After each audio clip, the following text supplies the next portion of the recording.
Welcome to Blast Premier 2022.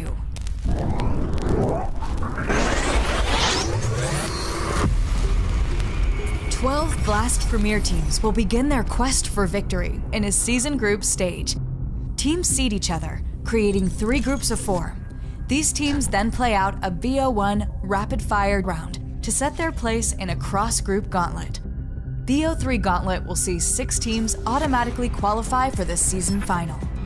The remaining 6 teams will be cast into the showdown, where they must fight to survive in a merciless single elimination format. Whilst there, they will be joined by one top global team by way of exclusive invitation. A further 9 additional teams will enter the fray, thanks to Blast Premier regional qualifiers, making it a truly open tournament, where even amateur teams have a chance to unseat the pros. For the first time, each seasonal showdown will be split across 2 regional tournaments. 8 teams will compete within a European and CIS bracket, whilst the remaining 8 will battle with a North America and rest of the world bracket. Victors of the showdown, 1 team from the European and CIS bracket, and 1 from the North America and rest of the world bracket, will secure their place in the season final to join the 6 teams from the group stage. The 8 finalists will face off in a GSL format, leading into a single elimination playoff bracket with quarters, semi, and grand finals. The champions of both the spring and fall seasons will be joined by exceptionally skilled teams, including winners of the CSGO Major, ESL Pro Leagues, as well as the 2 teams who top the global leaderboard. The Global Leaderboard is a year-long point-scoring system that takes into account the performance of Counter-Strike teams from leading tournaments from around the world. Teams accumulate points by winning matches and progressing as far as possible in these selected events. Teams hoping to qualify through the Global Leaderboard will have until November 28th to claim as many points as they can in a number of events, including both Blast Premier seasons and several leading tournaments. In the event of any duplicate winners, spots will be opened up to those who have fought their way to the top of the leaderboard. These 8 champion teams will come together for one last clash as they battle it out for a prize pool of $1 million. Join us in 2022 as victors are crowned and heroes are made. The American dream is back, made up of pure, thoroughbred American muscle. Captain America leads his troops to bring back the silverware America deserves. He's got brains, he's got brawn, he's got firepower, and everything else a good in-game leader needs. Nitro. Liquid have been on the rise. You mean since you left as coach? With increasingly consistent results at each event they attend, they have gained the points necessary to be here at the World Finals. People should watch out for how strong our entries are. I think our T-sides are really strong. I would say our standout characteristic is we're really efficient right now. Last but certainly not least, we have the silent but deadly, the calm and collected NAVI. The near-complete North American Dream Team has landed. Can the World Final be their event? Nados Vincere. Born to win. The returning champions are looking to retain their crown. And they already have the king. Simple. The unstoppable force. The immovable AWP. And the best to ever do it. Even with the switch of in-game leaders in 2022, NAVI have not slipped outside the top 4 this year. Their first event with SDY, a win at the spring final, and a place at the world final, sealed. Electronic led them to victory in Lisbon, but 6 months since then, the trophies have run dry. His leadership has been put to the test, but Sipul's right-hand man is individually one of the best. I would describe my team as unpredictable. I think all of us want to achieve something big. Everyone wants to show their best level. NAVI is always at the top. We can easily beat any team, anytime.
Elimination day already at the World Final as 2 teams were sent home. G2 versus Outsiders was tipped to be a brawl, but Maniac was eager to deliver a knockout blow. 34 kills on map 1 for the young Russian was enough to see Outsiders crumble and fall out of the tournament. Liquid versus FaZe next on the menu, a semi-final spot on the line for the victor. All 3 maps were needed as Liquid struck first, but Carrigan's men took it up a gear to guarantee their place on the World Final stage. Game 3 saw NAVI and Heroic fight for their tournament lives. NAVI drew first blood before Heroic struck back, leaving Nuke as the decider with all 30 rounds needed to seal their fate. Heroic said goodbye to the Etihad Arena as NAVI limped on. OG versus Vitality closed out the day. OG's fine form continued to surprise as they took down Vitality 2-0. Even Zywoo's best efforts weren't enough, but they have one last chance to reach the stage.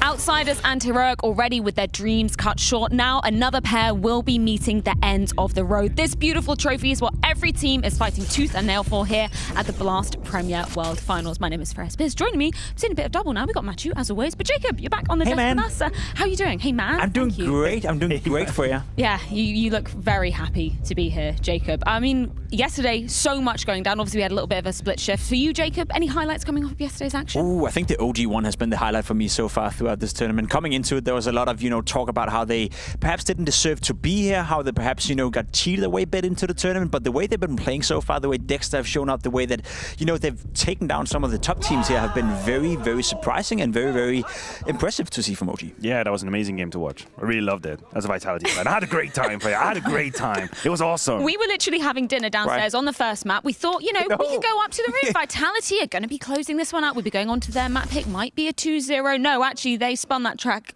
the opposite way in round. The elevator is 14-11. I can't believe that. I'm going up in the elevator singing V. Such a rookie mistake by the YouTube, man. It's like, what the hell happened? No, listen, all due fairness to OG. I think they did what they had to. Vitality, a bit of a collapse. We need to see a reaction today. Other kind of a suspected result would be the G2 spanking the head out of Outsiders. Sure. Yeah. I know a lot of people saw G2 as a possible winner in there, but nobody saw that absolute correction that happened on second map. Yeah, the fact that Outsiders, the current reigning major champions, out dead last in the tournament, Jacob, that's super savage. Yeah, a little bit disappointing, to be completely honest, for Outsiders. And as Matthew said, it's the fashion they lost in. I think no one expected them to go down that way. This group you're looking at right here as well, I just want to take the moment to look at how the quality of the teams are in, right? Liquid also showing up, playing some good Counter-Strike. FaZe up there looking sharp as well. G2, as you said, better than expected. So overall, I feel like we are ending the year on a high, and that's good to me. I think the story from FaZe overall was just the fact that if you give them an inch, they will be taking a mile. Even when they lost out to maps in overtime, even when teams were pushing them right to the very edge, they were always the reliable force to be closing the series out. Yeah, listen, you can meme all you want about the major, and there's no way around the fact that this was a catastrophe for FaZe, but I think they're building their terrifying capital once again. I think people are starting to get worried about FaZe, and they have showcased in a couple of these maps here in Abu Dhabi already that they can just smash the head out of you. So this is the good-looking FaZe that we're having right now. It's in their DNA, right? Never, never, ever give them a chance. Never give this man a chance. Don't throw away bananas. Never give him a banana. He was better with the microphone yesterday. I saw that. To be completely honest, FaZe is one of those teams, as you said, if you give them an inch, they will take the entire thing. And it feels like they're slowly but surely washing off the disaster that was the major. Heroic not taking home anything, unfortunately, here in Abu Dhabi. They're also another team that joins Outsiders in terms of being eliminated dead last here. Obviously, we do have to give them a caveat. They are coming in with a stand-in. And Config, I mean, in terms of fragging ability, didn't look half bad for them. No, listen, I don't think it's about Config and the type of Counter-Strike he was going to play. We had some certainties about the level he would have. It's just the vacuum that is left by Storm not being here. Yeah. And this is very hard to compensate. We know Heroic is not a one-man team. It's not about the Storm show, but the amount of help he gives to this man we have on screen, Cadian, and what he provides on the server is just too much to compensate. I knew Heroic would have a hard time. I still believe they put up an honorable fight against NAVI. They came very close, very, very close against NAVI in that third deciding map. And as you said, we always hear about how it's Cadian and Stown preparing for the games. We always hear about how he's contributing in terms of being the secondary in-game leader of the team. And then Cadian said something very interesting after the loss yesterday as well, that they didn't want to include Config into all their secrets, all their strats. They were actually hiding stuff away from Config in terms of him potentially playing on an opponent's team in 23. So in terms of having to stand in role, right? He said that, yeah, right? So I can understand why it didn't succeed for them. Can you imagine, like, Cadian is like, listen, guys, we're going to do strategy turtle. And Config's like, what do I do? It's like, don't worry about it. Don't worry about it. Just follow, okay? Code names for strats. I absolutely love that. What I absolutely do also love to see as our CS Money Play of the Day is going down. going down on day number 2. Who have we got coming in as the third best player, Jacob? We got Shus, who almost pulled off a massive comeback with this shotgun right here. 3 kills from top of hot. As you see on the scoreboard right here, 13-7. Heroic were on their way out of the tournament, but the 4th kill actually sealed them a chance. They fought all the way back. It became super competitive. At the end of the day, it wasn't enough for Shus, wasn't enough for Heroic. Straight up ridiculous. Straight up ridiculous, Freya. That's what we have. Second place, none other than Maniac, who had an absolute performance against outsiders. And here, of course, in his antiques, in a clutch, name a more iconic duo with a little bit of a surf movement in the air. I still believe the outsider player played this situation completely wrong. Anywho, Maniac was given a change. He seized it. Easy clutch. Another man you don't want to give a chance is the man on the screen right here, Saivu, with the AWP. Getting the first kill and then getting a bit out of position, you know, throwing up the nade, getting a boost, and then you know exactly what's going to happen when you put Saivu into a position like this. He is not missing. And we have open discussion whether or not Saivu perhaps can still claim the best player of the year.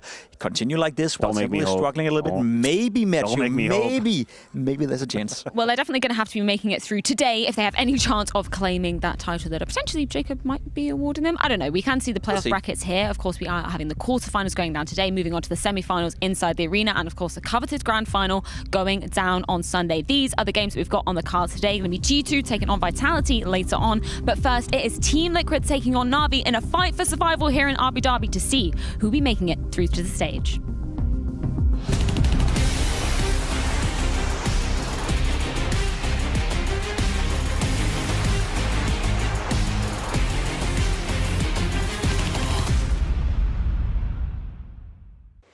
Yeah, they're in a good position. Money's with them. Okay, so the fans have voted. And let's see what the result is behind this. This has all happened over on Blast.tv. So just take a look. Oh no, they picked a dream team to get smoked off. Well, best of luck in that booth. Of course they did. They had to. What are you supposed to do with this? Buckle up. This is going to be very hard to see what's happening inside. Yeah, you can see some of the players further down just disappear in the smoke. So try and play around like this and see what is actually going to be happening. Oh yeah. Oh, that's horrifying. Now it's a great time if you wanted to fool the admin because they can't see anything either. Yeah, so, this is when you do it. Yeah, if you want to do some kind of illegal communication here, then it's time for it. Yeah, this is definitely not going to make it any easier to play.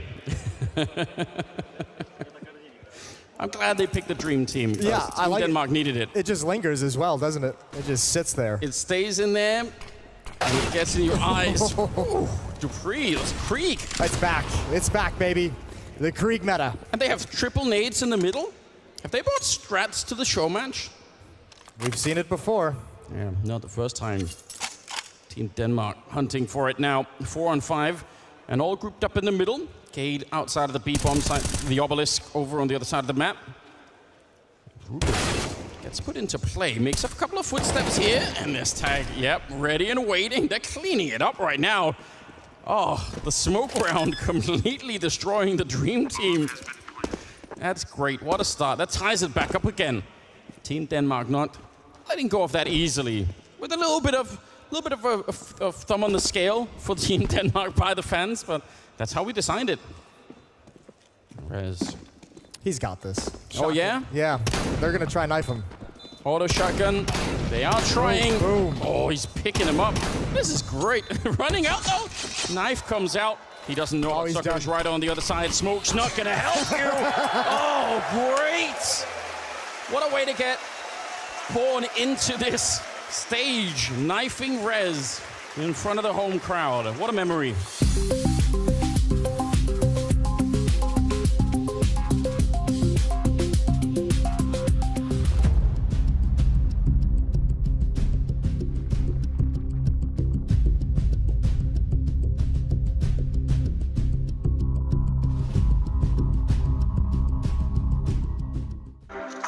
Talk about resilience from the side of Team Liquid. Incredible fortitude from the North Americans.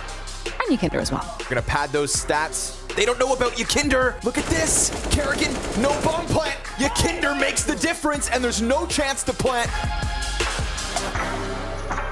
Bit, Electronic, and Simple as your core. That's a trio that not many teams can compete with. Now Simple shifts in again with the AWP.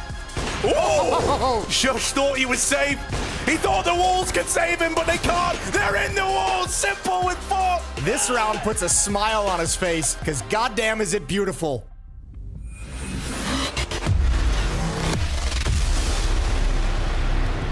The tide is high and only one lifeboat in sight. Either NAVI or Liquid will be parting the waves and continuing their lifeline here in Abu Dhabi, as only one spot on the stage is up for grabs. When we're comparing both these teams coming into things, of course we've seen some changes for NAVI in terms of that 6-man roster coming back into style. But for Liquid, Matthew, how are you kind of characterizing them after the 2 best-of-3s that we've seen thus far? Well, I can tell you that much. They don't need a boat because they are the water. Liquid, you get it? There we go, and that was my whole contribution. Jacob, please, you have the floor. And you can leave. You're rough. out. That was rough, mate. Any thoughts from you? Oh, I was hoping you would actually say No, I'm something. not going to save you. I'm not going to save you at all. I think this Matthew, is now the you silence need a kill you right here. lifeboat. So any hardcore analysis, any little nuggets of information? I guess we can go on second gear and actually talk about Counter-Strike.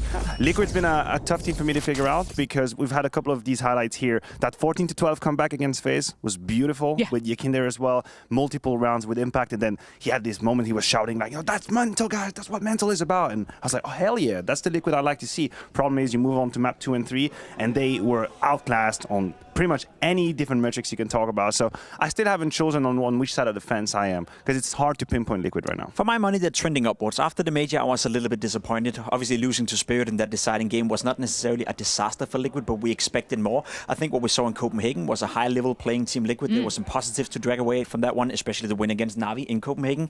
We'll talk more about that later. So far this tournament as well, I think they've been competitive. They're in a good spot right now, and I would also argue that a lot of people have them as favorites against NAVI, which speaks volume to the fact that Liquid right now is trending a little bit upwards. Not a lot, but a little. We're going to talk about that right now, Jacob, because we do have the results. You might be feeling a little bit of deja vu coming into the series, and that is correct, because Liquid actually managed to best NAVI in Copenhagen just a few weeks ago. Yeah, this was a great result from Liquid, and it really pushed them above certain limitations that they had in the past. The fact that they were able to overcome NAVI. What's also interesting, of course, is that Dust 2 was the only map they dropped. We're going to talk about the maps down the line, but that 16-7 victory on Mirage was so one-sided, so clear, so dominant, in a fashion that, froggies in my throat, you're not really used to see NAVI being in such trouble as they were against Liquid at that time. Yeah, I think the Dust 2 point is very apt when we're coming in to look at NAVI specifically, because they're one of the teams that has been absolutely brutalized, to be fair, by this change-up with Anubis coming in and Dust 2 leaving. And that's how it goes sometimes. It's always a bit random, you'd argue. It's a bit of a gamble, right? You can't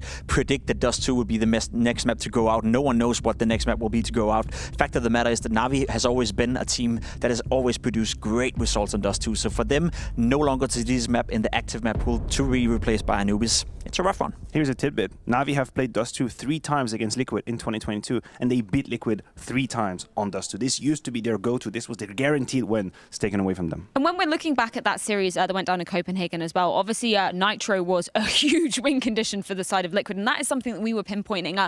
That's not going to be a constant. Jacob, that was one of his best events ever, or one of his best series ever. Right? One of his best series, yeah, because you look at the event rating, and Nitro has been struggling. He's been under a lot of criticism in terms of his individual output. Hasn't really produced as much as you would like him to. We know he's good for more, but ever since he came back from Relevant, it's been hard for him to catch up. Then he has that one game on Inferno against NAVI where he's just killing everything. He's finding so much impact. He's doing a great job. We want to see more of that, but it was an outlier, let's be honest. I mean, we can wish for it, but there's no guarantee it's going to happen at all. I think we should just appreciate for what it was. This was an outlier. This was great to witness, of course, for the Liquid fans, and he was the main reason why they won. Well, let's get some words from the leader of the squad. It's Nitro with a few thoughts ahead of this series. Nitro, last time you guys met NAVI was at the Blast Fall Finals in Copenhagen about 3 weeks ago, and that was coincidentally also one of your best matches in 2022. Can you replicate it today, going up against them? Yeah, we had like a tradition of yesterday where we threw a bottle in there, and whoever caught it was dropping 30, and it was Yakinder. So I actually caught the bottle today, so yeah, we'll see what happens. I think overall we have a really good map pool versus them, and I think as a team we're just confident when we play versus them. We play against them a lot in pracs and stuff, so yeah, overall it's a really good feeling. And speaking about the map pool, Dust 2 is out of it, and NAVI are playing with the 6-man NPL who comes in instead of some Young sometimes. What does that mean for you guys? Is it giving you some better chances? Yeah, it's super interesting what they're doing. You know, I don't think we've ever seen this in Counter-Strike, if I'm not mistaken. So basically, for prep, we just rewatched their games and see like what they were changing, if they changed any positions with their new player, and just talked about overall game plan just as usual, and just see like I said, if they're doing anything new or changing positions is the main thing. So honestly, nothing's really changed. I think we don't really know much about NPL as a player, but I think he seems like a pretty good player so far, and I'm super excited to play against him today. And let's talk about NPL, because he's kind of, as you say, a little bit of a question mark for you guys. How do you prepare for that? You can't really necessarily like prepare for him individually, you know. So we just kind of just slotted him into like what we think he can do and what we think he'll do tendency-wise, and just kind of wrote down like what we think or how he'll play the game. And other than that, you can't really prepare for like this situation. It's pretty interesting. So yeah, we're just super excited to play today. Apparently, bottle flipping was all that it took for Nitro to pull off star-studded form versus NAVI. And again, apparently he's going to do it today. Mark his words here first. But I do want to talk about that veto because, man, NAVI picking it to overpass and we got an ancient pick from Liquid. I like this. This is spicy. Yeah, listen, I share Nitro's opinion about the fact that they have the upper hand when it comes to the veto. Not only as just 2 out of the picture now, but with NPL as well, we've seen a lack of certainties on Inferno. So yes, they did have the upper hand. They're definitely going for some sort of a punish on Ancient. We saw how NAVI struggled against Heroic on that very map. The overpass pick from NAVI, that's the one that left me a little bit head-scratching because I didn't really see it coming. No, I didn't see it coming either, and I think this is a testament to whether NAVI right now feels confident in their own map pool. We have praised them for so long having a strong map pool, being able to play 6 maps at a high level. I don't necessarily think that's the case anymore, given the fact that we are seeing a situation where they're switching in and out players. Yeah, can you talk to us a little bit about what you've seen from NPL so far? What maps have we seen him coming in for? We've seen him play Inferno, right? Again, as we saw with Bit, historically speaking, he was replacing Flamey to begin with on Inferno. They've gone the same route, thinking that Inferno would be the best map for him to come in and do a good job at. What we've seen from NPL so far has been okay without being great. It's been at a level where I feel like he's not making a difference by no means, but he's not necessarily a liability either. And to be completely honest, that's a bit of an issue right now for NAVI because they do have fragging issues elsewhere. Electronic is having a bit of a rough tournament. Simple not up to his best. So the fact that this guy on the screen is not a difference maker or is not contributing enough is a bit of an issue, despite we don't really expect it from him. I think that's the angle that we have to attack on. We don't have to focus on NPL, but we have to think about the ripple effect of what it means for everybody else to have a team decide that, listen guys, from now on we're going to try this 6-man roster, we're going to try to move things around a little bit, and it introduces a lot of complexities and chaos. And I think there are 2 players who are severely suffering from it. For me, it's SDY and Electronic. These are the 2 players that have been under the water ever since we've seen these kind of protocols be put in place. Yeah. Electronic is having, in this last month, one of the hardest stretch of his career if you just look at the number. And I think we can understand it as an IGL, right? We know he's quite fresh to the role as well, but now as what he has to deal with, sometimes a player coming in that might not be that comfortable, maybe there's a bit more micromanaging to be done, and where he is supposed to be such an input of frags, it hasn't happened in a moment. I did just get confirmation from production. SDY will be playing this first round of Overpass, and you know, as you're alluding to, obviously Electronic having struggles in terms of the impact department. SDY also this event hasn't looked his best. No, the times he's come in has not looked great. The vast majority of the games NAVI have played so far, it was actually NPL starting out the series, then SDY coming in as the stand-in, you know, coming in cold perhaps and coming in motivated. You can spin that in however you want, but in terms of actually putting up the numbers on the server, we haven't seen enough from SDY. And let's be absolutely honest right here, this is probably the last chance for him and NPL for that matter to prove to Blade that that is the guy you want to bank on for the future. So if SDY is not contributing just a little bit more than what we've seen so far, actually a negative spiral, I'm afraid that could be the last time we're going to see him play for NAVI. Just put yourself in his shoes for a second, okay? Let's circle back to when he joined NAVI and he was giving his chance in the roster. Everything looked amazing and all was green, right? He was given this incredible chance. They won the event with him. Things looked amazing. But then time kind of passed. His performance dropped a little bit and doubts started to creep in. Not only for him, but doubts for the team, because they have made a decision to have a 6-player coming in. And that is ultimately saying, listen, I don't think this is working. This 5 is not enough. You are not enough. We need a 6-player. We need to find new solutions. And of course, he would have a hard time dealing with it. I think it's a very complicated situation to be put in as a player. I fully agree. I do want to point out, though, that I don't feel anyone should be scapegoating SDY. He's not the reason why NAVI is not winning tournaments. He's not the reason why they're not performing. You're looking towards Simple not playing at the high level that we expect him to. You're looking at Electronic, as you said, having one of the roughest moments in his entire career. The dude has been a consistent top 3 rifler for 3-4 years in a row, and now he's actually below a 1-point rating at this event. Those are the scapegoats. Those are the players that you expect more from, not necessarily only SDY. Well, let's check in with SDY heading into this series versus Liquid. SDY, coming into these quarterfinals right here, you're going up against Team Liquid. What is the team atmosphere like right now? The atmosphere is pretty good, I can say. We're focusing on the right scene and we're working really hard, so it's nice. And having these, what can you say, maybe an edge, having NPL come in and switch with you sometimes on the maps, what does it mean to you? It doesn't mean for me much, but it means a lot for him, and it's nice when young players have this opportunity, so that's it. And what's the key to victory going up against Team Liquid? Is it going to be something secret, maybe? It depends on the details on the maps, but on Overpass, it's our game plan. If we stick to it and do it properly, we will win for sure.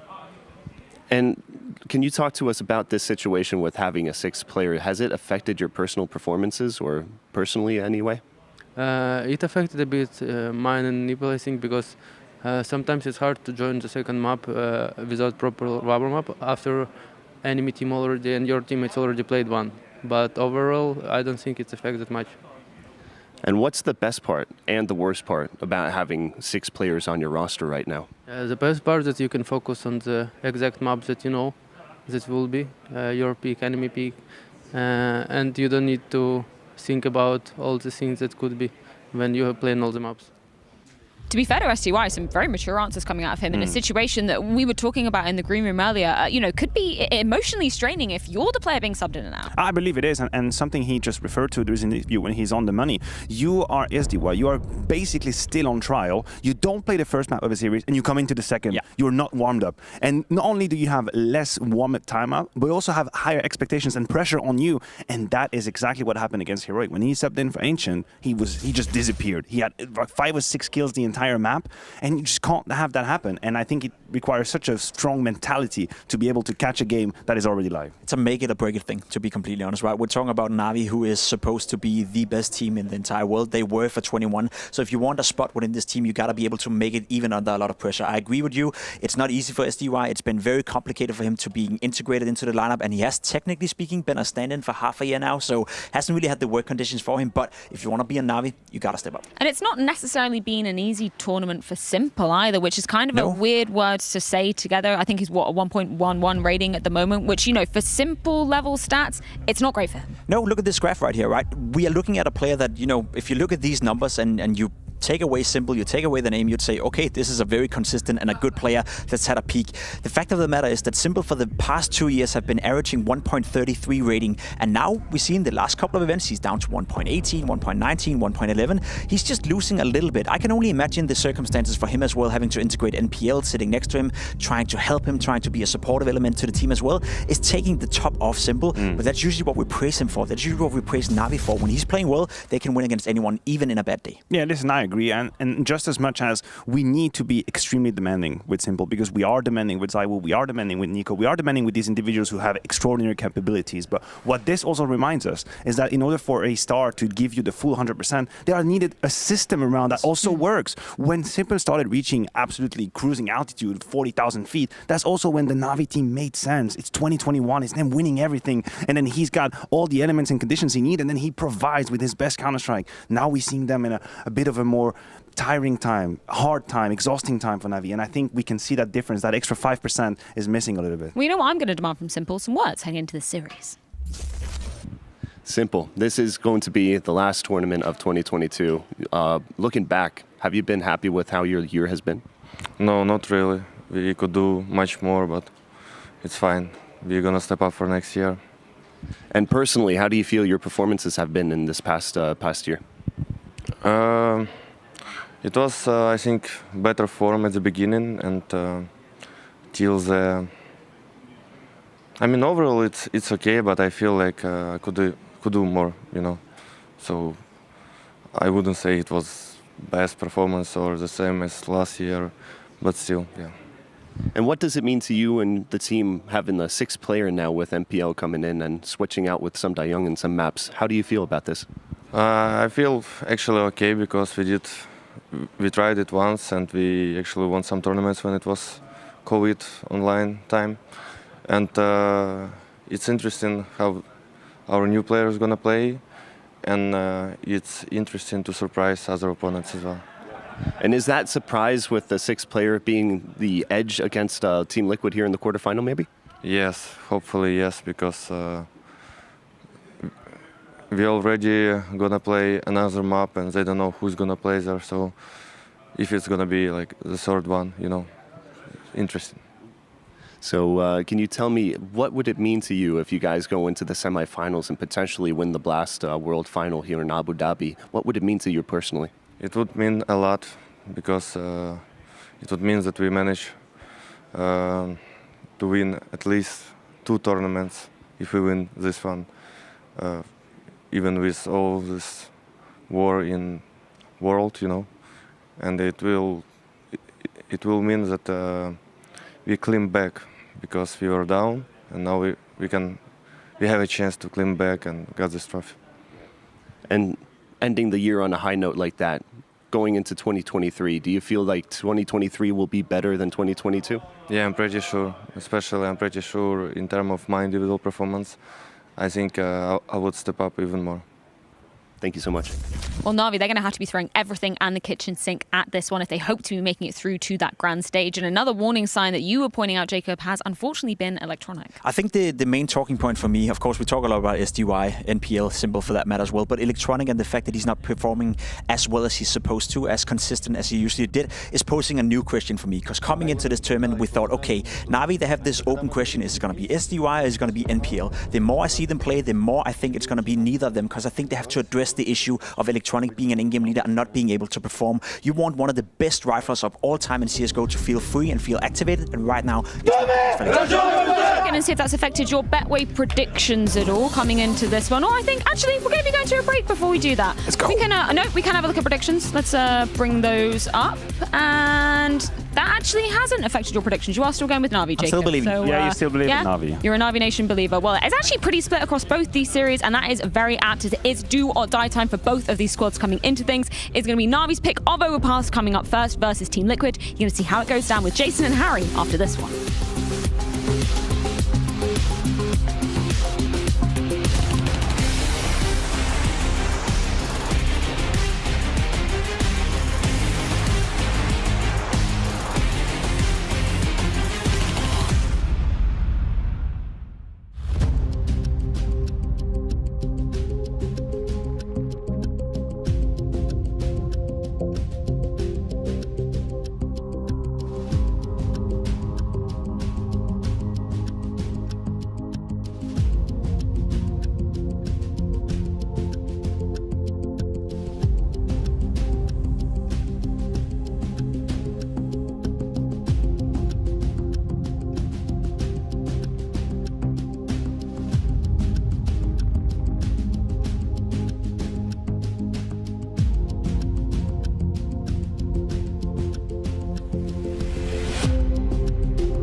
first quarterfinal on the way, and it's a banging one to open up, Jason. NAVI taking on Team Liquid, right? NA Powerhouse versus the NAVI squad that has had ups and downs here. You know, quiet games from the likes of Simple, but we've had people to fill in the void there. I think that's even kind of reflected in these Betway odds, right? Pretty neck and neck as far as it goes. Yeah, it really is. And I mean, I think it's a reflection. This has been a fun matchup for many, many years. These two teams clashing, going head to head. They've had different like peaks and valleys of this rivalry between them. This is actually a really cool match between both of these teams because across the entire year, both teams have won a single series against each other, and both teams have won a best of one against each other. So they're tied in both senses. And now this gets to be the deciding series, and it's the last series for one of these teams in 2022 before the year's over. This is going to be great. One team goes to the stage in the semifinals. The other team goes home a little bit early, ends their year earlier than they would have liked, and it should be an excellent matchup. Yeah, you know, we're going to start this off over on Overpass, right? Navi's map pick in this one. I do kind of like this, right? We're getting a new map board out at this tournament from Navi. Simple even talked about it in the interview, how that can throw some questions the way of Liquid, right? Because you're not, or at least you weren't, sure who was going to be playing if you're Team Liquid up until just moments ago when you see him log on to the server.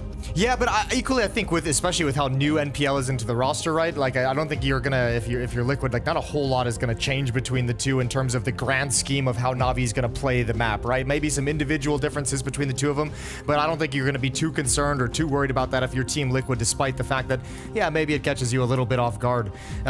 This is going to be for Liquid, I mean, a little bit of a test as well with this whole year for them has been Yakinder coming in, kind of changing the style, changing the attitude within the team, watching for the growth of OC, and it's all coming to a head right here. Let's see how it can do, because they're actually going up against, you know, a struggling Navi, and in a world where you finally get a Navi where you feel like Simple isn't at his best, like you've always been able to rely on the fact that Simple was going to wreck you regardless. Like whatever's going to happen, Simple's going to hit hard. And here at this event, he's been a little bit quiet. So finally you have this weakened Navi that you've got a sense that you can actually take this series and actually move on to the semifinals and not be super concerned about just getting straight up deleted by the GOAT.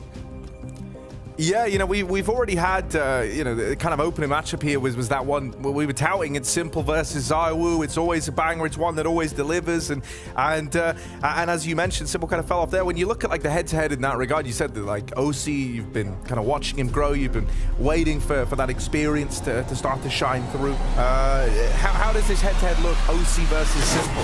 Oh, I mean, I don't even think you can necessarily even compare the head-to-head matchup in that sense. I mean, Simple's just far and away a little bit better. OC's still got some time to work with, but before we get into the game, we got a little bit of a delay coming in. Let's just check in with Yakinder. He gave an interview earlier today.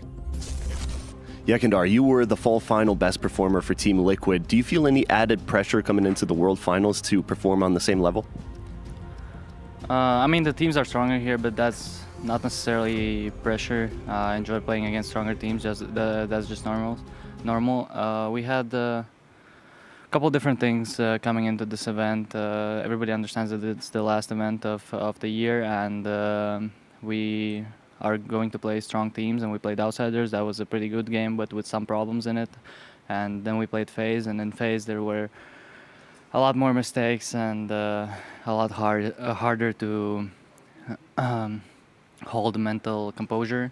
And I wouldn't necessarily say that it's pressure. I think it's just timing. And looking back at this 2022, with your time in Liquid and especially, how do you feel you've been performing? How has it been? How has the atmosphere been in total for you? Individually or overall? Individually, I think Liquid obviously is a step forward for me. Even though people are going to say that Outsiders won the major and everything like that, it's a step forward for me as a character, as a personality, and as a player. I learned a lot of new things and met a lot of different new ways of thinking and different approaches and face different problems. So I'm really happy about how this half a year turned out, and I hope the next year is going to be even better. And looking especially at Outsiders winning the major, how do you feel? Just let's dig into that just a little bit. Do you feel that you missed out on something, or? Yeah, I already told this in a couple interviews that at first I was obviously I had mixed emotions because the team I played on after I left, they won the major, right? So you kind of have to have mixed emotions at that point. But then I came to a conclusion that everybody has their own path, and if I didn't leave the team, then maybe we wouldn't win the major. So then I just understood that I'm actually really happy for my previous teammates. They deserve it, and that's the only good emotions there. Yeah, kind words from Yakinder there, especially about his former teammates and the emotions that go along with watching them win the Rio Major.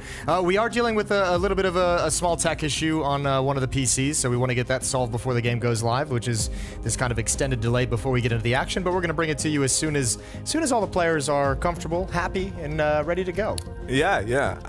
Dude, I really like that interview with Yakinder. I think it kind of shows, the maturity that this guy possesses. He's got a very level head on his shoulders. He's someone who talks, very worldly. He seems like he really likes to... yeah, especially for such a young guy as well. Yeah, right, exactly. And you're I feel wait, you're not 40? Yeah, that kind of very much is the vibe with Yakinder. And in my mind, that's kind of, one of the things that was so excited when he originally stood in for this team and had such a good time. And then there was this idea that there were talks happening. It was super exciting because just knowing Yakinder, what he's like behind the scenes, what he's like in the server, right. It kind of felt like, a missing piece that Liquid have definitely been looking for. Because, the mental side of the game is something that has let down this team in times gone by. Yeah, definitely. And it's one of the big pieces that Stewie brought to the team when he was in there, was kind of being that emotional center point. So having a player come in like Yakinder who could kind of take over some of that responsibility, and it's gonna be a shared responsibility in all fronts, but someone who could be that kind of rock to keep the mentality and keep the focus pointed in the same direction is obviously super important for Team Liquid with all the struggles they've had in that facet over the years. And yeah, he's done a very good job with his team, and his impact was noticed immediately. I don't think they've reached the peaks that I kind of expected him to, in terms of consistently being there after some of the initial glimpses of them with him in the roster. But still working towards it and still have a ways to go and still have that potential for sure. This guy on your screen right here, Nav. Nasty ass Nav. He's having a fantastic event for Team Liquid. He's had a fantastic year for Team Liquid, been extremely consistent. Yeah, and it's great to see that he can kind of, keep that up in spite of all the various, rosters that he's kind of sat through, the changes, the players who have come and gone over his tenure here. He has been someone who has been very consistent. And I also just love watching this guy. Little grime lord, not afraid to get memey with it. No, not at all. He's really starting to work with the camera these days. Yeah, which is kind of wild because it used to be. Back in the day, just kind of very neutral all Absolutely. over, right? Yeah, no, that is good to see. Also, I don't know if you can see this on simple screen. Everyone is running around with Novas. I wonder if Shush has kind of influenced that. Yeah, everyone's like, hey, let's all practice. Let's all get practice into it. Yeah, who knows when the pump shush. shotty is gonna be necessary. Dude, to be honest with you, it wouldn't surprise me because you remember how this started for Navi? It was simple, constantly kind of taking very weird investments with the auto shotgun. He came into this playing shotguns from the get-go in that Vitality matchup. Yeah, just having a good time with it. He's picked that up a number of times throughout the event so far. So shotguns coming back in style. The other guy you got to mention, obviously, on the Navi side of things that we haven't talked about, that was a huge reason why Navi's even here today fighting in this quarterfinals, is Bit. One of the big things we talked about yesterday in that Heroic series was, man, the resurgent game out of Bit, just in hard carry mode, especially on the opening map. He was disgustingly on point. I got good news. We got all the players in the server. Oh, that's good news. Tech issues seem to be resolved. That's great news. Everyone's logged in, and I'm just waiting for the music to hit. I'm waiting for the beat to drop, because this quarterfinals at the Blast World Finals is set to begin. Team Liquid taking on Navi, a deciding series in this rivalry across 2022. Yeah, as you mentioned, it's an even split right now. Last event of the year. There it is. Your chance to take the lead. Team Liquid versus Navi. Quarter-final for the Blast World Finals here in Abu Dhabi. Let's get into this one. Liquid going to be starting on the offensive side here on Overpass. Navi taking up the reins of the defense. Nade in the hands of Electronic. Flashbang on SDY. Everyone else with armor. Simple's going to be at the top of the stairs peering down, but this is a stack towards the B bomb site, and this little bit of a boost. Bit sees absolutely nothing. Team Liquid's going to play it patiently. Yakinder looking for any pushes out towards Fountain, making sure there's nobody gathering early information from Navi. Yeah, Perfecto's even getting aggressive with it, right? Taking this short water control away. getting himself posted early, and with the boost still employed, it's kind of like a gnarly double setup down here towards short. Only problem is I didn't envision it was going to stay around for long, right? With Perfecto already having that control and a lot of resources being dedicated down towards B in spite of not seeing anything, it's kind of only a matter of time you can keep that up, right? And so Team Liquid might find this perfect window of opportunity. Yeah, they've been patient enough to allow the stack to kind of change its philosophy. Elijah is going to lead the way. He's been dropped to P250, wants to challenge on the entrance. SDY is the point man on defense in the bomb site. Yeah, he spots Elige starting to move on out, but not the commitment right now. Yakinder's in a strong lurk position as well.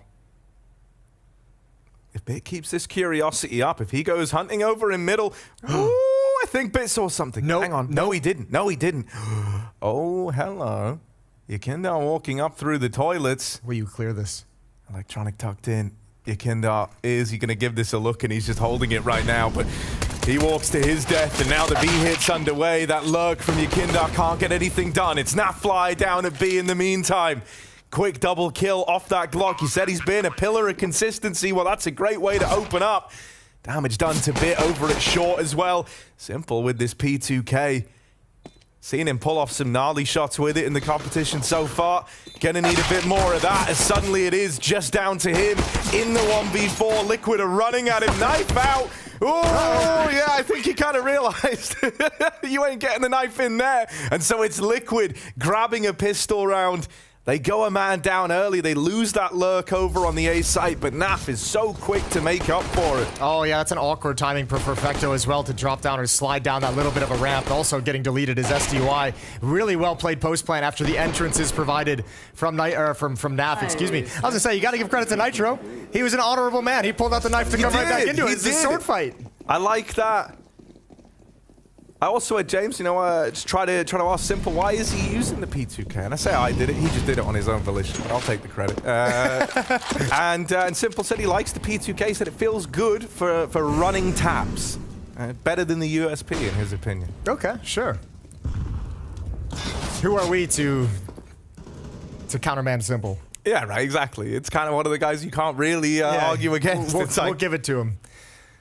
All right, Yakinder hears the footstep, calls out the boost, knows there's at least 2 players. Shouldn't be any kind of surprise. A little bit of spam coming through. Extra damage onto Yakinder. Once again, a very slow, passive, and calculated opening from Team Liquid. Just now starting to move forward just about at the 1-minute mark.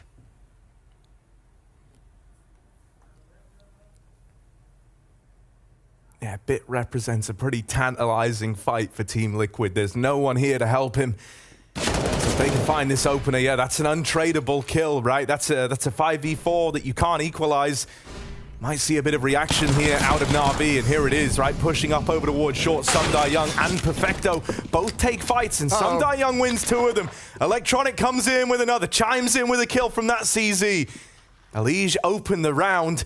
Now he's going to have to open this B site. He's gone. Sundar Young's 5-7 is doing Team Liquid in. Nitro all alone now, and the rotate's already here from Simple. Is doing Team Liquid in. Be a rough one trying to get around this corner. Baits the shot, the rotate's already here from Simple. 4 in the round out of Sundar Young. Baits the shot, the way to steal that little hero spot away from Team Liquid. Yeah, great job from SDY. Nice little peek in towards water here. Just a good sequence put together all together. Nice shot on the OC. This is a nasty little one. He saw the shadow of Elige before he could even turn the corner. That was well done. Nice shot on the OC. This is a nasty little one. Disgustingly good round from SDY.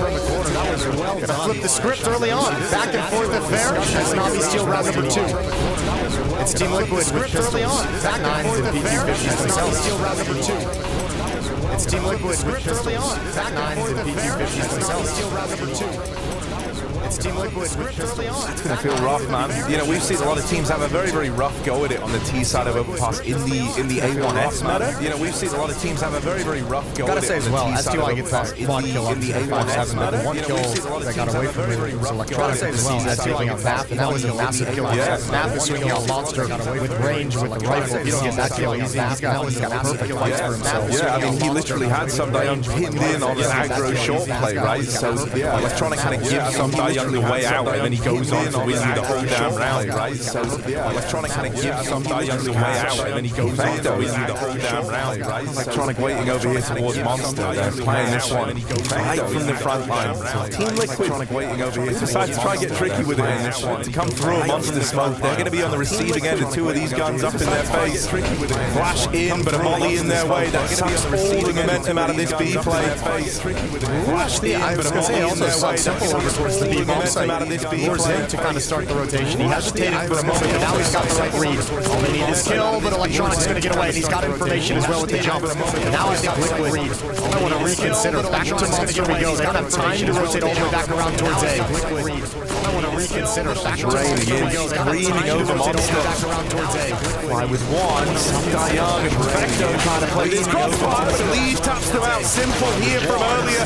A bit rotating through the heavens. Keep that contained. Keep it under control here from earlier. There's a nice damage dealing round out of Liquid still. They would have loved to plot. They would have loved the chance to make a little more out of that one there. It's just the fact that NAVI was so ready for it, really. You know, there's no other map control for Liquid and so little time left. So ready hope to go back.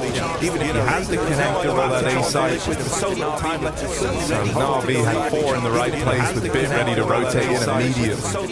Yeah, and I mean, Simple with that perfect timing on the ground triple kill. Just as a bit of a reward. Simple with 2-1. Now it's a lack of armor for Team Liquid, so it should be easy for NAVI to chew him up and build some money and start getting comfortable heading into the gun round. For Team Liquid, so it should be easy for NAVI to chew him up and build some money and start getting comfortable heading into the gun round. For Team Liquid, so it should be easy for NAVI to chew him up and build some money and start getting comfortable heading into the gun round. For Team Liquid, so it should be easy for NAVI to chew him up and build some money. So all we got is these two P250s to try and make this one interesting. For NAVI, you know, you can maybe lose one guy here, but you want to take these chances to build up that CT economy fast as you can. Really lose one guy here, but you want to take these chances floating around the connector. The only one in kind of any danger right now, they do have connector on the side of Liquid. Might need a bit of assistance. Some Young could try and help him out, and he will. Have a nade coming over from the B side before Some Young pivots try and chains together with Electronic really nicely. Coming over from the B side before Some Young pivots try and chains together with Electronic really nicely. Some cash flow. Simple, patiently waiting. It's OC and now. Surely got fault. Some cash flow. Patiently waiting. It's OC. See how point he is. See how cracked he is today. I completely building into it. Hoping it was just like a clean tap and then done deal, but it's all good. He got the kill. I don't want to end up getting for NAVI right now. Now we have this first buy round. This is our first buy against the real T side of Team Liquid. It is going to be lacking that AWP on OC. We could add the cash for that. Team Liquid. Also, it's an AWP on OC. Also, is AK-47. He's going to drop down with the grill. Also, he's going to think about us in the way that we see him frequently with Team Liquid taking control of bathrooms, kind of on a solo mission. It would be a very important piece of the puzzle missing for him. Instantaneous headshot, not an option. It's going to be pushed up with the support of Simple. Instantaneous headshot, not an option. Timing flash, pushed up with the support of Simple. Waiting for Bit to call for it. Instantaneous headshot, not an option. Timing flash, pushed up with the support of Simple. Waiting for Bit to call for it. Just holding this wide swing early.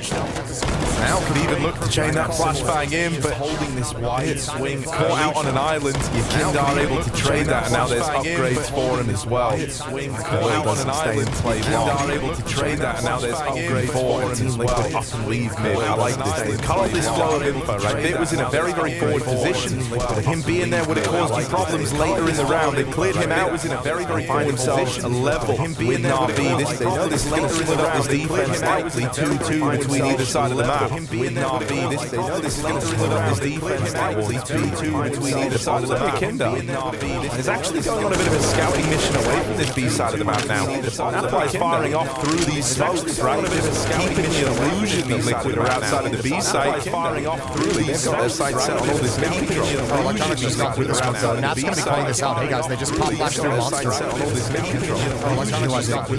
Nat's not even listening whatsoever. Just popped through Monster. Oh, does he turn?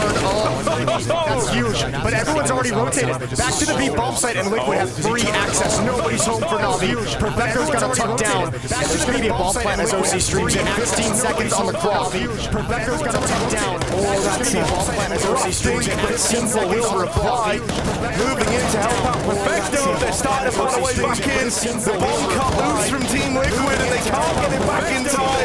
This one's stolen away from them. Yet from Team Liquid did enough. Right, that was a lovely little merchant to be that opened up the Yet into an empty side of the map. The Molotov kept OC from planting default and forced him into the open, forced Liquid to actually have to take that fight in towards heaven. That's so brutal. It seemed like a free bomb site and a free plant was denied. Once again, just at the perfect moment. OC can't get comfortable. He can't shift to the other side of the bomb site. Now this stuff trying to support and clear things out. Well done from NAVI. Now this stuff trying to support. Another perfect timing on the shift. Well done from NAVI. Now this stuff trying to support. Another perfect timing on the shift. Well done from NAVI. Now this stuff trying to support. More of these pistols out for Liquid then, hoping they can find something with it. Well, that saved AK on your Kindar as well, and it's poised itself over here towards B short. This guy normally has a tremendous ability to create space, and you would really love that to come out in a round like this. Shows he was kind of willing to fight, right, with his position over towards short. He wanted to be involved early, but NAVI just didn't give him that engagement he was so desperately looking for. So they're going to try and boost him up down on that B side of the map. I think in a round like this, too, if you're Navi and you know one AK-47 was saved, you're very... Oh. You saw it. Yes! There's the little tap. I was going to say, you're going to be cognizant and avoid getting punished by some kind of cheese play like this, but it's not to be. Perfecto goes down. 5-on-4 for Liquid. But still going to be a tough round to win overall. And the defense isn't shifting. Navi's calling a bluff. Yeah, it feels like they're expecting that AK to get mobile, right? Liquid to try to manipulate these rotates again with a bit of a fake, but this time they're just going to stick to their guns, follow through with this B play. Smoking Monster, but Liquid are already ahead of it, and it's your Kindar with another kill in the round. This hero AK doing a good job of keeping Liquid in this one. He drops that bomb over. Damage to Elige, who doesn't need to repeat this now. Bomb planted for him. Yakindar still keeping up this aggression on the AK. From the get-go of this round, he wanted to be involved in fights. But that's his last one. Simple with the return, with the response. And now he's moving in, closing the net on these site players. Elige brought down even lower, and OC getting wrapped. He desperately needs help, but Elige can't offer anything. So low on health, and one chance to land this shot. Out with the swing. That's clean, and he's got Simple off the bomb. 3 seconds, 2 left on it. He gets him off one more time. Simple it's so close, but Simple committed. It's just short. The fuse goes off, and Team Liquid have stole that round away. That's ice cold from Elige. No HP. What a shot. And even just playing it perfectly, keeping Simple off the bomb just long enough. A nice one tap from Simple to activate this. It took a long time for them to find OC. And this shot right here wins the day. Bit swings into it, nothing he can do. Let's go. Thanks.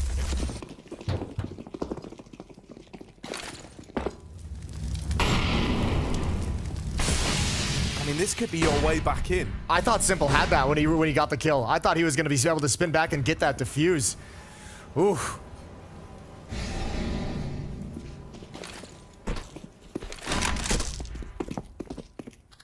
All right, bit of long aggression this time. Something new out of Liquid. No, we haven't had to really contest with this yet, and in spite of that, they're still double stacked over here in the long bathroom. So good opportunity to try and shut this down, but the timing on that turn. Electronic, who wasn't looking over towards the entry, just turns around as the flash comes in.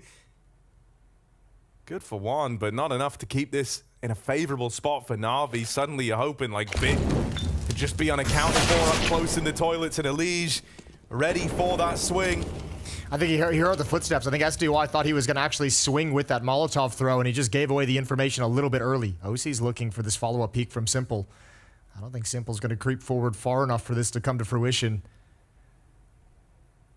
Navi's defense at a tough spot. 2-on-4. Simple at A. Perfecto at the B bomb site.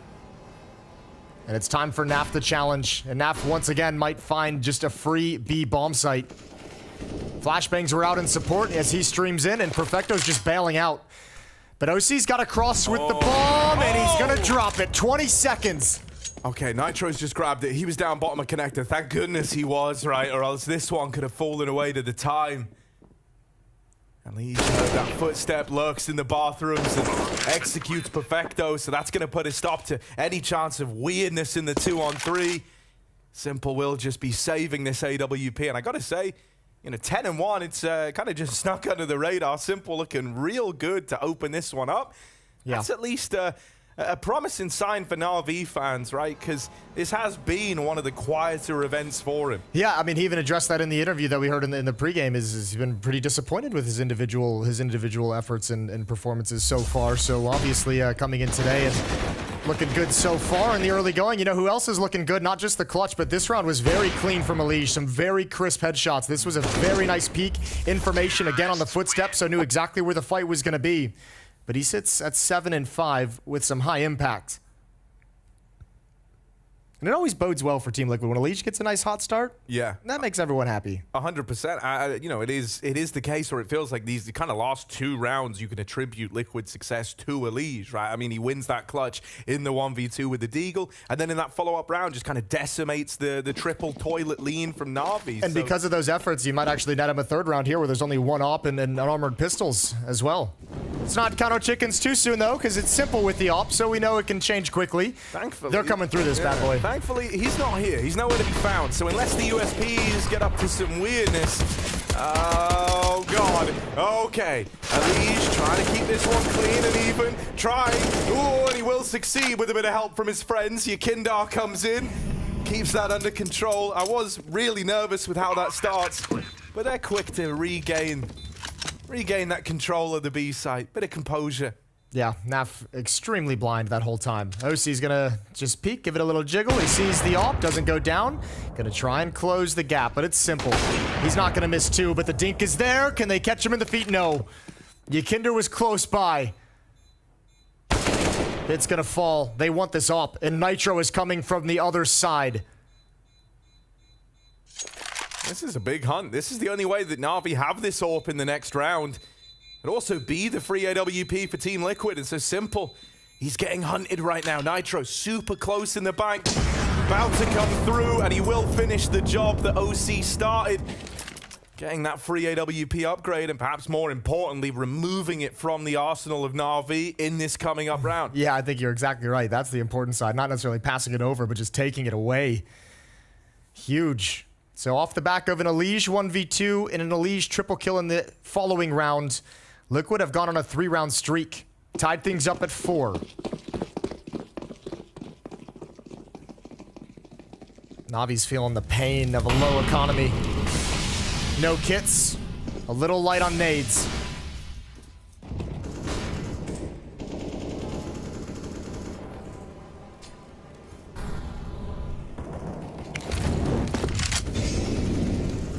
Hear all this util going out connector. They've lost this real estate early on. Gonna have to be pretty conservative with the nade usage here for Navi. I think Naf missed the cross of Perfecto. If he tries to challenge through Monster again in this round, it might be a little bit of a tough fight. We're hoping that success can be found for Liquid over here towards this A side of the map, right? Maybe force a bit of a reaction out of Navi, and actually about to come through now. It's another clash of Simple and OC, and it's another one that Simple is able to win out.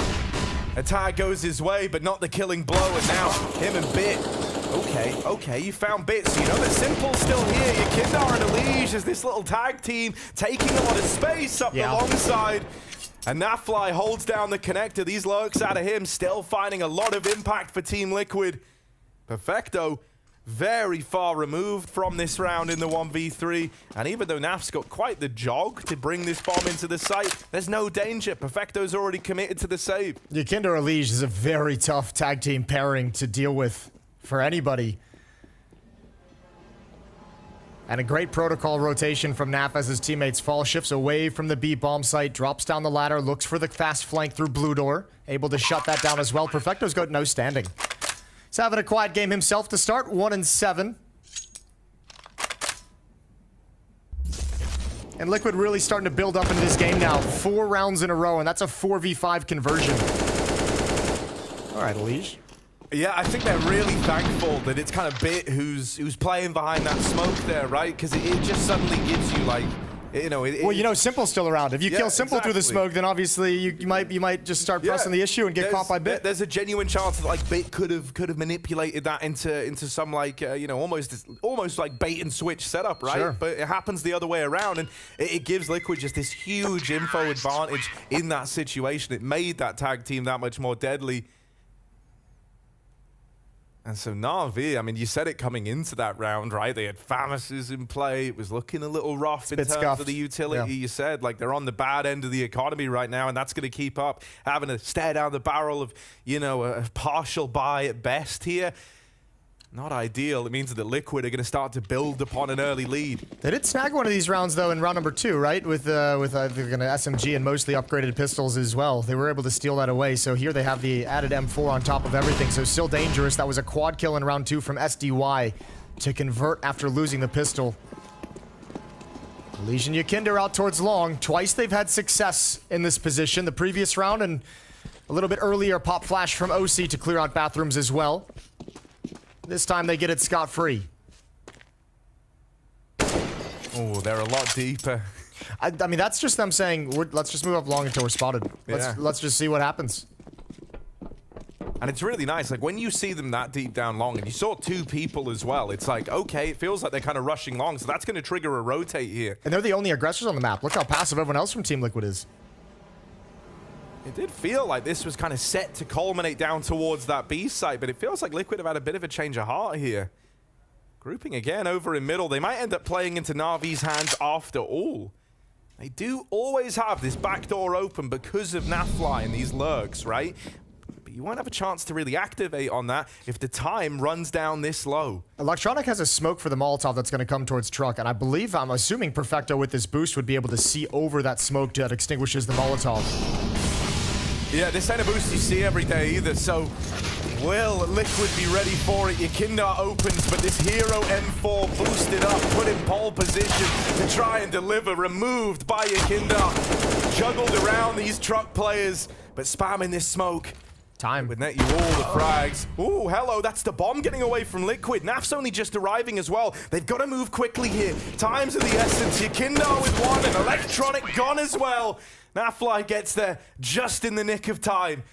And so Liquid do navigate that stack, do see that round through to the very end. And this time it's Yakinder with all the important opening kills as he moves up long. The first one right here as Bit swings out, but he's just a nightmare to deal with from that long angle, helping clear everything. And that's a 5-player stack that Liquid works their way through.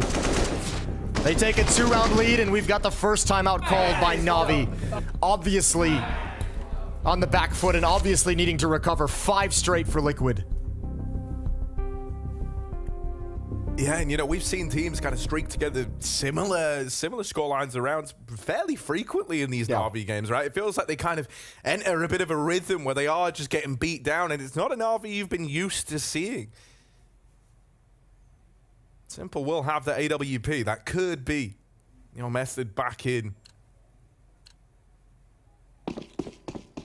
Let's find out. They could use it. They could use some kind of a performance to stop this run. Ooh, he had the spawn as well, and he's like super quick to mid. Tried to get involved, but that flash sends him off the angle, and I do like this, man. Legion Yakinder, it's like they're tethered together. They can't be more than a few meters apart. Grouped up over towards middle, and Legion will be sent forward alone, set up by a flash. All short. There's this conflank starting to arrive out of Nitro, and that'll pressure Bit out of the round. Simple from the front of the toilets wants to try and fight for this control, but Yakinder has slipped the net into the toilets. Here's Simple reposition, and on the flash from Nitro, takes a swing. Every one of these fights has been supplemented with a flashbang so far for Liquid.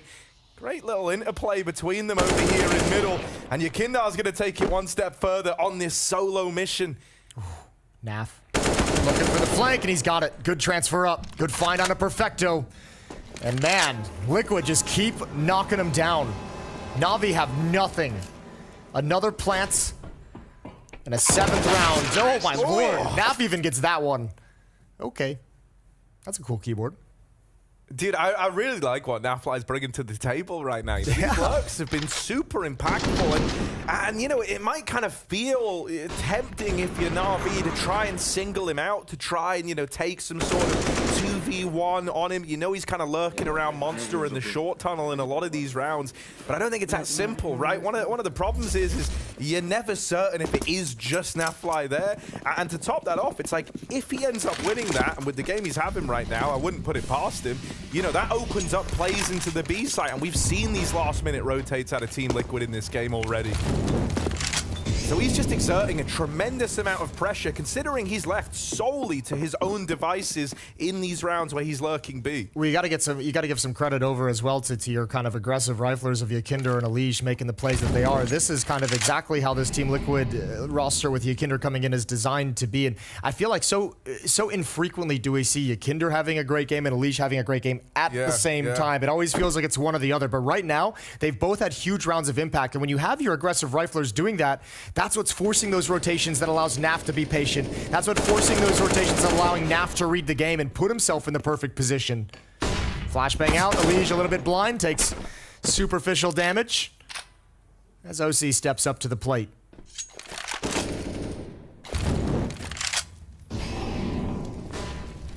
Weekend on Elish, just trade places.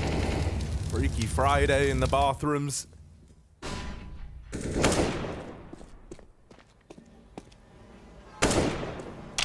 I wouldn't have put it past him hitting that. Thankfully for Na'Vi, they're allowed to keep this stack in tow. One man down on the B site, and he's called. Yeah, there's a lot of noise. There's a lot of util raining over. It feels like they're already in. And they are. Liquid with the plant, a 5v5 retake on the Pistol's armor for Na'Vi. You got to say at this point, too, the amount of times that Liquid's been able to rotate over and find like a free B bomb site. Here, obviously, just some Pistols that they're going up against, so a little bit of a stack from Na'Vi and risk-taking. But, I mean, the amount of times Liquid's been able to kind of stroll in or have a huge advantage coming into the B bomb site, they're calling a good game as well. Whether it's Nitro with the game plan out of spawn, whether it's Yakinder with some of his mid-round calls, they are outplaying Na'Vi tactically and individually at the moment during this streak. Yeah, and you know, I think that kind of comes back to the trifecta of names that we've been going to here, right? It's the idea that this duo of riflers over towards A are applying so much pressure while NAF is keeping the back door open. It's giving rise to this ability to out-rotate Na'Vi in so many of these rounds. 7 straight. 7 straight on the T side of Overpass. And Na'Vi look a little lifeless. Yeah, it's not the sort of streaks you're used to seeing on this map, really. Liquid, this is a blistering T side already. It feels like anything else is just icing on the cake at this point.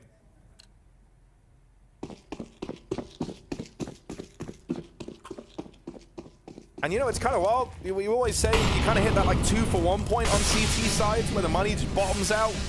And it's insane that Liquid have been able to keep the streak up this long. Like, normally you hit a point of like freedom if you're Na'Vi. You hit that one round where you do well, you keep like 4 alive, and you kind of get out of that hole. They've just not had chances. These rounds have not been super close. Vecto flashed off the angle. Yakinder leads the charge, traded after the first by Electronic. He's in hot water. Trying to reposition over onto the short side. There is this com flank as well. Going to complement it quite nicely with Electronic's aggression. They can pincer this short man together. Nitro, a short man indeed as he ducks under those bullets, but Bit will come in with the trade. I still don't think Na'Vi really know where Liquid is on the map. I don't think they really have a great feel for it. SDY shifting over towards A. Bit and simple. Controlling short, and Liquid is patient. They're waiting for the information play. They're waiting for the movement from Navi's defense. They're waiting for an indication. 45 seconds left. Yeah, I think at this point, Liquid know they've done such a good job of getting in Navi's head early with these rotates that to slow it down and just, you know, remove this flow of info is brilliant. And both players are looking at Con. Both players looking into the connector. NAFI dead and simple. Now needs to trade this. Swinging out. He will deal with one, but that is a clean trade for Naf. He had maybe a second to lock that in on a very tight angle. Makes it look easy. Samdai Young will be arriving here very, very soon, but in the 1v2, the one thing he's got going for him is that Elish is low on health, and so maybe on this first probe, if he finds the opener, that's going to invite him in, and it's NAFI to face him first. Molly will not hold back Some Young, but Elige nails the follow-up shot. That AWP thrust into his hands at 20 points of health, and he puts it to work. Everything clicking for Liquid. NAVI, you're right. He had a very small window to get that kill onto Simple, and he felt the timing. He just started shifting his gaze over, and you're right. I don't know. Both of them staring up the stairs. I mean, Bits obviously trying to cover Simple with the AWP looking up the stairs, but just took too long. Previously, he was shifting between the two angles. He was checking both once in a while, and for whatever reason, he just never came back to check the short tunnel. This has really gotten away from NAVI in a bad way. Yeah, and like simultaneously to that, it feels like everything's clicked into place for Liquid, doesn't it? Ooh, all right. Clean dig for Perfecta to open up this round. Spam damage from NAF and response. Simple. Didn't even get to play this time round. He's down at 4 HP. Hadn't even seen anyone yet. All right, let's see what Alicia's got out towards long. OC's going to come join up with him. Bomb still dropped, but centralized. 1 minute on the clock. And they're quiet the whole way. This time, no pop flash. They don't want to give away Okuki. It comes in a little bit late. Alicia sees one, gets lured into the trap. OC, good shot. Is he going to get another one? Bit missed an opportunity, and there it is, the second. OC having a chance for impact, and he's delivered with 2. Yeah, and he's had a kind of strugglesome start, right? A lot of leg shots on this AWP, and those just hurt. Feels like he's so close to being on the mark. Well, he nails both of them when it really matters. I don't know if there's time for OC and NAF to actually run all the way back to the A bomb site. Nitro's going to push forward and clear it, so Nitro has to turn this into a flank. Oh, he's trying to turn it into a fake. He's hoping that lobbing in this util forces the rotate, but no, Navi are sticking to their guns. Some Young with the Mag 7. Oh, no! Oh, dear! Oh, but don't worry, Simple should have saved it with that kill there. Nitro going to arrive, but just seconds too late, maybe. 3, 2, 1, and Simple is away. Just wins it by hiding. Just falling short of that one. The flank a couple of seconds too late. And a stack that didn't budge for Navi. And Simple had that 4 HP the whole round. He got spammed out right at the beginning. That's crazy to think, right? Yeah, imagine if NAV had just converted that kill. It's a whole different story. Oh, that's just Team Liquid running out of time. Yeah, SDY a little frustrated the Mag 7 didn't connect with the second shot, with the second salvo. Even NAF was surprised. Yeah, I've always said it. Mag 7 is like simultaneously the best and worst gun in the game. It's just a tight control which one it is in that bullet. Oh, here we go. All right. AWP aggro, and they're both going to meet over here on short. Simple and OC are both poised to take this, but it's Electronic to break the silence. Moving in, he will get traded after one. Simple hangs around the back of the smoke, but Elige punishes in a very big way. It's him and Yakinda on his tag team again, trying to rise above it all, but Some Young puts him in the dirt. Dancing around, Flash finds him, Bits got him from the heavens. Lovely little interplay between these two. It's left to Nitro.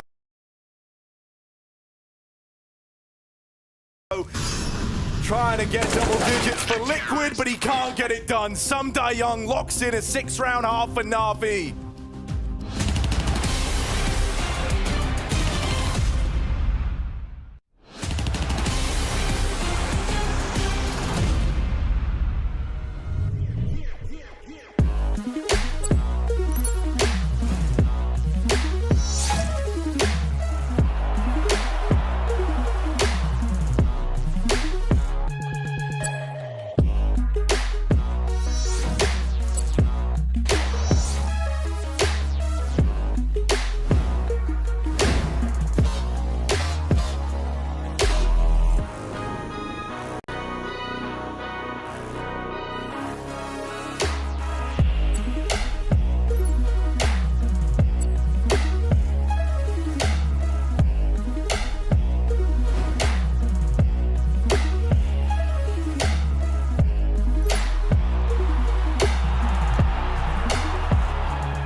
They're gonna flash me, be careful. Red. That's knocked top. Hurt. Nice. That's knocked Bomb top. down.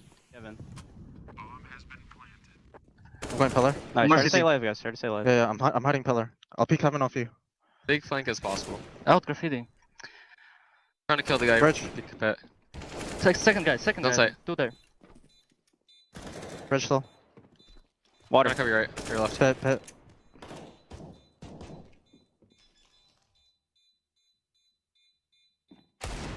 Nice.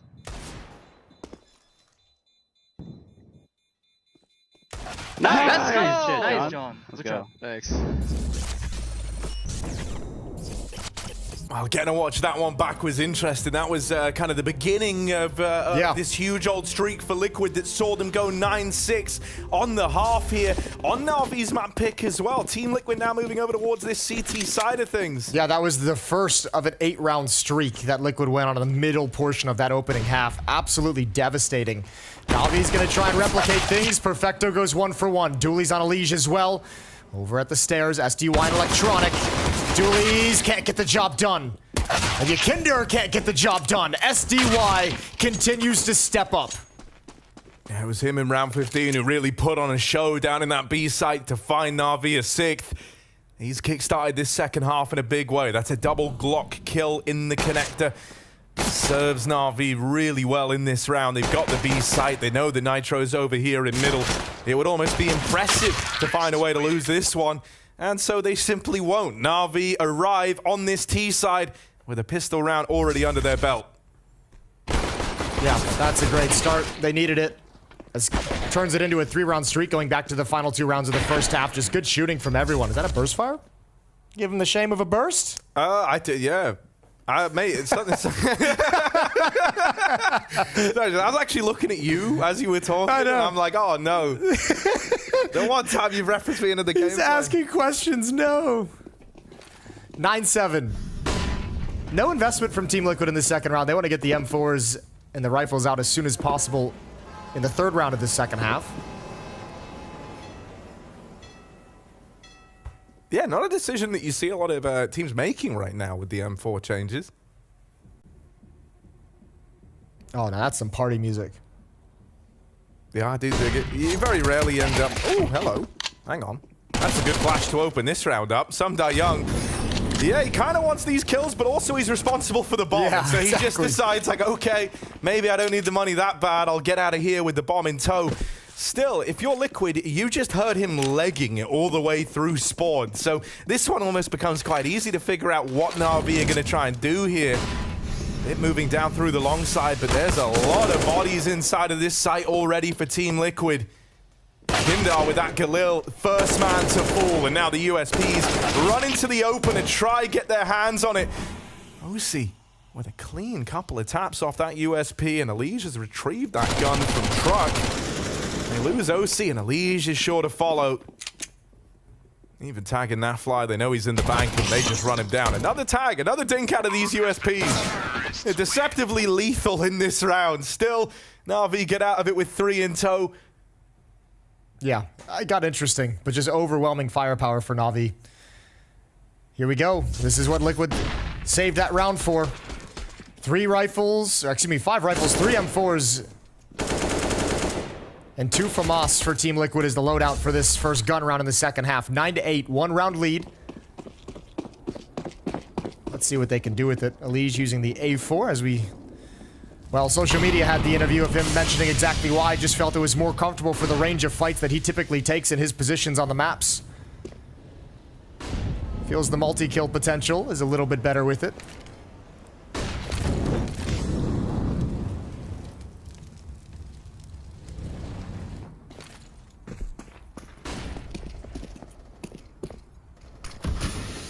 Yeah, because they've gone for this, 3rd round buy, it does leave a lot of them without head armor. Normally not really worth mentioning, but there are still Galils in play here for Navi. What would this be in their bonus round? So that does make them just a little scarier. Does leave them without kits also, so keep an eye on that when the post-plant comes in. If the post-plant comes in, it's going to have to be a quick retake. Defensive utility being deployed.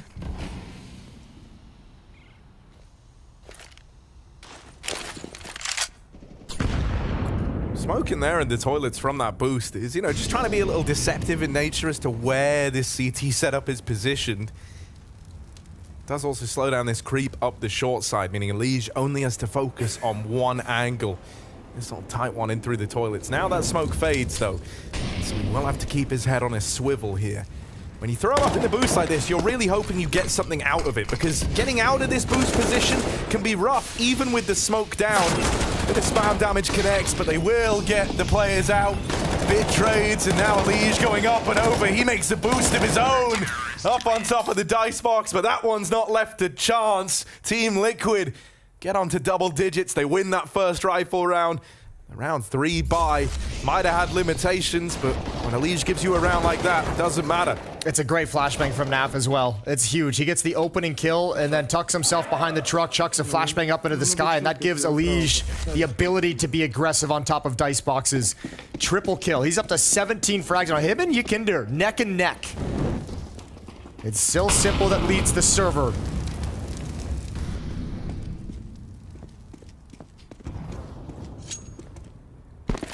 Yeah, I haven't been very impressed with the util usage out of Liquid thus far. I feel like so many of these fights that they're in, the guys they're against are just like blind. At bare minimum, it's like, you know, even in like these bait and switch rounds in that first half over towards toilets, they were kind of knocking out the bait and switch component of it by blinding the bait player.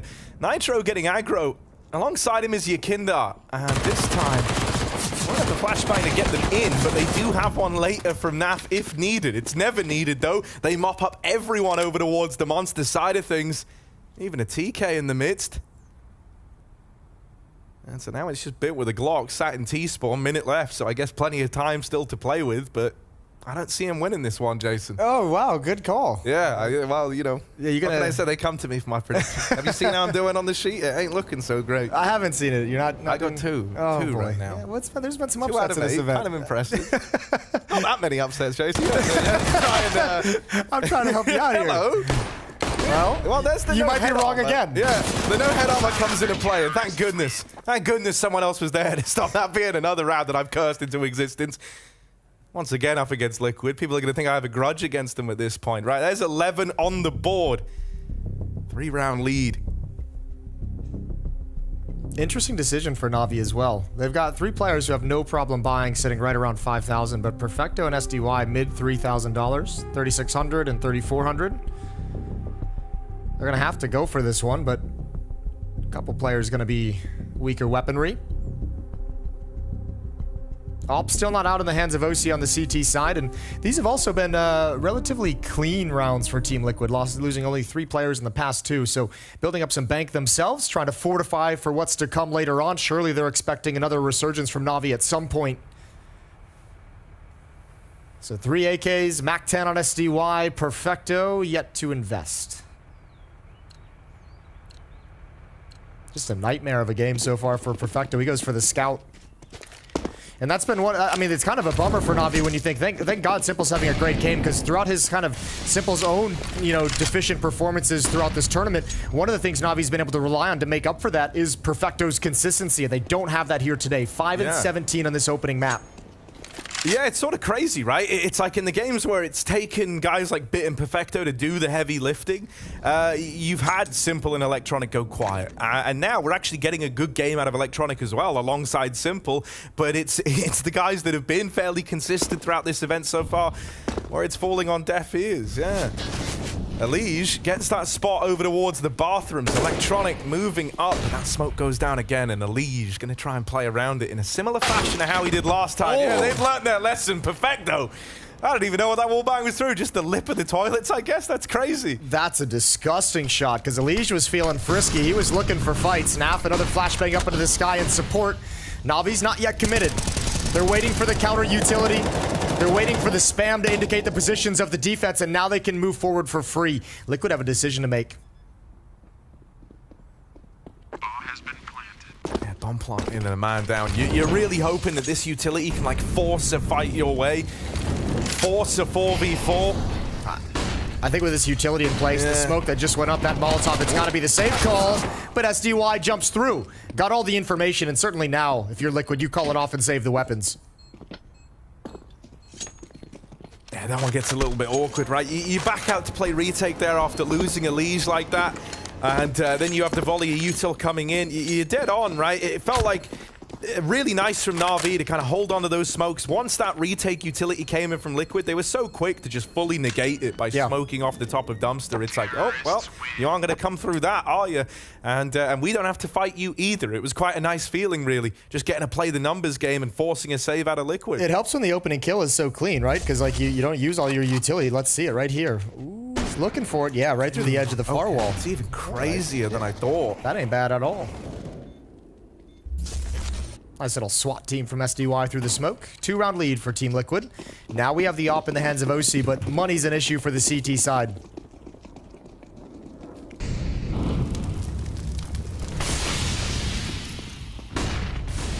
Yeah, we actually have a pretty heavy B lean to open up this round out of Team Liquid.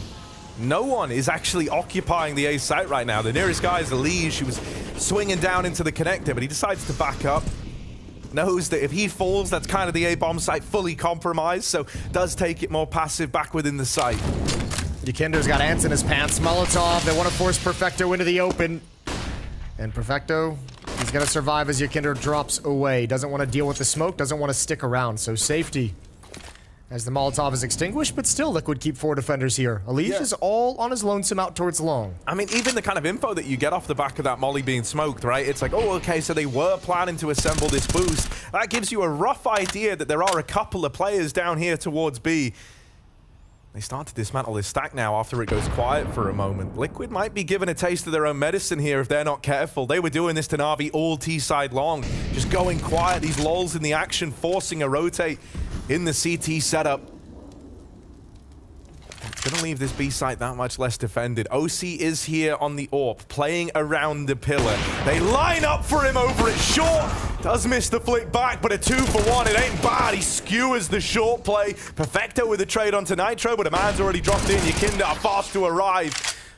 Leaves it all on bit in the 1 versus 3. He's got 20 seconds. Bomb at his feet, but he's moved past it. Instead, he's hunting down this trade. However, Nafly repositions nicely around that util combo at CT and was ready to trade. Great double from OC. Well, obviously a little bit fortunate as they line up, streaming up, but a good shot to hit. Oof. That sucks. Flashbang was popping in front of the pillar. Nice! Up pillar. It's rough as well, because like you actually end up losing 2 of your big firepower pieces in that round in one instant if you're Na'Vi. You know, Samdai Young is kind of the reason that Na'Vi even embarked on getting a few rounds to end that first half in the first place. And despite the fact that Liquid started, oh, missed shot, Dink, OC's in trouble, got it back away. Yeah, good Molotov to cover the retreat. Alicia's gonna help him out with the kill on towards Bit, make sure he can fall back safely. Yeah, I was gonna say they just shifted away from that B bomb site, but Yukinder was close enough to be there quickly. Yeah, he could drop down, right, and immediately play that heaven rotate. Nice little detail, gave them a lot of presence over towards A and still kept that third man feeling present over towards B. And Yukinder's doing what we know he likes to do, just starting to push and get information and make the map feel a little bit smaller for Team Liquid as he's saying, hey, there's no one outside B. There's no one outside B. So Nitro, you shift over to the A-bomb site. I'm going to wait. I'm here in case they try and fall back. But for the moment, we don't need you here. So defense gets shored up. An already strong defense gets even stronger. And it's just a scout and pistols, not even armor. And there's the scout that hits the deck. Yeah, last time you went for this A play, right, you kind of forced Liquid into a retake setup. That's not happening with all this info that you talk about. They wanted to fight that every step of the way. Some die young. 1v5. Go and grab Is he winning it? I don't fancy his ult. I think he probably just dies to this ult.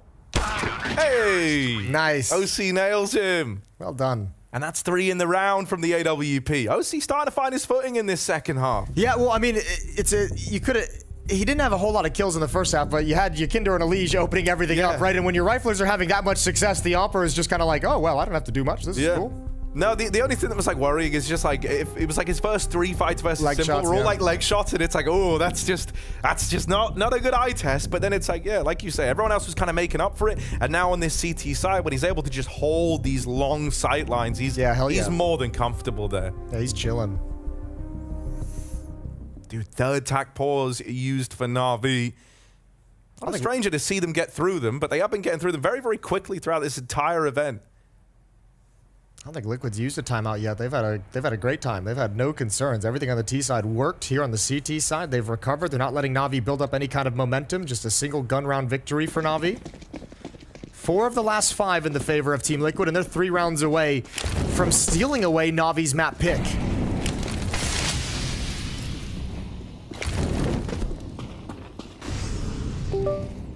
Starting this round again with the quad B lean and Elige playing this early connector position.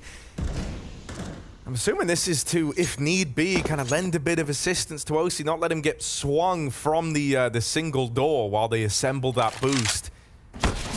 This does mean, is for Elige, he kind of gets left in hot water at the start of these rounds, right? Could be a vulnerability that Na'Vi could look to exploit if they knew about it. And that's kind of the big problem right now with how, you know, Na'Vi have been fairly slow out of the gate. They don't really know about Elige's movements. They don't really know about this quad B stack that's been employed at the start of so many of these rounds. Yeah, I'll tell you what though, I mean, why it might look like he's kind of can be in hot water quickly. Elige doesn't feel that way.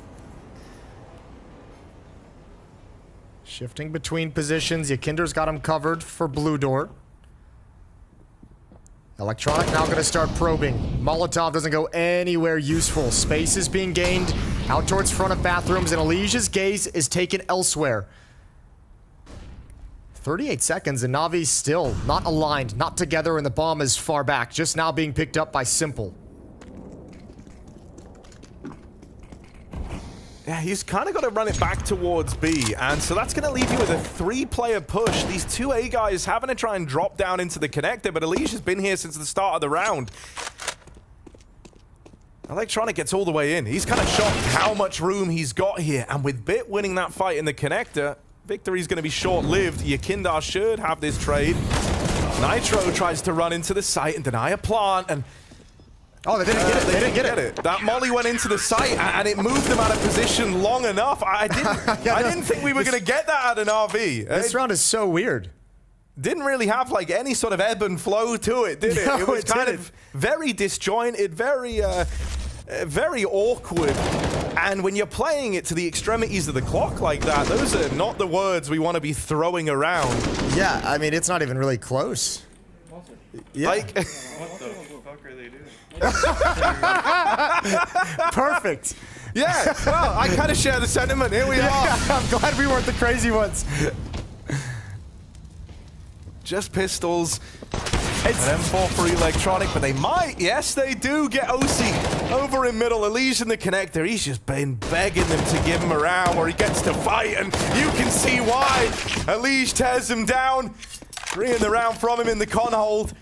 You'd like to think he's done enough, and with this big flank on the cards for Yakinder, he's going to be coming in on the backstab very, very quickly. The only chance you had was really to pressure Nafly sooner rather than later before this flank could get activated. They've got no idea it's happening, and with them slowing down like this, it's given Yakinder so much room, so much time to just steal this round away. 1 versus 3 for Simple. No armor. At least he's got the bomb. That might be the only thing. Maybe if you want to give him a second thing, it'd be the clock, but Naf's pushing. 15-9, Liquid have 6 chances. I'll tell you what, one of the worrying signs for Na'Vi, I feel like it's been a while since we've seen a round that disjointed, that ends by them timing out and not being able to plant the bomb. That used to be a symptom of Na'Vi on their rise up when they hadn't even really figured out exactly how they wanted to play and become one of the best teams in the world. Identity. Yeah. That was one of the constant criticisms, and it's been a while since we've seen it creep back into their gameplay, but here it punishes them harshly.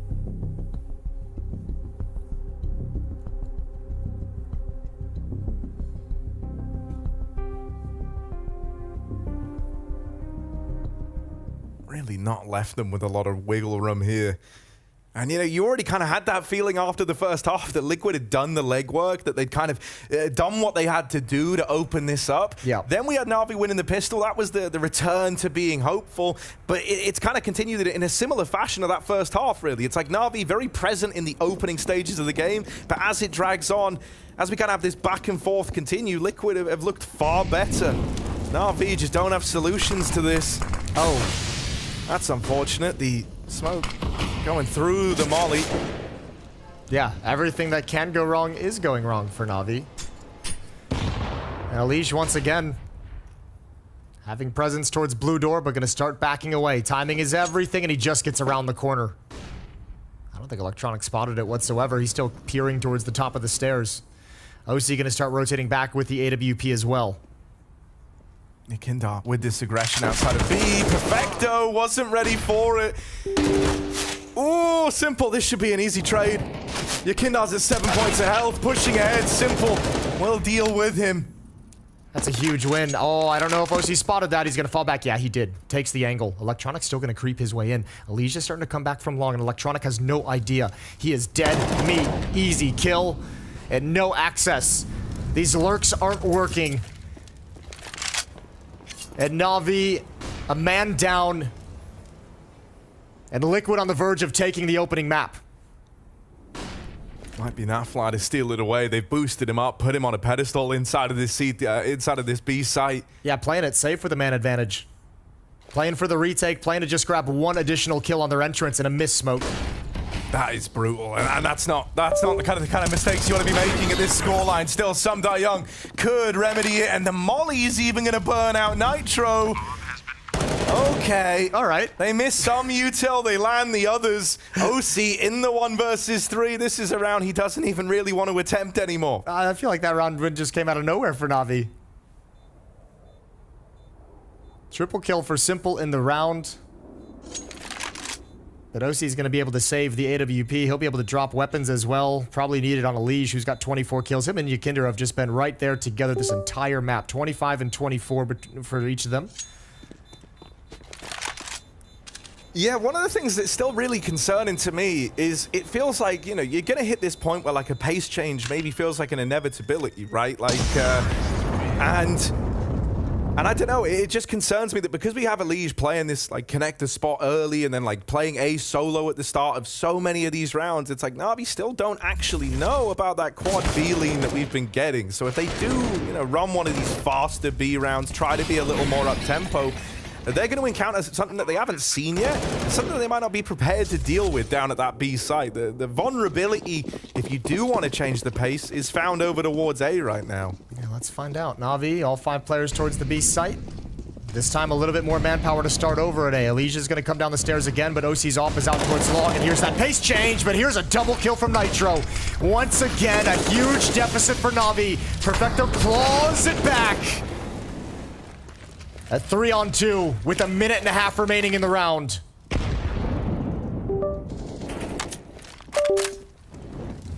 Info is there for Liquid right now. They know that these guys are over on short right now, so they're going to supplement this B site with an extra man. 2 players down here. Orp on OC just left holding these long angles outside of the A site. Sumda Young been someone who in these kind of critical moments, at least in this map, has been able to deliver. Let's see if that keeps up, because he's got Simple alongside of both of them. Having a good game right now for NAVI. If anyone was going to do it, it's these two. Into the B site they go. Nitro and NAVI both here. Playing for this trade at bare minimum. Sumda Young, that was a chance, that was the opportunity, and it sails right by, and they don't know about Nitro. They still haven't cleared this, and so that's a freebie. Simple's now going to do it alone. At least has the info on this close player. It's a good flash to leave Simple blind. Bit of room given to OC as a result, but he's missed this timing. Simple creeps underneath the heavens and wins that fight. A 1v1. OC, he's landed so many leg shots on Simple throughout this series. Well, finally needs to convert one of them, and he will. Liquid steal away NAVI's map pick to open up this quarterfinal.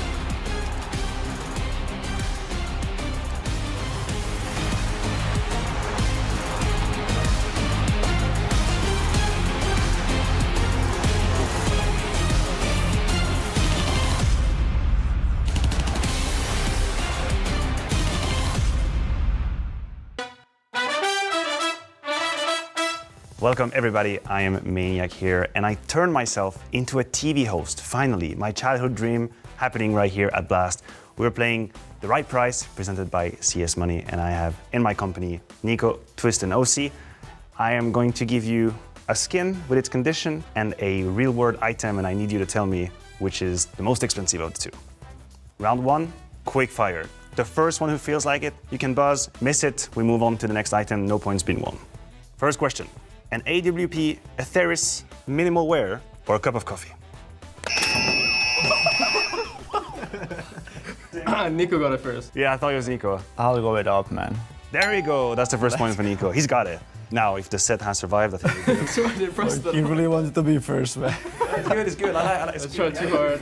That's exactly what you need. A USPS Cortex well-worn or a bunch of bananas? I'm gonna say a bunch of bananas. You're absolutely right. Nice. You're absolutely right. That's $2. Say so. An AWP Wildfire, field tested, or a gaming mouse? You were first. I was thinking mouse. There you go. That's a point for you as well. That was $60 here on average, and you were correct. The gaming mouse was more expensive. The average is a bit higher for gaming mice nowadays, yeah. AK-47 Empress, field tested, or CSGO price on release? Oh, I'm so slow, man. The Empress. There you go. That was actually $15. $15 indeed, the Empress being more expensive than that. And finally, a butter knife Gamma Doppler Phase 3 or a gaming laptop? I would choose a knife. That's wrong. That's a miss on the end. It's Black Friday, bro. So now we're moving on to All In. I'm gonna give to each of you guys the same question. But the twist here, no pun intended, is if you get it wrong, you lose the value of the skin. So there's risk here. You have to consider it carefully. You guys ready? Yeah. That's Nico, I'm gonna start with you. A gut knife Doppler Sapphire, factory new, or a TV? How big is a TV? Someone measure the TV, please. I'll go with TV. The TV for you. That would also go. I would go with the TV. You go with the TV as well, OC? I'll go with the gut knife. You go with the gut knife. Well, for the first question, the answer was a TV.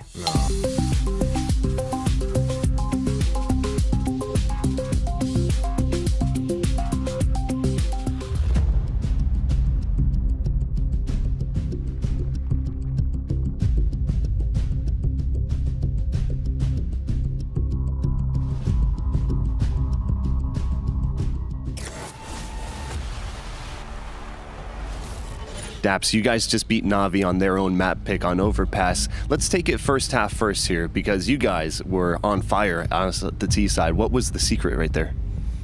I think the secret was that we knew it's a map that they picked to try and counter our map pool. It's not a map that they're particularly good at. They're just trying to make us uncomfortable. We know how they play. We scrimmed them before this event on it, so we just have a good knowledge of how they play the map and that they're not that comfortable on it. And now in the second half, you know, you guys on the CT side just closed down everything. We saw at the end here, Simple trying his best to claw themselves back, but you closed them down. What is going to be the secret for you guys going into the second map? Just keep doing what we're doing, honestly. Just stay focused. You know, we have a game plan for every map and just follow it. And how did you guys prepare before you guys went into this match against NAVI? Well, we played them recently at a previous event, so we honestly had a lot of prep done already on them, and they have their new player now where they kind of swap them in and out. So we just did our prep as normal and just same stuff as always. I'm not going to go into details. Zimzalabim, it is Liquid to absolutely drown out NAVI on their own map pick, no less. Some great words from Daps coming off that map victory as well, because it really was the T side that was a huge difference maker. 8 rounds on the trot in that first half, Jacob. I think he's right on the money, because he's highlighting a problem we didn't get to address that much during the pregame as well. The fact that NAVI right now, we talked about their weak map pool, how Liquid potentially have the upper hand. I think he's spot on when he's saying that NAVI tried to counter Liquid by picking a map that themselves not necessarily too comfortable on, but they thought Liquid would be weaker. And how many times have we said that about NAVI?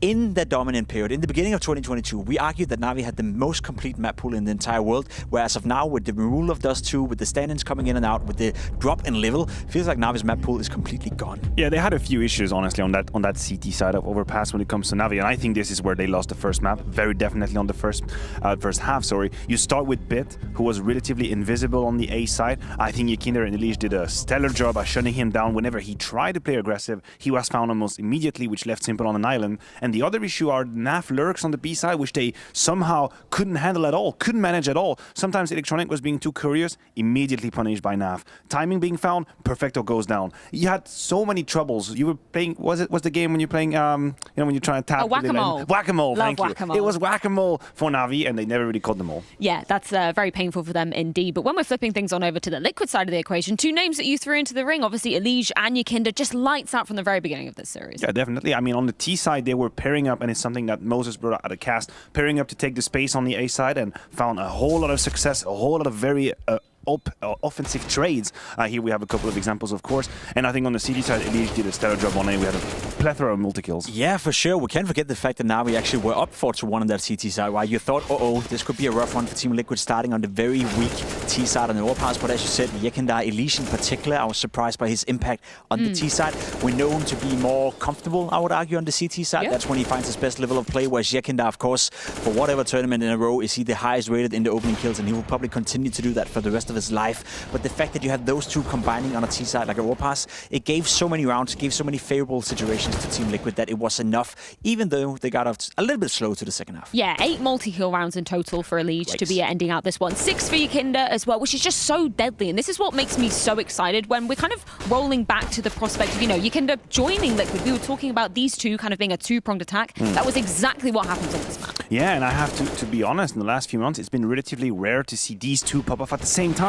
Remember, this happened in Cologne, and this is where sort of everybody bought out to the proof of concept that this lineup was. You said, oh my god, Yekindar is Elise together. Jeez, that's absolutely blistering. And then one of the two was always a little bit missing. I think Yekindar obviously is having the main spot, and he's having the most attention on him in Liquid. But in this tournament, prior to this series, he was the one who had the biggest deficit compared to his last 3 months. So it's great to see him pop off. And Elise, that's the deadly potion.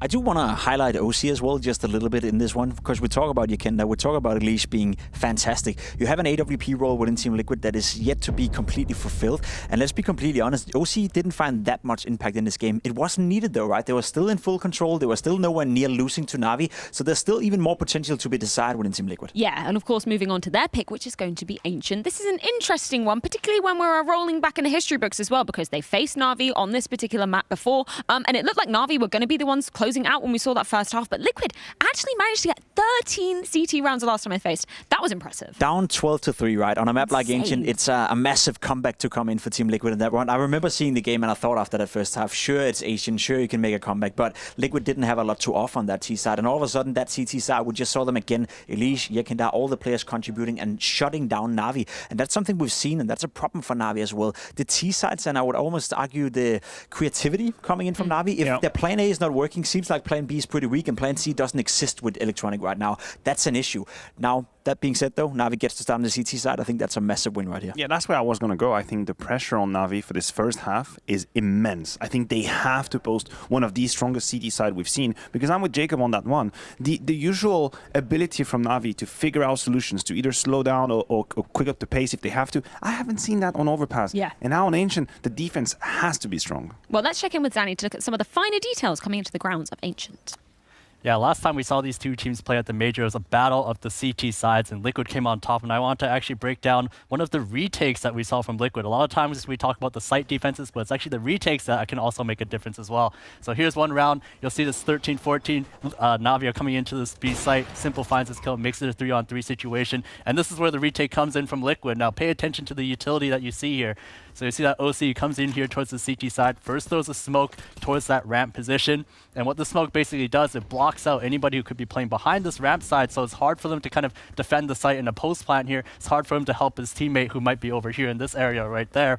And as well, he's going to couple that with a Molotov towards default. Now, this is a good Molotov because typically when you throw this Molotov, somebody obviously has to plant the bomb, but usually the smokes that are here and here are faded by then. So he's basically out in the open, and that's what this Molotov is designed to do. Nitro, he peeks off of it, using that Molotov to force out that player. Next, you'll see OC tosses a flash in to allow both sides, both the player from this right side and the left side, to basically come in towards the site.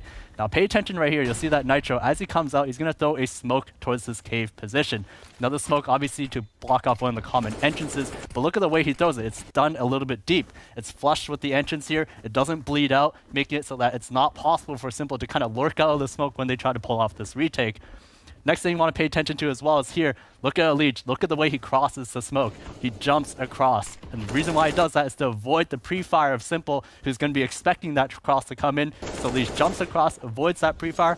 And once they're in the site, now it's a 3v2 situation. They fake the bomb. They've now got NAVI in a situation where both these players, they have to make a move on the defuse.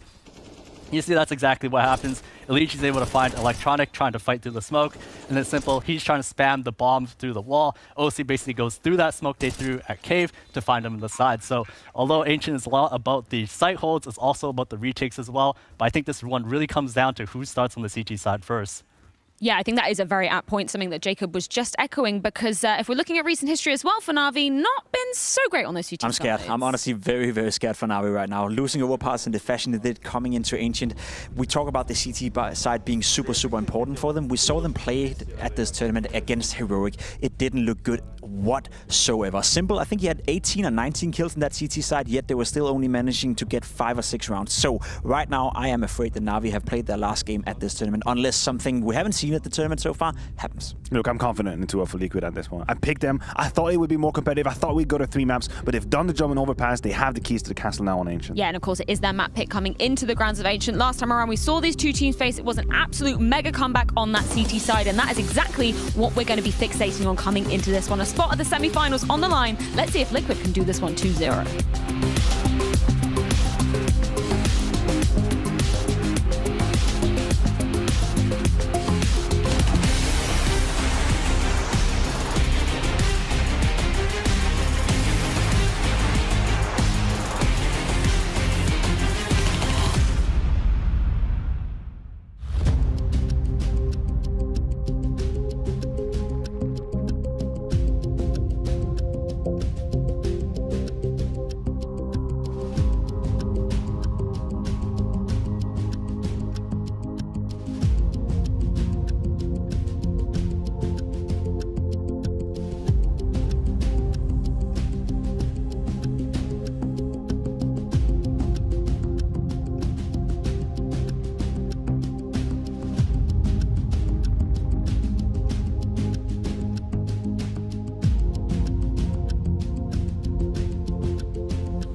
Liquid reach new heights and rain on Navi's parade to open up. Now we go to Team Liquid's map pick of Ancient. I'm worried for Na'Vi. The analysts are worried for Na'Vi. Betway, by the looks of things, are worried for Na'Vi. Jason, how are you feeling? Yeah, I know. I just saw those odds and I was like, oh dear. They were so even when we started this out, and just by eye test alone, yeah, I think that's fair to say.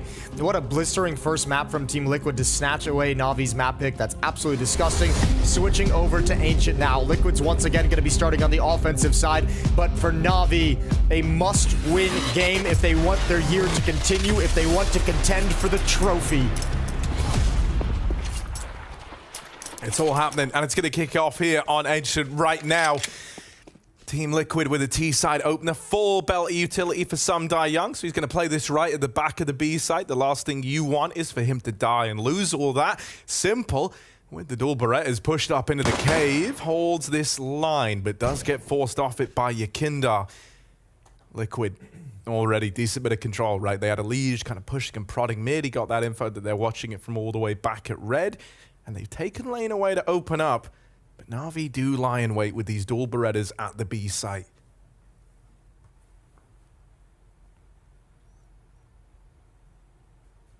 Patient. Same thing that Liquid did on Overpass. They just waited.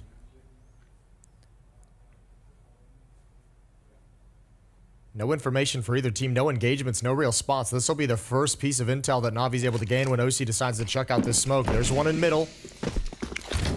Molotov in towards Donut. This is a full force attack. Electronics got to do business with the dualies. Oh, he turns for a flashbang and gets dropped, but Bit is there in support. Double headshot as he sinks back. That's clean at a Bit. Can he find any more? Going through the motions on these temple fights. He's waiting for a swing at main or big box. The flash will find him, sending him back. Yakindar gives chase, but might have bit off more than he can chew here. There's a lot of bodies around this corner.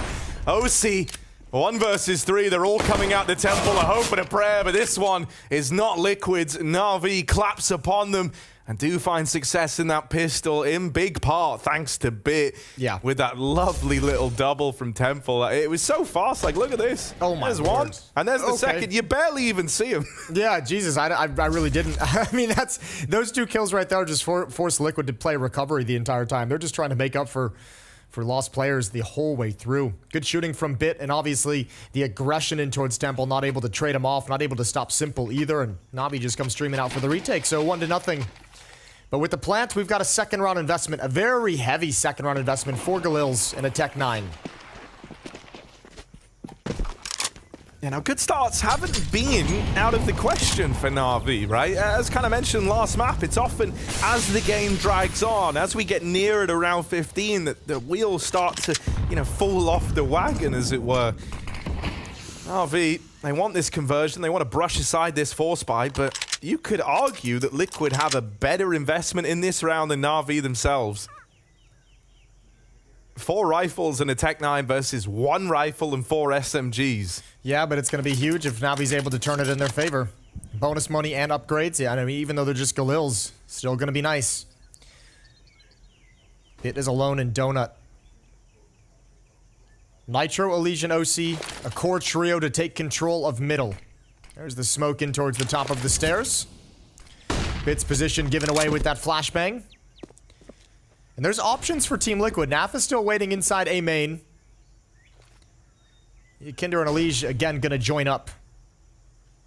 Force back any defense that's inside Jaguar. 2 players here.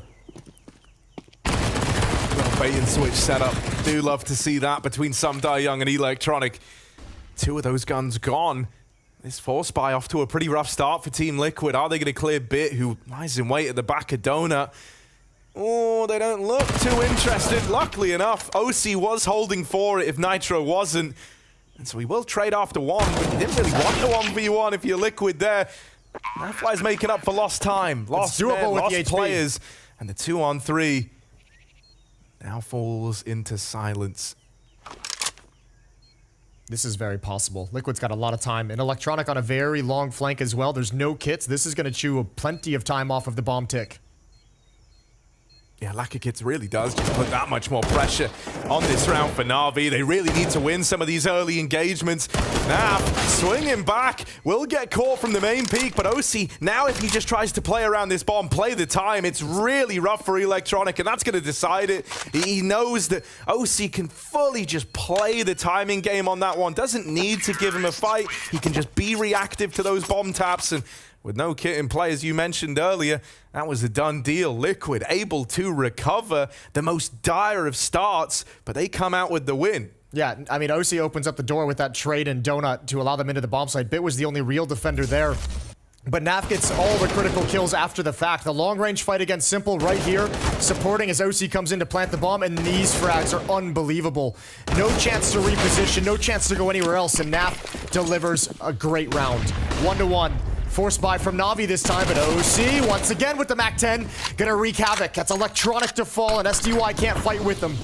Oh, they try to smoke this, but that's a really nice grouped approach. The Akinder and Elige, once again, tethered together, no more than 5 meters apart. That's the rule. That's a really nice crunch on the cave player. Great reaction, right? Like, you tried to have Electronic getting a little cheeky with it. And those two obviously did phenomenal on Overpass, with the way that they kind of paired together to take out players at long and in bathrooms. If that duo can get going again on here on Ancient, it might just be all she wrote for Navi. 5-on-3 in the favor of Liquid, but Yakinder and OC very, very low. They might have to either play passive or just kind of be cannon fodder jumping in. This is recoverable for Navi. And this Sundayong 5-7 is fairly blessed. We learned that in their 4 spies on Overpass. And this round, it doesn't serve him well. So Perfecto is going to give it a go. Onto the Galil now. They do lose this cave control, so he's kind of stuck fighting here, right? The path back into the site is not certain, it's not guaranteed, so he can only look at what's ahead of him. Look at the health.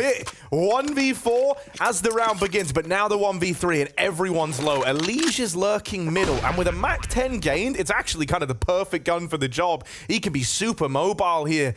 And with everyone down to sub 15 HP, it's not going to take a lot to get rid of them. It's just whether or not Bit knows that, and he doesn't. I think he did.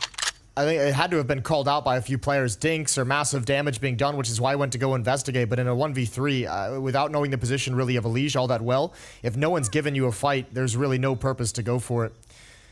He's going to save his armor, save the MAC-10. Second round for Team Liquid as I string them together. 3 players are going to survive. Money is going to be built up. So Liquid convert out of a win. And can start building momentum. Smiles all across the aisle. Yeah, I mean, they're looking very very switched on today, and everyone's having a good time, you know? There's been some laughter, there's been some kind of shared funny moments, some sick clutches thrown in there that have had, like, the big reactions. Some incredible sequences and incredible clutches from Liquid that gets everyone feeling good. I think it's just that kind of feeling, you know, I think they can recognize it too. They're feeling a bit like, you know, a well-oiled machine right now. It's all just clicking into place. Doing wonders for the confidence. That's been a good talking point for Team Liquid as well. Like in recent times, is a lot of focus in some of these interviews has been on a lot of the mentalities that they just don't give up, don't quit. Obviously today they haven't really been put in a position where they'd be forced to quit. They've been playing from the front. Yeah, yeah.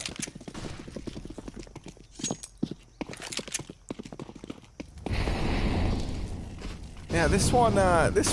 I hate to break it to you, it doesn't really get more interesting than this. Yeah, it's over, isn't it? This is just Liquid walking into the empty B site. NAVI taking a gamble. They had everyone at B early. You don't hear or see anything. There's no hints that there was going to be a B play, so they went a group, gambled for A instead, and they do get this exit on an AF. So honestly, that's a great save find. that AK. You're more than happy with it. Yeah, you're going to be very, very happy with that. With even a smoke picked up, small but important. Now, the last time these two teams played this map was at the IEM Rio Major. That was a 16-14 victory for Team Liquid. Close as you like. And it was won by CT sides. Yeah, it was crazy actually. Liquid only got 3 rounds on the T side at Rio. They already have 3 rounds here in Abu Dhabi. Oh, so by that logic, they've done it. Yeah, they're fine. Yeah, might as well call it right now. Why even waste the time? All right, let's see what this first buy round's going to shape up to then. Right, you get out of it with the AK. That's a nice little bonus. Is it going to feature that AWP? Does the AK save allow it? I think it will. Yeah, it has. That's dropped over into place. So we get that AWP out from the get-go for NAVI. Simple had a great game on Overpass, but I feel like I don't recall a whole lot of op highlights from him at all. Most of it was done with like the M4, triple kills with the M4 consistently. Yeah, you know, we kind of had it at the start of the game, and then they entered that horrible time period with the money where they just couldn't really look to bring it back out either. Electronic fighting on an island in middle, and Nitro, he swallowed that island up. Bit and Electronic both dead. Here's a chance. The tides are rising, the tides are turning. Simple with this AWP has got to be the man to do it. From behind the big box, focused on Donut. Flash goes in, but does not find him blind. Tries to get out of there, but can't escape with more than one. Sights lost. Rounds lost. NAVI looking like they're going to have to save. Well, SDY, he can go for this. I feel like he should at least see if he can get one kill in towards Donut and see if you can make this retake happen. But Perfecto looks like he's already called to save. He's in the same line of thinking. SDY's close by to try and thin this out. He could have turned it into 2v2, but I think it's the lack of kits. I think it's having no kits that Perfecto just says it ain't worth. Man, Nitro's going to get the glory for the double kill in middle, but you got to give credit over to Yakinder. That's the second time we've seen him walk through that smoke past Jaguar, and he occupies Electronic's complete attention. For so long, Electronic has to be focused behind him. And utilities being streamed out, Electronic support gets Molotov, gets blinded. That's perfect coordination from Team Liquid off the back of Yakinder taking attention away. Yeah, it's really good. It feels like there's kind of always like another layer to the cool out of Liquid, right? They really like kind of obfuscate the original intention of the round, you know? It's like in this moment here. Look how blind Bit is. Yeah, exactly. It's you're highlighting, and it's like when that's happening, you know that those players in mid, fixated on your kid, are going to be vulnerable to a flash and a smoke push. It's little realizations like that that are coming together very, very quickly, very, very cleanly for Team Liquid, and we've not really seen anything close to that for NAVI so far. And still, as we just kind of mentioned the last round as well, keeping the AWP of Simple relatively quiet. He goes 1 for 1. Good kill from OC as Simple tries to fall back in towards Temple. Gets it just right at the last second before he disappears into cover. So 2 AK-47s brought into this round from NAVI, picked up on SDY and Perfecto.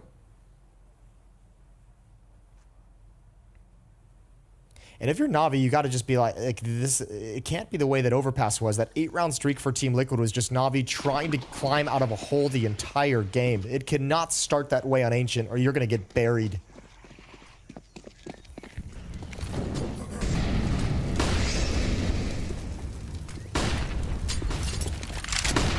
Throwing a lot of investment in around these safe guns. They still want to try and fight for this round. Sumdar Young is believing. That's a nice play into the double doors. Liquid certainly weren't prepared for the pace.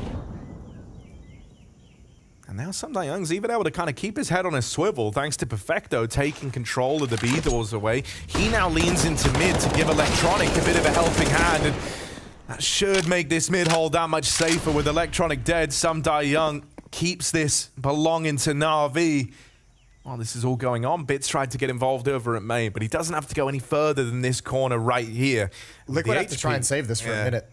Yeah, that's kind of rough, isn't it? Yeah, and I mean, it's so long, and you almost have to be at a point where you maintain some level of aggression to make sure they can't just push onto your position too early. Like OC watching for that A main flank because, I mean, Bits ready to start pushing at any moment. Here it is. OC flicks over, can't land it. That's going to be the signal. Perfecto starts clearing out B lane. 37 seconds still left on the save. I don't know if NAVI really want to risk a whole lot with these weapons that they've been able to pick up. Or the one rifle on Simple. Bit can go find one as well elsewhere. I think they're just going to be happy to save the rifles considering they want the economy to have that easy bolstering. So 4-2 is going to be the score as NAVI fight back. Yeah, nice to see. You know, they really didn't have a lot going for them in this round. Nice that Sumdar Young kind of just throws caution to the wind. I think it was him and Perfecto getting activated over towards Cave. I'm really looking to put those guns to use from the get-go. You know, I think if one thing's been clear throughout this series, it's that Liquid are very, very good at getting in your head, getting under your skin, manipulating these rotates, oftentimes in their favor. And so, you know, by going aggro like that, you kind of just take the fights on your terms here. And every step of the way, Sumdar Young had backup if he needed it. That's nice, that it could be a potential solution for NAVI to exert a little bit more presence over towards mid and B on this CT side.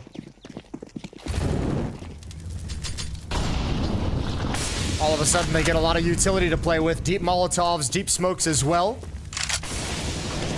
Elige not going to be able to challenge with the follow-up smoke, but he was looking like he wanted to tease the corner. SDY brought down to 66. Make that 54.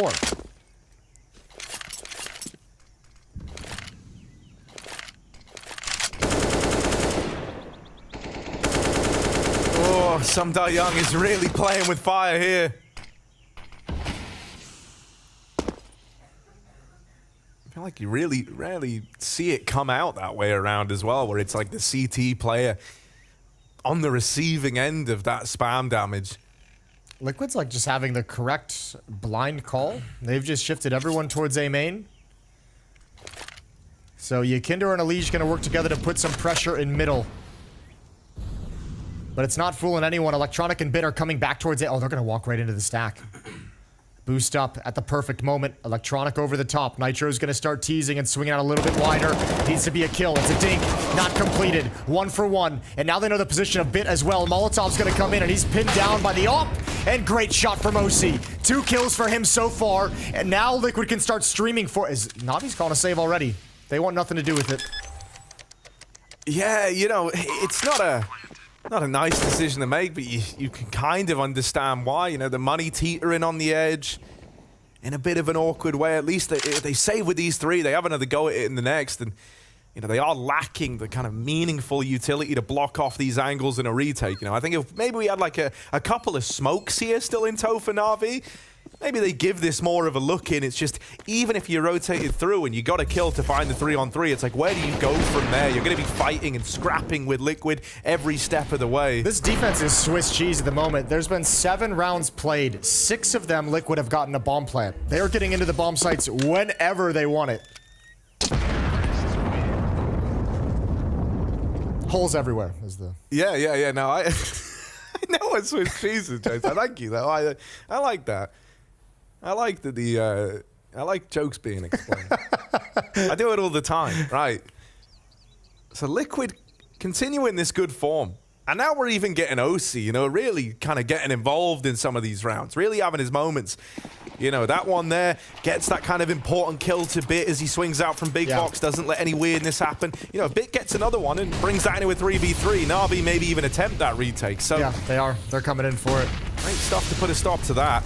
It was also him in the Galil round that got that all-important entry. Sumda Young is going to try running back this peak from Cave. He's got support in the form of Electronic, but he goes ahead alone. Going through that smoke is very confident, very overzealous. I wonder if there's like a flashbang that he just thought was going to be way more impactful, but nobody was blind. Yakinder had an easy one.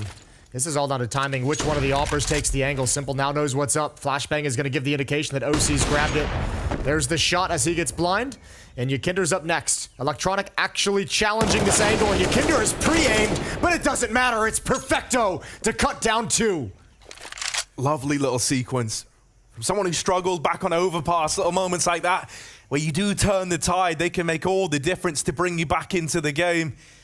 Perfecto now entrusted with this B hold.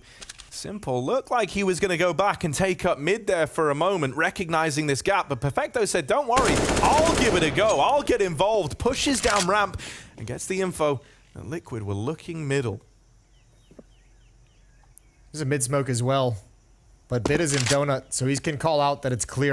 Navi at the moment just have to be paranoid that someone from Liquid is moving up the stairs at the moment. So Simple alone at the B bomb site with an AWP. Perfecto holding on towards the mid stairs, making sure nobody can lurk and flank. And Bit still over and Donut at the A bomb site. So a split defense completely, and it's all on the shoulders of Simple. Yeah, Molly's going to force him back, and tagged on the cross. He just makes it by. Plant going down for Liquid. Navi 3v3. This is one of the best chances at a retake they've had. Still pretty far removed on Bit as he starts to make his way over.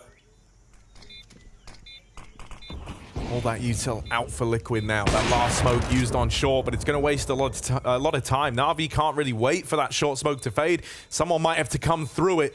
They're really hoping that someone oversteps. That flash sets them up.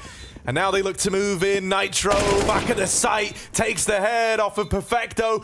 Has these last 2 just boxed in, and everyone from Liquid. One moment you're not seeing anyone, you're not getting any fights, and the next you're getting 3. That's really well played in the post plant for Team Liquid, and Nitro just kind of hunkering down at the bomb site. That smoke down helps him so much. You can see as soon as the utility's being spent, as soon as OC gets blind, he's able to shift to the left side of the default boxes to find safety as they stream out. And finds his moment to pounce. Yeah, cool yourself off. You got the hot hand, OC. 6-2, 4-round lead, and Navi's back to pistols. Change of pace. Yeah, straight up B-ramp. Navi have not had to contest with this yet. They haven't had to contend with it, and now the B site belongs to Team Liquid. It's run over.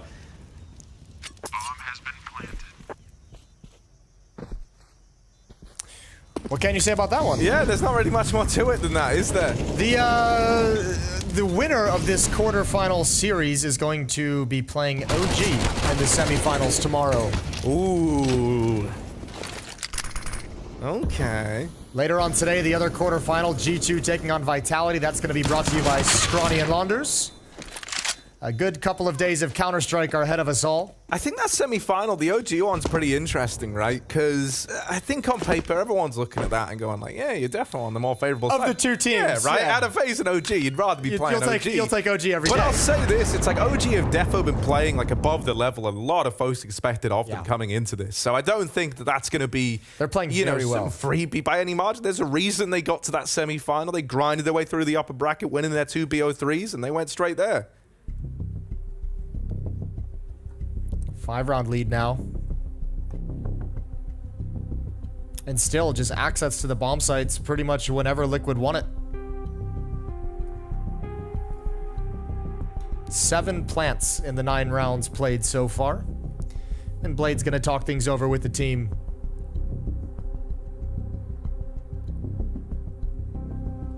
It's hard to call. We've seen Navi even like try and get aggressive. It's not like they're just relinquishing free space to Team Liquid. We've seen Electronic and Bit push down mid and try and play aggressively behind the smokes. We've seen SDY try and challenge down that B lane. We've even seen Simple with the op trying to peek down that B ramp. It just nothing's working at the moment. No, and that's why, like, you know, I think what's been so impressive is like for Liquid, their kind of ability to counteract a lot of these ideas that Navi have, seemingly on the fly, but it comes in so fast, it almost looks calculated, it looks very rehearsed, right? But they are getting dealt a lot of new ideas in some of these rounds. I like this. On the back of the pause, they say, all right, let's run it in B again. Whatever they had planned, let's just uproot it with a fast B play. To do that, they had to get past Simple, and they've managed it. Here's Sumdai Young spamming out from the cave. They don't decide to give chase. They're going to play this one inside of the site. It's a little awkward, but Cave lost. They have to take real estate over towards long or ramp. These are the options open to you, and they've elected for the former. Nitro left inside of the site, and that fly smoked off. A liege full blinded. Nice way to isolate that engagement. Nitro now gone. That fly is going to have to do the heavy lifting. Flash to confuse him through the short smoke. They're all looking at Long where he just dropped that flashbang. They're on the bomb, and with 3 seconds, he's not in position to get them off of it. They realize very quickly where that's planted for and the kind of opportunity that they have. And so NAVI, they do come out ahead there. Yeah, Elige kind of gets stuck in no man's land trying to push forward. Using a Molotov to delay the retake, but he had nowhere to go after the fact. Susceptible to a flashbang as well, and a good retake. Really nice kills at the end for SDY. Yeah, you could kind of tell that, like, Liquid didn't really want to get left on that island of long and short, right? That's why when that cave smoke came in, yeah, I think it was Elige, you just saw, like, staring at it, almost wanting to chase through it. But I think he considered it. Yeah. Blinded in the Molotov as well. Now the aggression is paying off. Electronic and Perfecto with 1 apiece in middle. Yakinder up next. Gonna lose that fight with SDY. And Navi finally looking like they're gonna be able to string 2 together. And finally able to deny access to a bomb site. Yeah, it's got to feel good, right? You also kind of, you know, got to have one of these mid plays work out for you. It finally feels like, you know, one of the ideas you've tried and called out of the spawn, this double mid push, it's actually worked out. Still, I mean, this is still going to be a tough recovery for Navi considering the money on Team Liquid at the moment. Especially with all those plants, they've been able to balloon this cash behind them, and this is still a winnable 2v4 for NAF and Nitro. Yeah, I mean, here's the thing. With all that cash as well comes this incentive to just look to do damage in this round. And you'd be surprised how quickly that can spiral from just a damage-dealing mission to something more. 45 seconds as they start to flex a little in mid. Smoking off the top of red, it's going to give them room to push up. From here, they could go donut, they could go ledge. Looking like they want to try and move into the path of electronic here. That smoke gives up. The fact that someone is behind donut, someone lies in wait here. NAVI tries to spam him. They've learned about Bit, but they can't win these fights yet. Nitro finally gives them something, but with only 15 seconds, he's out of there. He's running away, and Samdai Young might not let this happen. Or he will. Yeah. What a nice guy. Well, he didn't let it happen, per se. Just happened to miss the shots a little bit. It's all right. I think Nitro's still going to get hunted down. Simple's caught him boxed in. SDY. Nope. He chills. And that comes down to the money. That comes down to Navi saying, okay, keep your own accounts. Economy's kind of a priority at the moment. Think about yourself. A little bit of them time. 2 in a row for Navi. For the first time on Ancient. Oh, even that's crazy. You know, even you saying that out loud, it's crazy. CT side, they've only just streaked together 2 rounds. They won pistol, lost 4. Won the 6th round, lost 3. And now they've won 2 in a row. And let's see what they can do with it now that they have some money, because they've been constantly harassed and harangued and not had all the utility that they've wanted throughout this map. Now they do.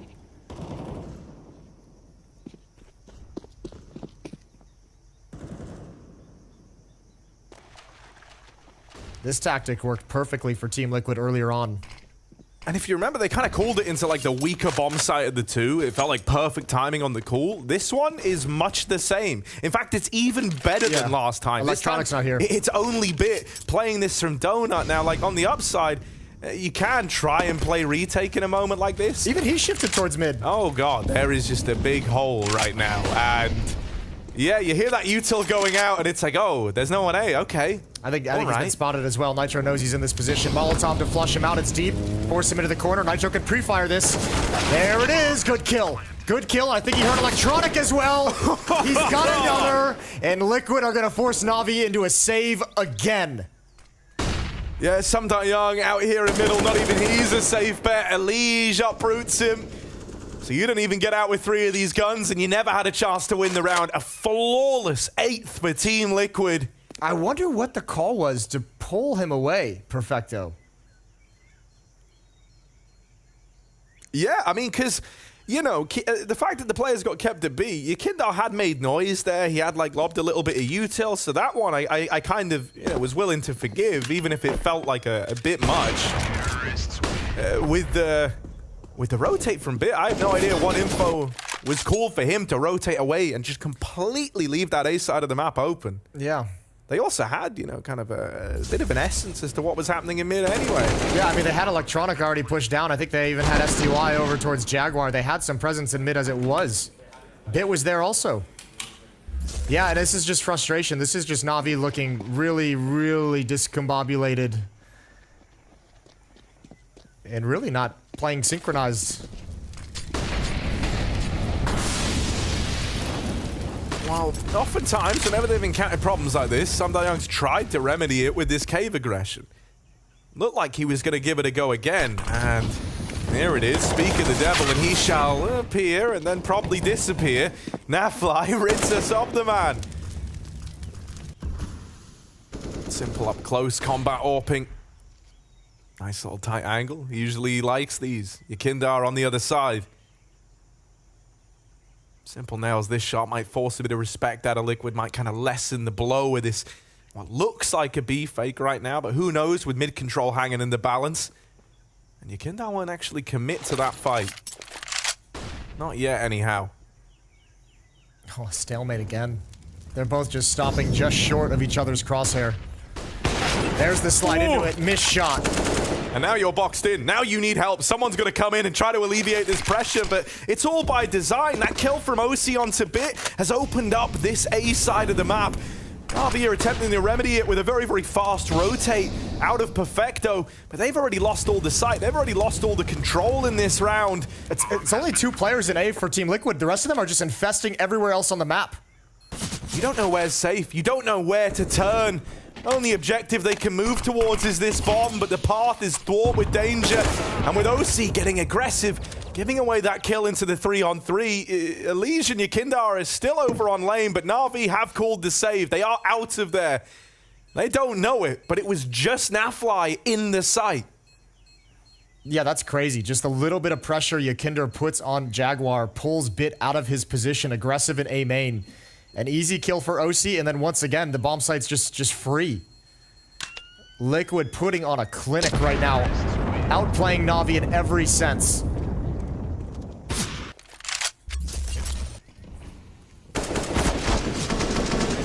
Yeah, it's a bit awkward. Good timing, though, and here it is. Just, oh, that's a quick snap over from OC as well. Fair play. Bit never even had a chance. But that's also feeling the pressure of losing the bomb site so frequently and so much that you feel like you have to make that play. Yeah, you know, I mean, we've kind of had moments like that. I think another team that we saw yesterday, right, like Vitality on Inferno, we had that kind of problem where, because the B site was so weak and you're so paranoid, you're siphoning resources away from A, away from middle. And so as a result, you know, the kind of net result is that the other side of the map gets weaker as well. Electronic, oh, the timing on that. Nothing's going right for them here. Nitro with that trade in mid, Bit once again pulled over from A, and once you see him, once you deal with him like that, in every one of these rounds where you've killed Bit early, you've had a path into this A bomb site. Liquid have no reason to take their fingers off the trigger right now. They're just going to hit the go button on this. And how many more rounds can you save if you're Na'Vi? You need to put more numbers on the board. Nitro's going to swing into it. Great kill. Now you kind of are forced into a save. Simple goes down. Good double from Nitro. SDY does what he can with the 5-7, but no chance whatsoever. He's even going to go down at the end of the day.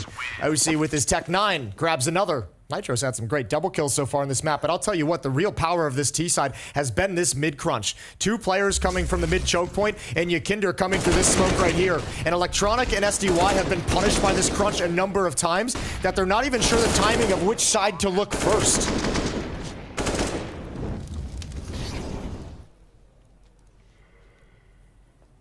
This has just been so clean, man. Like a 10-4. It's similar tones to Overpass in that you've kind of done the legwork on this T side. Liquid just need to dot their I's, cross their T's. Elige out in middle. Will get dropped out of the round. That Molly can't quite secure the trade, and Bit moving in to lend a helping hand. Well, at least keep this in the advantage of Na'Vi. Now, Yakindar has varied up his routing this time, right? He doesn't want to fight you at Cave anymore. You haven't had to contend with someone sneaking out ramp like this, and so Perfecto is simply not ready for it. There is still some Young in Cave. He's an unknown factor. He's an unknown quantity, but Yakindar fighting the front line, and some Young dies on the rotate out of the Cave spot. Simple over at the A side of the map. Very far removed from this round in a 1v3, and Liquid are convinced he's closer than he is. Man alive, this is disgusting. OC's holding this line. Simple needs to land like this ludicrous one-tap, or else it's a done deal. Missed shot for OC. Molly's going to keep him off the angle. Going back in, Simple will deal with him. Yakindar opened up this round with a beautiful double kill. Now it's down to him and Naf to close. They're going to play together back of the site, both in this cubby. Hugging one another. That warm embrace as Simple moves in. And it might be more of a sweet release for Simple, that sweet release of death, calling his name. There's one, but the trade for Nafly is found, and it's an 11-4 half Team Liquid, looking lights out.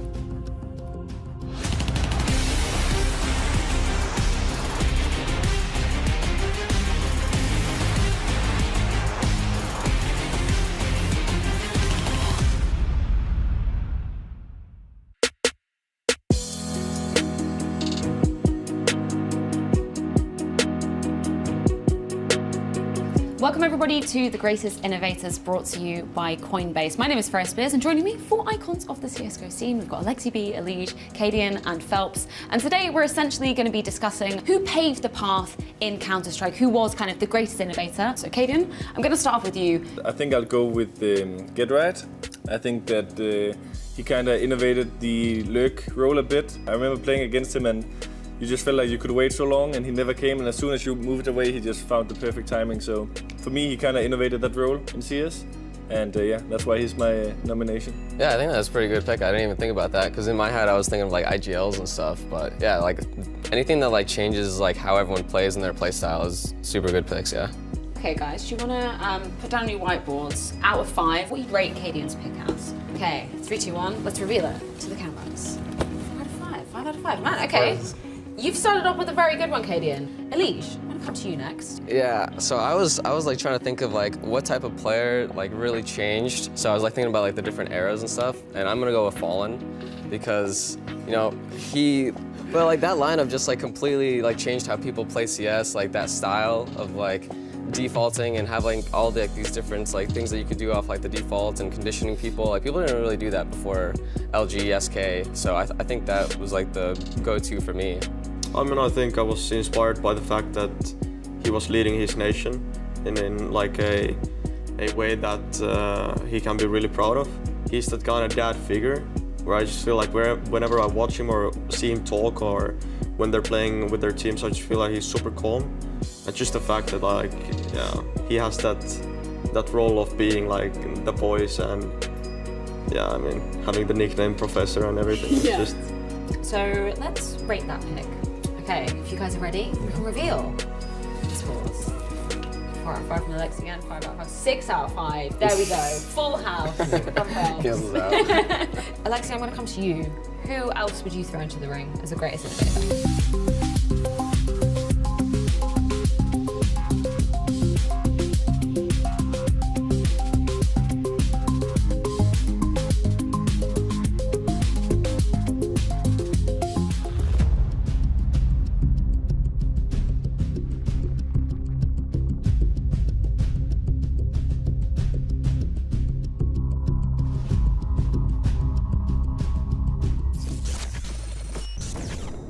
Maybe Anna? Yeah, Johnny, I ready? I'm gonna I had to fall off. I'm with you, yeah. I'm gonna flash over again. 2, over to the right. Yo, oh no, ping B as well. B. He's gonna be long. He just reloaded from long. I have your long. You can I have hold your long. Yeah. Watch out short smoke. You might run through when I shoot. I have it. One reloaded in game. I'll shoot triple. Flash. Sun. Fine. Be out. Long. Move. Too long. Going short. One more long. First, with up. First, I have short. I have short. He's stuck, I think. Nice! Nice job, guys. Liquid have got their eyes on the prize right now. They want to head on through to that semi-final. A map up in this series already after stealing away Overpass, Navi's map pick. And now 11-4 up to open up Ancient from the T side, meaning all they got to do is find a pistol here in this second half, and they're off to the races. It's a good start. A couple of kills taking place over here in middle. Finally, Na'Vi get one going their way, but it might be a victory that's short-lived. Some die young and simple, trying to reroute fast in towards this A side of the map, but Liquid are one step ahead. Yeah, OC's already shifting into Donut. Yukinder's already coming in towards Temple as well. It's going to be even harder just to get a plant. Now he knows the position of Simple as well. That's a great kill from Yukinder. Simple can't turn the corner, and OC's got the final one. 12-4, and Team Liquid just continued to march on. I'll tell you what, I know Navi's had a rough year, and this is kind of a shadow of the Navi that was dominant in the previous year and in earlier stages of this year. But it's been a while since we've seen a team outclass Navi to this extent.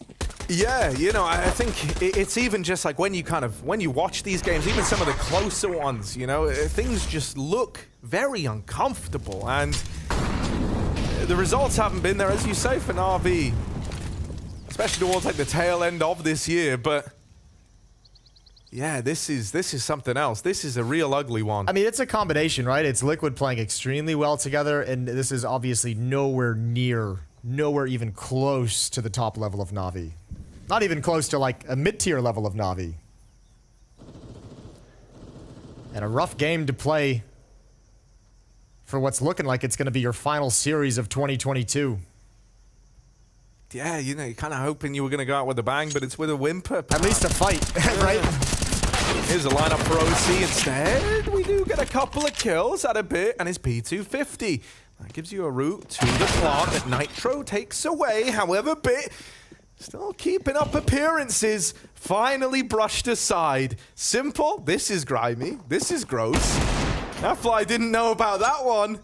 Backstab from Temple leaves it in this 1v1. Yakindar's moved in, taken up position, and he might even wrap Temple with this kind of spot. The last thing you're going to be ready for is him here. Simple was just in the Temple moments ago, and now Yakindar's crossed all the way to the big boxes. Simple looking for him, but so many angles to clear. M4 retrieved, and there's that swing out from Yakindar. I think that was just a really nice way to kind of play the 1v1. I can assure you that's like the last place Simple's thinking he's going to be. Yeah. So it felt like just a real safe way to play, a real safe pair of hands there from Yakindar. Yeah, he's probably assuming Donut, you'd imagine. Donut or A main, some kind of a flank from the other side of the map. Good job from Bit. Trades all the way through, but Liquid just kept throwing bodies at it to stop that plant. So many SMGs just streaming in to make sure the bomb can't go down. 13-4. Navi got to get started immediately.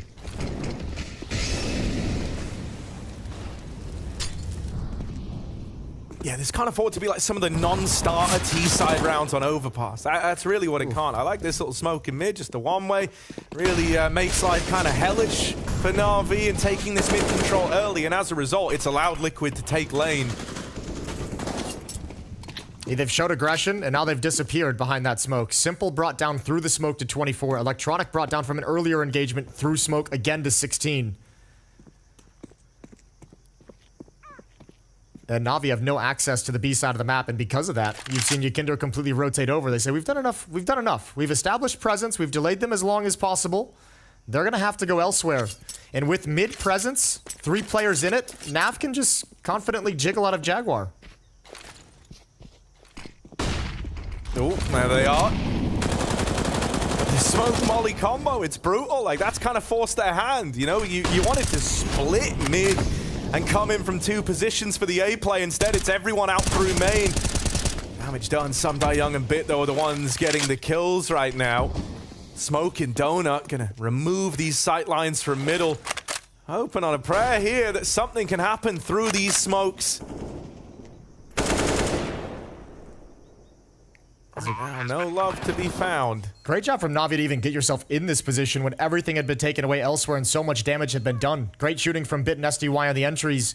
If Team Liquid can get a kill quickly, they can go for it, but they are already calling to back off. With this kind of a lead, they want to play conservative with the money for now. So Navi get a 5th round on the board. It's not clean, it's not pretty, but it gets the job done. Liquid just 3 rounds away from the semifinals. This is going to have to be a massive comeback on the offensive side of Ancient.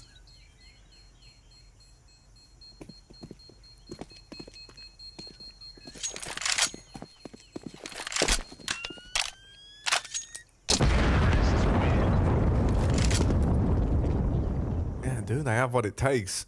Going to be a hard one for Electronic to, you know, try and keep offering up the kind of ideas and ideals to get them through this.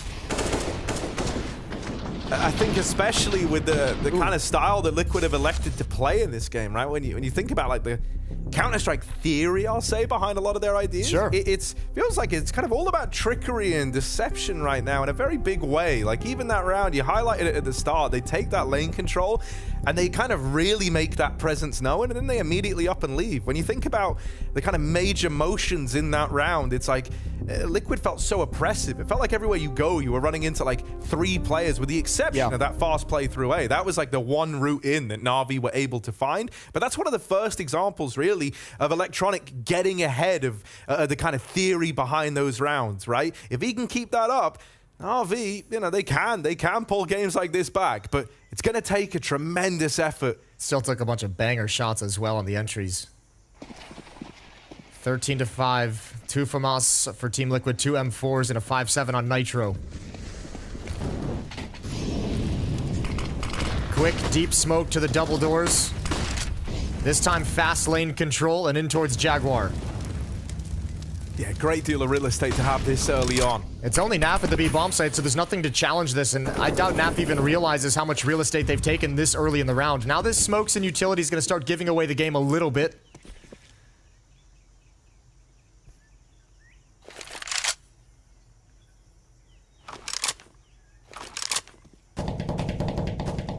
Oh, look at Liquid taking a pretty heavy gamble. They've pulled OC away from A. They've told him just to watch red, be responsible for this middle area.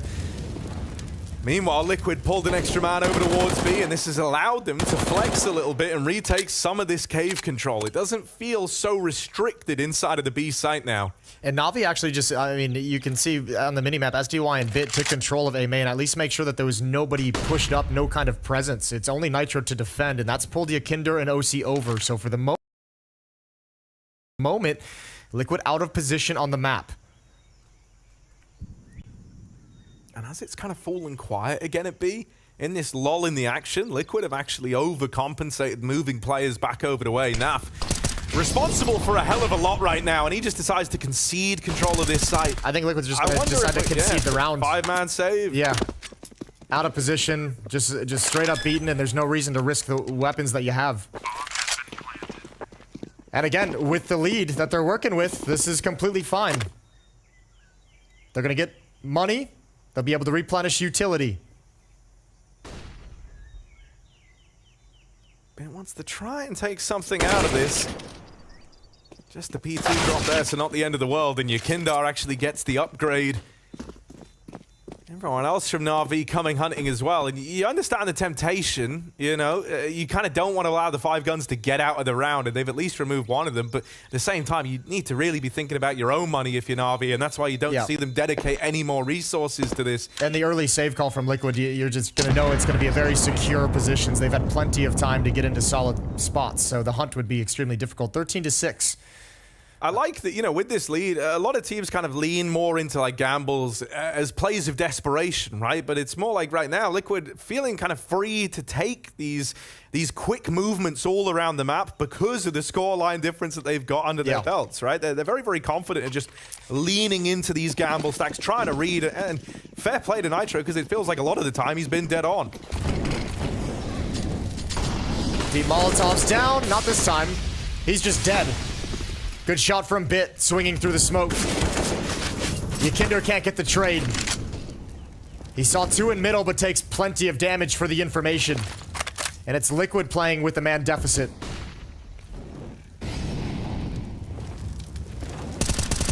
Ooh. Just scrapes Perfecto through that smoke. Right now, Liquid have had to split this defense up 2-2. Yeah. And no information either to do any kind of a stack. You can start shifting NAF and OC over. It looks like they might just gamble again and play for a save. NAF is going to play it passive for the moment. May be able to grab one if they enter into the B bomb site. Navi haven't yet made a decision. 56 seconds left on the clock. Interesting way to go about gathering this info. They've taken mid. Tried to retake it at least, but here's Navi pop flashing themselves in a little later. Bit open the round in middle, and then he sets up Simple to do the save. Through the donut, Alige lies in wait. Nafly brought down low on his rotate from B. And the bomb, it's actually going all the way back over towards the B bomb site. They know they've got Naf out of position, so it's a free path there right now. But the bomb does have to cross mid. Alige could have looked to uproot that, but instead he goes right into some Die Young. Naf's going to go back. Oh, they're bringing the bomb back towards A. You know the Naf was B side. That's a freebie onto Electronic. That's going to give the avenue for NAF to keep this weapon. It's going to be all Team Liquid has in the next round. There's no money on anyone else, as you can see on the screen. Here's Bit finding the kill onto Nitro, but it's simple. This double kill, good spray control, good transfer as well. Yakinder and OC go down. Flashbang from Bit. So a kill and 2 assists. Big box. And Navi's going to have 7. Closing the gap, slowly but surely.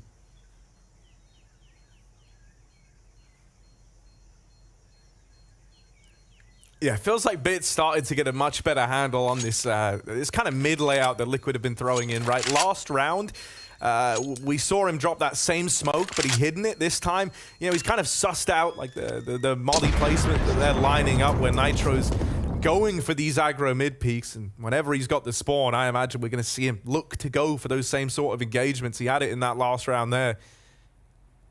It is just the one M4 for Nafly now.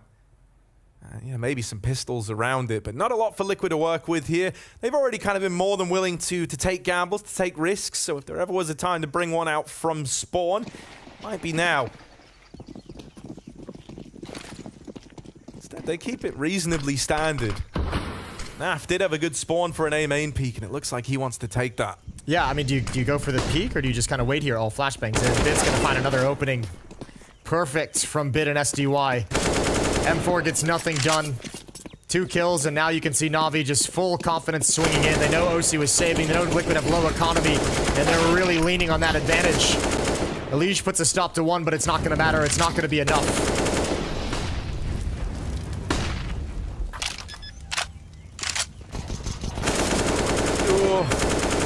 Smoke spam, praying that something connects.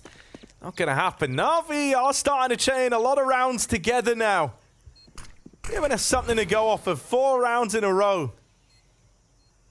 On the back of this one here.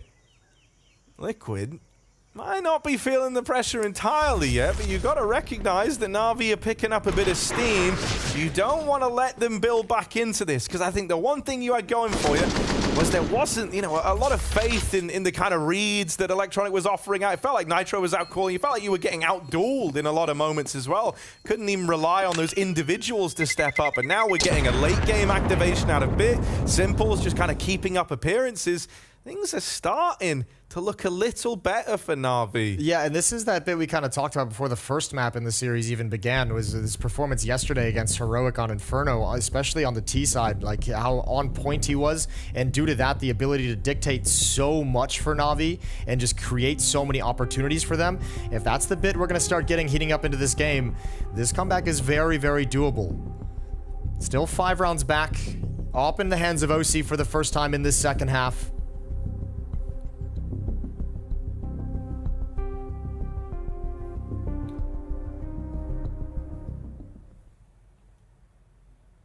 Bit's got 17 kills to lead the server. Simple just behind him at 13. For Liquid, it's Naf and Nitro topping the scoreboard at 14 apiece.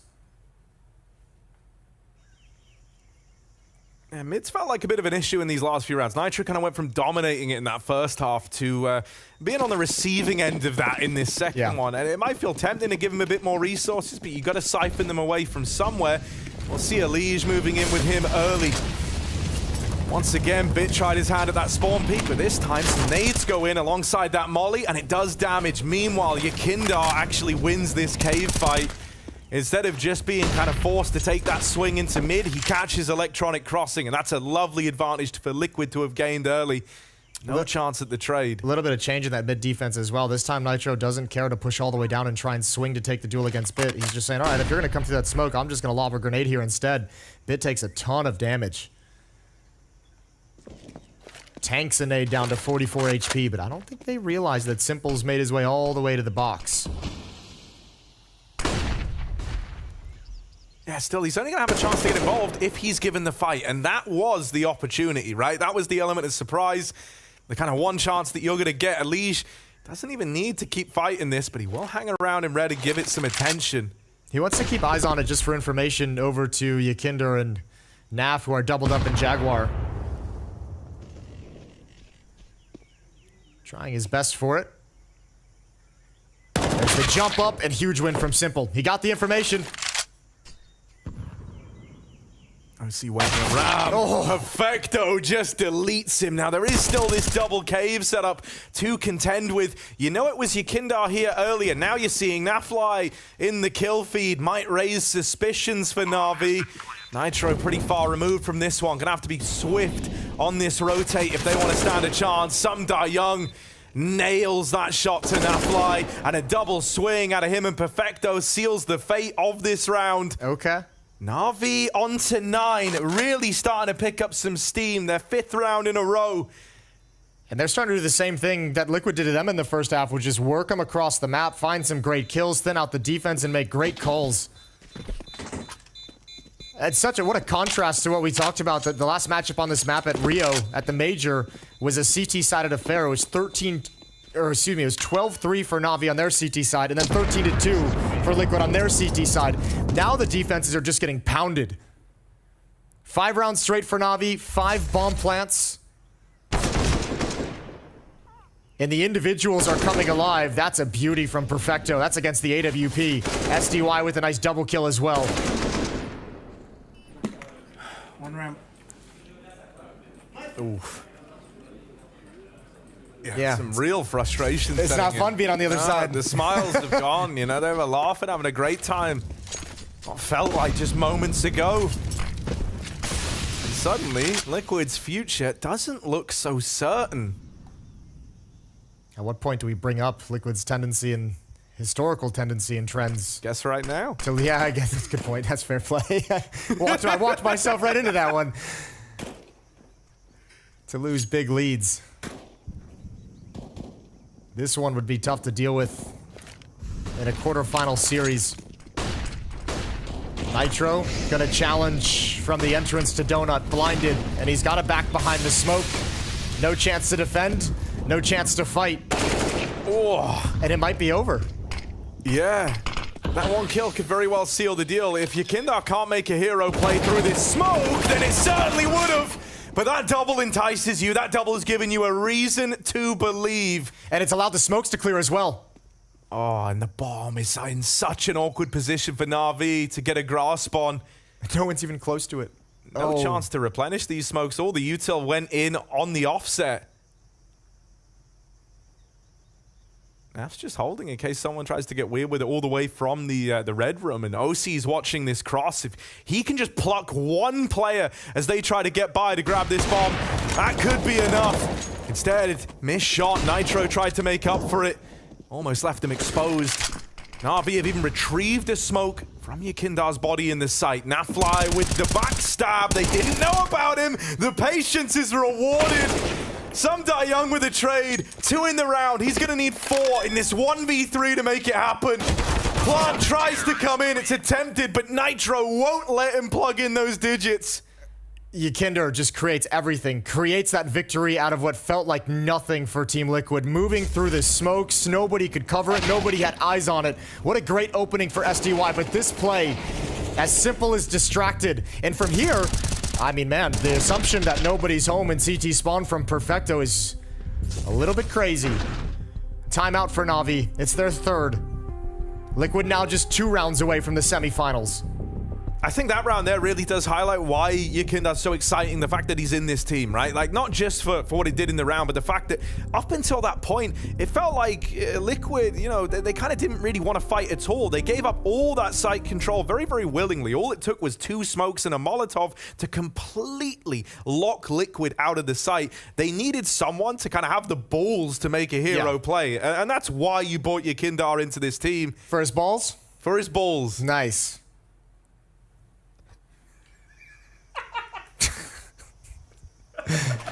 14-9. Here we go.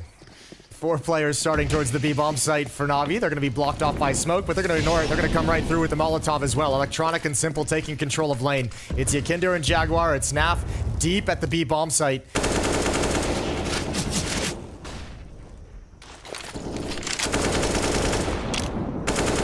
Oh, nearly connects, but in all this madness, NAVI made it up the ramp. And this has been a bit of a go-to, really.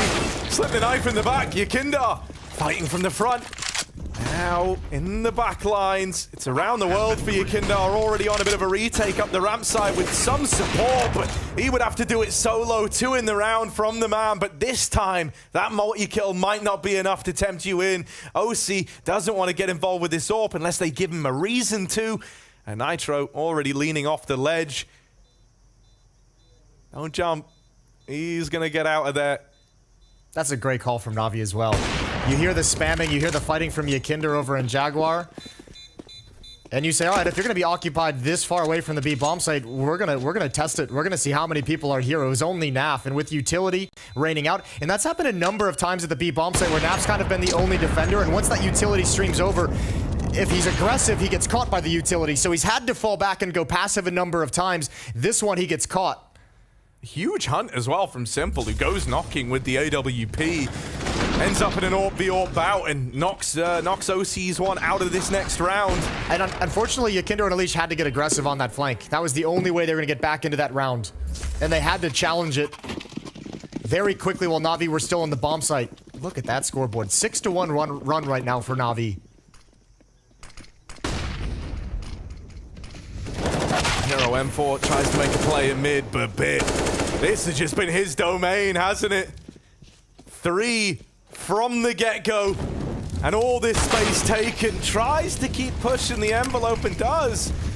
Get dispatched by NAFly's 5-7, but it's nothing to worry about yet. Man, Bit's performance yesterday delivered them into the quarterfinals. His performance today on this map might allow them to fight for the semifinals in a third. Yakinder, able to grab one. Needs another, but he can't get it. Low on HP. Now Naf is going to start moving forward. He's got an AK-47, but he can't get it out in time for a clean fight. 3 rounds away, NAVI. All that frustration that we saw on their faces, it's turned into resilience at halftime. And they are clawing back slowly.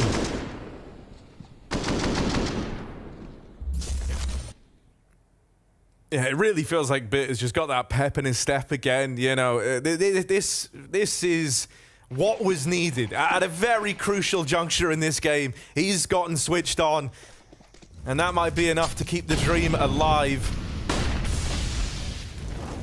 You can feel that Yakinder is feeling a lot of pressure in these moments, in these rounds, to get involved. You know, it took a lot for that one round to appear on the board for Liquid to break the NAVI streak.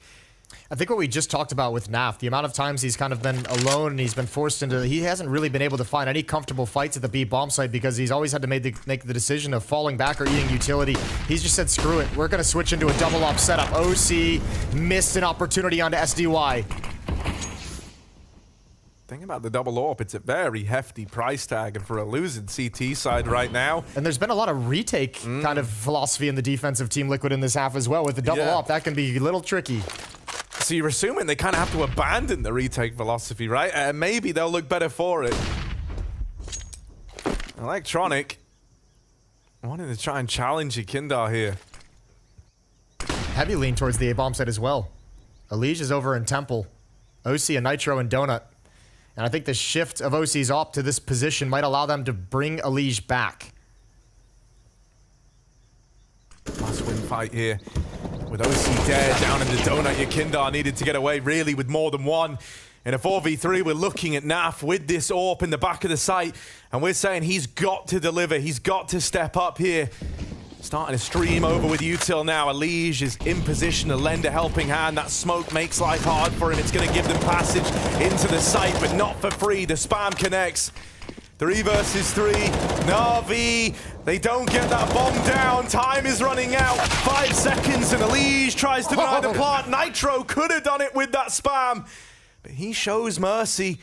That's given the plant over. Second time's the charm for Nitro, and now Perfecto's got to do it alone. 1v2 from the top of ramp. He's stuck fighting here. They don't know about him yet. NAFly with a little jiggle. Nitro gets the spot. They know where he is. Perfecto. They try to ice him out. They tap the bomb. They get that first and the second fight. Perfecto wins the clutch. And NAVI keep the comeback coming in. 12-14 now. The gap is closing. The clutches are coming through. And the individuals are starting to appear for NAVI. And that's got to be a feel-good round for Perfecto. He was not in this series for the first 3 halves played. Nowhere on Overpass. Nowhere in the first half. But here, delivered some stunning impact kills, that kill onto OC at the B bomb site, and now a 1v2 clutch. Liquid had all the advantages. They did such a good job putting themselves in a good situation, and Perfecto rips it all away. 3rd time out from Team Liquid. And money is a complication. 8-1 run for NAVI to get to this position.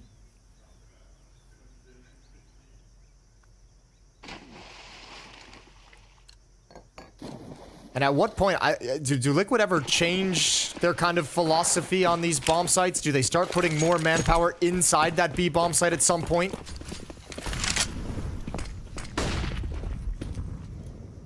Yeah, I mean, that's the problem, right? The kind of angles they've been playing, as you've said, it's like once that util comes in, your B-site players are just getting nullified, right? You don't have anyone to kind of take that edge off of the site here. Both defenses really struggling to be positioned properly to defend against these, really having a tough time reading what's coming on these hits. Or you want to look at it from the other perspective, both offenses firing on all cylinders. This one, they have the stack in the right place. It's the shame that this round is the one where they have nothing to work with. A couple of upgraded pistols and the scout connecting a few shots is helpful, but not for long. Simple deletes it. Yakindar's going to try and play through this smoke again, but surely doesn't get away with it twice. Bit's got his eye on it. And so NAVI are now just one round away from tying up this game.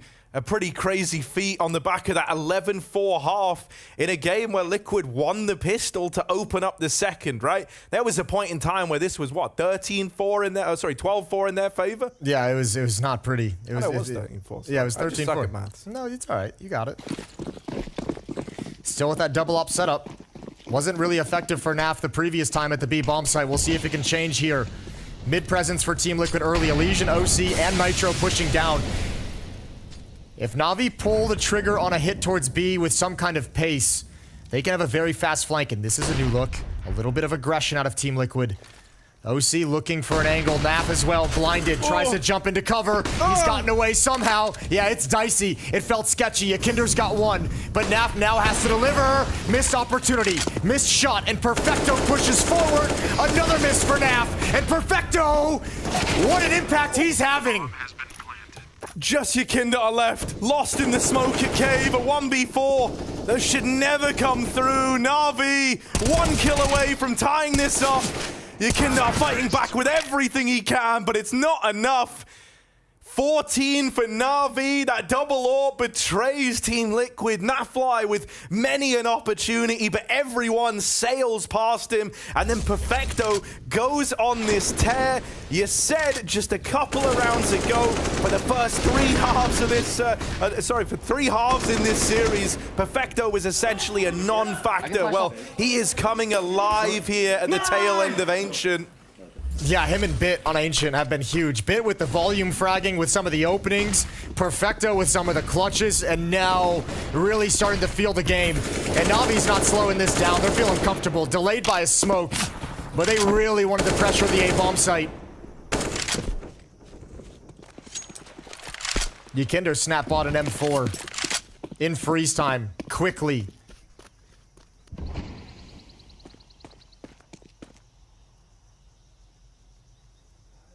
I mean, the stars for NAVI stepped up. Bit and Perfecto stepped up to get them to this situation. Now it's up to Team Liquid. Someone's going to have to do the same thing to help get them over the finish line.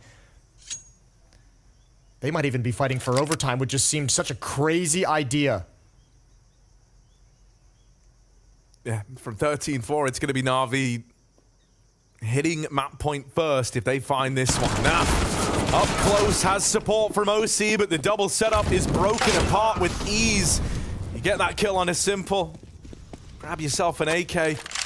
But you're so far removed from the reality of this round, even though that bomb has a while to go before it gets into B.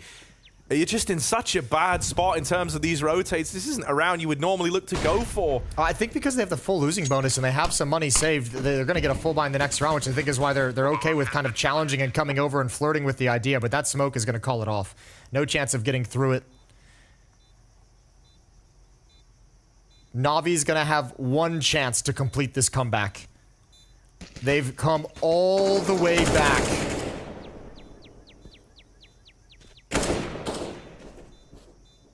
And it has to be said, you know, this NAVI squad has not really demonstrated a great deal of resilience throughout the tournament so far. For it to be happening now in the quarterfinal, it is just such a big deal. Elige wants to get out with something, but Subda Young, his spidey senses were tingling. He went back in. Not even an AK grabbed out of the round. 15-14. NAVI at map point first. They were so far behind in this one. 9 rounds behind to be exact.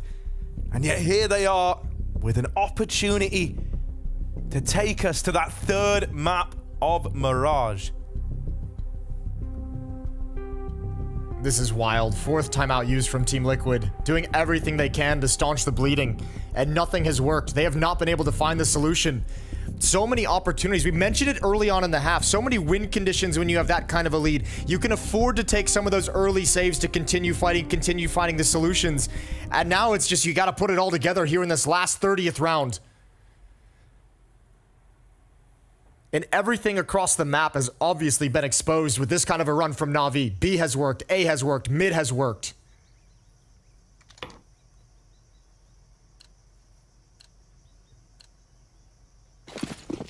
Here we go. Really feels like Na'Vi just cannot set a foot wrong. Liquid, we need someone else to step up, right? Yakinar's been doing all he can. This is where, you know, that Liege kind of double team from last map, oh, it would have been lovely to have that getting activated round about now. Yakinar attempting to get involved early, feeling that pressure again to make a big play happen. He tries to force it, and Electronic was ready and waiting the whole time. Trying to deny some access. Electronic's been doing that this whole half. Whenever that deep smoke comes down towards double doors, he's pushing through it. He's beating the timing. 4v5. Overtime or a third map. And OC's taking some liberties, taking some risks to try and make up for the man disadvantage. Yeah, this is nice. It frees up the resources to lean that much heavier over towards B. Yeah, Liquid has the right call. Elysian's just shifted over, which is exactly where Navi's lining up outside the double doors for a B hit. 3 defenders here. And unlike in times gone by, there's no reason to be antsy, right? There's no reason to kind of get in your head on this one because of the info that OC has. It's going to allow you to maintain this stack at B and actually dig your heels in a little bit. And a really passive gaze from Elige towards middle just because Na'Vi haven't really exploited it that deep. They've never come up those stairs. This is it. This is for all the marbles. Overtime on a third map. Nafly gone after one. Elige is deleted. Nitro just turns away. They're up the ramp. They're next to him. And he's only good for one. OC, worlds apart from his team, was holding on to main. Gets here in a pretty timely fashion, but a 1v3 Na'Vi have done all this work on the comeback, and they're about to complete it. 1 kill away, and BIT will seal the deal. The score's settled on Mirage.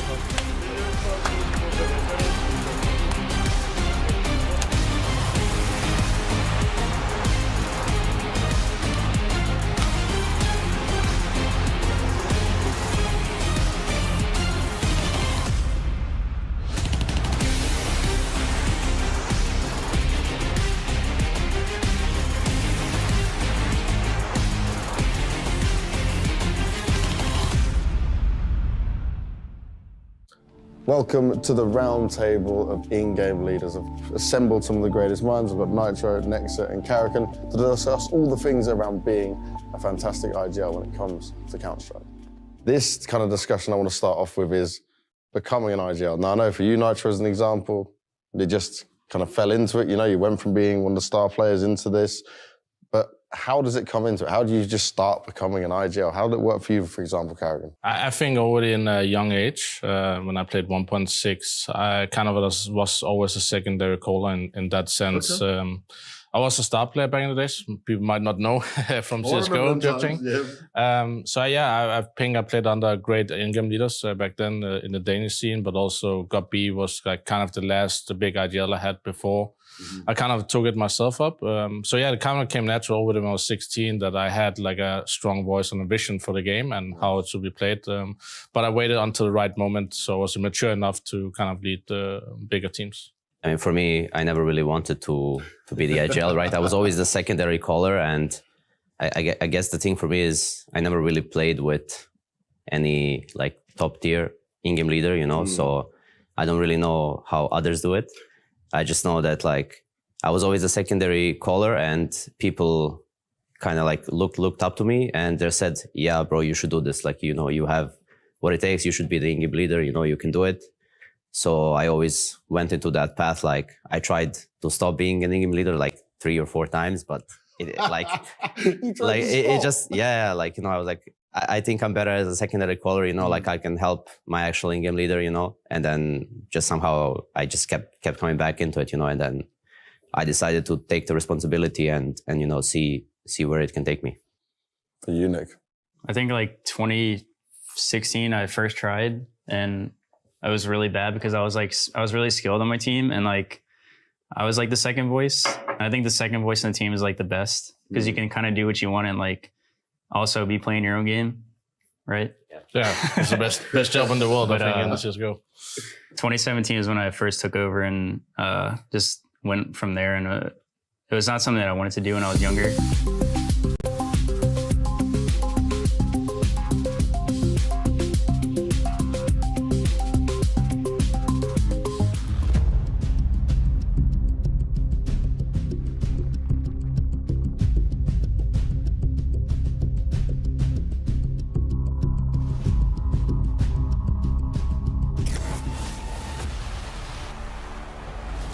Blade, coming in from a first map loss, coming into the Ancient right here, it's, I'd say, maybe a little bit surprising that both T sides, Team Liquid's and yours, was the deciding factor here. How did you actually come back from being so far down? I think we were lacking a lot of this like fire inside of us, and I think if we would play like this on Overpass, I think we would win. We lack this like extremely like high focus. Everyone is trying to do the best, to make the best decision, a lot of devices, and I think this is the most important thing. And also when we play with Liquid on Ancient, there's always like comeback. On Major we're at 12-3, and certain twos they come back versus us, and now we like do like a mirror thing, you know, 11-4 and 12-3, but another side. And then just looking, you mentioned it yourself, they're fired up, and I can tell the viewers that are watching at home, we could hear it across the whole area here. How fired up are you guys going into map 3? I hope we will keep this fire, of course. Momentum, we must use this momentum. But now we have we'll play with a new player, like Nipple will play the third map. Ooh, confirmation there. NPL coming in for the third and final deciding map. And we said the Grounds of Ancient, that was going to be the story of the CT sides, and I guess it was in a way, but maybe for the inverse reason that we suspected, because Liquid coming out with such a strong round advantage, particularly coming into that second half, Navi managing to pull off an absolutely momentous comeback. What an incredible turnaround. We had absolutely no idea this would happen, but I think Blade is on the money. He said they caught on fire. They started being extremely into it, and we could hear it. We were here in the concourse watching them play, and we could hear the level of communication just go higher and higher, and every single round they were winning, suddenly more people started believing it, and when it's 15-14, you almost feel like there is no way Liquid will win it. They have built such a momentum, such a huge snowball, that this was unstoppable. It was a fantastic comeback coming in from Navi. I will argue, you know, Team Liquid, we've seen them be in this position before. You know, they seem like one of the weaker teams, or one of the teams that is a little bit more exposed to losing these kind of games, you know, in a way. Yeah. On that note, you know, take nothing away from Navi. It was a very, very horrible second half by Team Liquid, but it was facilitated by Navi playing some stellar Counter-Strike on that T side. And we kind of saw the inverse, just in terms of the communications as well. Obviously, as you said, Navi getting fired up, but for Liquid, it was real struggle city. We heard them just going dead silent, no more fun and games, just in terms of the emotions that they were portraying on cam. Yeah, look, that's an extremely hurtful loss for Liquid. There is no way around it. I'm sure somewhere in their minds, once they moved from the T side to the CT side, they might have thought, that's it, we've done it. They were such a brilliant first half where they had full control over the game. But unfortunately, what they liked that Navi had is no one really stepped up to save them from that pit that they were falling in. It was only Yekindar that had this cross-smoke double kill onto the A side, who kind of stole around away from Navi. But for the rest, it seemed like they were just, you know, in the car, and the engine is dead, there's no more brakes, and they're just like, well, I guess we'll just go, and that's it. You know, we're just giving up. No one really stepped up to try and change the course. That's what they did. Yeah, I guess they were just falling off the cliff with that one. And that's particularly painful when we're looking back to that first half, because Navi, they managed to get the pistol. Liquid stopped them from converting, which was a huge amount of momentum boost for Liquid on that first half. It was a massive turnaround for Team Liquid in that first half, right? Navi needed a great start. We talked about it coming into it. CT side, very important for them to get off to a good start. They win the pistol round, and as you said, they couldn't convert the second round. That was an issue for Navi this time around. Liquid doing it and making it happen kind of changed the course of that first half. In terms of the economy, in terms of the belief, in terms of, as you said, you know, they started to believe in that second half. They started to control the game. They were outplaying Navi for the vast majority in the first half. And unfortunately for Navi, they couldn't stop it, but I guess at the end, it didn't matter. Yeah, let's bring up that particular round as an eco play, because we do want to run that one more time, just to show, exactly the fire that actually Liquid was starting this map off with. Yeah, we see it now. We're winning the pistol round. We talked about the good start. They also get the first couple of kills actually in this round. So if you stop the clip right there at that point, right, you're in a 5v3. You look at this scenario right here. You have SDY as well. Bit standing in a great position. There should be no way they can lose this round. You can continue the clip and you can see how it all unfolds. Unfortunately for Bit, can't find more than one kill, but again, a 4v2. It shouldn't be possible for Team Liquid to fight their way back into this round, but they will. A little bit of a hesitant duel coming in from Simple right here, maybe isolated a bit too much, and all of a sudden it's running out of control. Another kill coming the way of Nav. OC baiting as much as he possibly can, taking as much attention as he possibly can. You gotta give it up for Nafla as well, getting 2 kills, putting down the last player to below 30 HP as well, and at this point there was no way back for Navi. That was an issue right here, and I thought that was enough to break them. It's crazy how a team in a span of 30 rounds on the same map can look so differently, because at the very beginning of this we have the round timeline coming in and the domination is quite single-handedly. There's no doubt about it, but you see the micro mistakes that Jacob was highlighting. It's Simple kind of taking a duel, but not really. It's a 2v4 that's separated. If we move to the end of the game, these mistakes have disappeared. They are so on one, they're so activated,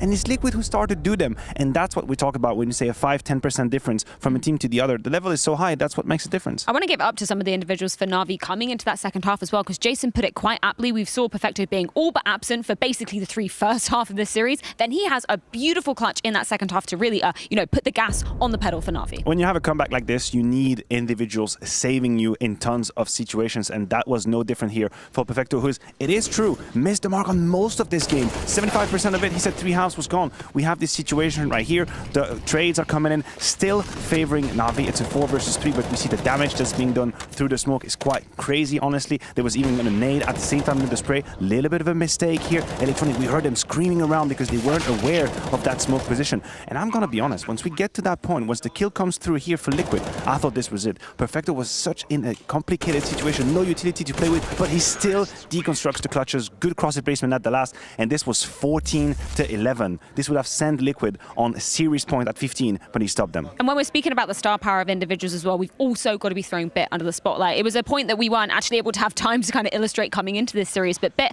best performing player on Navi thus far in the tournament, and again, he was delivering in spades, particularly coming into that second half. Yeah, he was doing a great job. Once again, Bit is having a great tournament, and that's making up for the lack of a contribution that Electronic is having right now. He had another rough game, couldn't really get it going, but Bit being that secondary star of Navi, it's great to see, because he's been lacking a little bit as of late as well. Simple, we didn't really mention his name too much throughout this game either. Most of it came from Bit, and then most of it came from that T side of Navi, where everyone contributed as a unit. So it's a different way for Navi to win their games at the moment. It's no longer Simple going 1.40 rating and them, running over the opponents. It has to come from all the members. What we also have to say about Bit is that this is quite a reaction from the first map. Yeah. Honestly, we painted him as a current win condition from Navi when we started this series. We said he's the highest performer, but on Overpass, nowhere to be found. He had 12 kills in the entirety of the map, but this is a reaction that needed to happen, and this is why Navi is now standing at third map. Yeah, way more than doubling it coming into the grounds of Ancient. And now we move on to the third and final decider, and that will be Mirage. And as Blade just said in that interview between maps, NPL will be coming in. This is going to be the first time that actually we've been on a desk to actually discuss him. But Jacob,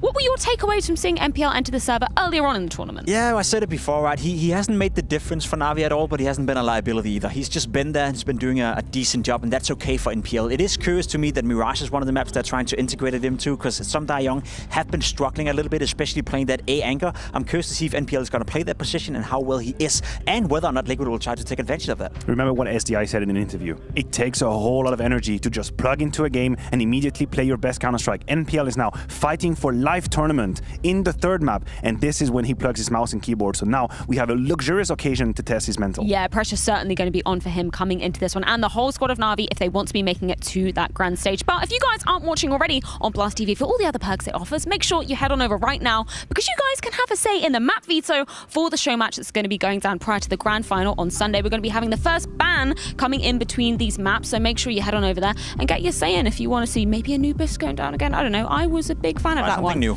Yeah, I don't know. What would you vote for? You already bored of Anubis? It's been like a minute. Yeah, literally. Let's get some train, let's get some cobblestone in I there. mean, that's not in a competitive map pool, so they can't vote for that one. But make sure you join us after this break, because one of these two teams, either Navi or Liquid, will be making it straight through to the semi-finals versus OG after Mirage goes down.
Oh, that sounds hyped up, Navi. I think they're believing in this one. They've longed it out all the way to a third map. Liquid freeze up, and now MPL's got to go hard as he substitutes in for this one. Yeah, I mean, that's kind of the story of this one. You can see the Betway odds, they've gone back and forth. They've seesawed throughout this series.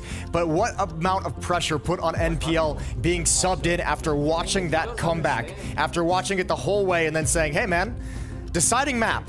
You haven't played an official with the team on this map quite yet, and our entire tournament life is on the line, and it's going to come a lot down to your performance. This is a crazy situation to be put in if you're NPL. Crazy situation to be put in if you're Team Liquid.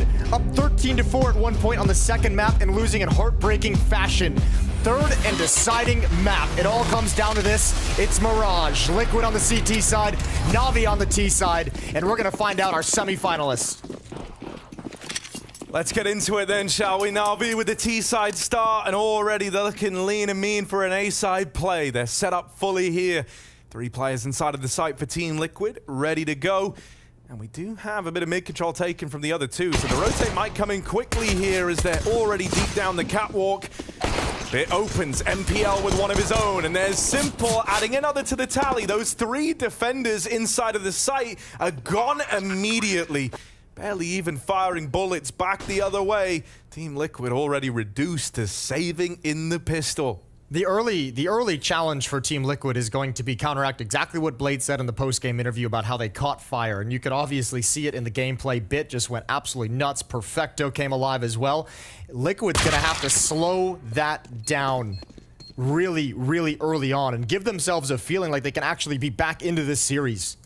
Yeah, I think, you know, if it isn't clear already, it's like, you know, you're almost playing against a different team now, right? Like, and not just because you kind of are in the sense that MPL subbed in, but more so than that, it's like the mentality of Navi has entirely shifted, you know? It's no longer kind of desperate plays, lack of synergy, nothing working out, stars not showing up. It's like Electronic has so much more in his arsenal to work with now to cool around, so much more faith in the cooling as well. Yeah. And that's all reflected in the gameplay. Double P250 pistol on for Navi as well. One of those on Simple and Palace, one of those on Bit coming up A ramp. So using those powerful pistols to help supplement the Glocks moving forward and taking space. Rinse and repeat, 1 player in towards middle.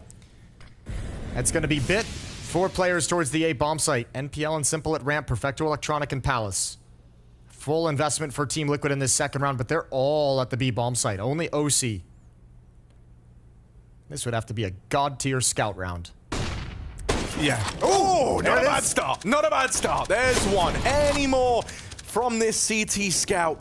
He's already done well, honestly. You know, the temptation's probably there to back out and play the retake game in the 5v4. He's still kind of lightly challenging, but he will wait for everyone else to move around. That's the best outcome you could have hoped from that scout in CT.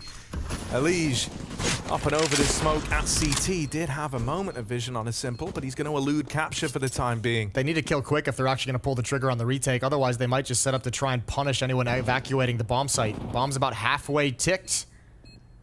Liquid still not moving forward. They've given a lot of time to this flank from Yakindar, but eventually they do just have to hit the go button. So Yakindar's flank is a non-factor till later in the round, but maybe it's how late it is that catches them by surprise on the bomb. Bit's gonna get them off it. The tag lands, and he will kill the diffuser. Nitro dead. And Liquid, they get all the kills, but none of the glory. Navi get that second round as Bit clutches his way to a win for the squad. Close, though. Close. That Liquid even got it to that situation is pretty darn impressive. This shot is, special. And obviously, Bit just realizing, good drop down as well on the stairs with that second player jumping over. If he didn't drop down, he might not have actually gotten that. So, well done to fall down and isolate away from that second player. 2-0 for Navi. Back-to-back A bomb site hits.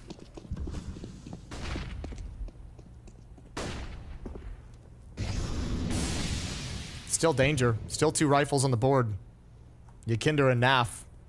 AK in middle, Famas at the B bomb site. It's only pistols to defend A. Elige even let it into the Deegan armor. I throw a little bit more money into this one. So he's believing that something might happen here. NAVI looking very interested in this A side of the map all over again. And as you say, this is where the pistols are. This isn't where these rifles can be found. So anything in the defense from the pistols are great. OC with one, and that's a convincing tag from CT.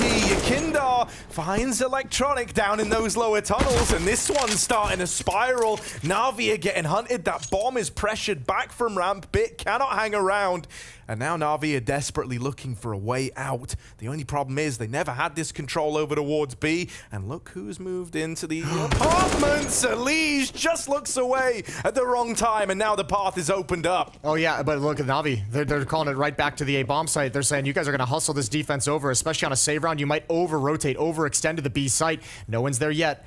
OC not going to commit himself. His teammates Nitro and Yakinder calling it back. Low HP on 2 of the players of NAVI.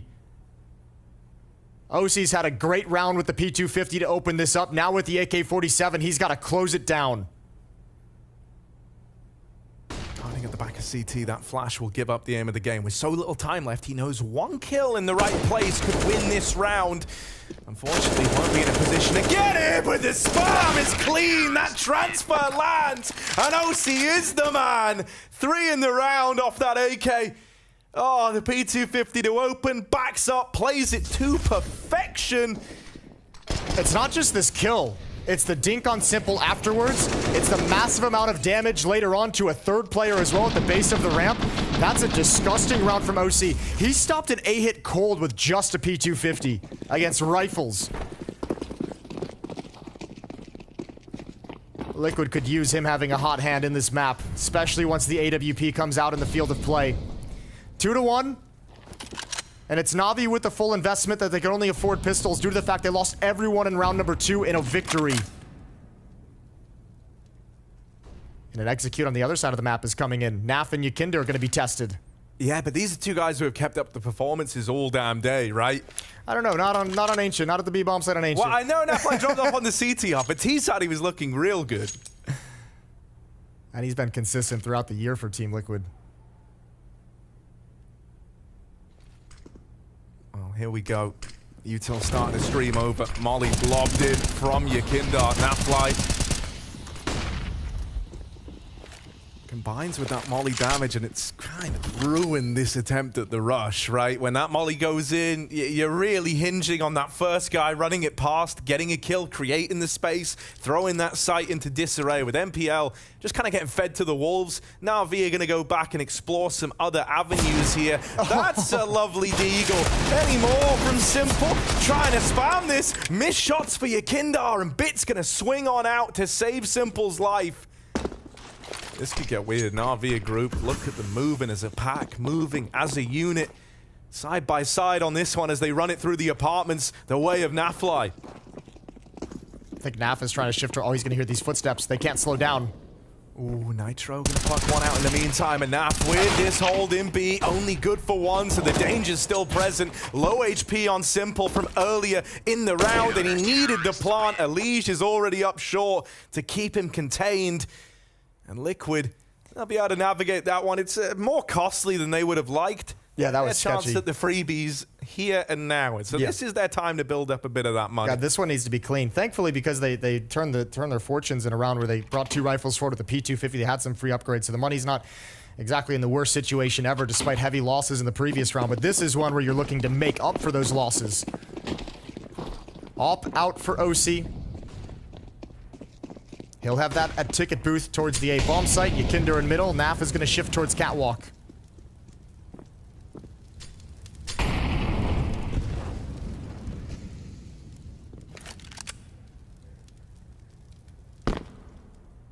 One Deagle and 2 P250s, a single flashbang on Electronic.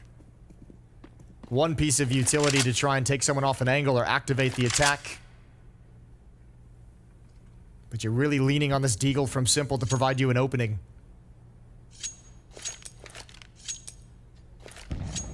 Yeah, with nothing being found, you know, the onus is on NAVI to make the move, and so they will just lean over towards B. One flash from Electronic going to try and pop them out. But Liquid, kind of one step ahead on this one. They've got 3 players leaning into this B site all over again. Yakinder Maybe unfortunate timing on that jump into the balcony, and yeah, OC catches one on the cross at least. Can't wrestle with the M4. Both players low, and OC is here to clean up at least. I've got to say, the form we're getting him in early on, it's giving me some reassurances here because, you know, I don't think he was like terribly problematic on Overpass, just wasn't really as involved in it as anyone else. On Ancient, he had a pretty rough go at it. Yeah. Hasn't really been anything we've had to talk Yeah, about, he's just been okay. Under the radar, really. And now that we're putting the spotlight on him a little bit more, we needed someone to kind of bolster, you know, the Yakindar performance on Ancient. And if OC can live up to that here, well, NAVI, they've got a new challenge. Positives there, but we've seen back-to-back rounds where Yakindar's had a tough time controlling the spray and converting kills. Quiet on the map. Smokes are out for mid-control for NAVI. It's a nice deep double grenade, but they missed their mark on each side of Bit.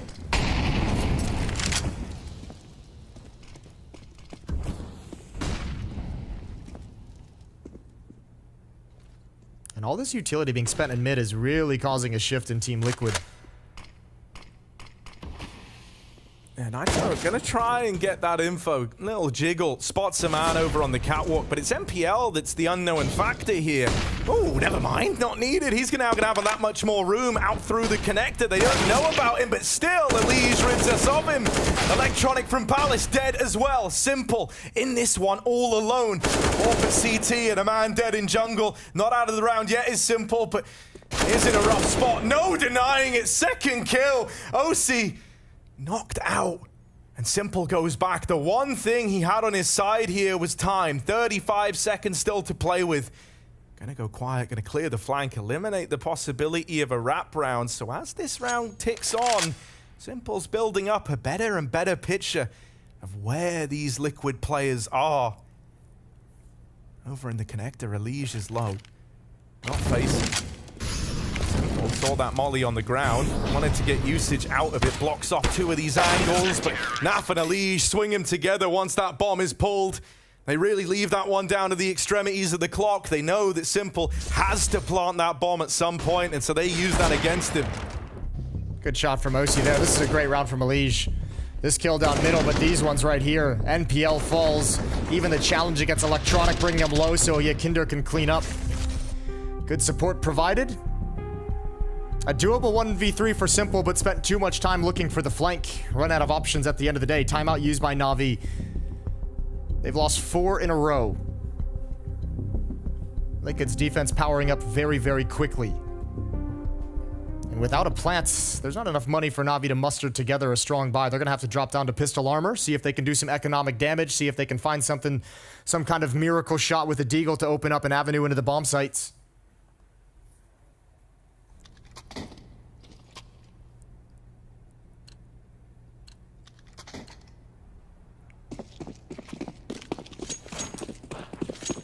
They kind of have the bare minimum util to launch an A play here. Looks to be the decision. Gonna be a bit of a Palace pop. With smokes to block off the stairs and jungle angle. They only have CT to worry about, and in this round, Liquid have no one there. So that's a free path into the site for NAVI. Nitro, oh my god, recognizing this, tries to make a move through the bench.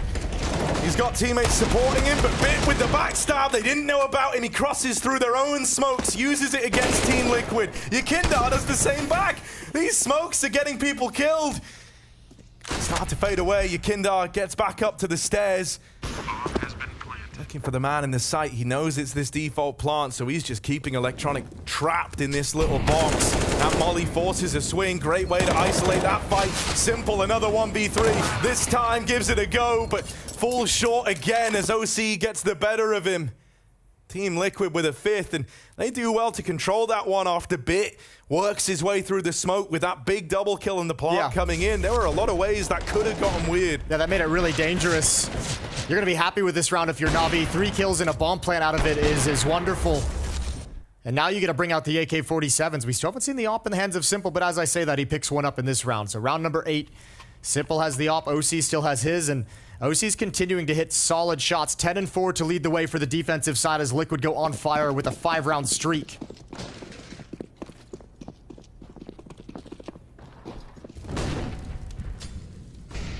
Getting more attention at this A side of the map. NPL out in mid, knife out on the cross. He's very lucky to still be alive here. Yeah, but I don't think Liquid is even, I don't think they, I mean, Navi's just hitting this over and over again. I don't think Liquid's expecting this many, like, A executes, this many just set pieces. Lige could just get shot in the back. That smoking con from Navi actually saves his life. He was just deady to mid. They didn't even know that A was lost to this extent. That's going to leave you in a bit of a weird spot here if you're Liquid. So much of this retake is weighted on this first gunfight because of how this round's gone down. Plenty of utility for Team Liquid. Navi used all theirs on the execute. Opening kill to Yakinder. Headshot. Another. A follow-up. And Perfecto's going to start activating, but now he's got to move forward into the arms of OC. Simple. Over towards Tetris. Missed opportunity, missed chance. And now they're on the bomb, getting closer. MPL can't do a thing. And Yakinder comes up big. 2 kills to propel them into that retake. When that first fight is so important in the 5v5, him immediately shooting them up to a 5v3, even briefly, is just endless good news for Team Liquid. That's a round that could be so frustrating for Navi because you get into the bomb site in a 5-on-5 and you have the manpower, but it's just a lack of utility. And it's the nade advantage as well for Team Liquid. All the Molotovs and the various choke points to make sure that your setup cannot actually work together. The crossfires and the traps cannot be sprung. And obviously some banger shots from Yakinder. 6 in a row now for Team Liquid. And a double op setup.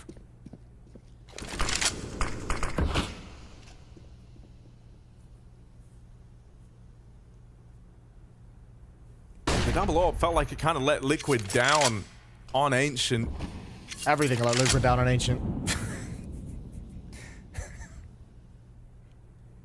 That is, yeah, it's not too far off the mark. It really did just kind of fall apart. The single op setup let him down. The no op setup let him down. Something that's a little reassuring here is, we kind of saw Yakinder get his first taste of it in that last round, and clearly he's taken a bit of a liking. OC also having a far better time. I think it's a perfect time to try and bring this in. Let's see, though, as Yakinder will be getting pressured in the apartments by the looks of things.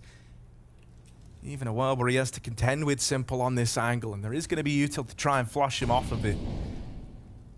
Getting lobbed in now, the cat component for this B split ready to spring, ready to move in, but there is someone considering this for Team Liquid.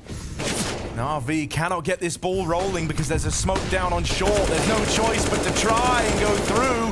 Nafly controls that spray just barely. Simple, another one of these clutches, but couldn't win the 1v3s. He's got no chance in the 1v5. Gonna just bow out of the round, elect to save this AWP, and let Team Liquid move on a 7. Even then, the AWP save is not guaranteed here with Liquid hunting. Nitro has his number on the wrap through the spawn, and that's Liquid onto 7, continuing this streak of rounds. Yeah, Navi just getting shut down. Not even really going for a whole lot of mid control, not even really attacking up connector a whole lot in this game so far. It's been a lot of executes towards the A bomb sites. This is an attempted mid split. I want to say, you mentioned coming into this, the pressure that MPL must be under, right? In this series so far, Sumda Young was actually he was a good performing player, like one of the consistencies for Navi on both maps. And on top of that, so far MPL has only played the opening map in a series. This is his first decider game. It's also his first Mirage being played in the official here. So there's a lot of first times, and that could lead to big nerves for MPL. All right, OC over the smoke, gonna contend with Simple. Missed shot from both of them. Scout doesn't land, neither does the AWP. 4 players in middle for Navi, and now they're gonna start working their way up connector. Held off by a smoke for the moment. Perfecto's gonna start shifting over towards Palace. Simple's gonna have to go pick up the bomb. But Liquid's defense very comfortable for the moment. Nobody panicking. Yakinder and Naf. Both of them pushed. Yakinder in the halls. They feel like it's going to be a B hit as OC's come over here for about 10 seconds. Now he's going to back away. Elige as well has got a shift. There's going to be 3 players at ticket. Yeah, that realization sets in on the back of Yakinder's information. Molly burning out these ramp players, sees them down low. Electronic will get the opener, and Simple's going to help out. NAVI somehow keep this in their advantage. Once again, we're going to have one of these rounds where Liquid are going to have to wait a long old time for this flank to get activated. It's their only real way back in. Could actually be the one to tip these scales. Oh, real rough couple of sprays from him in these last few rounds. This time can't control it. Ikinda, that's a lovely turn. He had no business finding Perfecto, and OC suddenly swinging. This didn't even look like a retake to NAVI. And suddenly Bit asked to do it all. Clean Deegs, but he can't find the last. He won the round to time. That is massive from Bit. Another clutch added to the tally for this guy. And is it going to take him digging deep to bring NAVI back into this? How many times is he going to step up for NAVI? But again, no real resistance on the take. A retake set up for Team Liquid. And some brutal losses early on. Yakinder comes back heroically, but these shots from Bit. Oh, that's so dirty. And it just sounds so casual in the team speak, just nice. A 1v3 with the Deagle and a second timeout used for NAVI. They want to build upon this win because prior to that, it was 7 rounds in a row for Team Liquid. They finally put a stop to it.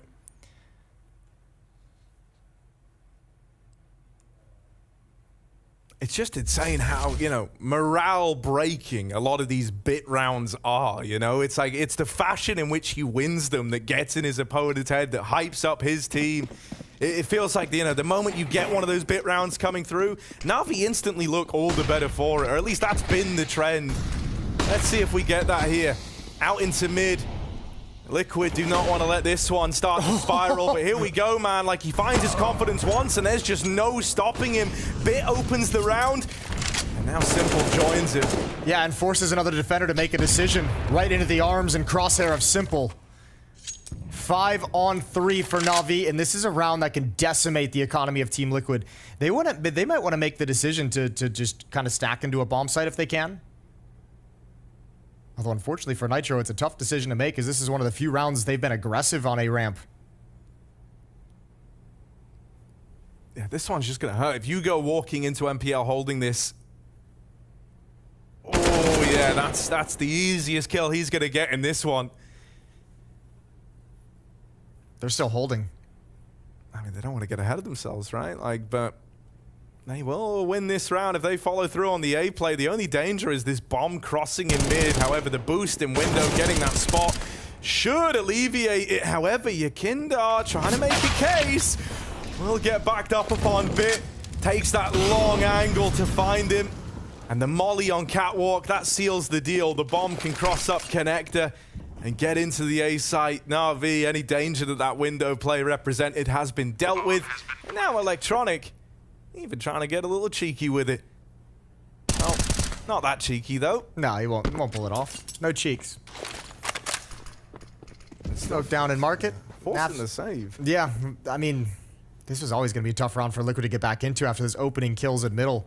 That's just an incredible headshot from Bit. Again, just the level he's playing at the moment. Even turning from the flashbang and just coming back before it pops. Simple's looking for that exact play from Elige. Read like a book. And Bit even adding a second kill into the round for good measure. So NAF will be allowed to save the M4, but this might be all that Liquid have. They might want to take a time out here and talk this over.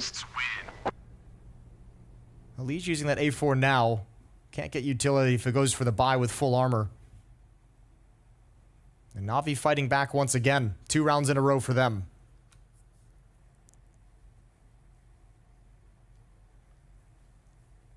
It's just insane to me how, like, you know, the trend really has been, it's like NAVI just don't get going till Bit gets going, really, is what it's starting to feel like. Yeah, here, he's been the engine for sure. Yeah, and it's super cool to see that he is able to bring that heat, because, you know, we had the kind of rookie debut, that really good look from him, and then we had a bit of a quiet period. Yeah, one of the best rookie seasons ever. You probably could make an argument between him and Coldzera.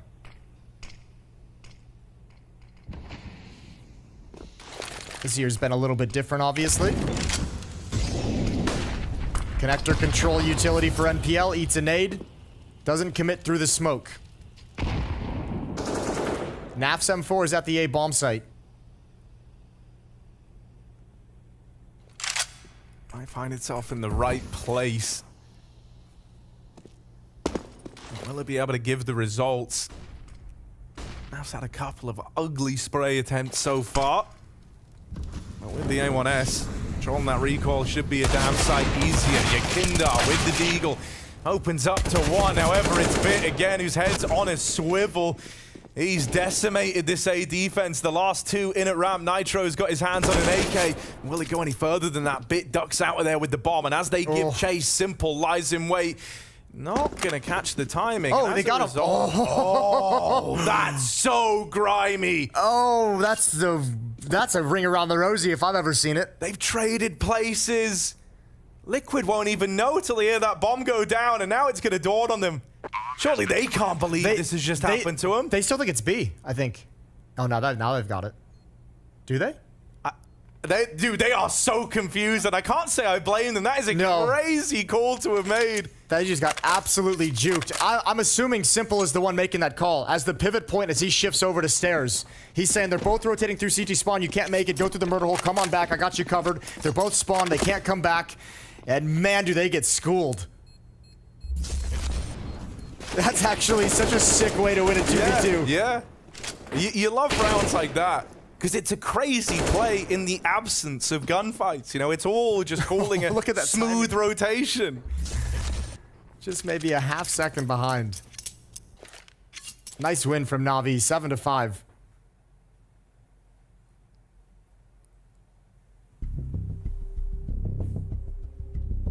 Timeout from Team Liquid there first. It's been 3 in a row for Navi, so they want to put a stop to it, and they finally got money to replenish this. Get some heavy weaponry on the board. No AWP, however.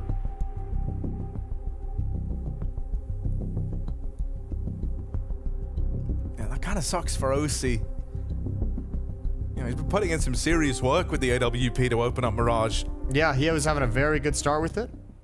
Taken away from him, unfortunately. We'll see if he can get it back. There's 3 rounds remaining in this half. Simple's got one of his own. And we're going to go live into round number 13. Deciding map of the quarterfinals. The winner moves on to the semis, taking on OG tomorrow when we get inside the arena onto the big stage.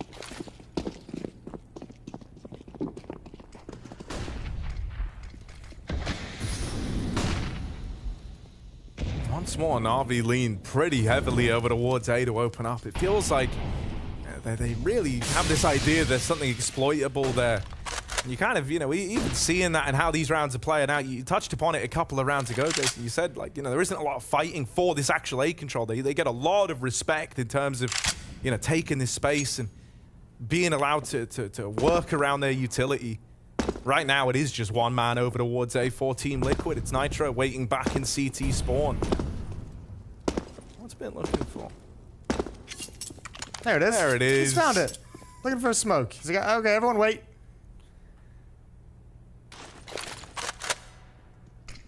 Nitro moves forward into the bomb site. Navi's played a relatively simplistic half. It's maybe the 4th time we've seen, 4th, 5th time we've seen this kind of just a 4-man A execute. This time, most of the bodies coming out of hulls, but also this time a little bit of difference in Team Liquid's defense. This time they're pushed forward into the bomb site, not playing retake. There's going to be presence here. There's going to be resistance. OC winning that first fight. It's big, but Yakindar now having to hold the line is blindsided by the connector play. Nitro with the transfer! And 3 kills in the blink of an eye from the captain of Liquid. Seals their fate on that round.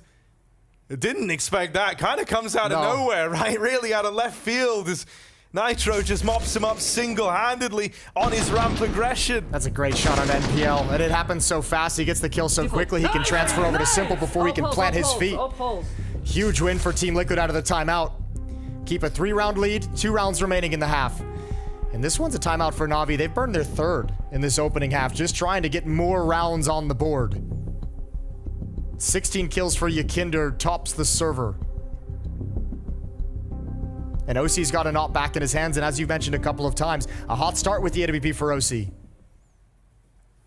Yeah, and I mean, that's just, you know, the reason why I kind of keep talking about it is it's just good to see, right? Yeah. At a very important time in this 3rd map.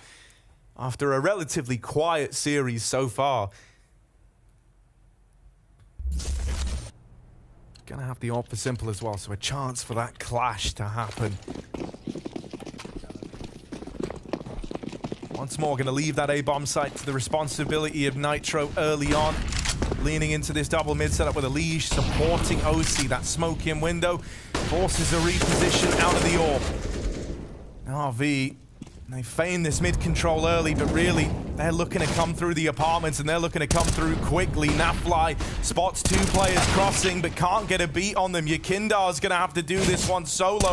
They've crossed into the site, they've got the info. OC did dispatch of 1 man, and that's kept Liquid in this with a liege. Fast cat rotate from the connector. He's able to play into this round after all. Simple caught as Nitro gets aggressive. Perfecto's gonna have to win this one in the clutch. Yeah, Simple thought it was gonna be OC with the AWP in market. He didn't think he was gonna slide out. Never knew that Nitro had a perfect timing for it, and OC's got the read. OC's got the read, he's got the shot, he's got a double kill. And Liquid have 9. And out of that loss, Navi have got no money to play with. They really needed a plant if they wanted to get rifles out in this round. They can either shuffle some guns over, some Galils or AK-47s if they want rifles in this round, or they fall down to the pistols and armor. And that's actually a really good recovery because Navi did a phenomenal job going 1 for 1. And I mean, finding Naf essentially without him getting a kill. And then after that, I mean, it was a pretty labored defense for Team Liquid. For them to come out on top of it is very impressive. And again, just a hit at the A-bomb site and execute coming in. Yeah, but it feels like to Liquid, this one maybe even obvious, right? With how much Na'Vi have had success here. They've actually lent a little heavier into defending it. OC even scoped up down the ramp from top stairs. If he could take one out of the picture early. Are they gonna swing? So much easier. Util going in. Oh, but OC catches them before that smoke blooms. There's the early 5v4. Liquid now, if they want to lean into these retake setups, this is how you want to do it. But Electronic decides to throw a bit of spice into the mix. Gets aggressive, but caught after 1. It's just Perfecto again. His teammates gone around him, and surely no hope here. 1 shot left in the Deagle. It's not enough. A 10-5 half as OC roars to life on Mirage.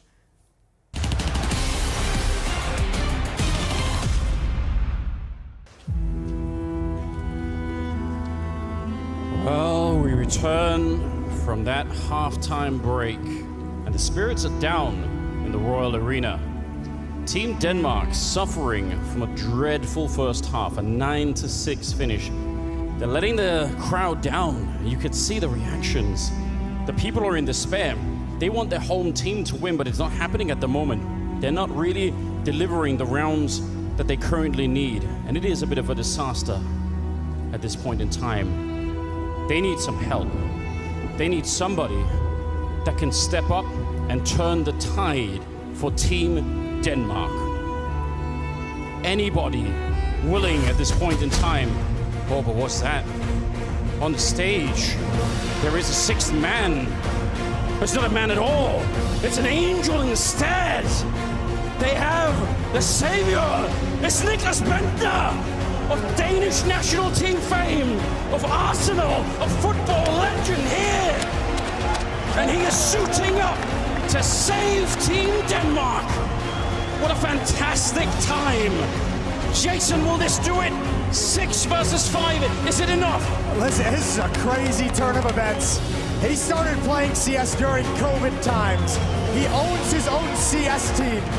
He says, he claims, and we put to the test that he plays at a Faceit level 10. 30 goals in 81 games for the national team, and he's popularly referred to as Lord Bentner. Who else could do it? Yeah, they need a Lord on stage to get the job done. 6 versus 5, it's never been done before. Is it enough to take down the dream team? We're about to find out. I mean, we're going to put it to the test. We've heard rumors. We've heard legend of his skills. Here we go. Second half is coming up. We've got Team Denmark versus the dream team. And Niklas Bentner suited up. Julies are out. Oh, he's hunting for it.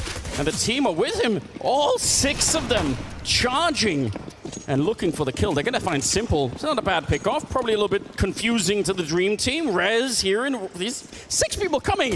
What is the Glock going to do? Oh, they checked the corner. Oh, S-Tag ruined everything with that turn. Rez wanted more. Yakinder's up next. Deagle in hand. He's got a lot of targets to pick from. There's the first.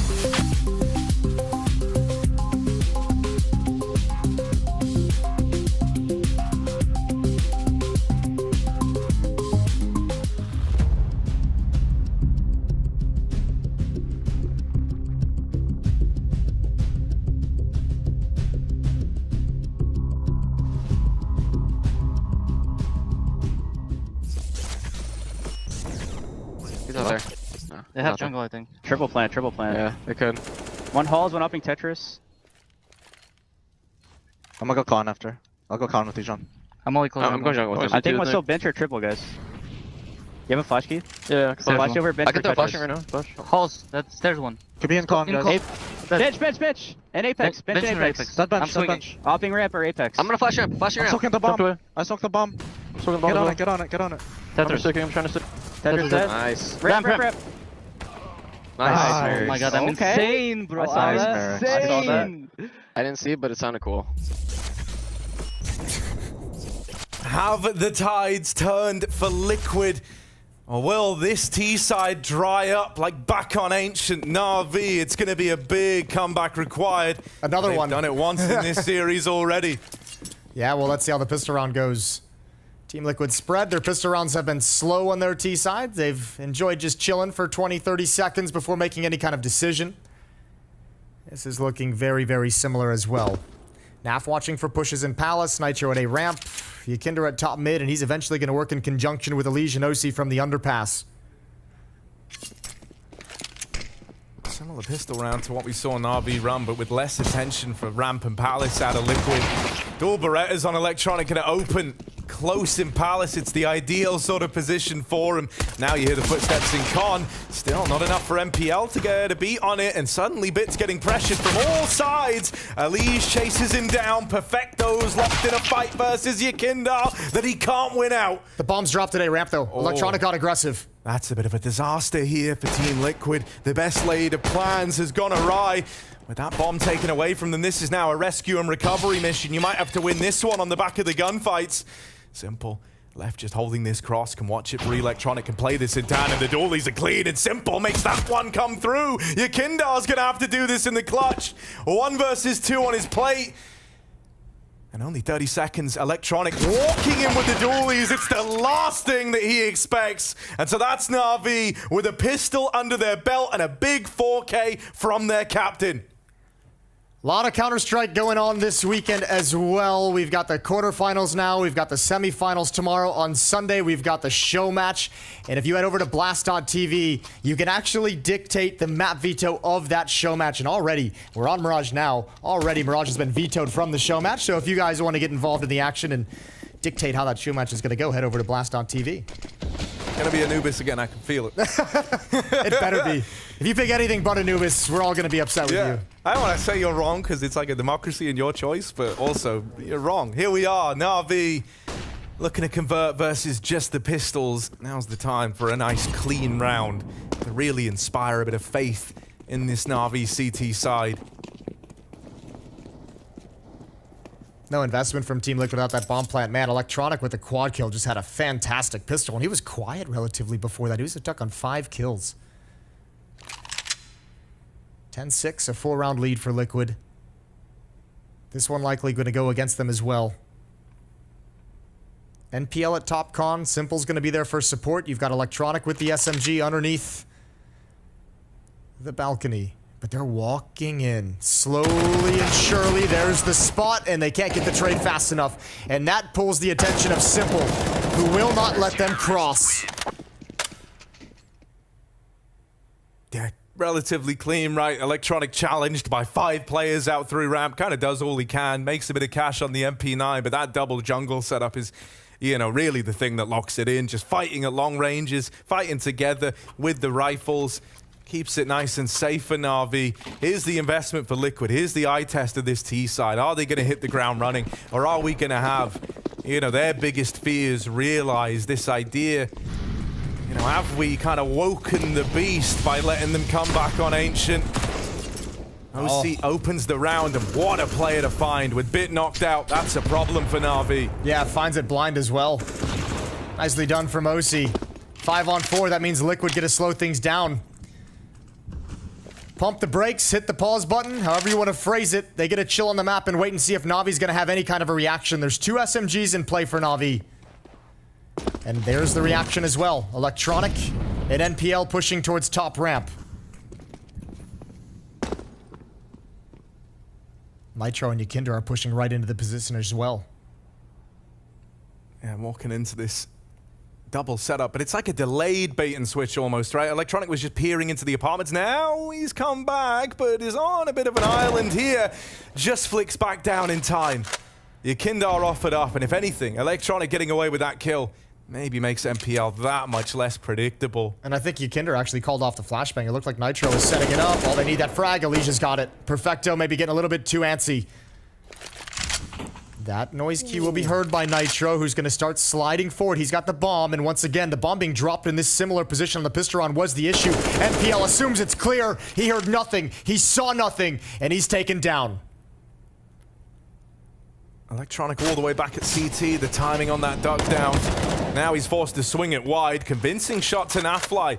Minimal damage done. Electronic still very much a threat here, and with Simple moving in to join him. Not out of the round yet, however, up and over and into 2 different crosshairs. That's the end of Simple, and that's the end of Na'Vi in that round. It's 11-7. Liquid navigate that one well. They go 5v4 up, and they're able to constantly, find these frags on the mid-lurks to keep this in their favor.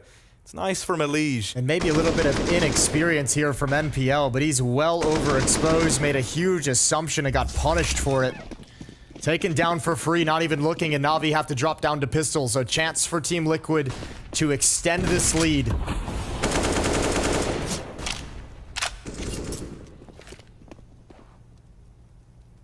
First man to fall in this round as well.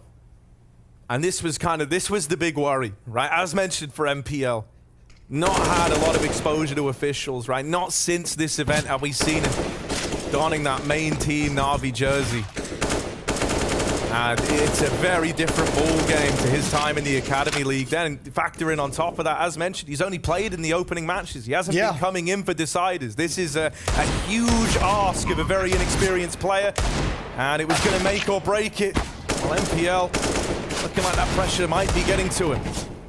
And I mean, that's the picture we kind of painted before this map went live with that substitute, and obviously it's predetermined by Na'Vi which maps he was going to play coming into this event, so they're just kind of following the game plan that they came with. But man, especially after that comeback with Na'Vi getting fired up, firing on all cylinders on Ancient,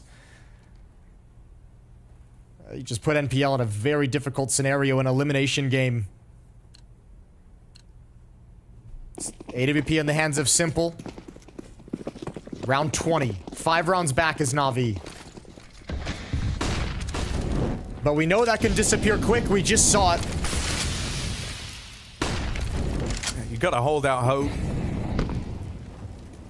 Not the same Na'Vi we saw to open up this series. That's what you gotta tell yourself. Electronic with the ramp aggression. This could be nice for him, right? It depends how much he wants to kind of push the issue. And in a 5v5 like this, it's but with 3 players leaning over, there might come a time where eventually he just decides, just so they can better allocate these resources, right? If there's attention, if there's a lot of attention and presence in middle, and B that he's calling out, Electronic can turn that corner and push very quickly, but the defense is far... Oh, Simple spots it. I don't think Yakinder realized he was that exposed. Nice shot up. Now Bit and Perfecto going to get tested inside of this B site. The flashes leave Bit blind, and it's Nitro creating the space, creating the opportunity. Elige on this conlurk catches Electronic in transition. For Simple and MPL, they're not really around they want to go for. Simple was committed to this market fight, and as that smoke fades, even crossing back gets a little harder, but he does have a smoke to replenish it. He's just hanging around right now, seeing it if any major missteps happen. Liquid anticipating the save, look to get out of there, look to run through the apartments. Throughout this series, I feel like Nitro on the T sides has had some very timely double kills, some very impactful double kills that just come in here and there, just grinds him away, nothing jaw-dropping, nothing too crazy. Yeah, I mean, if we're being real, I think that was like kind of the turning point on Ancient was when Bit figured out the mid-fight and how to get ahead of Nitro there, right? Because it felt like Nitro was getting away with so much in some of these early mid engagements and in the CT half especially. And I mean, for this Liquid, oh yeah, I just spotted the leg. Kinder hadn't made it all the way into the smoke. Shot. And for this Liquid roster as well, Nitro was one of the big question marks coming back from Valorant, right? Was how long is it going to take? Are we ever going to see Nitro get back to that level he's capable of playing at? And I mean, he's delivering some very, very good stuff in this important series today. 6-round lead for Team Liquid.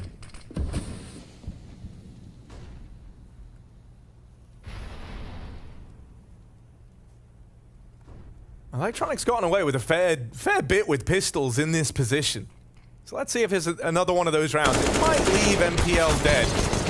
Oh, but he's going to make up for it. 2 kills. Hangs MPL out to dry, but he will deliver. Dropping the bomb out of Palace. That's not good for Team Liquid. Especially with the op in the hands of Simple is still on the board, still on the map. It's going to make you very nervous if you're Team Liquid as you slowly move across the map. OC really can't afford to die, because like if things get really dire, you can smoke this and look to grab that bomb, but he's the only guy with utility, so very important that he stays up in the grand scheme. They spot Simple Zorp all the way back at CT. Electronic still playing around this Palace position. There we go. Molotov out. He kind of forced the swing, but he takes him to the grave. It's Nitro in this one alone. You said he's good at the timely multi-kills. Well, this is the time. This is the place. Can he run it back again? Up through the connector. Little jump peaks happening from CT. Needs to be cognizant about this jungle position. Will look to check it. Oh, the timing on that. Bit's getting whittled down. Knocked out of the round. It's a USP and the AWP. Simple is the one who's going to have to do this. That molly will force a swing out, but the USP survives. Just one more man to make his life hell. Good grab from Nitro. Nice movement to get it. 7 bullets. 7 bullets has to make every single one of them count. Oh, first man in is Simple. It's a lot of damage, but Perfecto's wrapping him, and they'll take that one over the line. Electronic, man, that's kind of wild. It's a really crazy round from him. And these are the painful rounds if you're Team Liquid trying to close out this map. You essentially lose it to a P250, and you know in the back of your head it was an AWP on Simple, and it was 4 pistols. And dropping that round, that's one that should have gotten you a little bit closer. Should have gotten you just 2 rounds away from those semifinals. And now it's just pain. Timeout called. This runs from Team Liquid. Navi's going to try and hold on to their timeout. They only have 1 remaining. They used 3 in the first half to keep it as close as possible. So that's a very valuable final timeout in the back pocket of Blade. Liquid have plenty of money as well. Nitro's at 10K. Alicia just dropped plenty of guns over. It dug deep into the bank, but they've still got to buy behind this if needed.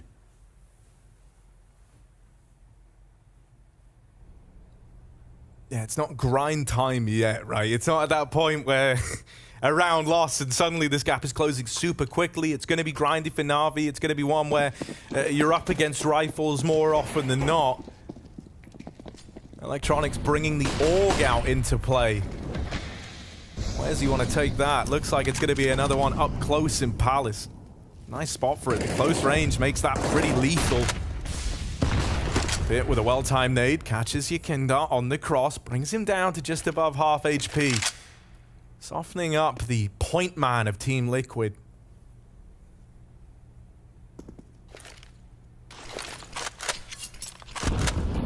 What's interesting to me is how much Electronic is going to put the fear in Team Liquid over this A side of the map. He's been able to get away with a hell of a lot here, largely alone. Last round with the help of MPL. Just kind of using him as bait. Yeah, it all counts. It all counts. Electronic is shifting back to play retake.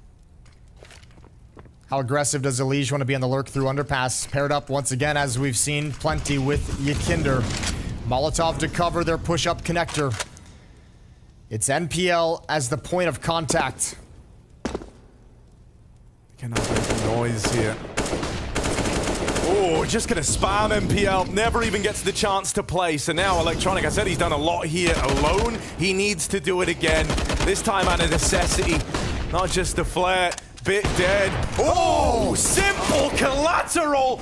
Elige responds, but Simple starting to feel it. Takes one of the leg. But you took a swing at the king and you missed the chance. He's still in the round. Still in with the opportunity. Perfecto. Quick flick to Elige. And now OC got to do it alone. He can't find a thing.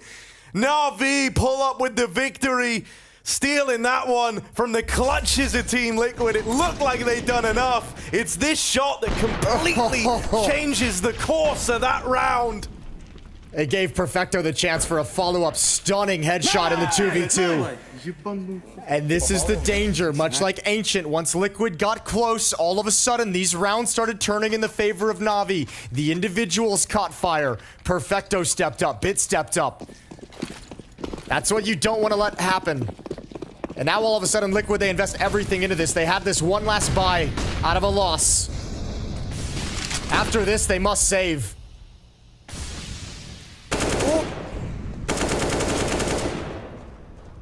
That was that gap felt way bigger on the one way than usual. You better take advantage of this 5v4. Yeah. You better actually win this, but Perfecto. Molotov is huge, but once again, Yakinder gets involved in the action, and Simple now missed an opportunity, and he's surely gonna fall, and Yakinder creates everything for Liquid. 16 HP on Electronic. He's going to go through this smoke in market right now. Yakindar's still worlds away, but he's getting wrapped, getting flanked, and Elige gets rid of him. Bit of aggression to chase down that last man. We've seen Liquid betrayed by playing those clutch moments too safe in the past, and so this time they run it straight at him. I love that realization, right? When Yakindar gets all this space in mid, you were dead on, Jason. It's just immediate. They hit that go button, and B suddenly comes up Liquid. And he made that decision to get up Catwalk so quickly while there was still smoke at Con, and he also threw the smoke on Catwalk, obviously, because the information is denied. So those Catwalk players, they never got the call. They're distracted by the B hit. Neither of them knew that Yakinder was going to come just stomping up Catwalk. A huge backstab, and once again, Navi is relegated back to pistols. And this isn't one of these pistol rounds that, you know, you have much of a chance in. It's not like in rounds gone by where they've had, you know, stuff to work with. They've got this one flash, a Deagle and a P250 to really make a dent. Up close at ramp, Nitro lines up the double. Convincing tap for Bit, but what more can you really expect from the man? They've done well to get a handful of frags, but that's all it should be. Simple's Deagle shut down in mid, and that's Liquid on match and series point now at 15-9. They've got 6 chances to get to the semi-final. And there's that 4th timeout that Navi's been holding on to, the last one that Blade's going to be able to call. From here on out, it's only if Liquid calls their own timeout that he can be involved in the conversation. 25 kills on OC. He's continued where he started in this map. He never cooled off, leading the way for Liquid. Yakinder not far behind with his impact at 23.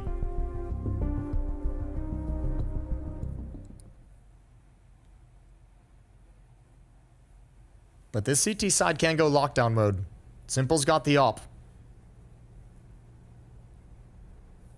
Light on utility, none on Simple, none on NPL, no kits picked up for the CT side, so this first one is haggard, but if they can win it clean, all of a sudden, they'll be flush with nades, flush with all the gadgets they need. The big threat of no kit and limited utility is normally you want to keep them out of the sight. You want to deny that plant. Well, it's going to be hard to stop these faster rounds with the lackluster util that Na'Vi have. Instead, they might try and win it in the gunfights. That's the one thing that can still be their friend here. This bait and switch setup in at ramp. Electronic put in pole position with MPL baiting for him. Feels like Electronic's doing everything he can to try and get MPL involved, try and bring him back into this game. They know they need every bit of help they can get.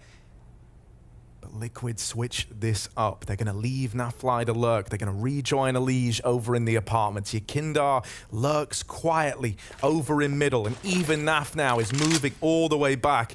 Looks like Liquid have made their mind up as to where this round ends. I think Simple's got the feel, though. He's got the read, especially with Electronic being aggressive on a ramp. He's just saying there's no presence, there's no footsteps, there's no flashbangs. I don't hear anything.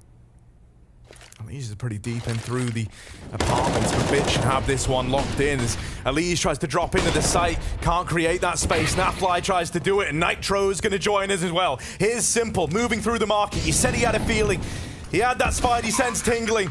Well, will it serve him well in this site push? It won't. Yakindar deletes him. MPL and Electronic, this duo from the A side, have got to do it. It's the last hope for Na'Vi, and Yakindar is looking to send a message, getting aggressive into the market, locks MPL out of it. Just Electronic now, and Yakindar with the backstab should have this one locked in. Team Liquid take down Na'Vi, and they're going to the semi-finals.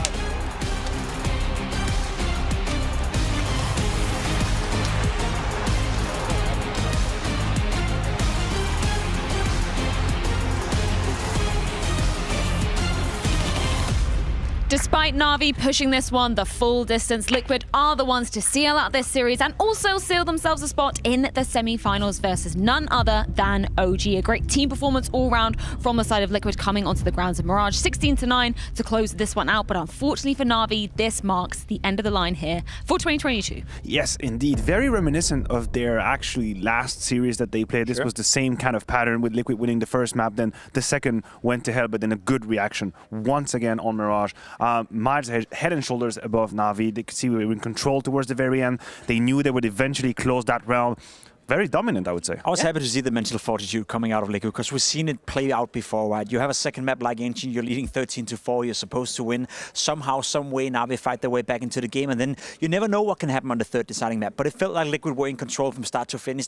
Felt like they had the players and the mental fortitude to get it done, and it was a good game by Liquid as well. Yeah, when we're looking at basically any of the players in that particular moment, you know, they were standing up to the occasion when needed. OC as well, we sort of were fixated on him for the first couple of maps, saying we needed to see more from him, and he definitely delivered on this one. The criticism are valid and they are rightful when it comes to OC, but he did step up in that third map. He did have a ton of impact, also specifically because of that focus from Na'Vi on the A side. I guarantee you the highlights we're about to see, a bunch of them kills are coming from the A side because there was a lot of pressure being put by Na'Vi, but OC did step up to the challenge. Only had 9 kills, I believe, out of 25 out of the AWP, not a whole lot. But if you can do it with the rifle, I don't care how you do it, just get them kills. This is the problem, right? This is why we expect more from OC. This is why we are critiquing him, because we know he can play at this level. We saw it during Pro League as well. He was one of the worst rated players in the entirety of the group stage at Pro League, and he was the highest rated player in the playoff for Team Liquid. So he has the ability to turn it around. He has the ability to play at a high level. We unfortunately just don't see it enough, but when it happens, it is worth its own gold for Team Liquid, right? You have 3 players in this game, Nitro, and then of course OC as well, and Yakindar is always playing well, and that's enough to take down a team like Liquid. Well, let's get to hear from the Orpa himself. We do have a few words from OC after winning that series. OC, coming out of this third map against Na'Vi, it was a tight affair, and you barely just made it, you know, work on a Nightshade, and now you come out on top in the end. How does it feel? It feels great after that second map. Of course, we all felt like we should have closed that out, but yeah, it was props to my team for keeping the mental good, and yeah, we came back on the third map, and we did our job, so yeah, I'm happy. And talk to me about this third map performance on Mirage, your own performance, because that was kind of mental, I'd say. How did you warm up to that in Mirage right now? I'm not sure. You know, it was one of those games where we had the correct reads. I felt like I was in the right positions at the right times when they were hitting the sites. So yeah, it was just a good game for me overall, and hopefully I can keep it up in the rest of the tournament. And tell us about what happened between the second map and the third map, because after Ancient, you guys must have been rattled a little bit. What did Daps say? What did Nitro say? Yeah, we're just like, when we went outside, we were just like, yeah, just forget about that map. Don't even talk about it. Just let's focus on the next one, and we can talk about it later, you know? So, yeah, I think everyone bounced back really quick, though, after that loss, and yeah, I'm happy about it. That's good. And looking forward into the semifinal, what are you guys going to prepare to come out on top and possibly give yourself some good chances at winning the World Final here in Abu Dhabi? Nothing special. To be honest, we haven't played OG that often, so it's definitely a new team that we're not too familiar with, but same procedure where, you know, we're just going to watch back their games and make a game plan, and yeah, as long as we all believe in it, then it should be a good game. So. Perfect. Thank you.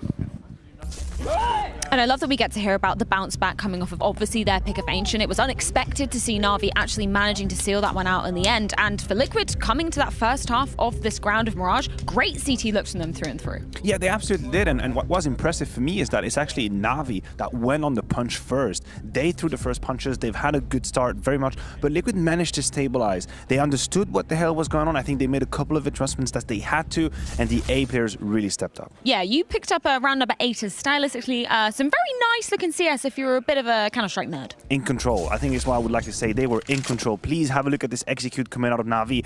You will notice absolutely no fight, no skirmishes whatsoever. Liquid have decided to play the retake, but then they strike. Then they use their own utility, Molotov from jungle to liberate a little bit of space. You can get a double kill. Perfecto is a little bit naive on the fate of the smoke. We'll see a rare miss from Simple with the AWP, and that's all that Liquid needed. So there's really two stories, two sides of the story in that clip. First of all is the staying in control for Liquid and knowing when they're going to retake, and a couple of approximations, couple of mistakes being made by NAVI in that post-plan situation. It's also great to not see Liquid crumbling after fumbling on their grounds of Ancient as well, because we talk about them, you know, as potentially being an emotionally charged team. Sometimes we've seen them in series have the ability to kind of bomb out after somebody has absolutely wrecked them in terms of a comeback. Great to see that mental fortitude coming in from them. One may argue that they've tried what happened on Ancient so many times before that they actually learned from it, right? And they've been able to soak in the disappointment, move on and go into Mirage with a fresh mindset. I also do want to highlight, and without taking anything away from Team Liquid, I think this is one of the weakest NAVI we've seen perform in a very long time. There's a lot of question marks, there's a lot of worrisome stories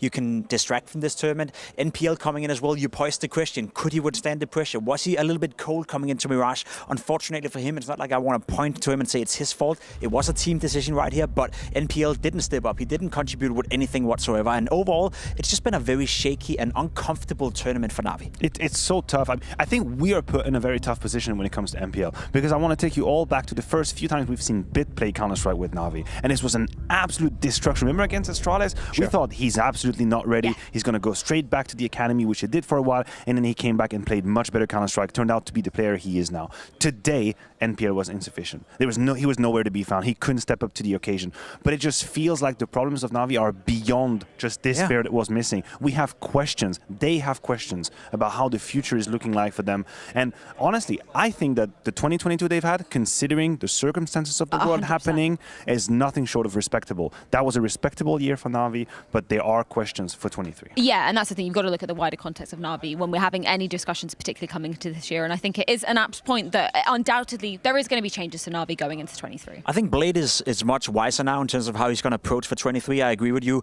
You look over the entirety of 2022 and you would say it's a respectable year for NAVI. They have won some trophies. They have done a good job. When SDY was first integrated as the stand-in as well, they won Lisbon, you know, they did that in a very convincing style. So there's been positives throughout the year. But I think if I'm Blade right now, I'm thinking that neither SDY or NPL is delusion. I'm looking towards Electronic once again, saying, is he the guy that's going to lead my team for 23? Or do I need to look elsewhere to find another in-game leader so I once again can set him free and we can get a top 3 rifler in the entire world for the past 5 years back at his best? Because Electronic just had his worst showing in many years at this tournament. It is so frustrating. Listen, I can understand. I understand on very short notice when they had to find someone stepping up and doing that role. I can understand Electronic had to do it 100%. because he had the vision for it. We heard it from multiple teammates that he was extremely clever for the game. Blade even said it. But Jacob is right. You have a player that is one of the most exceptional rifles we've had in our game. The man has been in the top 6 or 7 of HLTV for 4 years in a row. He's definitely up there. You cannot hinder him. You cannot put that on his shoulders. You're just missing out on way too much power, and we know that matters. And that's an equation that NAVI have to solve. Yeah, I totally agree that he kind of needs to find that freedom again, be relinquished a little bit of that control. But moving on to take a look at the bracket as well. Of course, Liquid,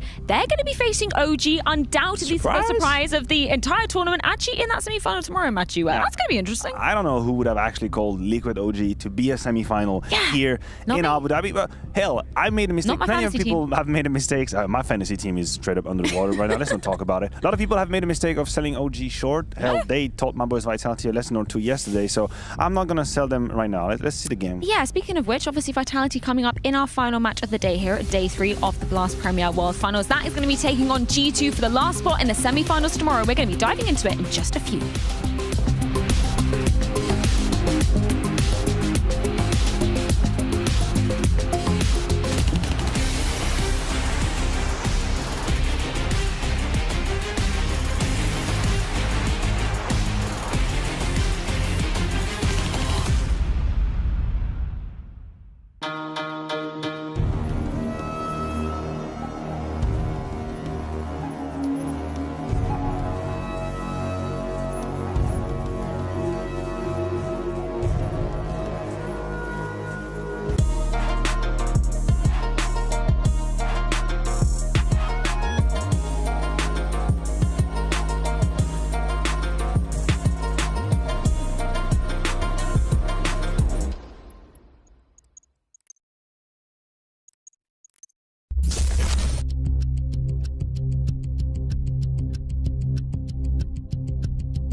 smiles on the faces of G2, and rightfully so.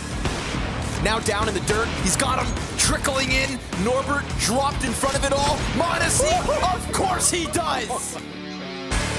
Vitality looking incredibly strong, and this is just positive signs overall. It's shot, but there's Maniac! All three, keeping Vitality alive! What a shutdown! That is wild!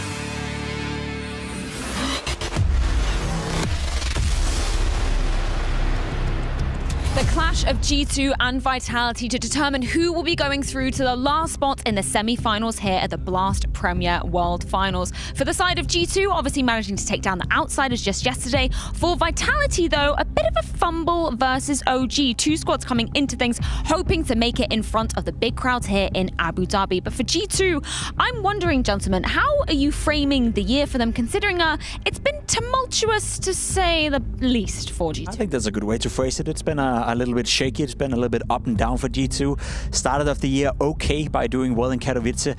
Overall, you look at the entire year, and I think G2 will be disappointed with themselves. The potential these players have, the potential the team has, all the different attributes that you can add to these players, you expect more. That's been the given away, right? You had Alexi B in there in the first part, now Huxi's come in as well, and we're yet to see the full functioning G2. So I personally have been a little bit disappointed by the team. Certain individuals can be proud of their year, Maniac being one of them, but overall, I'm left disappointed. Yeah, of course. I mean, it's been complicated for G2. They've done multiple roster changes, have rethought their approach entirely. Now bringing in Huxi and JKS. It's been a little while now, and what really strikes me, and I think Hunter was on the money in his interview, it's a mental fragility that we have seen from G2 over times. That is the issue. They've had peaks where everybody's caught off guard and say, oh, damn, like, this is what G2 can look like. This is serious business, but still they struggle to close, which is why I think the victory against Outsiders might have been very significant for them, because you could see the relief. You could see how they finally experienced, like, this is how it's supposed to feel when we close a game easily. And I wonder if that wasn't the click they needed here. JKS literally said in a HLTV interview that it was like one of the first times he had ever felt that on this particular team. No, and it literally isn't. The fact that they could close that one pretty cleanly, pretty convincingly, it was great for the mental of the team. But when we're talking about kind of consistency, rock solid pieces for G2, I really want to give some praise to Maniac, because I remember the conversations we were having at the spring groups way back in January of 2022.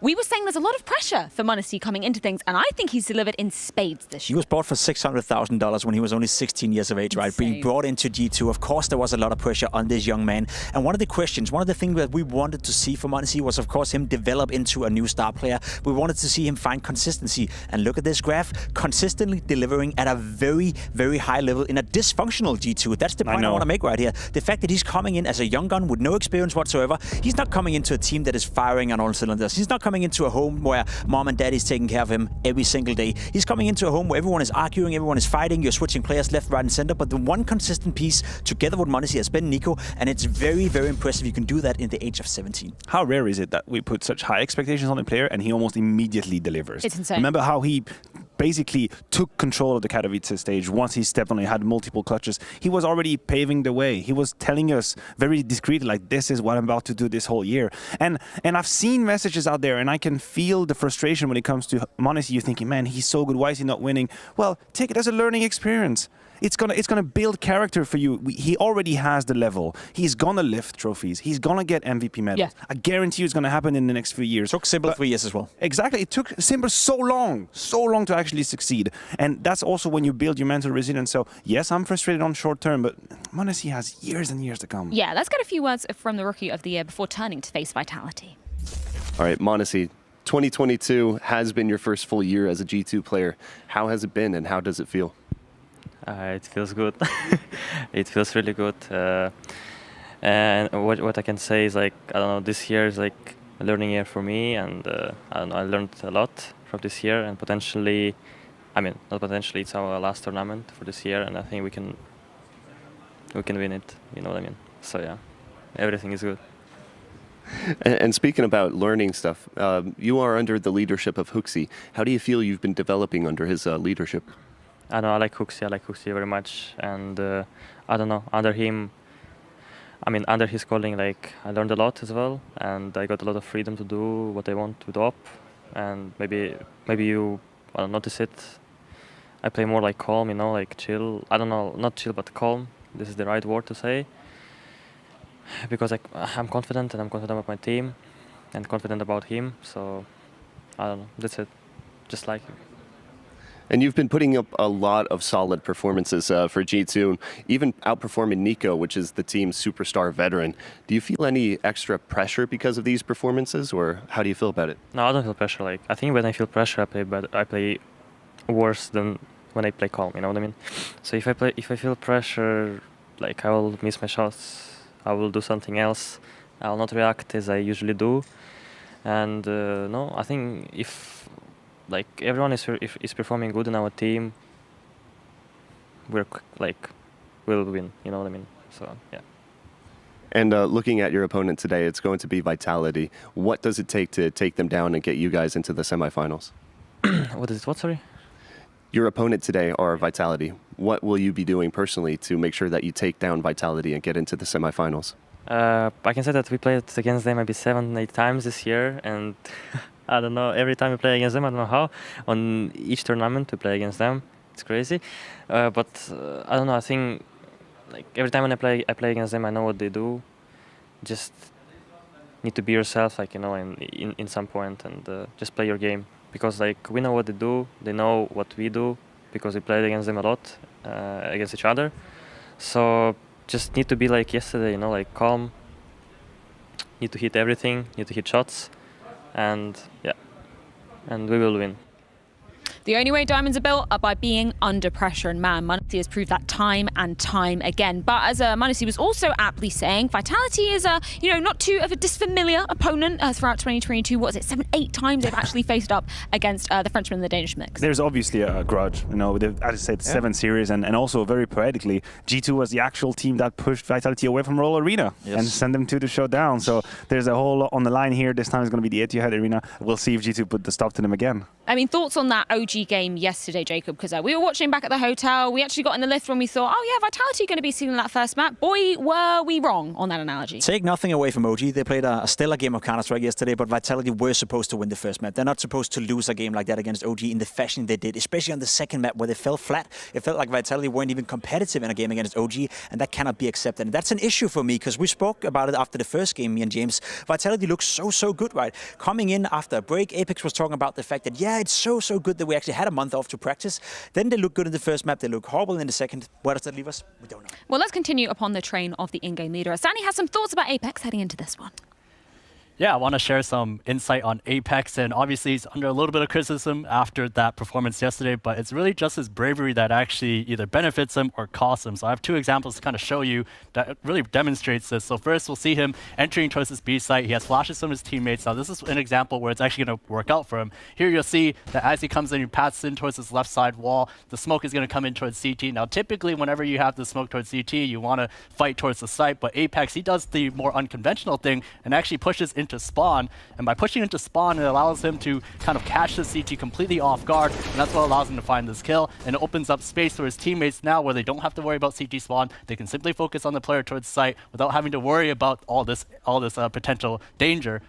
And with him also being in this ruins area allows him to kind of cut off the rotations and basically prevent the CTs from really coming in. This is an example of where Apex's willingness to kind of do the unconventional pays off. But here is a counter example. Here we're going to see him come in towards the A site. He's going to entry with Dupree, and as he comes in, Dupree ends up dying, and you'll see that when he comes in, he basically dies for free. He doesn't even have a chance to take any fight at all, and the main reason for this is that as he's coming in, normally when you scale up towards the A site, you want to take this right side and try to get into the site with the flashes from your teammates, but with him not doing that, he just decides to go straight.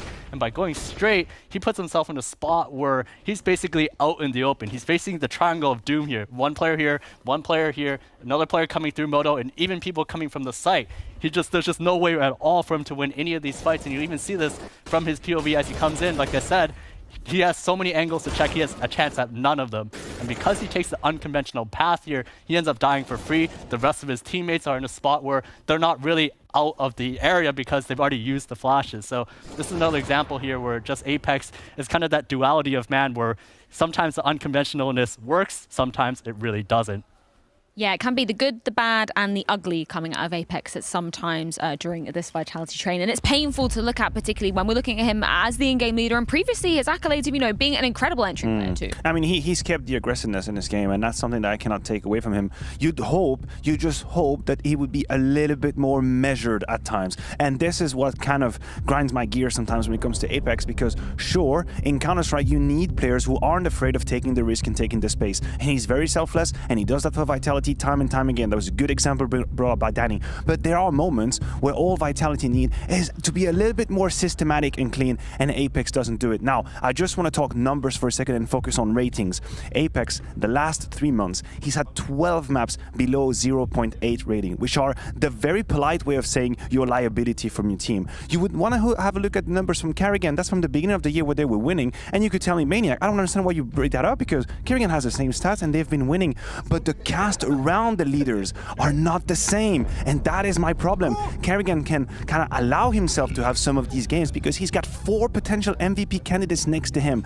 I don't think Vitality have what's needed, the backbone needed to sustain a game where Apex goes missing. Sure, he's got ZywOo, but the rest is just not following. The problem is twofold. You're spot on right there. That's the issue for Apex. When he's having a stinker, when he's having a game where he's not contributing, the support cast around him is not strong enough, and we've been begging for this for a long, long time. We want to see more from Spinks. He's the main issue for me. The fact that he was brought into Vitality made me super, super excited. I thought that was going to be golden for them. I thought that was going to be enough for them to get up there with the very best, because we saw what Spinks was able to do in ENCE. He was one of the, I would argue, one of the top 10 rifles in the first 6 months of the year, maybe even better, but he hasn't refound that level whatsoever in Vitality. And it's not like they're not trying to cater into him, right? We moved Apex away from some of the aggressive positions on the CT side. He's playing ramp on Nuke. He's playing static positions all of a sudden. So you have tried to accommodate for Spinks, but he hasn't delivered yet. So Maniac is spot on the money, right? If you want to have a liability like Apex on the team that has games like that where he's not above 0.8 rating, you need Spinks, you need Magic, you need Dupree to do better than they are right now, and that's an issue for Vitality. Well, we've spoken of the man himself, so let's hear from Apex heading into this series versus G2. Apex, this has been your first year as a Danish-French roster. How has it been for you looking back at 2022? Well, everything has not been easy, obviously. I mean, it's really rare that a team has an easy way all the time. So obviously it was hard to adapt in both ways. First when we had Mizota and then when we had Spinks. I suffered a bit when we lost Kevin as individual since we have Lotan. So it's not easy to find my way yet. I'm not 100%, but I think we're improving, even though we lose some series that we shouldn't. But overall, it's not that bad. And with Zonic, Magisk, and Dupree coming into the team, they probably had some ideas from their Astralis team that they had won everything with, and maybe you could say everything twice, basically. How did they assimilate, and how do you incorporate your own ideas versus their ideas? Well, that was not easy at the beginning, because obviously we had 2 different ways to think the game, and I think they were more like structured than we were, and I think nowadays you cannot be that structured anymore, like not the way they used to be, because you have a lot of anti-strats and that kind of stuff that we didn't have before. So it's harder to play that like that. So we just make both way at the end and just try to find the right way to play CS. I don't think there is a right way, but there is like we try to find out the intensity of the team. And yeah, it's getting, once again, it's not easy to find, and it got better with time, but yeah, it takes time.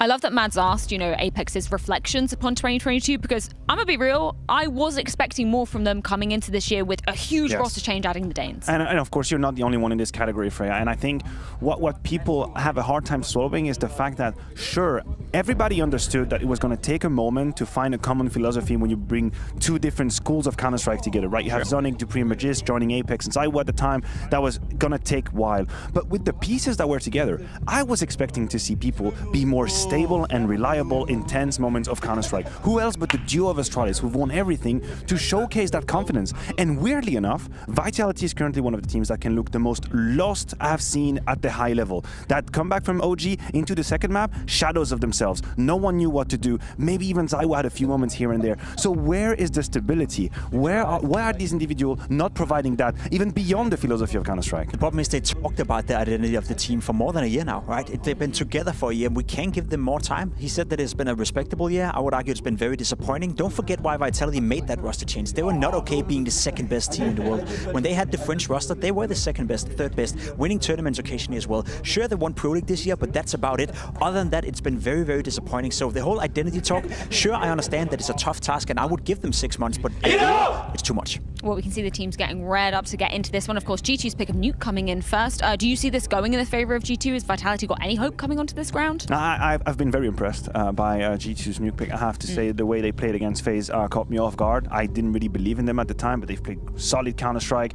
I think they have enough to throw in a loop for the Vitality defense. I think we're going G2 for that Nuke game. Well, this is certainly last chance saloon for both of these squads coming into things, and that for the entirety of 2022. The final time potentially we'll be seeing one of these two squads gracing the stage, and it does come down to G2's map pick of Nuke to come up first.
Well, good evening, everybody, and I hope you're ready because G2 have jumped into the server, shooting for a shot on the semifinals. It's the quarterfinals between them and Vitality. We've got ZywOo on one side, we've got Mahone on the other. Scrawny and Launders to take you guys through this one, and of course, the Betway odds favor G2 by a smidge. Yeah. The smallest of margins here between these two teams, and I think that's fair. This is the best G2 we've seen in some time, and this is a Vitality that's, well, still spinning in the mud. It's still, it's kind of zero health for ZywOo. I mean, Spinks had a good math here at this tournament, but overall, it's still zero health for ZywOo. You know, genuinely speaking, looking at the score lines, it's like the level that Simple was putting up earlier this year, but with way less of a team. So he's going to need some help because G2 have been playing some good CS. Yes, not completely perfect like we saw in their match versus FaZe, but definitely very good.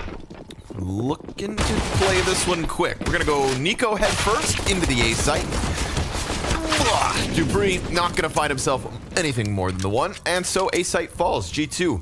We have been watching them play Nuke all week. Yes. And, well, I say all week, except for by the extension outsiders. of fall finals. Yeah.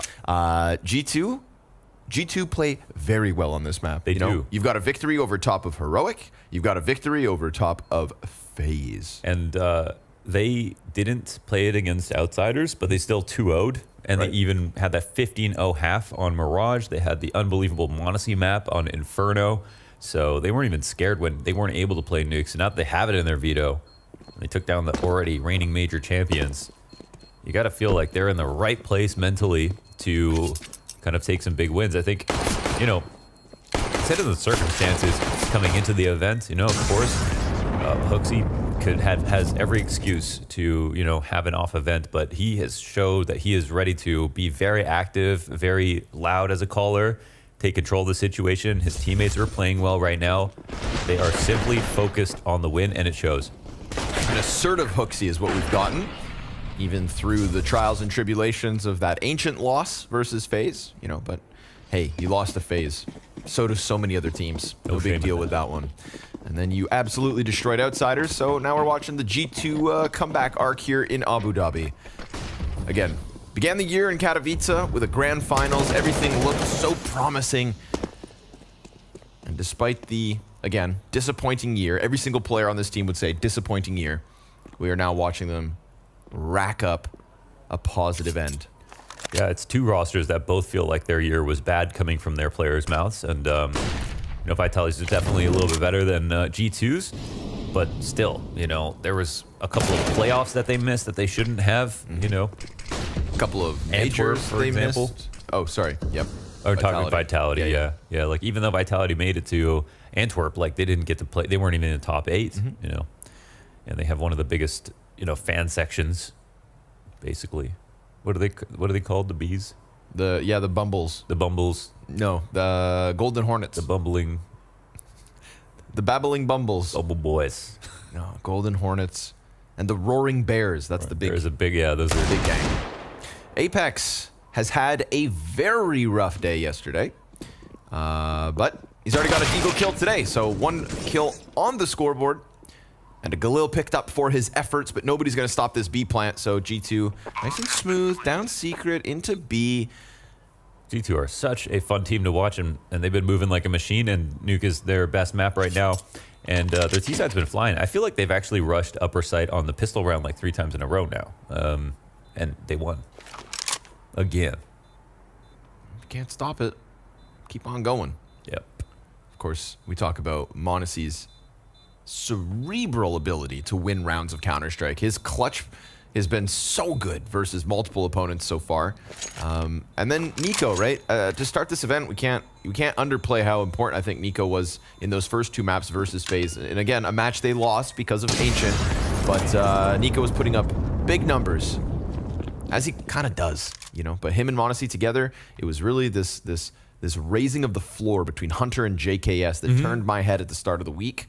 And I hope tonight we get more of that because, again, you're going to get the consistent Monacy and Nico show. That is now kind of undoubtable. All of those things looked right. The scoreboard looked perfect. Monacy on top, which clearly has been a focus on him. Nico right behind. So many X Factor kills. Hunter kind of under the radar, but really good stats. And then Hooksy, not 3 kills, you know, like 11 to 15. That's just kind of the range you want him in. And then JKS, the story we've been waiting for all year, coming through at one of the biggest finals that he could possibly be in. Got a finals that now all of a sudden, you know, it's cool to see. It's cool to see last chance of the year. We've got a good Liquid, we got a good OG, we got a good G2. And then the major finalists fall flat right out of the gate. Major finalists, excuse me, major champions. You know, the door seems ajar. G2 not going to waste this opportunity. Not versus pistols anyways. Magisk about to be burned off of the staircase. So 3 players still up on that A site, preoccupado.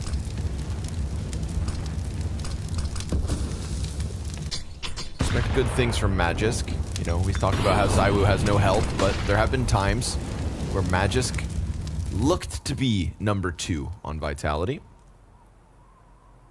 more consistently than anybody else. And for now, he's not going to get that fight. Looked like it was just going to be a clean, streamline down into the B site. But now that Hunter's gotten through hell, they're like, do we want to unravel this with ramp? It's sort of null. I mean, there was no way Vitality could move anyways from these positions to get downstairs. So I think, oh, G2, that's a bomb delivery.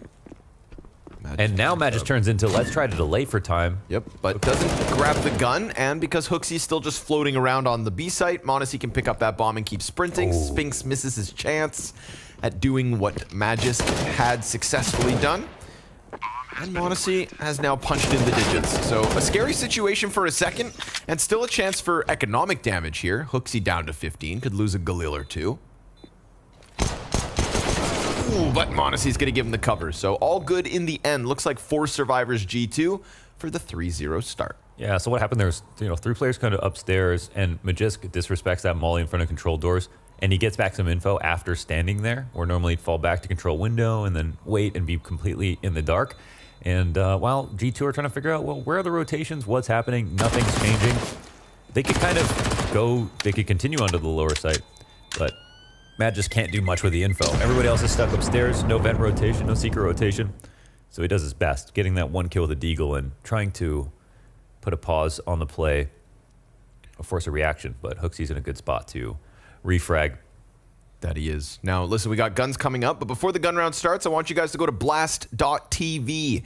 Right now, we are voting which map will be played in the show match come Sunday. That's right, another Blast show match. World-class show match experience. Oh, yeah. And you guys have a chance to impact which map the pros will play on. We got some tricks up our sleeves as we did in Copenhagen. Head to blast.tv to have your way.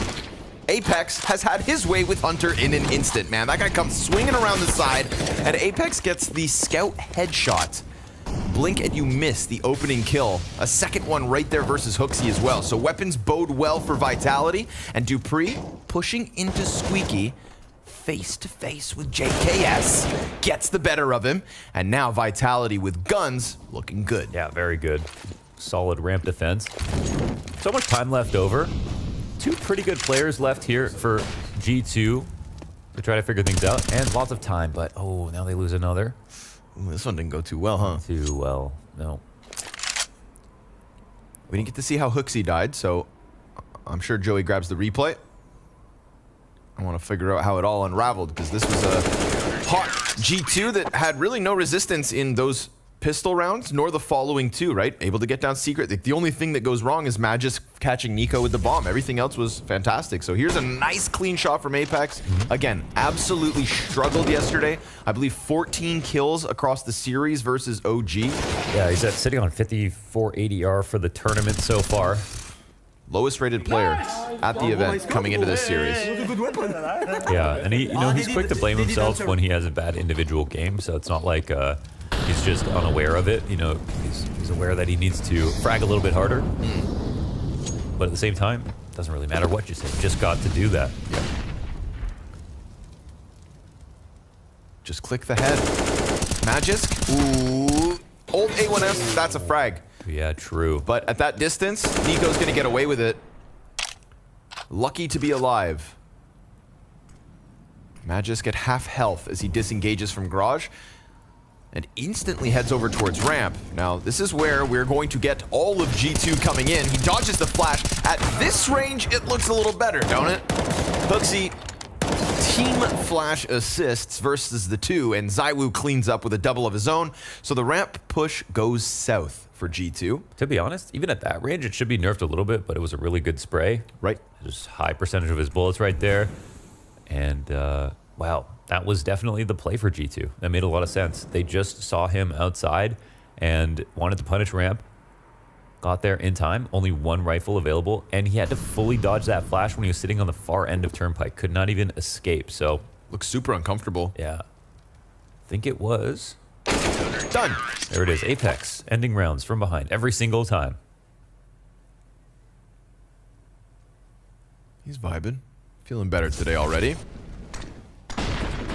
I'm sure Apex isn't gunning to be a top fragger every day, but yesterday's performance, I'm sure he'd be a little embarrassed with something like that. Sure. You know?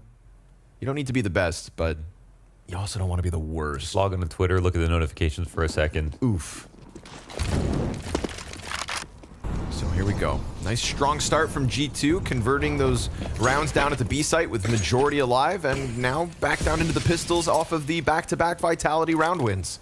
Nicely done by Magisk. You know, low HP, uncomfortable position, flash dodge, still picks up big impact. So a little reward for Vitality early. And again, can't forget, right? G2 have been winning versus big opponents on Nuke. If Vitality can stop them, I would be a little surprised by that. Yeah, because of form.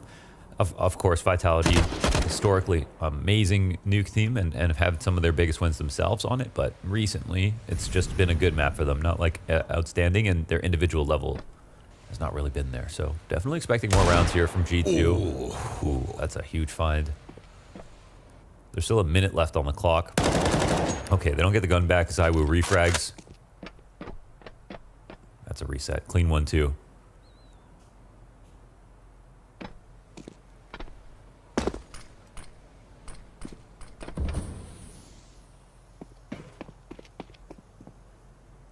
And now Apex will be tested once again. Is Nade destined for greatness? He feels it. Yeah. Spidey senses tingling.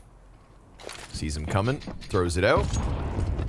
Not really substantial damage, We're but going fast. ZywOo's got a nade of his own, and he's gonna get that bomb dropped in hell. So all of a sudden, G2's hopes have come crumbling down around them. They will get that bomb up into heaven, but then Spinks catches it, and now he's on the scoreboard as ZywOo pads the stats. Yeah, well handled by ZywOo there with the A4. It's great to see the mix of guns and the mix of M4s. And like watching Ancient, that last map, it was kind of like, okay, 11-4 with a pistol is a death sentence normally, but to have that comeback look viable just because of good play coming out of the T side was really cool to watch. And you see like, all right, the M4 is not being as strong, or just the level of the A4 is now the level of both guns. Yeah. Just kind of resets how, balanced the maps used to be. And I think that was really cool. We'll probably see some of that on Nuke, reasonably expect a lot of T rounds to come out from teams here. When you do get A4 multi-kills, they just look so much more skillful. That's the beauty of it. Yeah. Like a precision to those multi-kills now. If somebody goes for those spray commitments, I'm like, I know how hard and wily that gun can get. So, a step in the right direction, no doubt. ZywOo, AWP, flashed. Hunter is sitting on top of Silo, but passive with it. So he has been. Starts climbing up as ZywOo keeps eyes on Cross. It's the Monacy-Nico combo here outdoors, so if anybody's going to stop the likes of ZywOo, it should be this combination. They back up.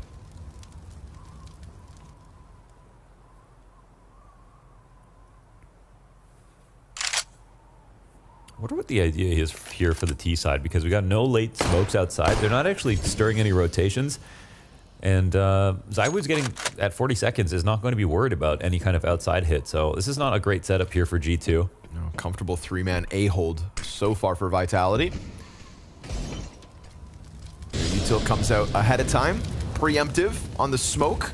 Spinks in the pocket. Hoaxy looking to drop down through Mini. Hunter's got the trade. It's gonna be all about Magisk, unless, sure enough, they circumvent that threat of the A stack, get down into B, and now Apex is looking to stop this. Sprays into the smoke, damages both, but Monacy gives the cover to get that bomb down, and ZywOo's gonna back up for a second, leaving JKS tucked behind, and Dupree also passive. No rush so far to get down to that B site. Wow, that might have actually been thought through. It slipped through their fingertips. I didn't even see vent as an option, but if that was the plan, that maybe makes sense. That's why they didn't put any outside pressure on in the first place. And I was like looking at ZywOo leaving, and I'm like, if they're hitting upstairs right now, I mean, all they're doing is feeding into a setup that has been unchanged from Vitality. And by that token, since they made it look like an upper exec and got down the vent, well, yeah, there wouldn't be any reason for the rotations to go in that direction. So with a kill, gonna just chalk that up to a strong call. Actually, it didn't like that seemed uncharacteristic for G2 based on their T sides so far, based on their nuke so far, that it would make a mistake like that. And it turns out, well, it doesn't seem like it was at all. And this is also a very common punish if you're going to try to spam the smoke. And Apex was very close to dropping the bomb, so it's not like it was a really incorrect play or anything like that, but doesn't get the kill. And once Maniac gets that frag, smoke comes out on ramp. No rotations can come in. No chance, right? So Vitality call it quits. Accept their losses. Save with 3. Economy will be nice and strong still, but it's G2 back with a 1-round lead, and an instant wall of smokes gives Nico safe passage. Pressure on this B site's been quite the consistency out of G2 so far, 7 rounds deep. And Spinks puts himself on a platter for Nico, but a nade out of Apex is going to get that trade frag. ZywOo fixates towards Trophy, and with JKS down, G2, everybody else has managed that cross, but met by more utility. I like seeing ZywOo being kind of this pervasive across the map, I think. Ooh, that's... Oh, that could have been a big old hefty nade out of Apex. No, again, kind of off the mark. Og up above the door. Didn't react to Hooksy. Oh, now they're the same nade problem once again in the site again. Even though it's 3v3, hard to get in here. Molly's on both sides. Gonna be tough. Oh, an additional smoke as well. Yeah. There's a lot of utility left, actually. Well, now just flashes, but still, Vitality gonna be staring at the smoke screen for some more time. They throw one out of their own, so clearly they're looking to play into it. Hooksy, ooh, almost reacts into Dupree. It's gonna be Maniac and Hunter. Man advantage Vitality, but time advantage not so much. And of course, Maniac insta headshot. So the hopes of Vitality have just disappeared. Hunter comes off with a double door and another B-site success story for G2. yeah, a couple of questionable moves right there. Of course, it's been G2 have got in front of Apex's nades to the point that it's, been scary. If he used his nade to slow them down by throwing it really shallow, then he creates a timing for himself, getting into his Xanterras, and he almost did that in time, but then there must have been too much communication or something. Had no idea they could be running out of door. Maybe he was looking at radar for whatever reason, but nearly right place, right time to stop that. But once again, technically the liability and lower. If he had gotten a kill, rotation could come in, but there was no shift in momentum, and Maniac finds another opening through Squeaky. There must have been a B-hop paired with that. Right, he tends to. Not the first time we've seen it this event. Oh, another ramp kill. Simultaneous as Magisk catches Nico, JKS finds the opening on Apex. Yeah, these Apex openings to get lower control are huge, but, a real fast overreaction from the CT side, I think makes a lot of sense. We'll see how... Oh, no, there was a spotted both of them here. Smokes on both sides. CTs will just lose control if this... Oh, damn. Spinks just got slaughtered by Maniac, who's worried about the ramp. They know about Dupree, and, well, now they figured out where Magisk was up to. So, all of a sudden, despite that consistency in the buy from Vitality, this one was all in, essentially. We'll have still some cash on Dupree, a couple grand on Apex, but G2, man, B-site hit, B-site hit, it's one after another. It's the speed at which they're acting on their frag that they're just winning these rounds. And a 6-3 T-side start is their reward. Just like that.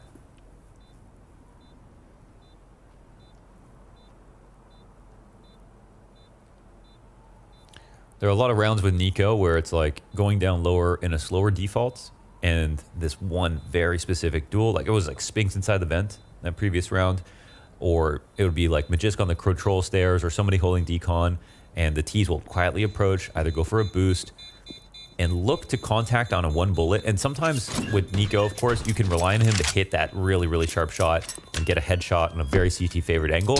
And that wins you the round if there was not enough info on the cross and everybody can hit lower. Yeah, of course there's B-hop involved. So good at beating those timings. And that was, it's Apex using an AUG, right? So if he's using a silenced gun, there's an advantage there. I think he has it equipped still as well. I believe so. Yeah. I believe so. Yeah. Yeah, to go back to that Maniac play, as we were being shuttled to the desert this morning, the two of us, Harry and Moses, we just kind of found ourselves talking about Counter-Strike as we do, and we were all just sat there like enamored by the fact that Maniac, like nobody else, right, just has all these little internal timings, the gimmicks, the movement. It's like off the door frame too. Right? Wow. It's just, it almost feels like he has such an incredible grasp for all the mechanics, the engine of this game. Like, has he spent more time outdoors or in a Counter-Strike server? On Mirage. He spent more time on Mirage than in the park in real life. It's just, and somehow has kept his sanity. We all learned something from Honest. Like, look how effortless that was. While throwing a flash up. It's smooth, man. It's buttery. Yeah, he's extremely well-rounded. He hits the hard shots. He's as fast as anybody. Yeah, in terms of movement. No one's executing on movement like he is right now. And there's such a difference between knowing what to do and being able to execute it. Right. He's got both. And it's like, sometimes it seems elaborate, right? Because it's all these little details, but it just seems so natural for him. So 10-3 off of that opening pick. And again, right, this was a buy. The little bits of money that were left over from Vitality got them this. Limitations, of course, but still would have wanted more than a 4 versus 5 in the opening 10 seconds. Yeah, these openings, particularly if it's Magisk, if it's Apex, this is what's opening up lower and causing problems later on. Vitality here are actually, they're somewhat gambling. They're really hoping that it's going to be an upstairs play. They're just hoping that G2 are going to assume they'll over-rotate.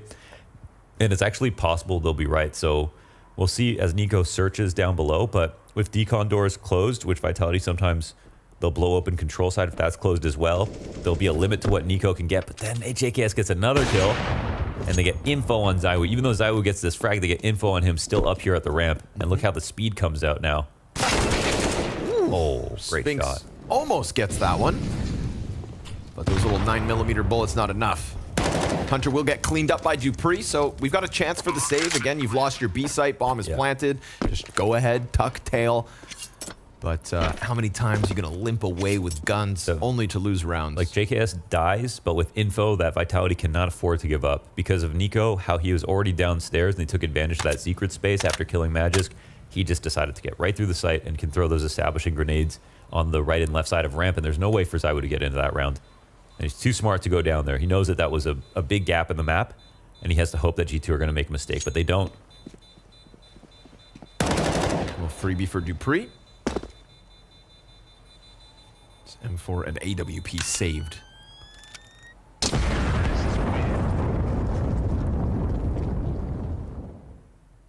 I don't think the G2 social media can make fun of this. They're actually playing very well.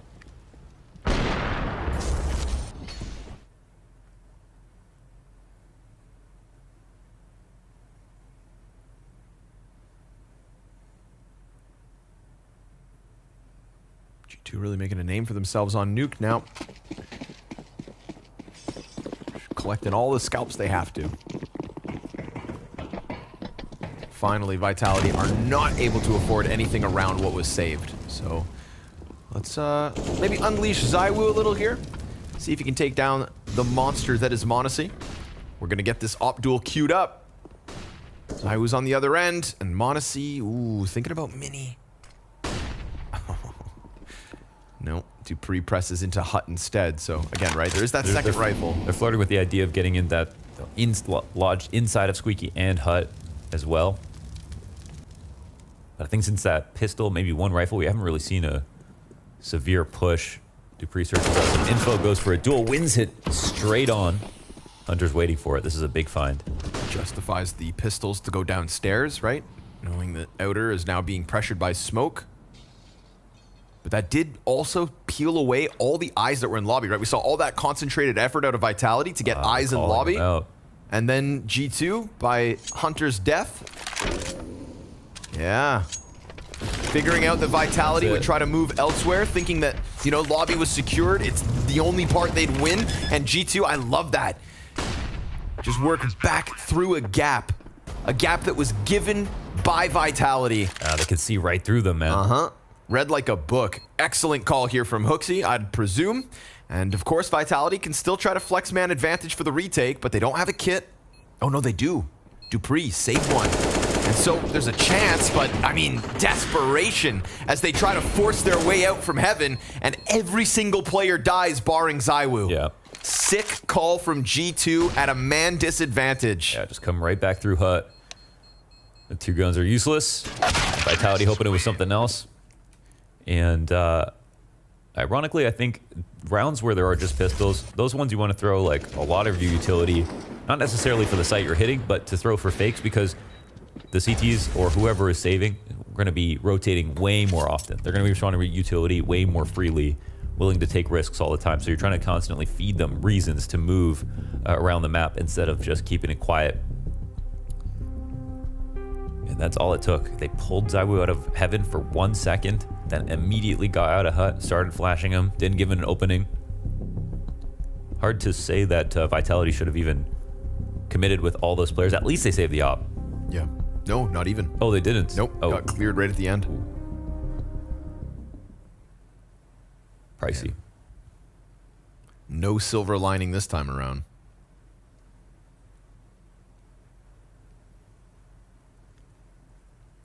Vitality have big problems. They're getting red. And wrecked.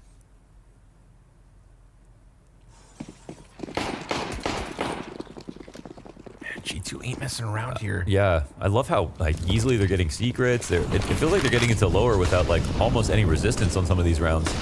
They just get their 1 kill, and that's all the leverage they need. So yeah, eyes forward on Magisk and Apex as 2 kind of prime targets for G2. But just as I say that, they're now starting to think about an upper hit.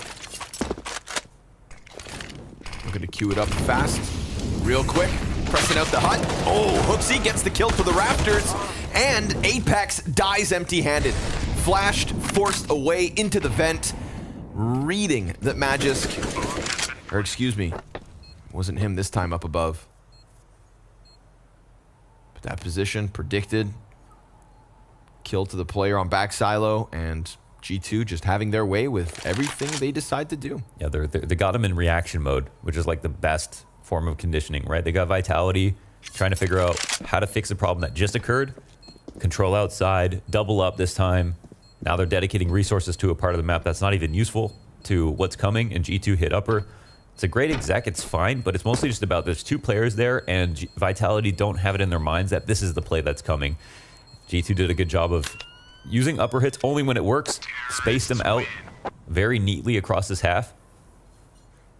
And yeah, outstanding half so far from G2.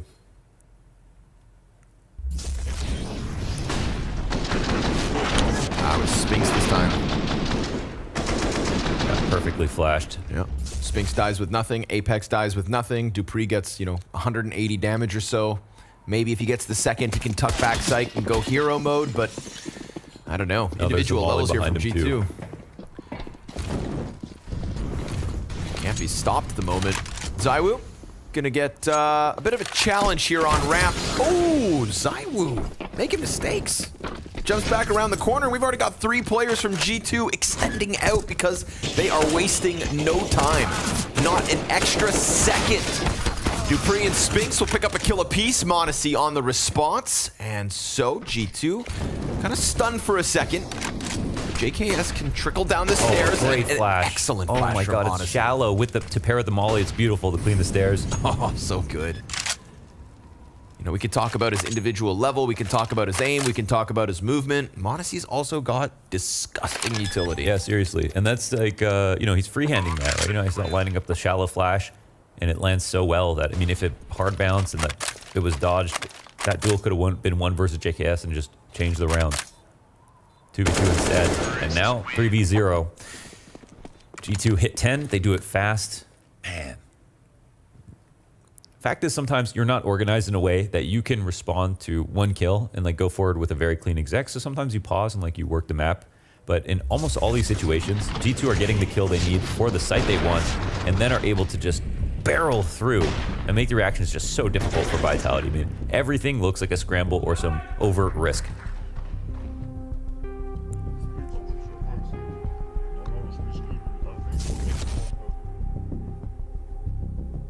Second timeout called from Vitality.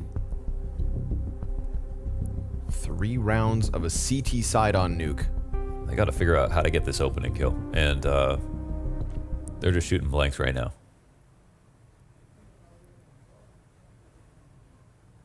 Doesn't seem like they can buy a multi-kill at the moment.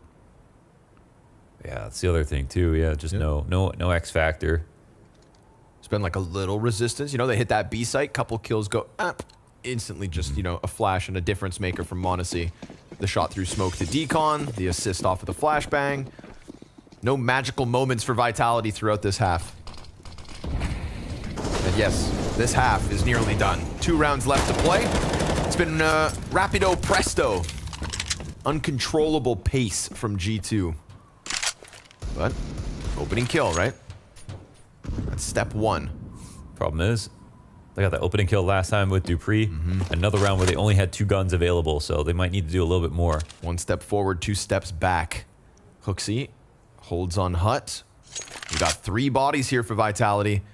3 for G2 as well, but the others are looking at that squeaky door, and I wonder if, these numbers get confirmed, whether they try to press out, wrap around. But Hooksy better not get distracted, because... Oh, the bomb's... He's got the bomb on his back. When he wins his duel. Kill. They see the bomb. ZywOo tries to go back around towards Squeaky, where sure enough they push. And while he does get damage, they don't get kills. Hooksy survives, Hunter survives, Nico survives. Yes, they're all half health or less, but it's again just enough of a difference to keep this G2 train full speed ahead. I liked making fun of G2. Yeah, but it's like the, it's like the bullied kid redemption arc right now. Yeah. That's true. I do like an underdog story as well. I like that. Yeah, reframe. Yeah, G2 came back from summer break, buff as hell. Tanned, yep. Tall. Said, who's laughing now? Yeah. Billionaire G2 now. That could have been problematic, right? AK offered over, bomb dropped in Hut. But I feel like the only thing I've been saying to Vitality's strength this whole half is like, well, that could have been it. Yeah. This could have been it. Yeah. That should have been it. And again, their 5v4s are on rounds where they just don't have that much behind it. It would be great if they did.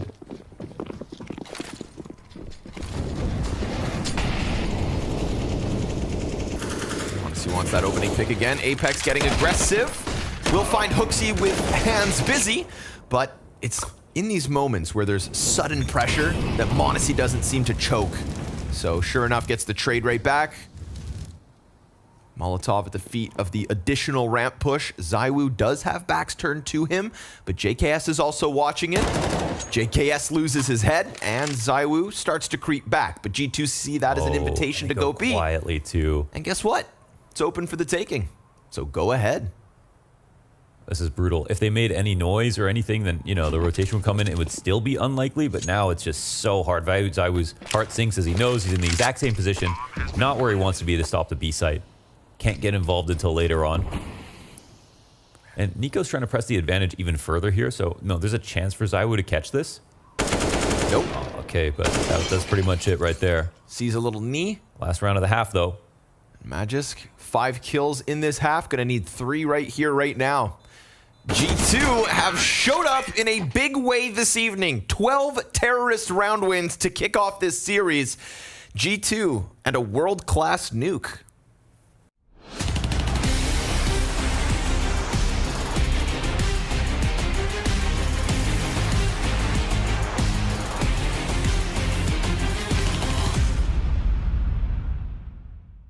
Hello everybody, this is the EPOS experiment, and things are about to get a little wild around here. We've got 2 players coming in, and we're going to be testing out gaming environments. 2 laboratories, let's say.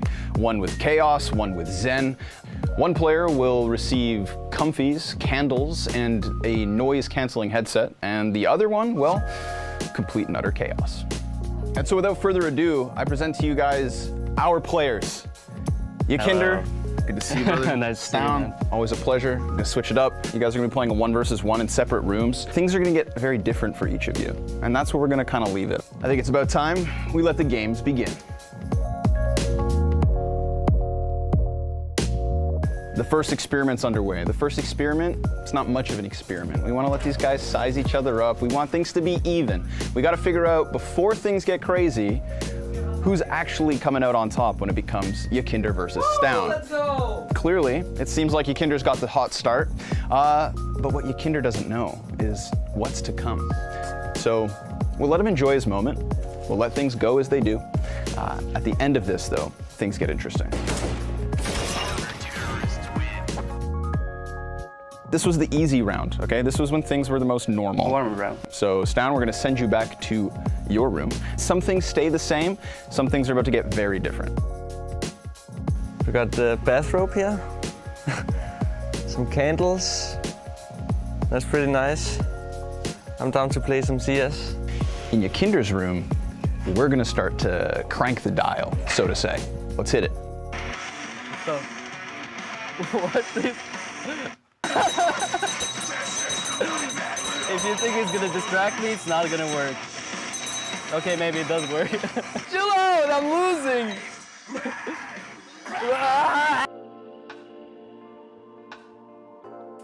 Boy.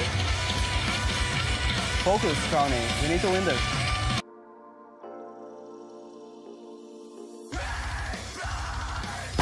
Oh my god!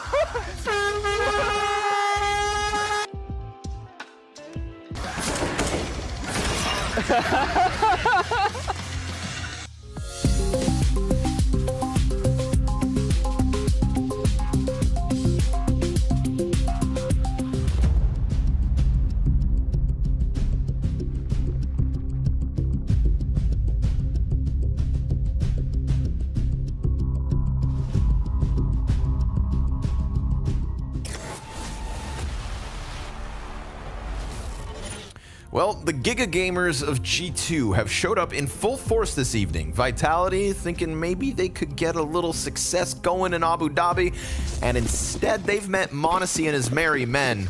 This was no close contest, not even tight. You know, a couple man advantages, but in all of the wrong rounds, and a pistol here for the defense could spell the end. But 5v4, and all of a sudden, Monacy gets one back inside of lobby. Instant execution onto ZywOo. Dupree looking for a double, but now it's man advantage back the way of G2, and the terrorists feel desperate. They feel pinched. They feel split. They feel nothing but desperation. Yeah, the confidence isn't there right now for Vitality, man. They had some good spots. They got that opening duel. It was a labored spray, I want to call it, from Hunter on the back of the site. That was a really great opportunity. At least they get the bomb plant. But we're talking about 13-3 now. Look at the 2 frags for Monacy to kick things off on the retake. Just gets his head popped. Also, JKS he's been right there in terms of like keeping him mechanically, just not really letting him down, his teammates down on refrags. Sharp stuff. Sponge is on a plane right now, I think, going back to Australia, but I think he's probably paying for Wi-Fi just to watch this. Hell yeah, he is. Hell yeah. We're gonna get some laggy tweet from him in the next 5 minutes. Imagine Sponge's life right now, going home for the first time in like years, watching his favorite player in JKS 13-3 Vitality in the business class of a flight, man. I'm gonna get some Vegemite. Life's good for Chad Burchill. As it should be. 10-round advantage here for G2. Obviously, Vitality going to try to put all the eggs. You know, these aren't like prime eggs. A couple of them cracked. One of them already fried. 2 AKs into Scout, and Dupree's dead already.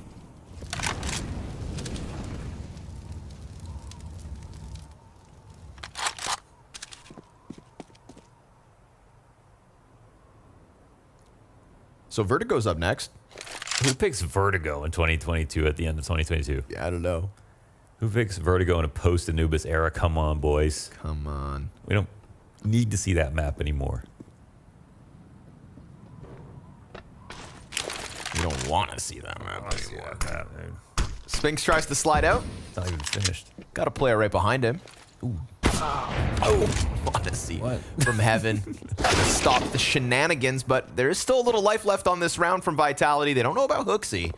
He's just gonna sit on top of Hut as Nico does the heavy lifting. Magisk lets his guard down, and Hooksy should have just made the difference. Apex's Scout will get nothing, and G2 are now 2 rounds away, 14-3. And you know they're gonna keep trying. Hardest part here for Vitality. I don't think they're just gonna pug it out. They've been playing fast by design and doing it really well. And I think that's, you know, really cool from Hooksy, showing his range, playing with the Copenhagen Flames and playing a really Danish style of CS, but really optimized, full of little tricks and obvious like new gen stuff that really kind of helped a team that didn't have that many star players become stars under him. But now playing with G2, a team that has historically been really good at playing very fast strategies and stuff like that, and kind of adapting and bringing that style in and working. Ooh, This could be one of the last 2 rounds here. Looks like match point in just a second. I'll go as far as saying this will be the last 2 rounds. Will be the last 2 rounds, okay.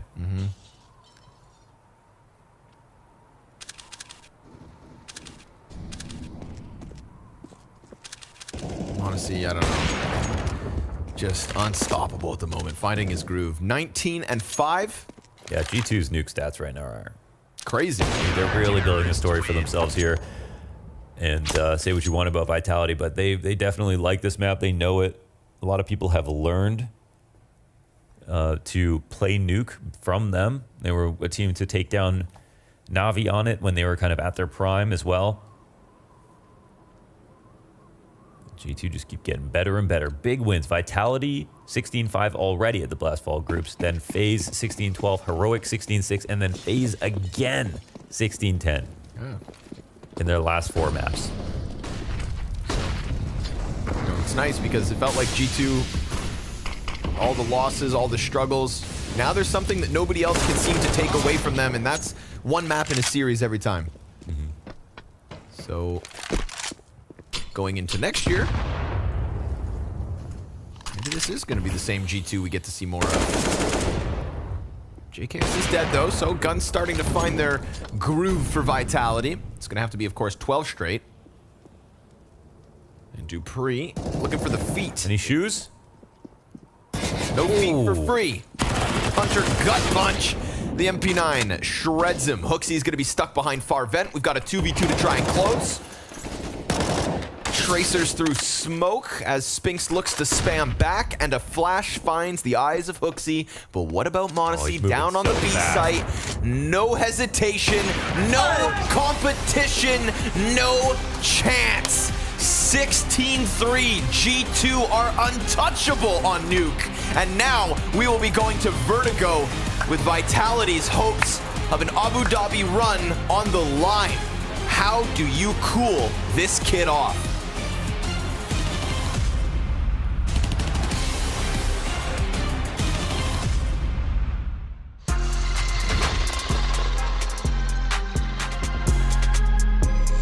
It's me, Launders, you know me, the aim god, top 10 player usually in the year, versus Nico, actually my biggest rival, okay? And we're gonna be playing Betway 1v1 versus each other for all the pride. Nico, are you ready for this, man? I don't know, man. You're warmed up. Yeah. Your solution is here, so I don't know. We'll see. I do have a res advantage, yes. I also have a brains advantage. That's true. Yeah. Game sense, like everything, like all the advantages that you can. No one's watched more Redline demos than me, okay? So, all right, let's get into it. All right. All right, good luck, brother. Good luck, man. All right. Oh, look at him jump. What? Wait, how many rounds are you playing? First 8. Look at him jiggle over there. He knows the map, man. That's my favorite spot. So don't aim up there. Okay, I can't go there anymore. Okay. It's gonna be a dream come true, Nico. Sometimes it's about who wants it more, you know? That's true. Let's make it happen. Whew. Keep your crosshairs low and your dreams high, okay? That's what I always say. And keep your crosshairs small as well. Oh. Even a blind squirrel finds a nut every once in a while. That's what I always say. Yes, sir. There's too many body shots, man. Every time I hit you, I feel good, so. Oh, okay, all right. I'm not nervous at all. I'm not nervous at all. Just confident. Yeah, I close games. Okay, what you're trying to say there? No. Yes, sir. All right, here, last 2 rounds. Like, it's so hard to hit the headshot, I don't know why. Yeah, your head's like a watermelon for me, actually, so. Right. Come on, man, no one gets me out of this spot.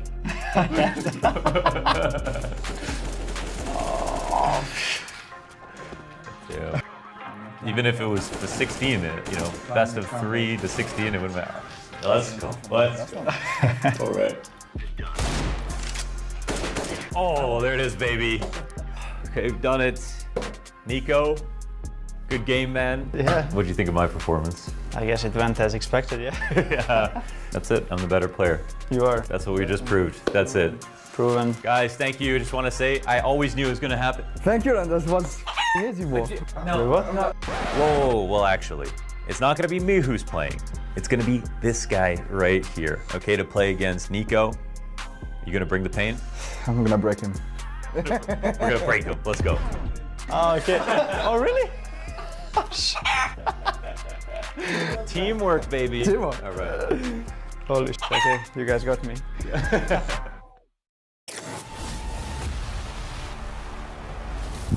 All right, G2 came out on top on this first map. It's your own map pick. What did you get the guys to do that just went so right? Honestly, we just play our game, and we know we are at the moment probably the best nuke team in the world, and we just feed out the confidence that we have. Like, we can do everything. We have a lot of pace changes. We can go fast, we can go slow, and I think we had a pretty good read on them the entire map, what they were going to do next, and we just had really good calls.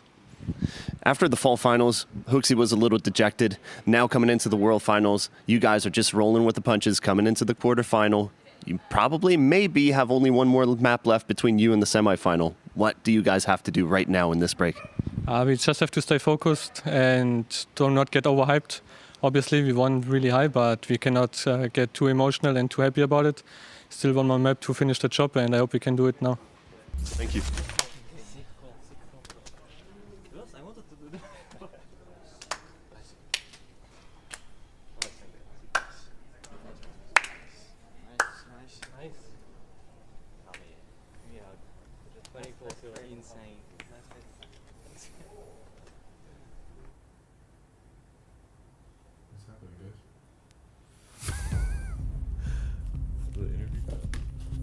There's no way I was talking.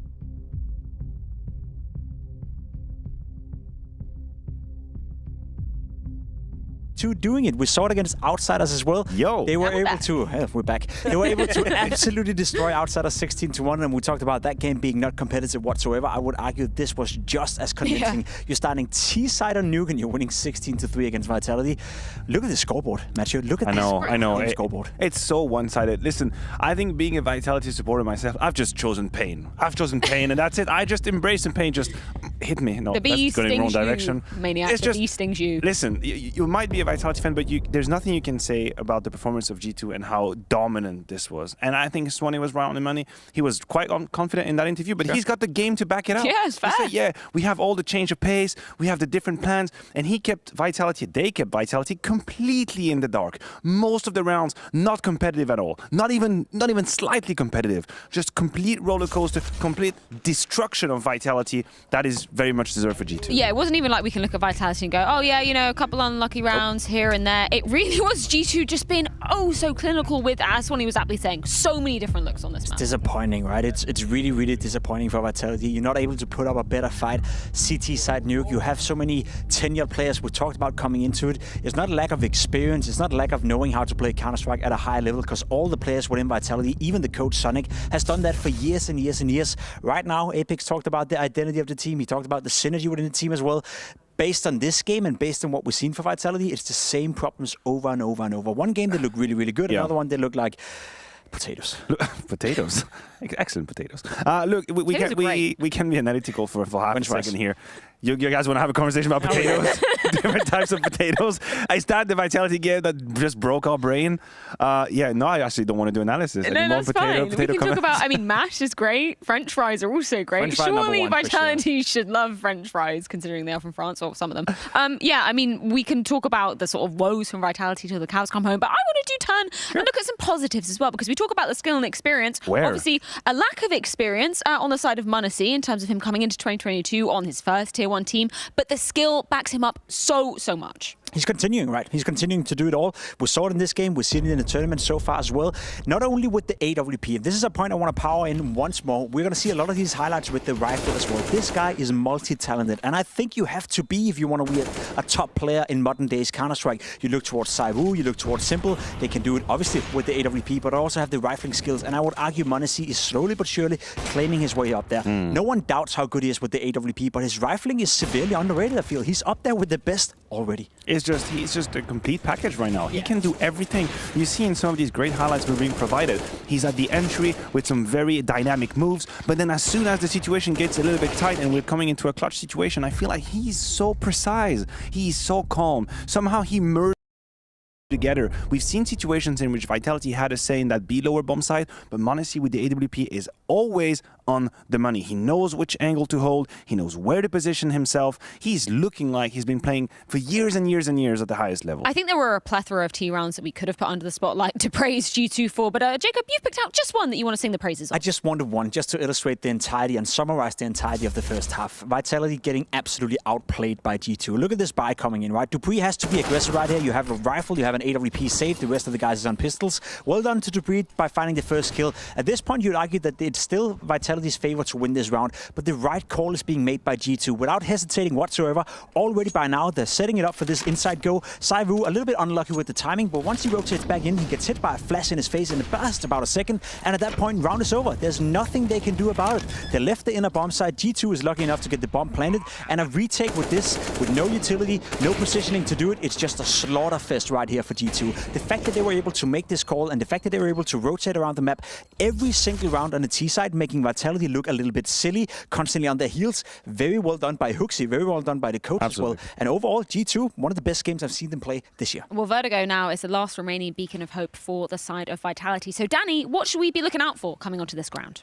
Yeah, will Vitality bounce back? They are stratted up though, so we'll have to see. But they have this one B pop that I want to kind of highlight here and break down. So first it starts off with 3 people here towards this B lobby position. A Molotov is going to come out close here, landing right about here, and as well there's going to be a second Molotov that lands just behind this Tetris triple position.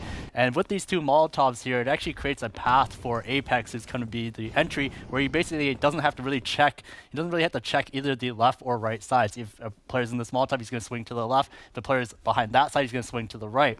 Now with these 2 Molotovs combined, they're also going to throw this smoke that lands towards the site like this, and this basically separates the site where this side of the site can't actually see a player running up, and you'll see that's exactly what happens here. You see that Apex, he comes in, but what he does, he actually goes into the smoke, and by going into the smoke, he's going to get a flash by Magus here that pops just over the wall like this, blinding anybody who's here towards his right side, anybody here towards that default position, and that allows him to basically take the site, get this entry on a player who's completely blind, and then also find next up towards that quad position. So although Vitality have picked Vertigo and it's been a while since they played it, they're definitely stratted up, so we'll have to see if they can bounce back.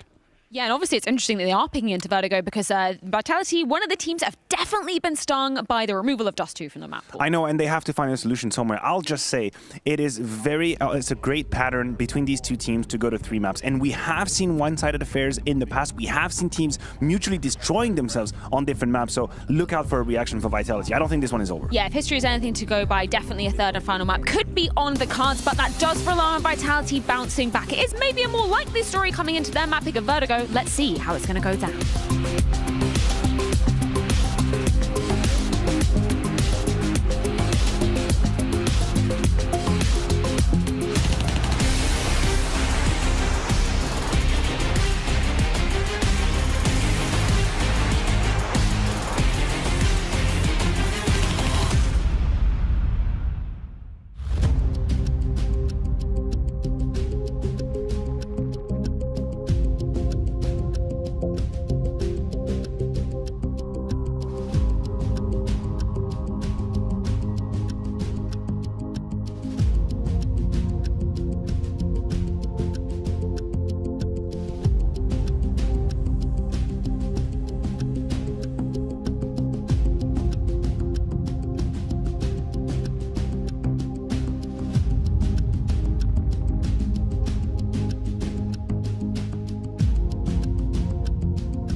Hooksy's world. Yeah. Giga Gamers. Man, unstoppable performance. I cannot believe that Modesty went that hard on Vitality on Nuke. 25 kills, over a 2.0 rating. The Betway odds skewed the way of G2 now. And honestly, you know, even if this is the map pick of Vitality, with that level of, you know, individual prowess coming out of the G2 members, you look at the, you know, few games G2 have played on this map, 10 rounds versus Liquid, 12 rounds versus Heroic. I think that's still enough, based on their competition against those teams, to take down Vitality in a 2-0 tonight. I mean, I disagree with the desk. I think this is so favored towards G2. Get them out! Even this is a pick of Vitality. They, as it was mentioned, they split maps in the past. The form right now is very in favor of G2. Vitality, I don't think they see the victory right now. Get them out. Give me that G2 phase, you know, revenge arc. Because that's what's coming, right? That's the semifinals. If G2 pick this victory up, it is them against FaZe again. And remember, they were 2 rounds away at the start of this event from beating FaZe. Don't y'all want that? 16 rounds away from getting it. JKS gonna play it passive back, but because G2 extended so confidently down ramp, they're all gonna come running over. JKS doesn't get away with the kill, but Dupree is barely alive. We're gonna get a 5v5 in the post plant with a late lurk top mid from Spinks. Dupree, what you got up your sleeve? G2 be doing boosts, and so are Vitality. Dupree here's the ruckus. And then JKS finishes this one off, but a boosted P250 for the mid stoppage, not gonna happen. Spinks will eventually start to flank around, but his entire team may already be dead. Hooksy's on top of the bomb inside of the smoke, and no chance. It's a G2 pistol win. Yeah, Spinks' lurks become very obvious sometimes. Yes. They knew he was there, and the more players they killed, they were like sure of it. And yeah, you can be super patient the first few times around, but after a while, all it does is slow your team down for the victory. You could have been doubled up in another spot in the site or whatever they have. What have you. Now, there is some onus on his teammates to frag there to give him space to lurk how he needs to, but doesn't come through. So G2 pull off the boost. Modesty knocks one off the boost. And that triple boost is so key right now because you can just clear a quad quietly while you wait out a smoke. It's just a very efficient use of your time. Oh. Whoa! Nice kills. Okay, things are happening actually. Yeah. They're actually worried just in case there might be a third supporting the push, so they're going slowly with this one.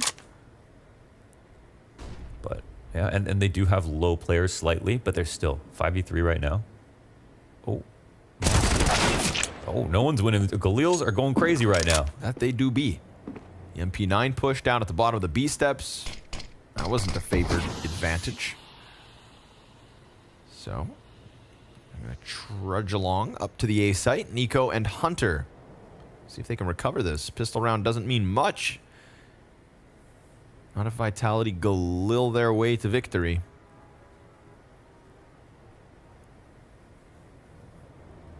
Hunter wants to keep eyes at the B site. There's little bits of HP left for Dupree, Magisk, and even... Oh, I think... Oh, he didn't see him. Weird timing there. Nico's still sitting at A. Yeah, he's still sitting at A. Could very much catch them off guard as they run up short side. Yes, that one's clean. And now ZywOo and Apex low. Let's see if Hunter can pull off a wonderful little clutch. No, sir. ZywOo's going to keep that one nice and tidy. And Vitality, by way of Galil, bounce right back. Yeah. I respect that they went slowly, and they did have the HP bars to worry about, so they could throw that away that round. But I think that the timidness in that situation, when it was so favored, and not just kind of just moving into the site right away, just doesn't feel. They don't still feel fearsome is what I'm getting at right now. But yeah, and G2, the fact that they could reasonably expect to win that round and get mad about losing it speaks volumes as well. But strong duels won, and that was a problem on map one as well, just individual duels. Like you said, they couldn't buy a multi-frag.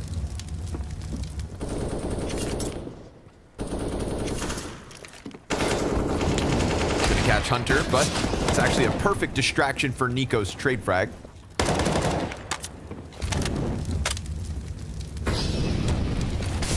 Ramp contained. Oof, ouch. Hot tamales. ZywOo with a double M4 headshot.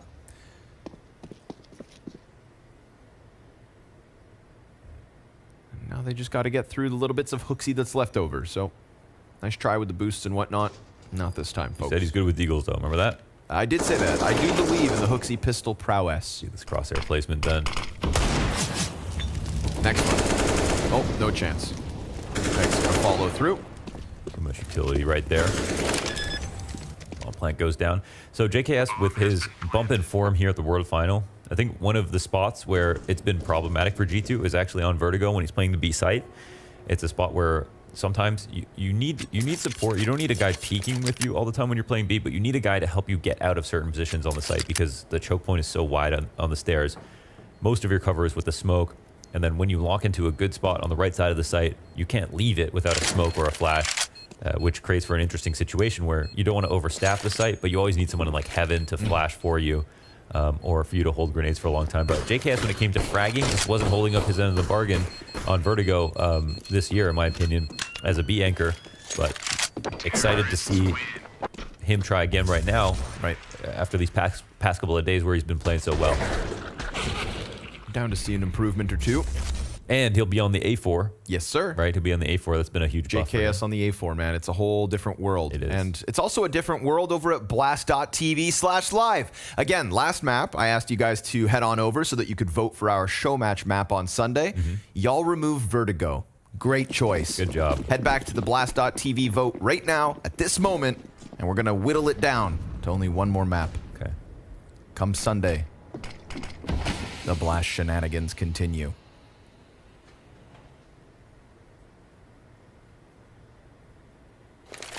We brought Kenny S to Abu Dhabi just for you guys. Oh my God. I'm pretty sure that's been tweeted, so I hope I didn't just spoil it. If I did, I too do like bad. that leak. Can't take it back. No guns here for G2. Also, he may be lying. Ooh, baby. That was clean. There we go. Oh, Apex. God, that's got to feel good. Think about the day he had yesterday. No, it's good to give your teammates like confidence kills. Yeah. Definitely is. Yeah, That you spray pat him on the transfer was back. nice. That was nice. That was nice. Nice Listen, third kill. They had full armor. They still died. That one bullet spray tramp. Beautiful. That's how it works. Watch this. Look at this third one. Wow. Right in the eye socket. What year is it? 2022 for 3 more weeks. Thanks. Where did the year go? That's what G2 are asking themselves. They started strong in Katowice. It's been quiet ever since. Felt like it was nothing but a downhill free fall. But hey, they've caught themselves here in Abu Dhabi. Good place to do it. Yes, sir. Lots on the line. You know, and this is shaping up to be Monacy's maybe best tournament of the year. I mean, literally his stats right now are unreal. So if it is, it'll be versus only the elite competition. I mean, the Outsiders win is the weakest team technically, and they're the reigning major champs that he's taken out. A lot of it comes down, of course, to this match as well and their tournament life. Well, good guy to talk about. The old 2-for-1. That was the Academy League peak right there. Oh, yeah. Yep. Ramp dominance out of Monacy back in the day. So to take the wind out of the Vitality sails with a single op shot probably feels real good. Now what's left of them is going to try to scramble back up to chase the short push, but Dupree almost put himself in Nico's crosshair. Measly 4 health that's left over on him. Oh, this resmoke. Dupree knows that he has to respect it, but wants to try to take the duel. Flash is just a little too low, and Nico gonna double down. They're gonna get a flank as well here on Spinks, so Hooksy. Oh my. Yes. No. Yes. No. Yes. No. Oh, no. God, damn walls. Yeah. Can't knife through him. What about knife bangable? Watch this shot. See ya.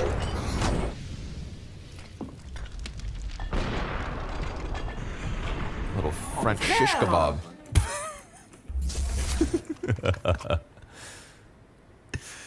Yeah, the highs and lows of Apex. From multi-kill mowdown to a single Monacy shot. Stunning Vitality deep ramp. But it's okay, they got money, they got guns, and they got pizzazz. They're going to send it right back at that ramp. met by fire and flames. Yeah, they get mollied on both choke points and gave away a lot of footsteps. Sometimes it's hard to discern exactly how many, but there was definitely, it felt like more than 2 would be clear to G2. Put an abrupt halt to it. But Vitality, it's not like they go anywhere. They're still looming. And this is a really good punish from Hooksy as well to take the space after knowing majority have been in this, and it looked like there was, it felt like there was certainly a rush track coming. So, bombs right in front of him. Yeah, I don't think he goes farther than this though, because if he knows their ramp, then there's too many players to all be watching forward. So yeah, he's just gonna sit, and this position is huge. They kind of want to go back and search it. They actually still have to get the bomb. He will have a chance versus Magis. Yeah. And Magis, I think vice versa as well. I mean, I feel like Magis should clear this. Okay. he was watching the ladder room instead. Now, bomb still hasn't been seen, but they're also losing bodies up on that A site. Yeah. And now they've become very stringy. ZywOo doesn't want to go back until he's got support, and sure enough, it's with him. Dupree, on his own, gets peeked from Hunter's pop-up, and individual fights from Hooksy, from Hunter, from Monacy has left Vitality from what was just the full-fledged rush to a 2v5. They got fully countered. There's an A-ramp molly and a molly on yellow. So not only could they not get away with the rush, they couldn't get any map control. They had the same amount of map control you would get if you walked up to the ramp. They were sitting at the bottom of the ramp, chilling, waiting for those mollies to expire. And because G2 got the audio cues from a team that was supposed to just run through and brute force into the site, Hooksy made the perfect play. He just decided to walk through mid. You know, it didn't feel like a fake, and so he punished them for it.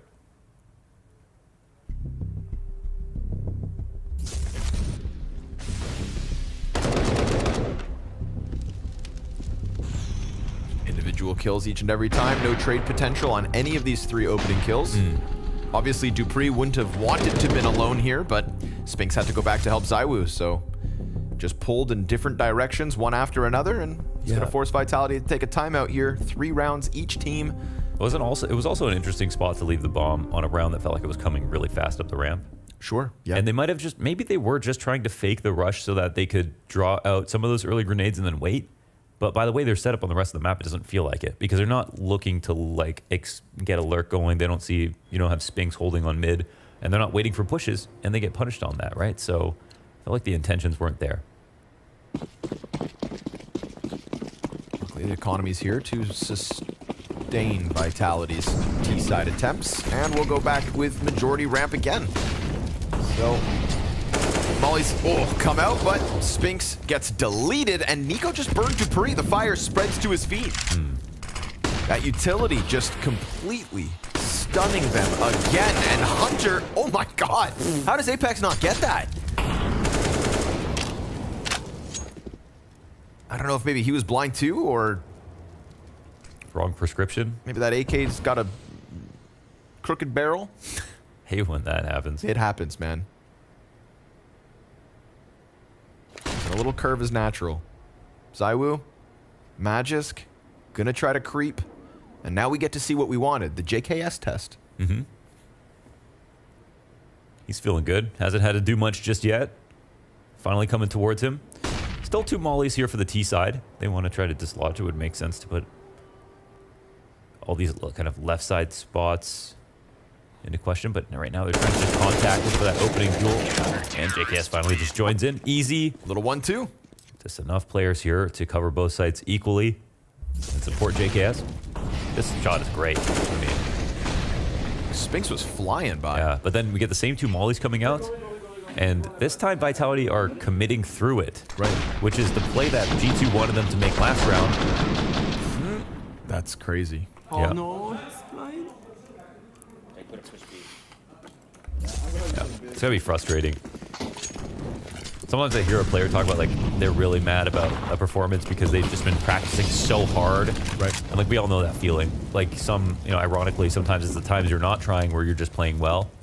And times where you're putting so much effort and emphasis on it that it just doesn't happen. And it's obviously a bit of a mystery how to be consistent, of course, for most players to ever touch the game. But that doesn't change how frustrating it is. Try to figure out why they might be. Oof. Down goes the scout, right into the hands of ZywOo, though.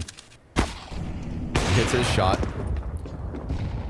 Now Modesty will be a little bit nervous about taking a re-peek, and also can't run away from that. Clean one. Nico spotted through the tarp.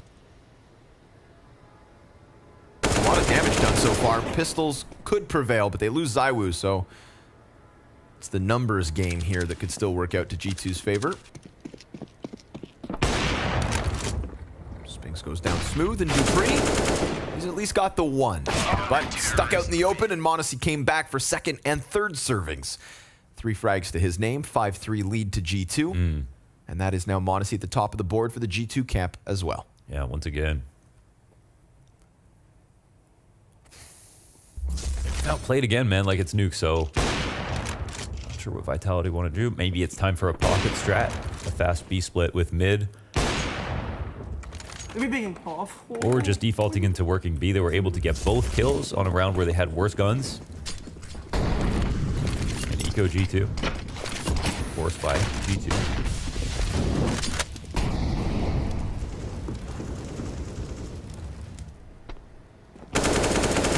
Smokes this time around.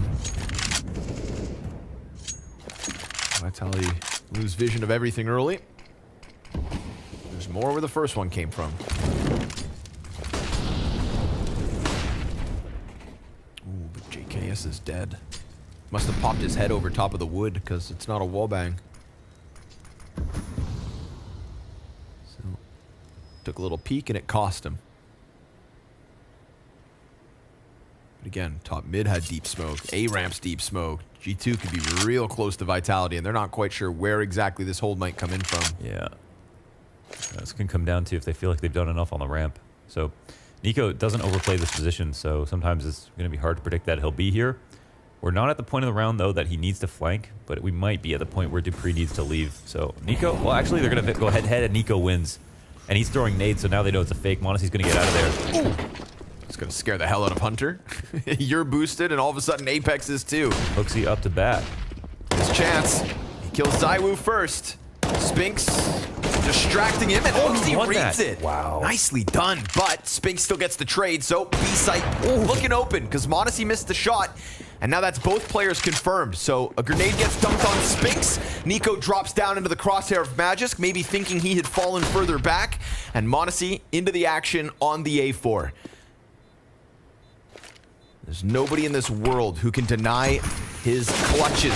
Jumps around, and while Spinks is blind, lucky he gets that headshot, lined it up, and finds it. Yeah, try to be tricky about it. Magisk's play out in the open was the play that needed to be made right there.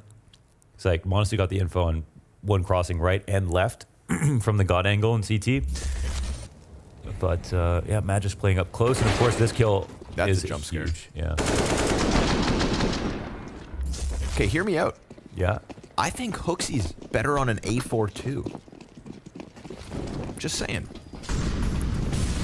Yeah, I think, yeah, I don't know. Keep your eye I on hope him. he's just, yeah.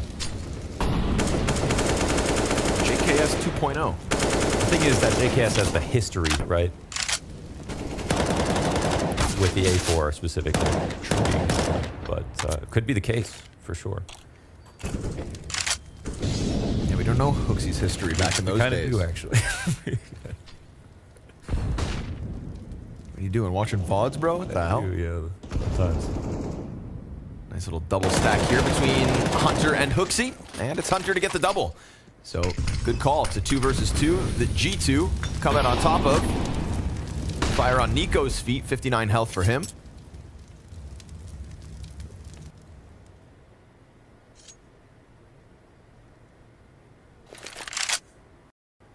Okay, well, hear me out. What if Hooksy's just improving?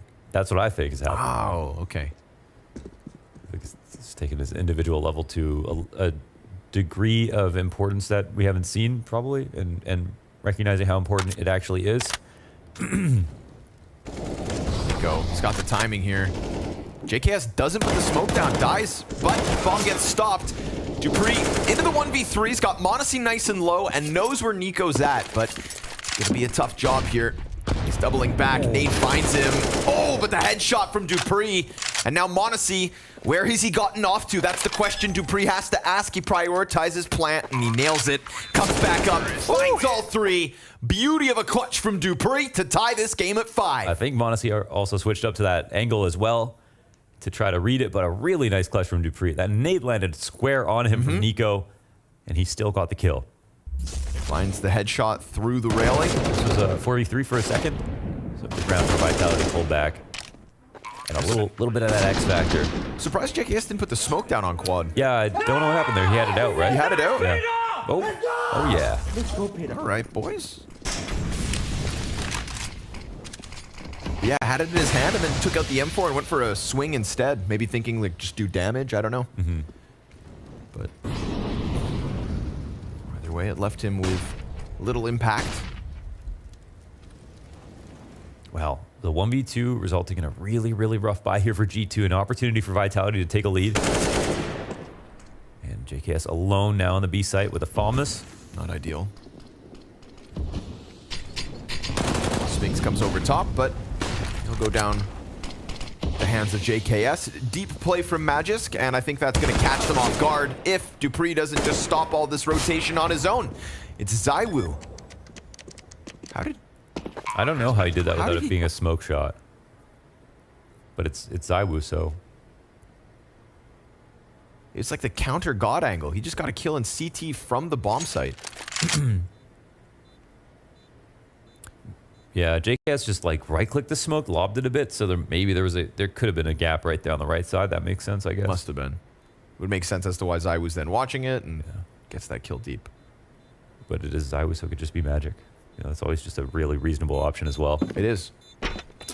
Well, yeah, here's a lead. So 1v2 from Dupree turned into a rough buy for G2 into losing the next round. Now Vitality could potentially go up against Pistols. Terrorists win. Making something of this half.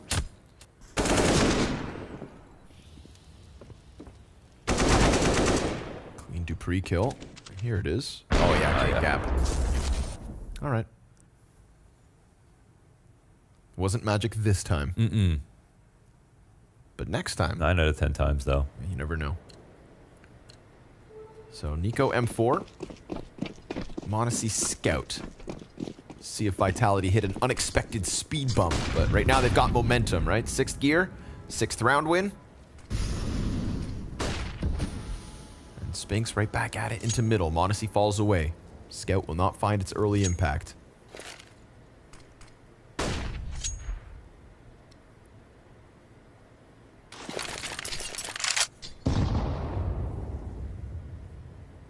Seen how meticulous Vitality have been on rounds like this.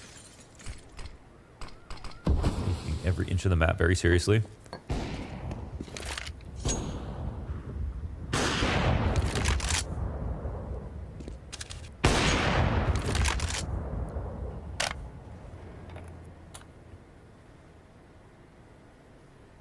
Gotta be careful with this Monacy Scout, man. Yeah. I think I'd rather run into Monacy Scout than Nico's M4.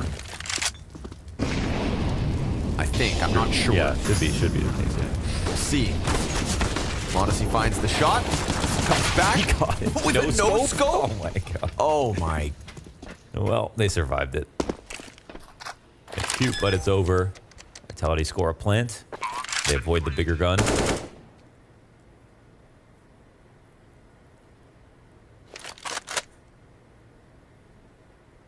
Monacy makes me feel so insignificant. You should. And I kind of like it. You know? It's good to know. I made this comment about watching Twists play Deathmatch on his stream. Didn't even know it was possible to do. Do what he does? Seriously, I mean. Yeah, he's an opper now too, apparently. It's unreal how good these guys are aiming when there's no utility. Right. And you see how good it is with utility, and it's astounding. You watch them play, just playing like a aim trainer or deathmatch in CS, and it's like, wow. Wonder how they ever lose a duel. Sure. If you say so. Why is it that the scout no scope is 100% accurate, but the op no scope isn't 100% accurate? I don't know. Used to be. Back in my day.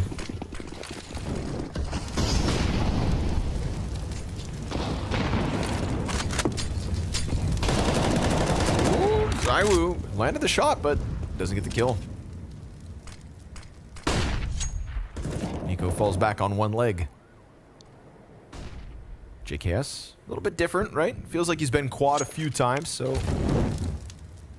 plays behind Tetris instead. He's also been caught by the wood wall, so trying to find a comfortable position, and again, he's gonna get pressured. Again, he's gonna die empty-handed. B-site looking prime for the take, and Vitality overwhelming with a nice little bout of aggression here from Apex. He wants a little bit more, and he'll connect to Hunter's head. Modesty stops him, the only CT to get a kill this round. Vitality definitely slotting into their groove now. Yeah. I remember Zonic had this funny interview with Hooksy when like he had his first, it was like fall groups, and he just had those two really, really rough games, like probably super nervous. Team hadn't sorted anything out. And then Zonic said, he's our favorite player right now. When they're going up against him. But the reason I bring that up is because JKS, as I talked about in this map, he's been in kind of an issue playing B-site on Vertigo, but his recent form has been really good. So I want to know today, right, you know, if they were going to go. And then in these early rounds in this half, Vitality were going A over and over again. But they got one of their biggest rounds just killing JKS on that push down the ramp. And now they've gone there a few times. They're actually really taking advantage of him. And it's working really well. So, you know, that could continue to be a story. Of course, only 2 rounds left in this half and not a good buy on the 14th. A pre-existing liability that has come through again. So JKS unleashed.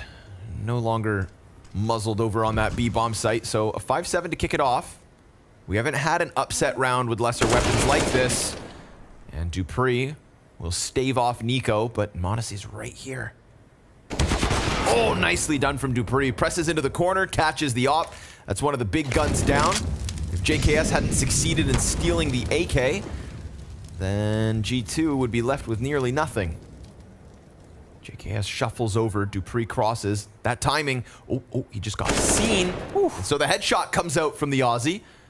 Hooksy, unfortunately, left on his own, so as JKS doubles back into CT spawn, he's gonna be caught by what? He's shooting up on construction, reacts to Apex and CT, and that gives a gun over to Hunter. So we've got a 2 versus 2 and low health on Magisk as well. How does JKS snap that shot? Oh, cool. And can they follow through with the retake as well? It's no kit, it's no util. Just gonna have to be raw firepower with the double AK retake coming in. Magisk on the op, Bogdan's Law. Oh, they're run boosting. Bomb's pretty far gone, so it's one chance right here, right now. Magisk catches JKS in the back, and we've got Vitality with 9. Okay, yeah, they just didn't have time to do, but you didn't see him at all. Well, run boost was really good, at least. Could save that one for later. If he landed on the sandbag, probably would have been a good spot. Oh, that's clean. So maybe JKS, you know, maybe he likes Vertigo, but he doesn't like the B site. Like, maybe he doesn't like the angles. He sees the shadow. And then he had full trust in the coverage. All right, much better Vitality than we saw last map now. It was looking scary there for a second. It really got a good half going. But so much early damage, right? You wait up for your gun round, you think, okay, boys, let's get that 6th. And now Hooksy and JKS already on the brink of death. If that naded bank back. JKS, oh, he lines him up. Oh, double kill. Oh, ZywOo team kill, in fact. Yikes. Either way, JKS set all of that up, so let's give him the double. We'll give him the credit. Half points at least. Feels like for the first time, JKS gets a multi-kill on that B site.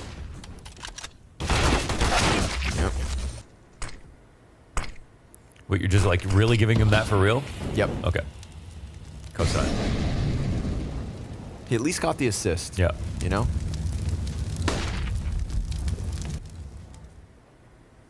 ZywOo just straight up shot him in the back of the head. Sorry, Apex. Hooksy blind frag. Okay. Double man advantage here for G2 to close out the half. They could always have a spectacular T-side queued up, maybe. And right now, Hunters drop the bomb, so 6th looking very likely. Going to put an end to the flames of Vitality, as they'll be shy of a 10th unless, and no sir, no chance, that 6-round streak comes to an end. A final round sprinkled in at a G2 T-side after the break.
Left check. No one electric. Electric. Har Behind as well. Behind. Heaven. Du er alene, Peter. Du er alene. Peter. 25 sekunder. Behind. One behind and... Han er nede dubbe. Nice. One is fast low. Du så ham. L. Hvorhen? L. Nice! Nice, Peter! Let's go! Let's go, Peter. Nice, Peter. 6 round, bro. Merci. Job. Dupree working on his French. And understandably, Vitality gelling on that T side. A 9-round T side here on Vertigo. G2 trailing by 3, but let's see what the pistol round has to offer. And then we can talk whether or not this one goes to Anubis. Why'd you say it in Danish? For Martin. Just fishing. Yeah, fishing with nades. Apex. There's a ton of damage to be had here. But his nades went too deep on Nuke. Oh! That one's better. Primes the dual Berettas, but Magisk, it's just going to be the one. Can't get one kill with 2 guns. We've seen these Uxie Vertigo pistol rounds splitting through spawn. Sphinx, no one here to trade him. No, so... But JKS gets a kill to leverage the B site. Oh, and they get Sphinx as well. One left. Zywoo on the A site has no idea what's happened. I've actually seen a similar Vertigo pistol. This is a little different. They make it look like an A fake. They still wrap around through spawn.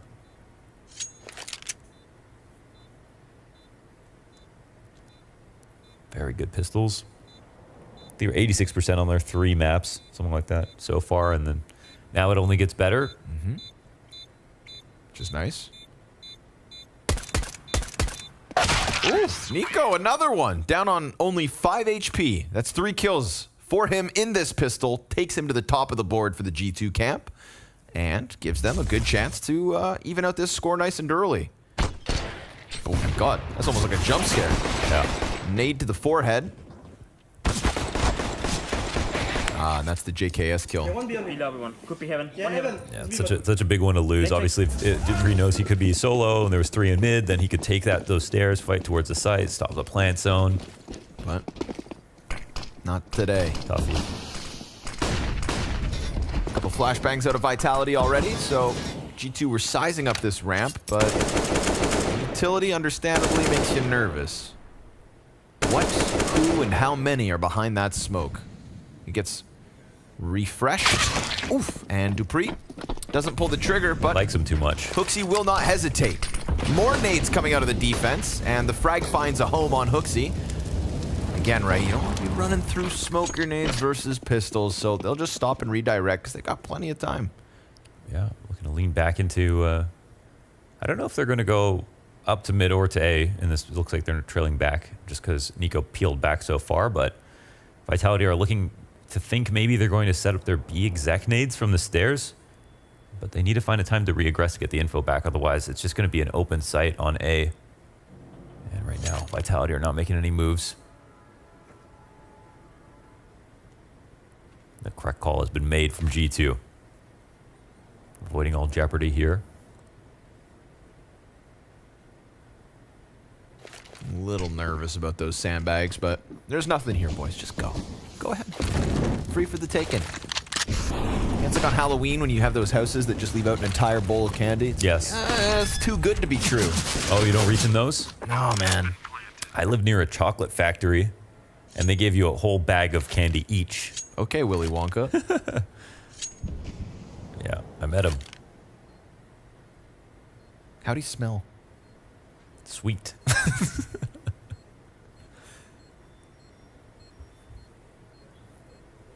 But yeah, that was always a dream. Lineup was 2 hours though.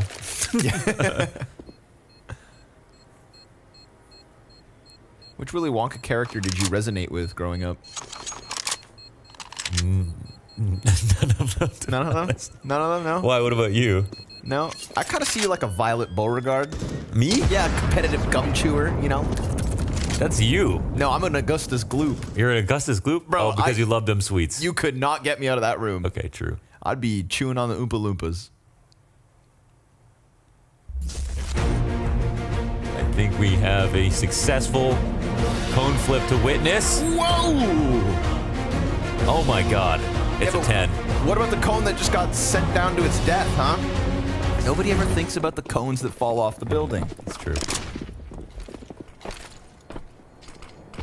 Well done.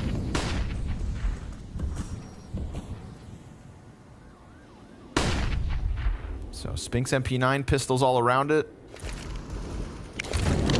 That lead looking like it's about to disappear.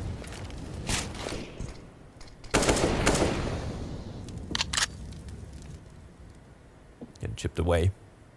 So Hunter's Vertigo with Hooksy has been a lot more passive.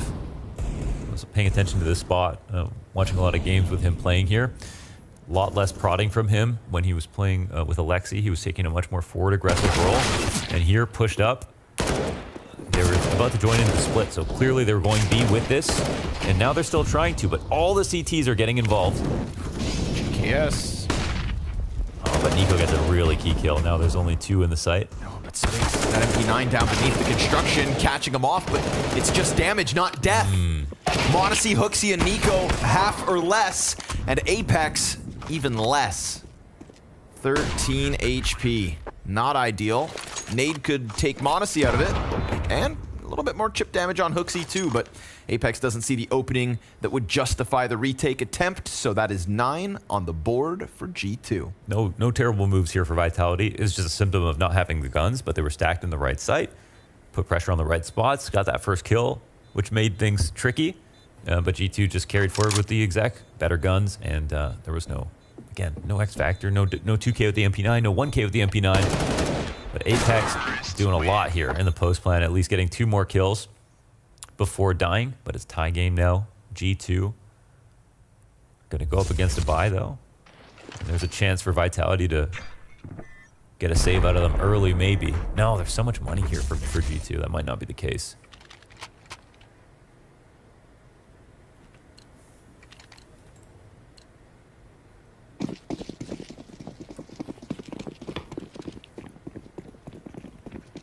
Spinks up. Okay. Should sit the solo op on mid. That's interesting. Nico trying to press an advantage through the smoke gaps, but another smoke comes down from Apex. Oh, Hooksy, you. Through the smoke. Apex thought he could just underhand that bad boy, but it invites Hooksy to line him up, knock him down, and now the rest of G2 looking to hit this A site, and Spinks has worked over fast enough. Bank nade will find half of Monacy. Excellent damage there. And now they try to round the top of the ramp. A missed shot twice from Spinks. That could have been kills. Instead, it's going to fall on the shoulders of ZywOo, and he lines them up, but Hunter gets the headshot. And again, it's damage, but not death. Yeah, that's seriously mechanical failures right there, right? That's Spinks set up really nicely with a teammate to bait for him, who gets a kill, and he misses both shots. That's a whole round right there. That was a really good position. That's tough. You know, Hooksy gets a kill. That helps out a ton with the spray through the smoke. And you said it was because Apex right-handed a smoke? Yeah, he underhanded a smoke back into it. So he invited the spray. Maybe, see, that's just not completely luck with that audible. Sometimes people, if they throw their close smoke, they'll aim really high up in the air, so it takes just a little bit extra time for the smoke to hit the ground first. You can still hear the smoke leaving your hand, but if you don't have that first audio cue, you have time to get into a slightly deeper position as your smoke hits the ground. That's not a spot where you would expect to do it, but you shouldn't really be right-clicking smokes for yourself whenever possible. Ooh, and then he dies again. That's a free catch. And I really want to see how Hunter, how aggressively Hunter plays. Some teams, I noticed, they'll peel back, give up B main control entirely with Hooksy calling, and then come back later for the re-aggro. Here it looks like they're fine leaving him to play in his usual style. Take a more forward aggressive role. That could be big. Nice nade out of Dupree. Seeing as they're already reeling back from 4v5 and you've got Deagles and MP9s, that nade could have some impact down the line, but for now it's just Hooksy dead.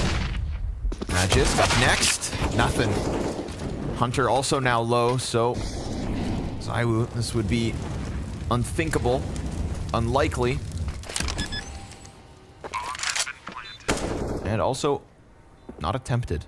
Just gonna let this one slip through. And so that's an 11-9 lead G2. And then Nico, like, he plays on Nuke on T side outside by himself.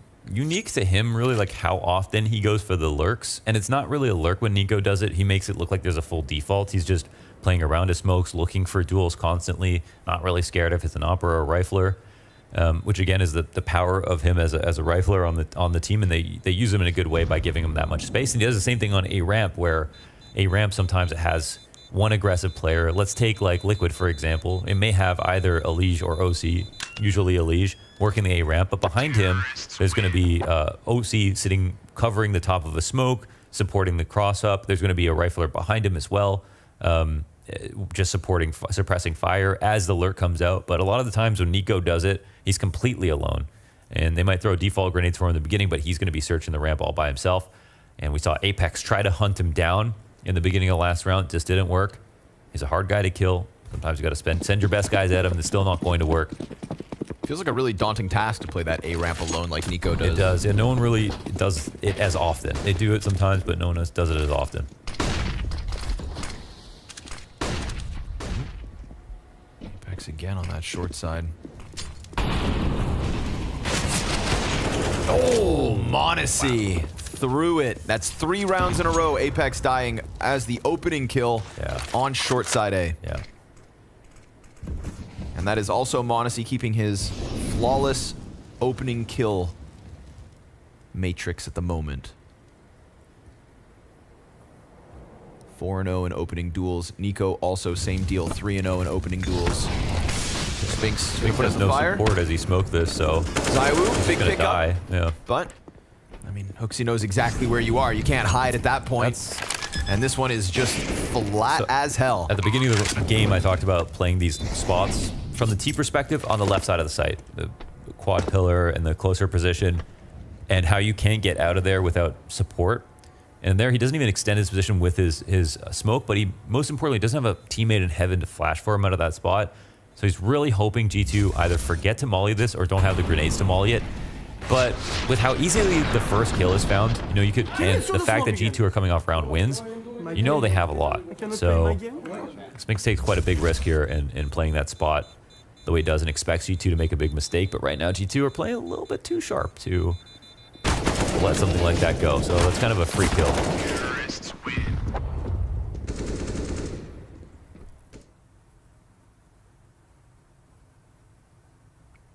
Apex very frustrated that he, quote, can't play his game. What point do you adapt? Or Well, is the it two, really, two out of, you know, 2 times that he died through a smoke, it was because he gave him audio cue to shoot back. So you need to, you can do the same play. Like we saw G2 take advantage of A ramp space consistently, but you got to dress it up differently every time and not allow timings. If he wants to get tucked into that corner, maybe he doesn't want to give him audio by spamming earlier on. Or he can take really safe spams, try to bait some shots out, see if there's presence in response, and then go later. And you also need to have attention drawn to the other side of the ramp. Otherwise, you are just going to get shot. And so, you know, he can't just put it all on himself to be like, I'm going to go search the ramp. Sometimes you can, not every round. And now it's 3 times in a row he's done the exact same thing. And I think if you ask G2, like, they'd be kind of like, you know, this is a little too easy. Yep.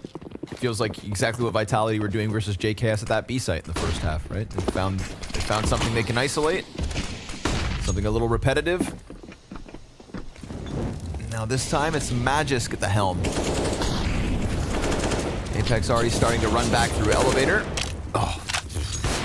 Well, I guess it's not just Apex. And honestly, Magisk, I didn't see him do anything. I didn't see him shoot that time. No. That's just trying to play against the smokes, and obviously G2 sitting back there with enough numbers to feel comfortable that somebody can just take those random shots. Yeah, it's also the nature of Vertigo that you know, sit behind a smoke, the CT's throw, it demands respect, you can't run through it, but what you do is you poke all these different positions, the middle of the ramp, the right side, the crane peak, the yellow peak. Sometimes you get lucky. In that case, of course, like you said, Magisk, no cues whatsoever, but still the smoke there, and nothing else to do, I think, is the most important part. Got to sit there and you have support. Might as well shoot. Take a chance. Nade down onto ZywOo, so the scout will be on 20. We've had multiple instances where Vitality are doing damage, but G2 players are still getting away alive. And now they've hit that critical point of this map where they're on fire, they're leading by 3. We're talking 4 rounds away from semifinals and a revenge match versus FaZe. Pistol bullets whizzing through. Dupree, oh, he started to run, so I think somebody up on short warned Hooksy. But Hooksy still steps back with little bits of health, and now it's JKS to find the back turn. The only thing left for Vitality to try and do is either walk away with a scout or press through smoke. And Monacy gonna take that choice away from him. Apex caught on the edge of it, and that is the flawless half from G2 that will show no sign of stopping. Yeah, last round of the last half. And that 6-9 point, then got the pistol, clean conversions, solid, dominant T rounds here, full control of the rounds, lots of 5v4s. Oh, there were some shots back. Actually, some tracers there. So, but I think even in that spot, even if there aren't tracers, they're still going to shoot back on T side. That's just how the map works. So a third timeout called here from G2. Just feels like there's levels right now. You know, Spinks winning some of these duels, that op round. Yeah. It was like 9-9. And at this point, you know, sure, Monacy gave us a ridiculous performance on Nuke. I do agree, though, that like Vitality need to keep fighting the ramp if the T's want to take control of it. It's just you got to do it in the right way, of course. And then right now, everything's just going wrong for Vitality.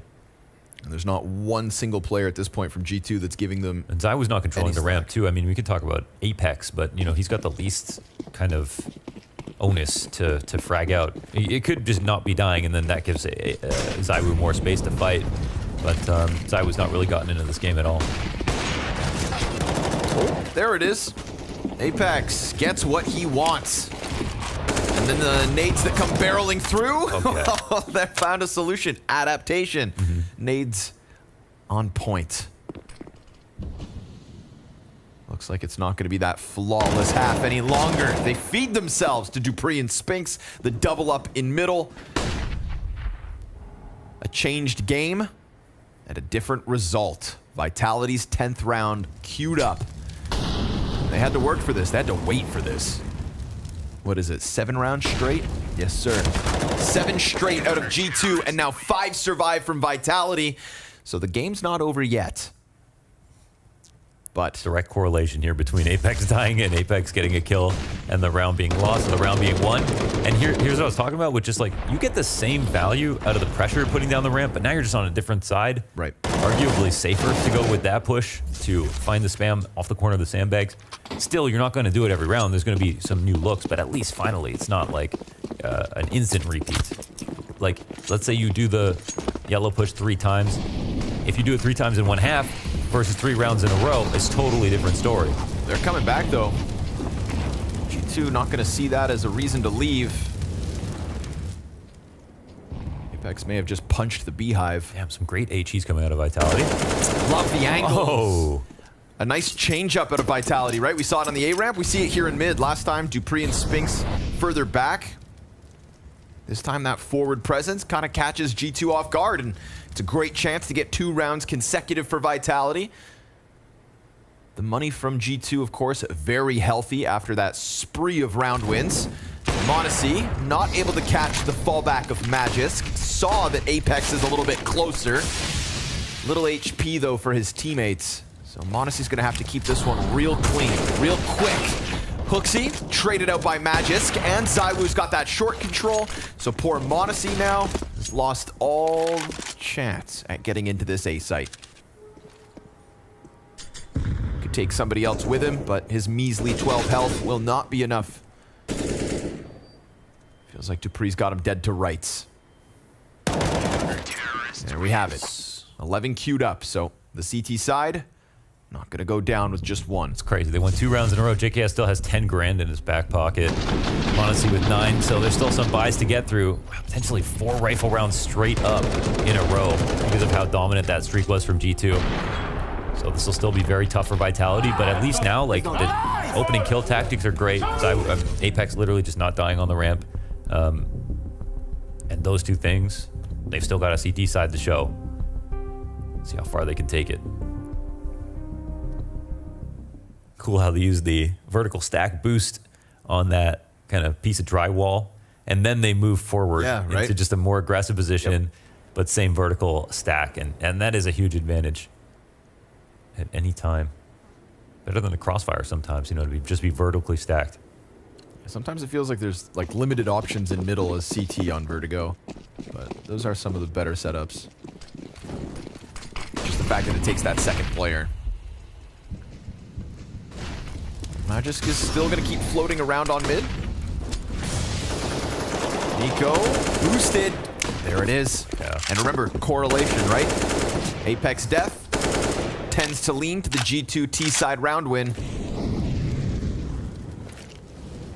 They started to find a little bit of success, but it gets taken away here in round 25. I don't want to be hypercritical, but like, you know, he's like so much more in the middle of the ramp, and he's also shooting back as well. So yeah, it's a boost to get him, and they're trying to goad him into like making that play, but I feel like it just has to be more careful there. See if his teammates can recover the round. Zywoo's starting to lean into the B site, and there hasn't really been a tell, but it's the right call.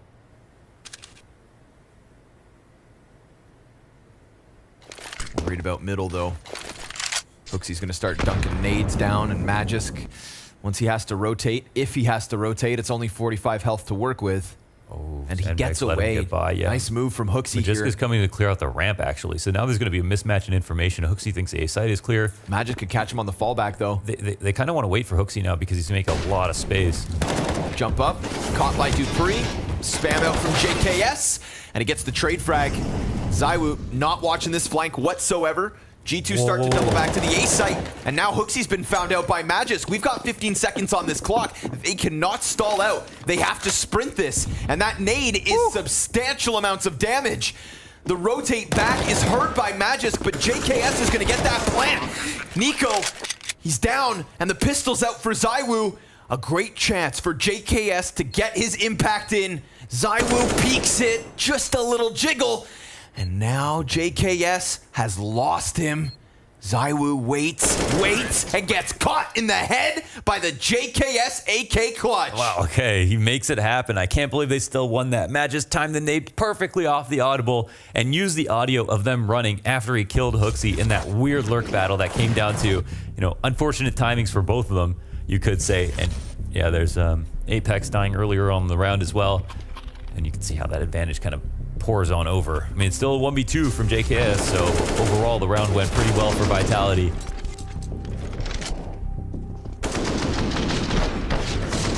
But there's a world where Hooksy doesn't get found, and then they split the B site and they crunch, and it looks even worse.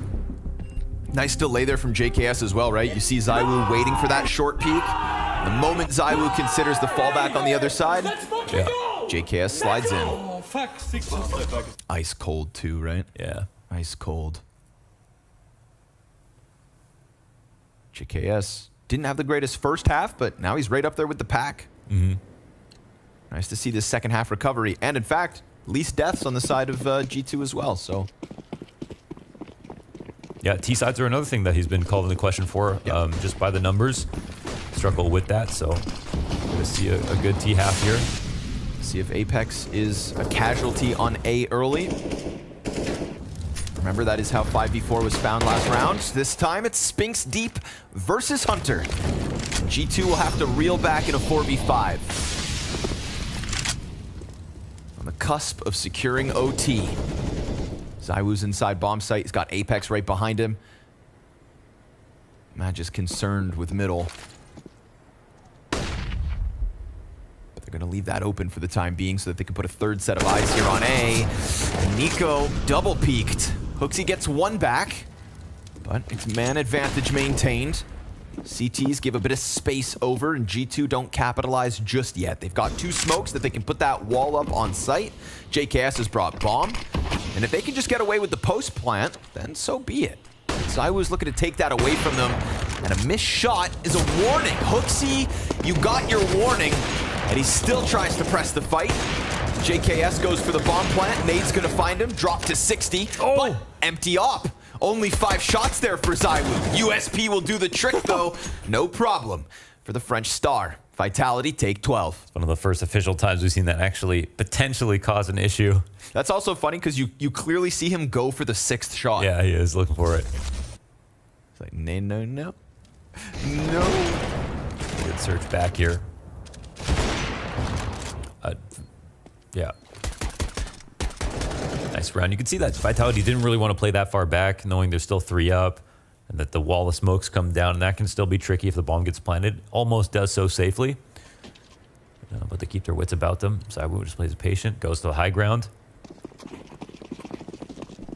And Vitality leveling up right before our eyes. 3 out of the last 4 rounds. Finally have gotten themselves an eco. Right, a reward. Oh, or is it? Tough. Well, at least there's no Monacy Scout. That's fair. That's always a small victory. Just when Vitality thought they could breathe easy. NiKo, ooh, chance at a second, but Apex will pick up that kill, and Dupree can just lean back. Spinks is coming over. They should know now. Yeah, Dupree's making that rotation. Pace is pretty good here from G2, but good rifles. And they're going to swarm, but the rifles prevail. Spinks, ooh, 4 kills against the pistol players as G2 tried to pop that B site. Nope, not on Spinks's watch. Yeah, that's a very messy situation. It's a 1-round game now, so you know that streak felt like it was never going to end for G2. And they had a very good start to the first half as well, countered by a very good end from Vitality. They're starting to put the puzzle pieces together. Better late than never, but still dangerously close to a G2 Map 2 win.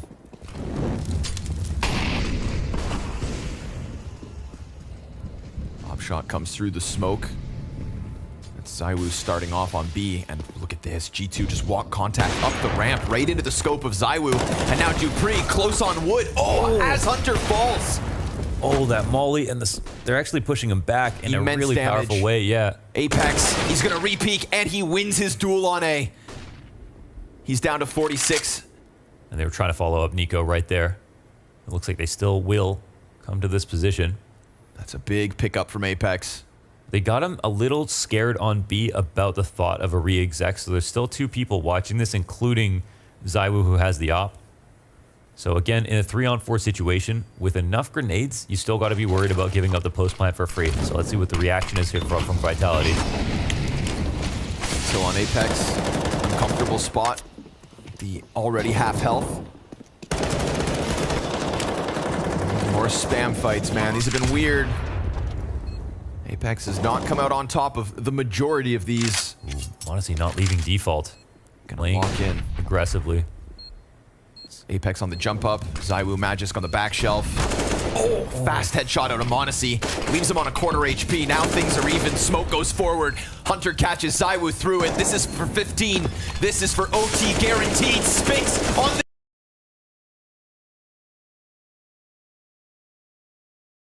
defuse. Down to a second. Cleared off by Monacy. And G2 have done it.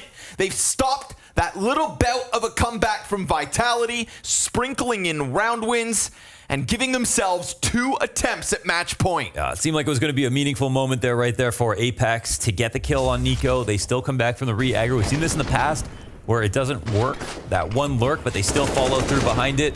In this situation, 3-on-4, they get the wall smokes down, the bomb plant for free, and they could secure the post plant because they have a lot more advantages than the CTs coming into the site. So. And they drew out a lot of grenades early as well by scaring them over on B, which made that a touch harder.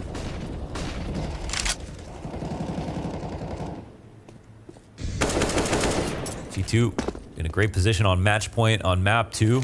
Pressure slightly alleviated. Vitality, though, still a solid buy. Early frag grenade chipped away at Hooksy, but now again, G2 are just going to press in with the walk. Dupree falls back, and you know, his rotators have been far away, and in this case, it's the same problem.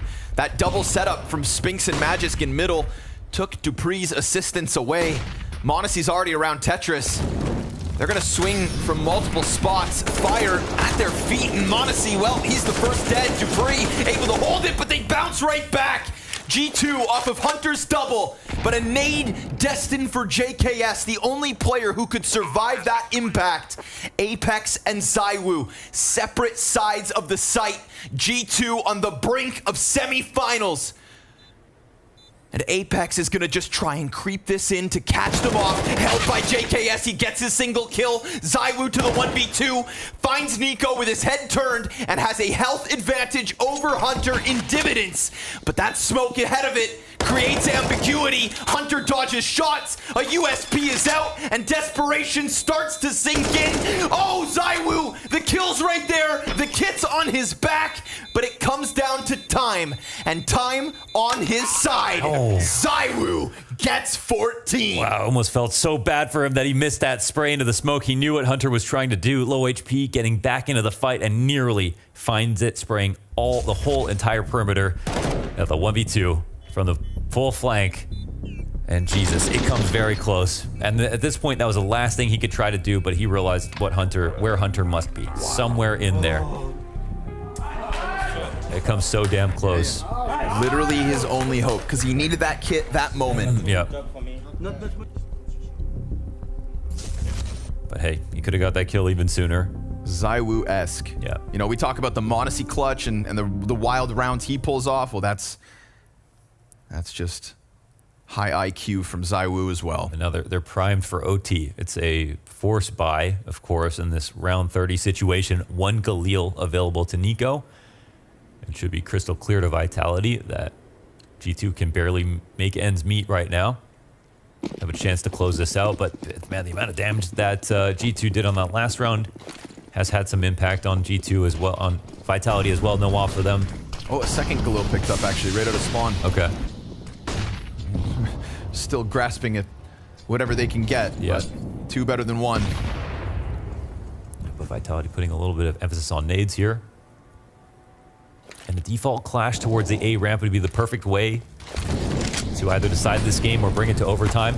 Nico's got to press through fire. Oh, Apex goes down. Nico comes running through, and it's ZywOo up next. He's going to peek out, gets his headshot nice and clean. But G2 have been magnetized to this bomb site off of that opening Nico kill. Magisk off angle, but also very exposed. Starts to walk out, he's got support. Mac-10 at a distance down. Magisk with the double kill. T-side continues to fight, but Vitality, they push it the distance. Okay, they made it happen. We're in OT. Vitality. It felt like this wasn't going to happen with a start in both halves. The recovery from G2, what, a 7-round T-side streak? Yes. They had to make magic happen, and they did. And after this 5v4 as well. No, listen, this is a round where if G2 have a full buy, based on what we've seen, a kill this early versus Apex in that position, it would be far too late. There would be almost no chance for them to cover. But the triple re-aggression, oppressing the Tech-9s, stealing the space back, and it's such a hype win. They're the ones who get themselves to overtime. It's G2 who are expecting to close the game out 16-13 and couldn't do it. So the mood will be better in the Vitality camp for sure. It's not the first time ZywOo's had to keep Vitality in a Vertigo game. It extended their life in Rio.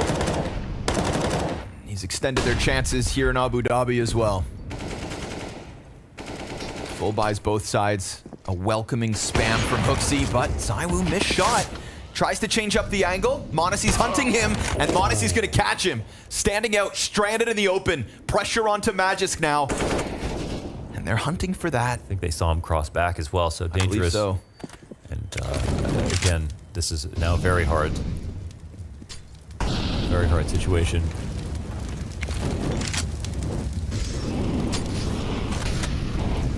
This is like the last round, but much better guns. Even more time on the clock. Looks like Spinks might be up to the plate, boosted into an interesting position. They've had a lot of variety on their looks on mid. See if this one works out. Back's turned. Not the nicest. And then Magisk catches an individual kill as well, so, I mean, awkward.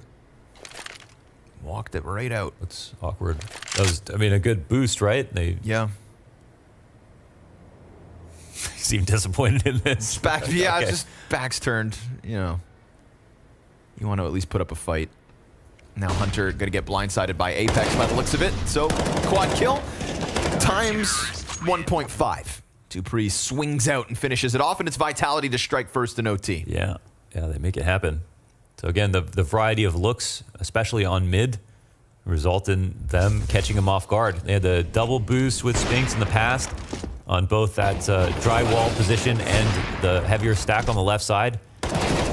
Now up in the box, and it just makes up for that kill that came down earlier. I wonder if they went forward with the A-side hit like they normally do, if they would have had better odds, but they didn't want to try that again and again.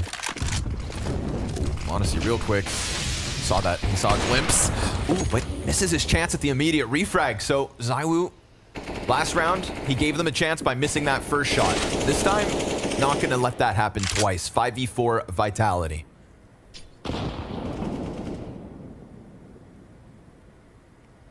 Well, that ZywOo just doesn't leave either. Honestly, looking for the revenge, but Ops posturing.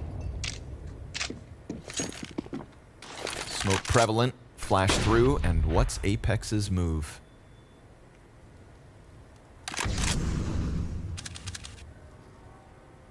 This is like mirrored image. Both teams star Opper, coupled with the IGL nearby. I would just jump back from this position and get seen. Oh, wow. Oh my god. This is such they want each other right now. Such a drawn-out duel, but nobody picking it up, and all the while, we're now at the 45-second mark. Apex is just comfortably tucked into short. Honestly, so concerned that ZywOo is still posted, but he's actually over here above Apex, who now is going to take all the attention. Monacy's going to come through with the first, but then ZywOo, because of the reposition, able to effectively trade. JKS, unfortunately, dinked. So the odds of this 1v4, not going to happen. Magisk keeps the OT flawless so far for Vitality. Yeah, another great round here for Vitality, again, winning the majority of these later rounds. And very confident play here from ZywOo, who's playing with the 5v4, but not playing like the round's already won, which I love that energy. Scouring around the ramp, not being worried about what angles Monacy's been hitting. And Monacy has done a pretty decent job of winning at least some of the duels versus ZywOo. I'm not sure which way it leans. Apex survives that whole time, finds a new spot. Even gets involved with a frag towards the end. Coming through, and Apex.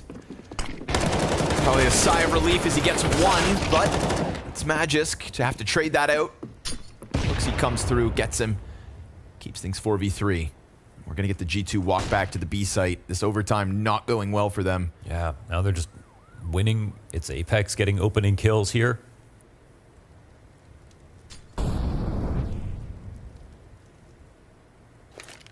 First overtime round felt like their best chance, but caught off by the boost on box, and this time, fire hurts. Honestly, barely standing. There's Nate. Consistent utility pressure here out of the B site defense. Looks fantastic for Vitality. Hunter gonna try his absolute damnedest, but the flank around from Magisk means this is a flat half in OT for G2. JKS just cannot find his targets as Vitality find all 3 rounds. I didn't think that this was going to happen. Clean sweep in OT, super solid TT side recovery. If you want to count the later half of regulation on top of OT to start things off, they're winning on the A ramp. Apex is staying alive. He's starting to get kills as the first player to frag. And it doesn't look like G2 can simply default into mid control or into A control and win rounds like they used to. The adaptation has been great for Vitality in this game. Both halves, honestly. Nice! Let's go! As much as we want to talk about G2's start to the year, wanting to finish strong, etc., you know, Vitality are in that comparable situation. You can see it.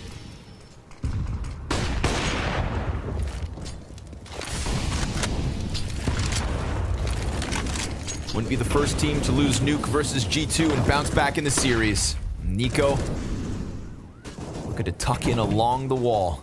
He's got Hunter here to help him. The Kovac A defense. There's that scary seed of doubt now in the minds of G2 as well. When they lost a close map versus FaZe on Inferno, we went to Ancient and they got blown out of the water.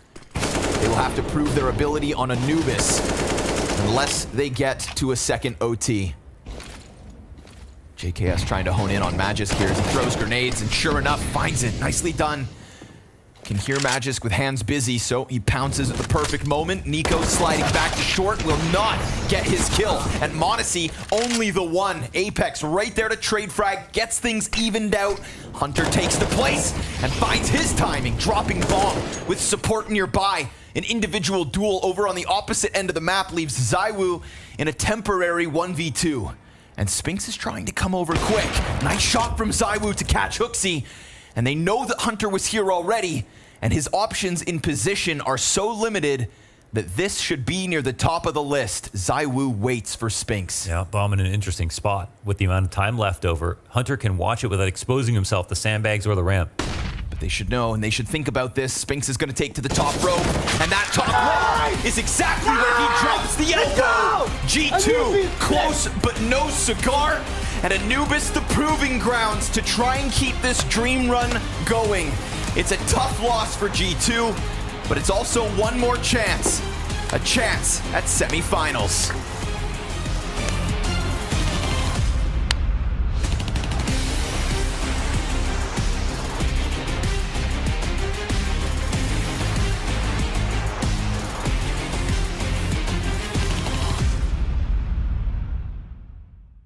It's funny, 1 out of 3 actually wanted, like, it was a vision to be it. Other 2 just fall into it. But, like, Do you feel like extra pressure, extra responsibility when you have to take it over? Because it seems like there's just a lack of people that want to do it. There's definitely way more responsibility, and a big part of it is like being able to stay level-headed throughout the whole entire game. And whenever your leader like tilts or like is out of it, then like the whole team is going to be out of it. So like I instantly knew that I couldn't be like a tilter. But I wasn't a tilter like before that. So you I don't knew take that, me as a tilter at all. So I knew that like the role was something that I could be good at eventually. And I have like pretty good work ethics, and I like to study the game a lot. And I think all those things combined are really good. Yeah, I think responsibility is like the responsibilities you have are much, much greater, you know. And I know at the beginning, a lot of times when things were tough, you know, and we take a timeout, and I can just see that everyone is just sitting there and waiting for me to come up with like all the solutions, all the right calls, you know, the right answers for everything, you know. And I think at the beginning, you know, I had a lot of pressure doing it, but it's something that, like, you know, with experience, with like games, official matches, you learn how to get through it. And I think it's not always about having a right call, but just giving a direction so people feel, you know, more safe, that you actually know what's going on. Okay. And for you two in particular, you have obviously changed teams as well while IGLing a lot. You had phased and into Miles and back into phase. Like, how much does that affect what you're doing as an IGL to like show your ability? Because obviously you're coming in, things are changing, things are moving around. I think it all depends on where you are in your career, right? I think many times, every time I changed the team, I learned something new. I took something from what I did wrong in another organization. I think in the end in phase, I wasn't strong enough IGL. So I went to Mouse knowing that if I work with young players, they will respect me every single second. When I say something, they will instant go do it.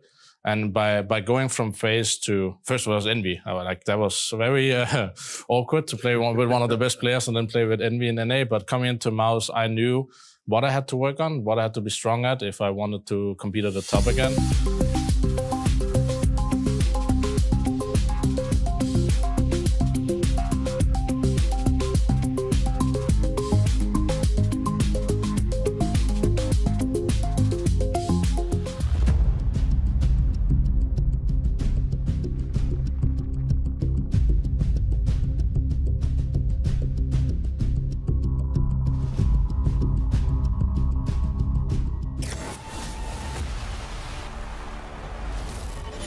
Zonic, you just came out on top after a nail-biter of a match right here. You were looking like you were getting knocked out, but somehow clawed yourselves back. How did that happen? I mean, I think it's a rough day at the office. Reminds me a little bit about yesterday, but yeah, it's just one of those games where you communication is a bit off. The individual level and maybe some of the strats as well is not working for us. Gambling the wrong sides, and yeah, these kind of things are. It's a weird match, and yeah, it could have gone both ways. Also, especially on the second map. So I think it took some individual. I think we are playing better and better, but still not there yet. And yeah, now it's Anubis, and we have no information about G2 and the other way around. And looking at Monacy in map 1, he absolutely smashed you guys. But you neutralized the threat in map 2. Was he somebody that you focused on actually neutralizing? Yeah, definitely. I mean, it's always like that with the Orber, especially those trying to really get opening kills. Kaden, Monacy, even our guy, and Simple as well. So for me, it's always a focus point. But you also have to give credit to Nico as well. He's also a guy we really much look into in terms of his lurks and how he approaches A on Vertigo. So yeah, I'm pretty satisfied, but we're definitely not there yet. Nice! Nice! Let's go! Anubis, bitch! Anubis, clearly a very exciting prospect for Apex. You know what, Dan? I am very excited that we're being pushed rather to a third and final decider. But on the grounds of Vertigo, man, Vitality could not have left it more down to the wire to be closing that one out. A completely different look from what we saw going down on the first map of Nuke. And G2, man, they let that slip through their fingers. You know what?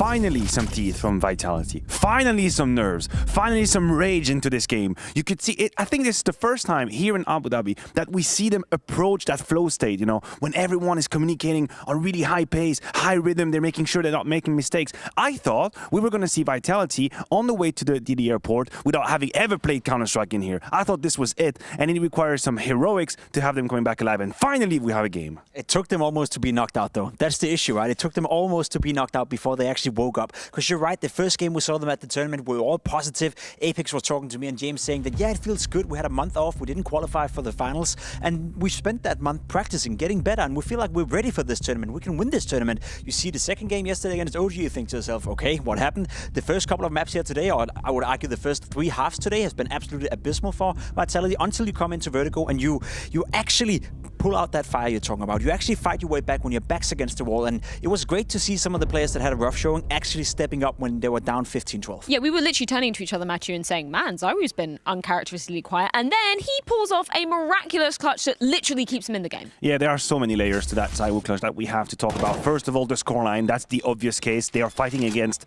the match loss, of course, here.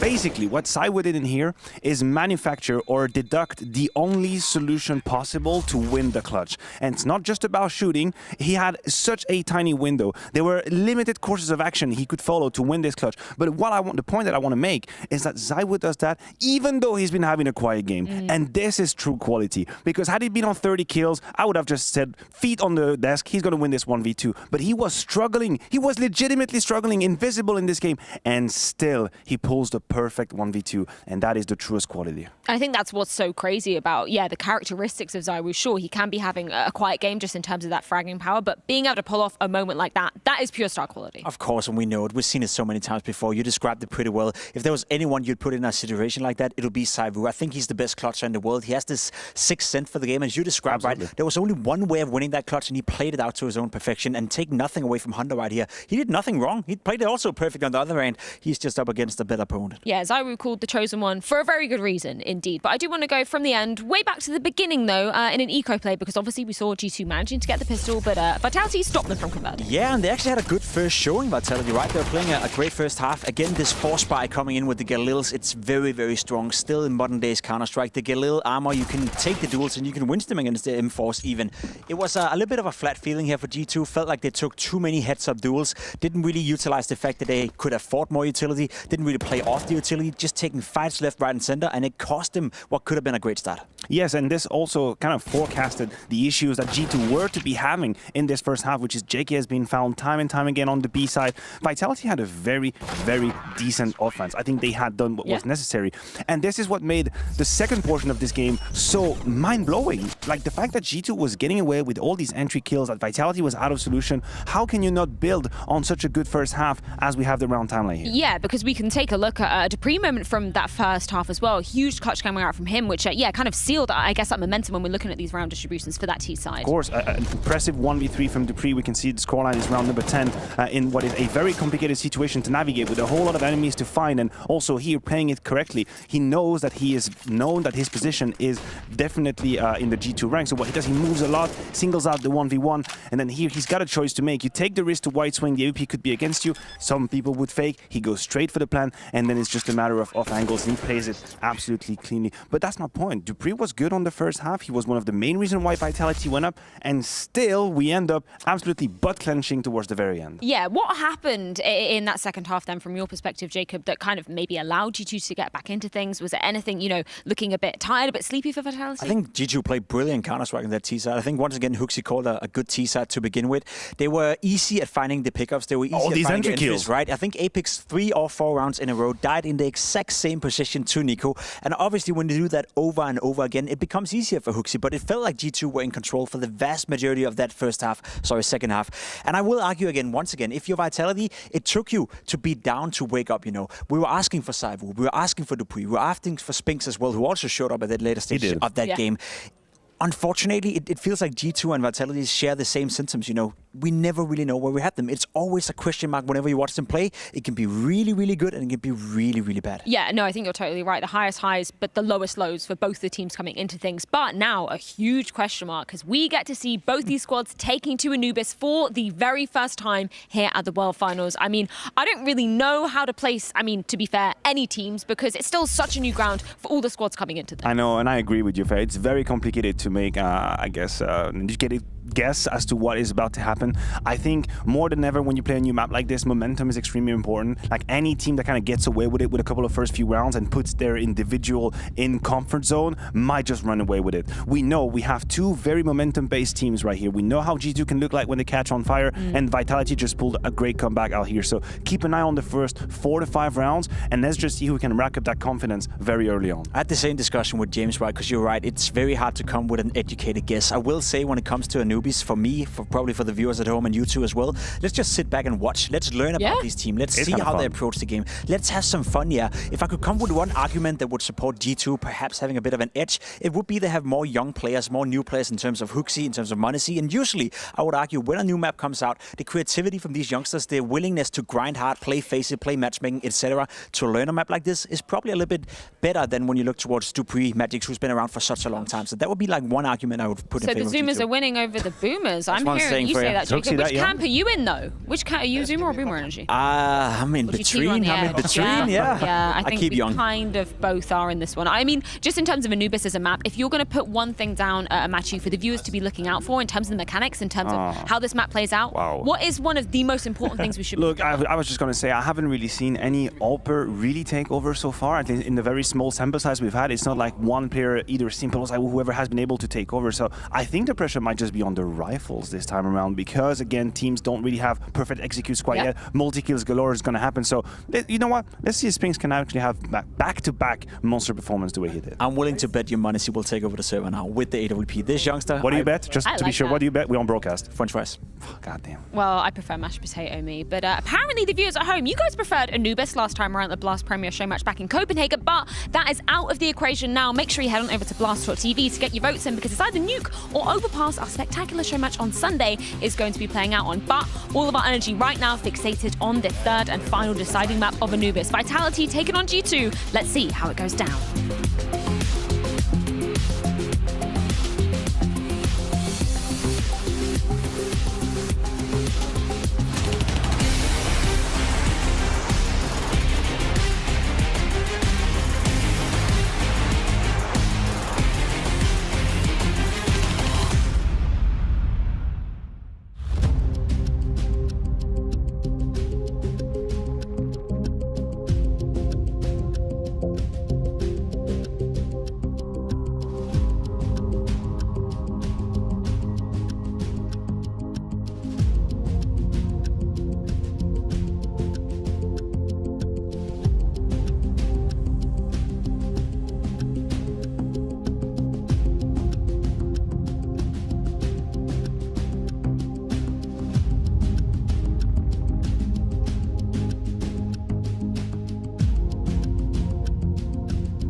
And so we find ourselves moving to map 3 between G2 and Team Vitality with a semifinals on the line here in Abu Dhabi, last event of the year.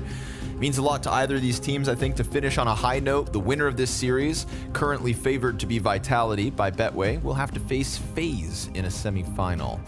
G2 obviously came very close to knocking them down a peg to open up this event, but Nico has already been on record as well earlier this week by saying that, you know, we haven't had that much time to practice Anubis. We've played it, we've tried to get some reps in, but he doesn't believe that they are one of the teams that have practiced the most. Sometimes people lie in these interviews too. People don't lie. Yeah, who would go on the internet and lie? And it's because you want people to pick it into you, for example. Like, for example, if you wanted someone to not pick it into you, you would say you played all the time. So why would you ever tell the truth in that situation? You can't just lie. They do all the time in the public interviews. So you can't really trust, especially what they're talking about with new map prep. Unless you had, like, when we had, you know, Magisk and Rain able to confirm each other's stories. Sure, okay. Right? But you can't trust what one player says about how much they're playing something. Okay. Yeah. Wow. Now I'm going to be Especially paranoid. Nico. Especially Nico. Yeah, but yeah. Well, I'll just be honest. Even if both these teams have practice, I don't know if I think either of them are going to be world class out of the gate on a map like Anubis. Yeah, sure. You know, I think FaZe. FaZe took that crown real quick. Apex said that he loved learning the map on Twitter, where he said like, he's had like the most fun he's had in so long learning a new map. Maybe he didn't have any fun. Yeah.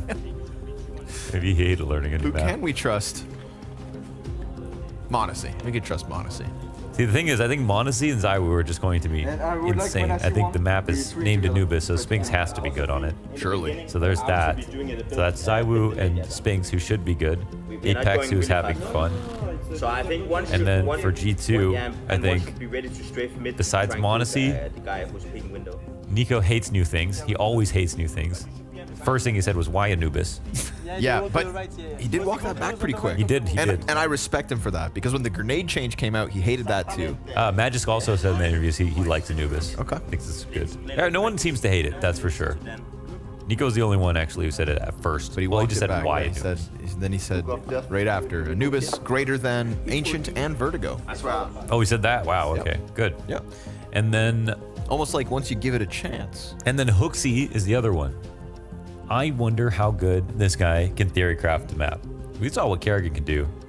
Right. FaZe are leading the way in that regard. And it's not just their individuals. Like, FaZe, the team, clearly figured that map out the best. Yes, sir. And Liquid were kind of in second, in my opinion. And then Outsiders were in last. And I can't remember what other teams we have already watched play it that we have some more data on. You and I specifically? I don't think we... Because that's only 3 out of 4 teams in those 2 matchups. Oh, no, it was Liquid twice. Liquid played twice. Yeah. Ah, there we go. We didn't cast the only Anubis, though, did we? No, we didn't. Yeah, okay. No, we did not. I believe Harry and Moses need a nickname for that duo, by the way. Hoses. Get back to the drawing board, bud. Without further ado, folks, final map of G2 versus Team Vitality. Someone's going to the semifinals to face FaZe. Somebody's year ends here. Mary. Nope. Nope. Zywoo's dead. What do you think about that? Ramsey is a very powerful rune. Jason and Harry could be Jerry. Okay. You're cooking now. You're getting there. I love how we spend half of our time on Anubis just naming things. We've moved on from the map, and now it's just about people. Yes. All right. There it is, Spinks. Expecting a big performance. Oh. Well, there it is. Hooksy knocks one down. It's very lurky here. All over the map. Bomb in possession. They tried to walk out middle. They tried to walk out B. They tried to walk out A. They walking down. Now they walk out, give the bomb. Yeah. It's tough to get anybody off of fountains here. So JKS gonna catch Apex and a third. Headshots. Headshot. Oh, no, it's just 2. Excuse me. Rotate came through, killed the first. And so G2, they'll win their pistol. And Vitality didn't really show us much there. It was No, they didn't. Kind of flat. Kind of spread out. Like they played that pistol like they played the map a million times and are looking just to try something different, but expected to see more of an organized attack. And instead, it was just very lurky. Maybe Apex was lying.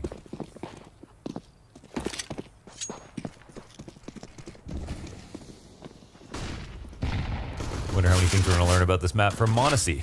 Right? Yeah. Yeah. There's somebody I'm I've keeping a never close eye learned on. more from a pro about maps than I have from Monacy. Just watching a stream for a few days, which is just crazy because I have my 10,000 hours. Yeah, you are also a nerd, so yeah, yeah. So we'll see. I'm sure he's found some cool stuff. Little smoke goes deep towards stairs. They've got Vitality just stranded out in the canals. Honesty from Bridge catches 2 kills with the FAMAS, but he'll also be the death. Spinks finds one with the P250 and G2. That's a good conversion. Keep 4 players up. Make a little bit of money here. Keep players at bay there. 2-0 start so far. I really do like that immediately all parts of the map seem to be very important for the T side to push up against and for the CT side to push back against, and even more so sometimes for the CT side to push back against. Feels like everything is getting involved, and canals being just such a huge focus of the early round has made things very fun. And I wonder if these two teams will learn from FaZe, who have just proved in their officials and their scrims apparently that they're really, really good by pushing on CT side very heavily. So here's a counter boost actually, organized quite quickly. I'd be surprised if someone still walks into this, but... Right there was the chance. Apex caught Hunter, killed them through Ramsey. It's not every time that we actually see the CTs put a smoke here at this entrance. But they threw 2 smokes out of spawn this round, G2. One at the bottom of the stairs, as we've seen from other teams, and then one right here at the Ramsey entrance. So... Hunter actually gets killed through it. Hooksy now gonna have to pick up the slack inside this site. He's got players creeping out on him. Oof, but from Glizzy, Hooksy holds. And Dupree is stuck on the other side of the smoke, but the distraction down in Ramsey is enough to kill Hooksy. Rotate out from Temple, Nico empty-handed as he falls. And it's a 4 versus 2, looking comfortable for the Vitality squad.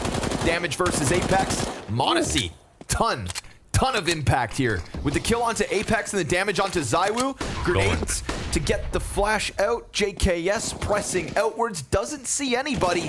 And oh, they killed Dupree. However, Magisk brings it back from Ramsey. JKS on plat, cleared out. Wow. It's Magisk with the double. Gonna close it and give Vitality their first. Everyone's just figuring out what to do, where to watch, and all these lurks that can come out are being very effective, and maybe that's why Vitality brought that lurky style to the pistol round. They've seen so many CT pushes. They've seen so much success from just individuals trying to put pressure by themselves. And here is that, Ramsey kill 1 by way of canals, long ranges from the T side. Nades can stop that pressure going into the stairs. We see Robs throw that nade. We've seen multiple players now at this point. FaZe said that they didn't get it from Robs. Robs got it from somebody else, but then Robs made it popular by making it so effective. Here's not getting thrown, of course, because there's not much money to spare for the CT side. Oof. Nico's got a Deke headshot. Yeah. We never did get to the bottom of who Robs learned it from originally. Yeah. Rain just said Robs learned it from someone else, I think. Oh. Mystery of the game. Nice flank here. Nico flanks Ruggs. Climbed up without Dupree ever seeing it, so... Oh, but now Dupree...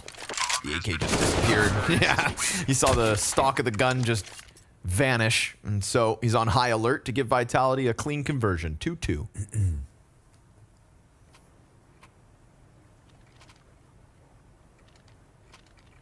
JKS, of course, naturally playing the small side on this map.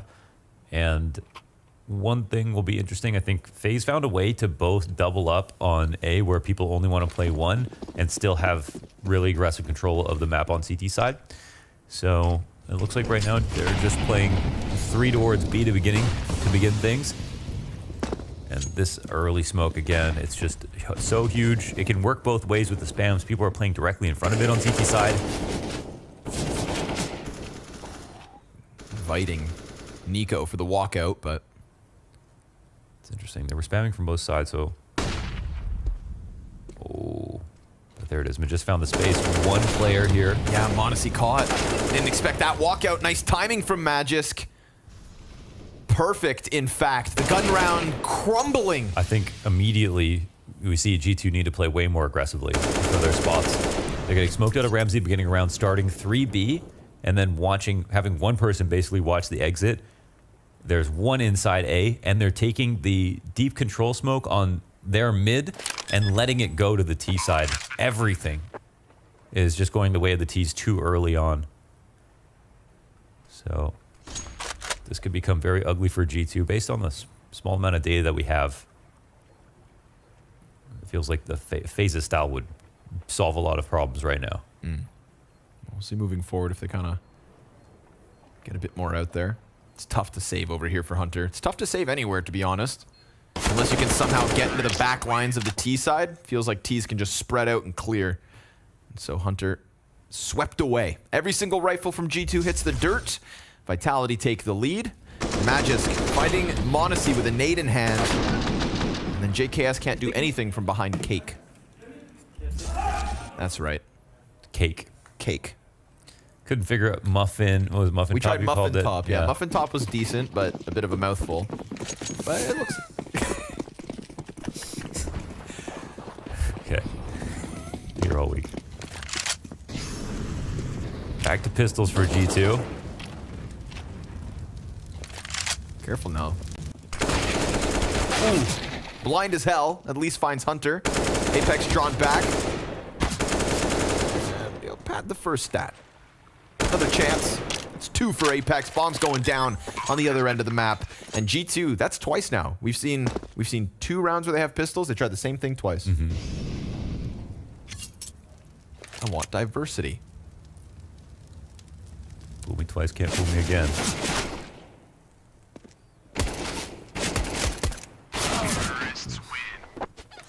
One death added. So 3 players live for Vitality. 4 terrorist rounds early. Let's see the adjustment. Something different. Can't be sending 2 people into Ramsey to sit behind a smoke in the beginning of the round. That's wasted resources. Yes. Especially if that's going to be the default grenade coming out every single time. It's only becoming more popular by the map here. And also no nade pressure towards the stairs. Like, why not go A and double nade the stairs if you're going to get smoked out of Ramsey? They're taking mid control every round. Zaiwu gets into cutout very quickly and will continue to press out. Again, tough to stop him. Oof. Careful. You know how powerful the ops are on Fountain, but opening kill is Dupree versus Nico. He wasn't boosted. We've seen him try to go for the boost with 2 players in order to catch that, but he just gets the raw duel. Now Hooksy stuck behind sight as Apex continues to wait. Once you have 1 player here, right? Double back towards long, and the split is powerful, but Incendiary will occupy Apex and Hooksy for the time being. It's a close range op shot that they're going to need, and JKS is actually pushing on A right now. And with Apex revealing his position, this flank is going to come in huge. Then suddenly, that's going to allow for Hooksy to turn the op back, but Spinks gets the double entry. Hunter and Hooksy dead. And so JKS's flank is in vain. No hold in Ramsey, no hold on sight. Monacy gets one as he rotates around. But now Tease will turtle up and not give him another chance. Unfortunately, kind of boils down to the double Spinks entry unraveling that defense. They had the right players in the right places. JKS helped them out from the other side of the map, but Spinks just kept it too clean. Well, yeah, that and they kept them busy with mid control at like facing forward towards mid. And they without having control of Ramsey, when you're trying to fight towards the B site, you can't keep your back turned and play the pillar. We saw Yakinder playing over and over again. You just have so many less options, and right now they're not approaching mid in any meaningful sense from the top or the bottom. They could try to get control of it through the bridge so that Apex can't stand in the spot that he's standing in, but look at this, the beginning of the round, Vitality, deep smoke on mid, just taking an open duel on Nico, who wants to try to fight it dry. It's obviously a dangerous game to play, and he's doing it alone. Vitality are happy to take those 50-50 fights on T side. It's got to be something different. Vitality, they know what to do with the space right now, clearly.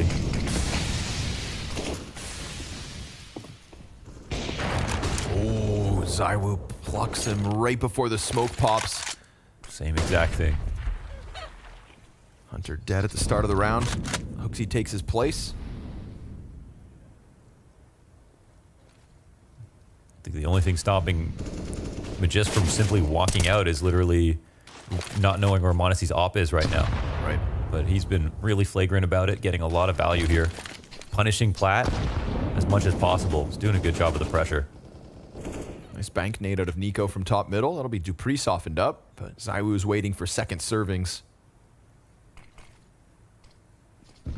Now with mid open, Dupree's going to find it. He's been looking for this fight versus Nico, and the fact that there is no fight just allows for him to start to lean into what could be the potential A split. Monesi and Temple as well, quite passive, so that's just going to let Vitality get ever closer. JKS has to leave Fountain, and instead looks towards Connector. Monesi then takes a more aggressive angle, and this angle definitely helps out the site players. JKS picks up Apex, every single player from mid to A, finding success for G2. And so Vitality just kind of trip into a bad situation, but they'll also transition into an open B site. HooXi just dropped down off of the bridge, and ZywOo, taking his time with this bomb plant, is going to be in the open. Easy stoppage. No plant, no chance, and G2 with a round win. Yeah. Oh, a cute little mid round there to get back to the other site to give themselves a small window, but HooXi's working on the next step for the CT side already, so well done. That's already been a problem in the past, trying to molly deep enough that you can shy the opera away. Yeah, that's a really strong spot to stand in, yeah. Because he can just back up and hold the same angle. Same angle, yeah. Right. You need that smoke for the It only makes it easier. No one can cross like directly below him. Knows he can't get rushed. The two ops also worked out very well for FaZe when they had Brokey and Twist using it. That's a CT smoke that keeps popping in front of Ramsey. They're smoking it themselves. Oh, they are? Yeah, they're smoking it themselves, which is odd because there's teams that default that with a T smoke. I feel like, okay, they're smoking it themselves and then spamming it. They're dying so many times though behind their own smoke, which is interesting. Oh, Nico, lucky to be alive. Not going to get a chance to run. As Dupree opens up 5v4. Done it again. ZywOo's just going to slide through it. Nice. You see nothing here. Position to give to Vitality. Is they don't think that the smoke would have been disrespected, but they're also not watching it. Monesi taking a deeper angle, and Dupree, dangerous game there. ZywOo. Oh my god. So many positions to clear, but I think he sees his... Yeah, he sees him. So easy walkout there. HooXi just exposing himself to ZywOo. Dupree playing ring around the Rosie. Gets back through. And all of a sudden, B-site question yet again. Apex easy plant. And G2 just get pulled in way too many directions. Separate engagements all the way of Vitality. Ooh. And they're going to just try to lean back to the two-man save. Yeah, for G2, it's not looking good, bruv. It's not looking good. That lurky play, and as well, like, you know, they smoked Ramsey late on the CT side as well, but then when HooXi falls back, like, by the time ZywOo's done clearing things, that smoke doesn't even exist anymore. They're just simply not watching it anymore. They don't have mid. They have someone lurking through. There's not really good option coverage, and especially with the style of play that's coming out of Vitality, it's so incredibly spread out and lurky. And Magic's doing a fantastic job of just making it feel like it's A all the time, on top of everybody else actually working on getting into sites.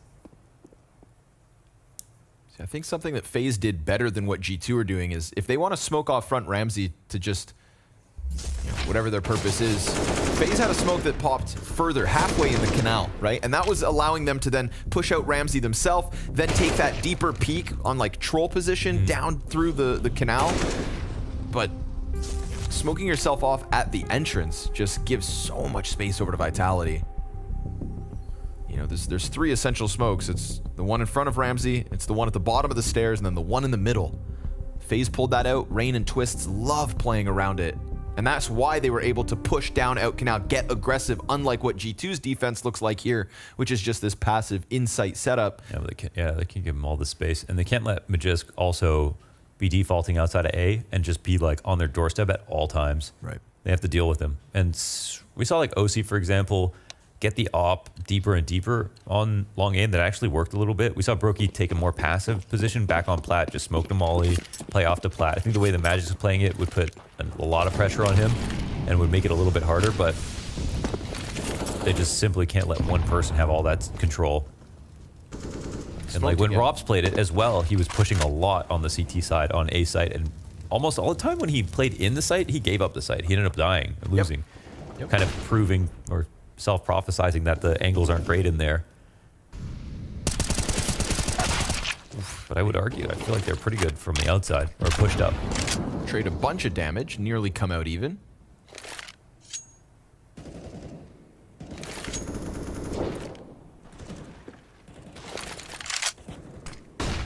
Size up this A site again.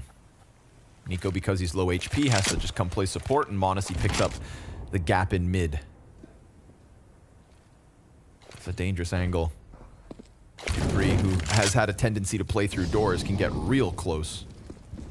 I believe Monacy just got smoked as well, so now they've just got 3 G2 players stranded inside this A site. That's going to force the rotate all the way back around spawn. Somebody's got to keep eyes on mid. Even Hooksy now kind of preoccupied, so B does not feel comfortable. And in reality, Vitality setting themselves up for an A split. So this time they will get through the A connector. And Dupree catches Monacy in an instant. JKS back sight. They've lost track of him. They've killed both his support players and then him as the third. A success story for Vitality on the A site. Yeah, they've evolved in the game live, and literally just smoking their own molly and not having Monacy opping in that same position is the only difference right there. Monacy got like so much value out of his op playing, you know, B-side towards mid. And it's really cool on this map how much fluidity there is for ops to play with. If you're playing inside of middle, you're covering B, you can come back within 2 seconds and watch A main. You can watch, the opposite. You can play and watch B main, and then you can come back to mid and watch the cross into A site like we just saw Monacy do. If you're playing like Twist, you can switch from B main to watching mid via canals. If you're Twist, you can do anything. Yeah, seriously. He was having a field day on Anubis.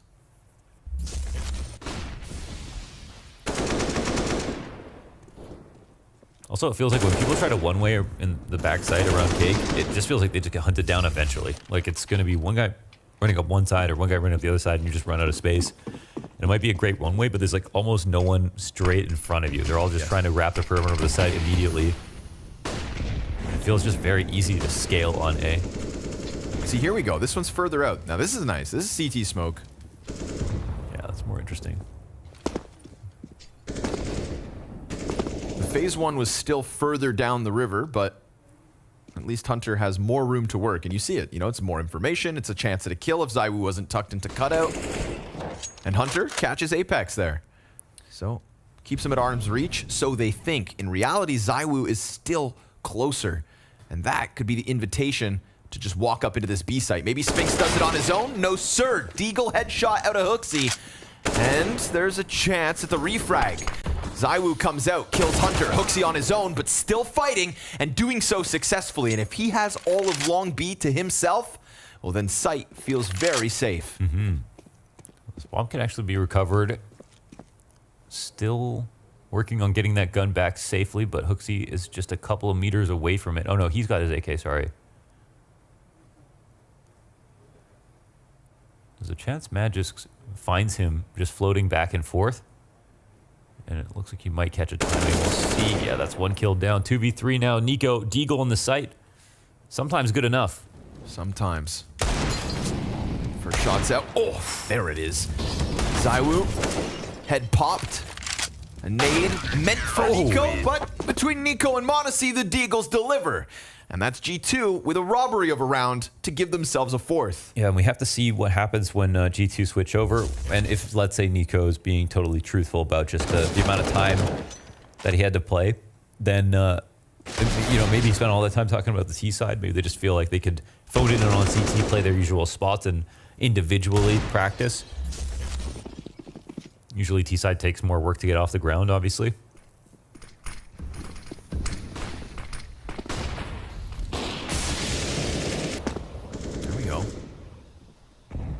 Trying it again. I think ZywOo was very suspicious about this, though. Yeah, you heard Hunter jumping up and down.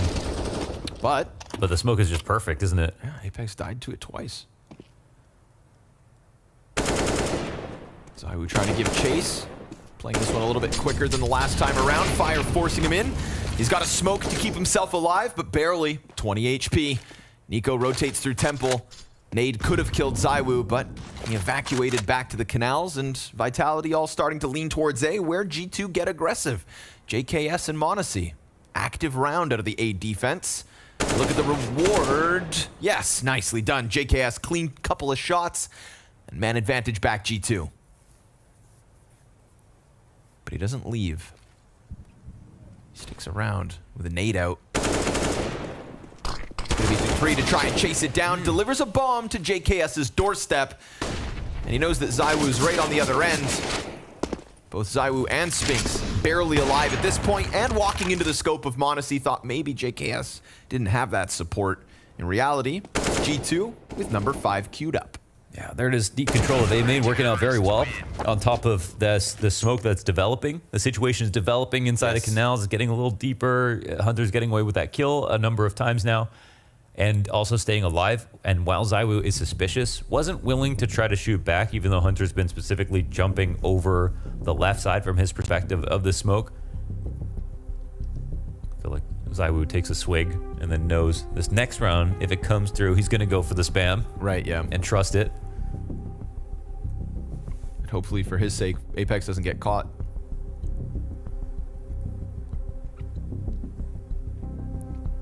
Coolest part about a new map is watching everyone learn live. Try brand new things. And the different styles and utility people are bringing in. Yeah. I think Nico also just said the map is simple. And that can be why everyone feels pretty good about playing it, which is also kind of cool. Yeah, it feels like some things are obvious, and that's going to give you enough comfort out of the gate. But from here, we build. Brick by brick. Monacy forward, op in mid. Ooh, they're assembling a boost. Takes a chance at the shot.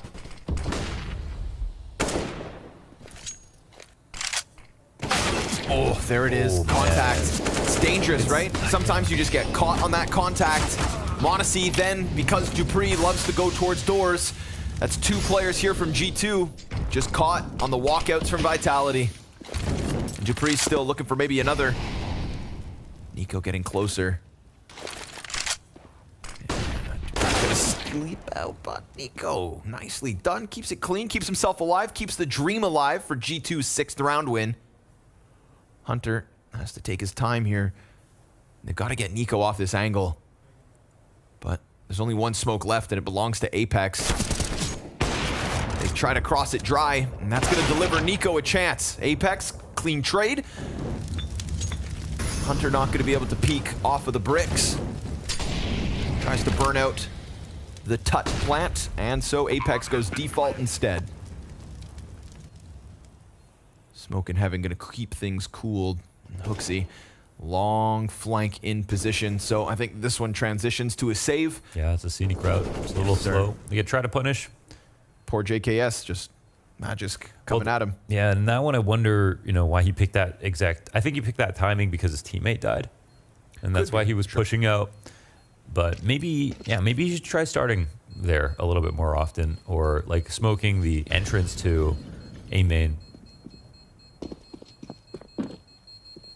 I don't really blame anyone. Everyone I've seen play within this site has had a terrible time. Yeah. Like, except for when there's like an op there, or like Brokey on plat or something with an op. But with a rifle, I don't know. Again, unless you have close support. Okay, so here they were pushing with the smoke at least. So close support, yeah, definitely. If you've got somebody who can pop a flash in front of the pillar for the fountain rifle, that's beautiful CS. That's fun stuff. But preoccupied in middle. And obviously, JKS didn't have that set of helping hands. So 2 more rounds to play out on Vitality's T side. And then we get to see what G2 have in store for us. Hunter not able to get up to his shenanigans again because the T's have smoked it. But there's also a gap here, an invitation for Hooksy to push. And sure enough, he's going to slide right through with Hunter's flashbang to help him out. 5v4 to G2.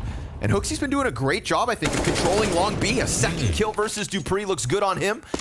And he doesn't technically have to come and fight this. He's got support from Temple, but why not? Hooksy, 4 kills from long B to insight. He makes it look so easy. Does. That was clean. A couple of taps there. Full control for Hooksy, and he is on the search. They now know where Apex is, it feels like, via the audible. Hooksy, it's time to go get it, my friend. JKS gonna find it instead. But still, big round from Rasmus. Double kill on his own towards long. That flash from Hunter helped out wonderfully. That name sounds a little Egyptian too. Rasmus. Rasmus.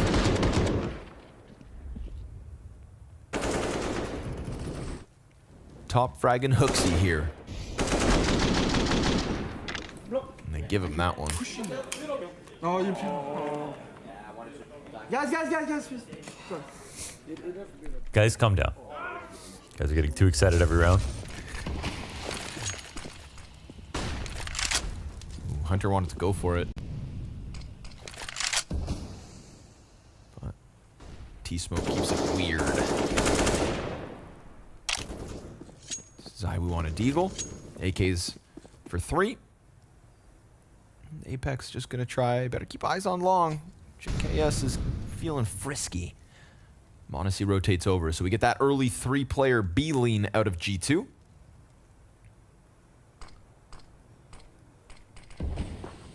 Ramsey smoked again.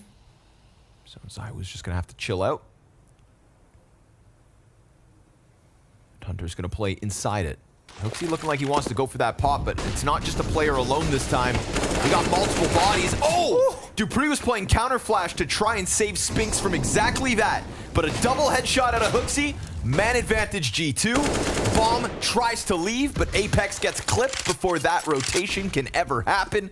And Zywoo's deagle versus the AK of JKS is not going to be enough. A nice little recovery here at the end of the half as G2 secure that 7th. 4 of the last 5.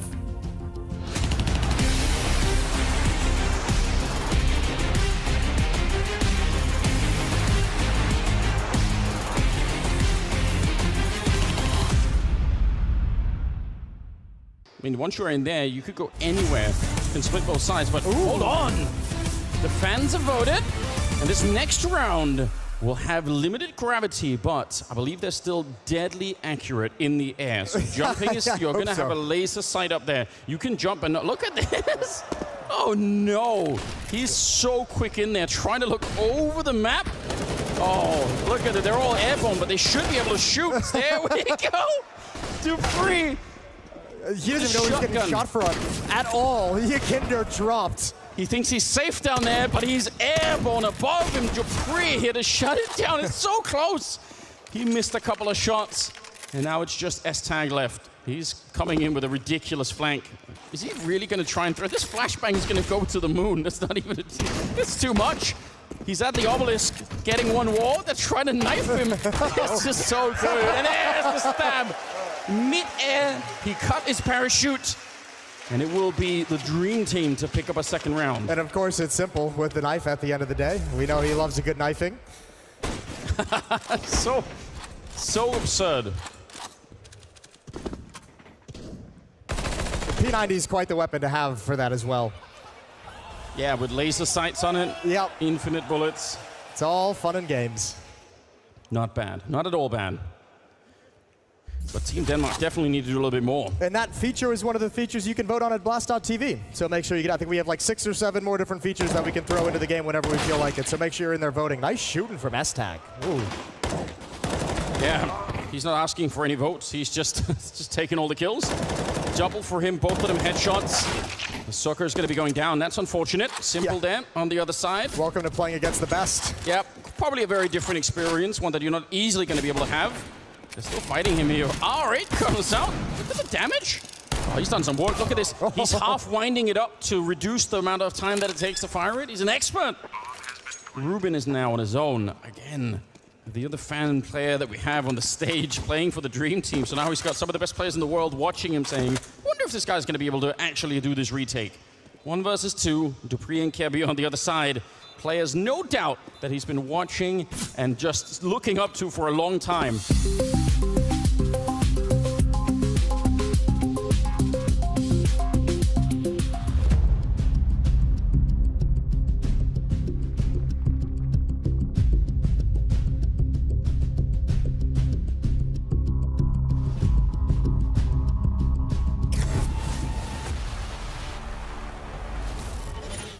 So that first half, things were looking bleak, but a little success out of G2's Hunter inside of Ramsey, working down to Canals, opened up shop for Hooksy to then get aggressive, and that B site started to fight back. A nice little bounce back from G2 at the end of that half again. Dude, the individual play from Hooksy is like it was crazy right there. Props to him. It was like Nico style, you know, just taking multiple duels and winning them all. Ooh, look at this. The bridge drop. The bridge drop in a pistol?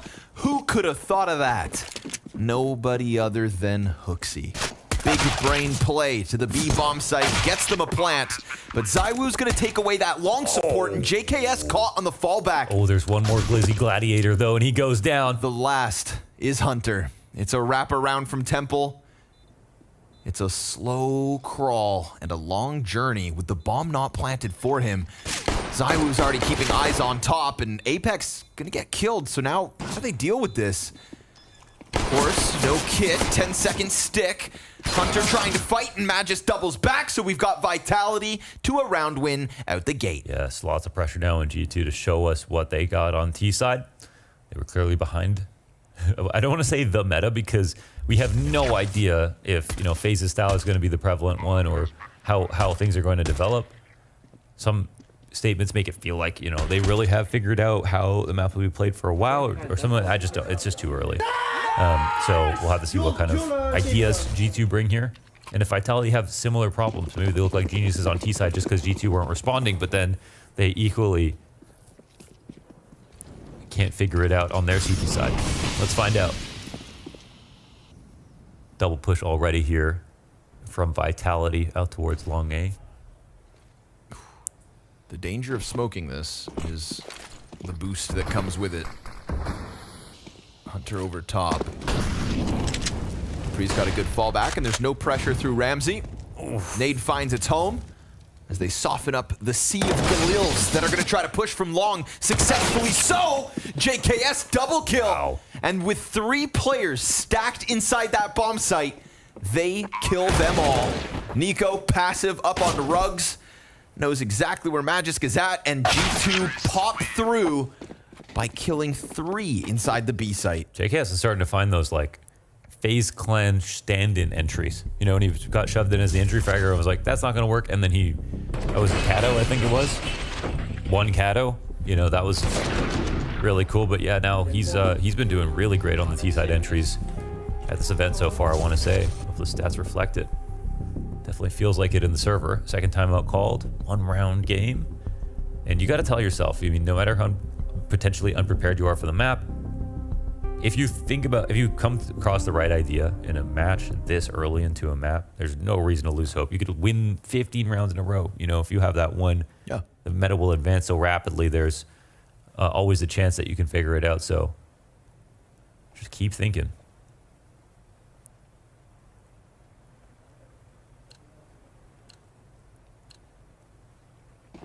Vitality will invest a very awkward amount of money. They've got a few dollars left. Not like in that armor range. Haven't invested in armor on everybody, but not quite on 0. 2-3, opening kill. Gets his revenge. Because honestly, Hooksy had his number on Hooksy's CT side. Sure, yeah. He was getting frustrated with that long aggression. So send a dig downtown. Gotta practice here. It's new lineups, you know? A little rusty.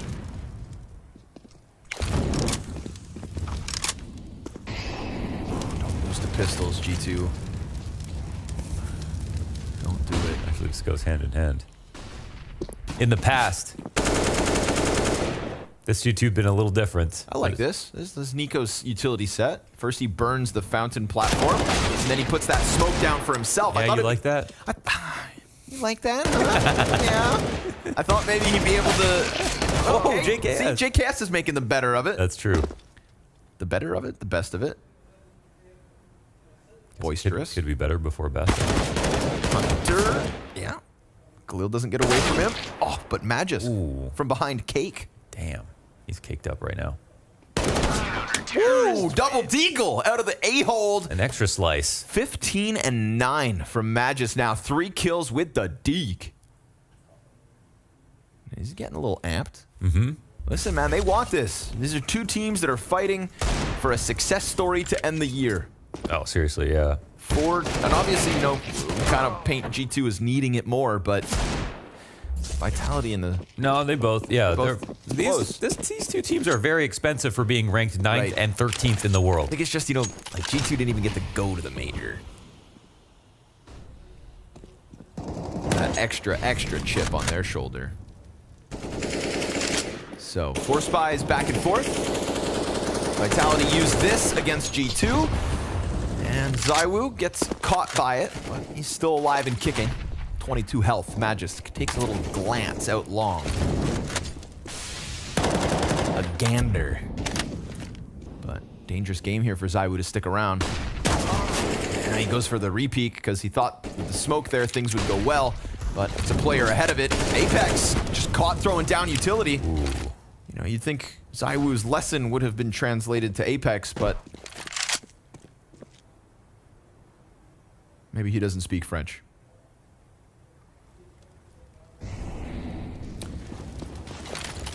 Okay, if Spinks gets an ace in Ramsey, we call it Spinks. Okay.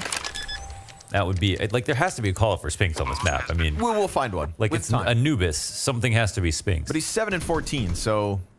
Right yeah, but we're on CT side. Okay. Oof, Monaseed. Damn. He's been one of the CT side animals of all time. Of this year. True. Yes, Ramsey. This is Ramsey. If I keep calling it Ramsey. Hey, by the way, you said it said Temple of Ra. Temple of Ra, spelled R-A. Yeah. But on the sign outside of it? Yes. But it says Temple of Anubis. No, it's the... And then underneath it's the subtext? small informational sign. Okay. That's like out towards Troll. Okay. So, Temple of Ra. Temple of Ra, R-A-W. Oh, Spinks, hang on. It's Raw. It's Raw. Gordon Ramsay. The Pharaoh Ramses. Y'all following or what? I know you're out there, Hugo. Get with the times. Does he like it? He doesn't like Ramsey. Why not? Where is it? What's Ramsey? It's like, bro, if you weren't here for the first Anubis cast, then you're already in the past. Gotta keep up.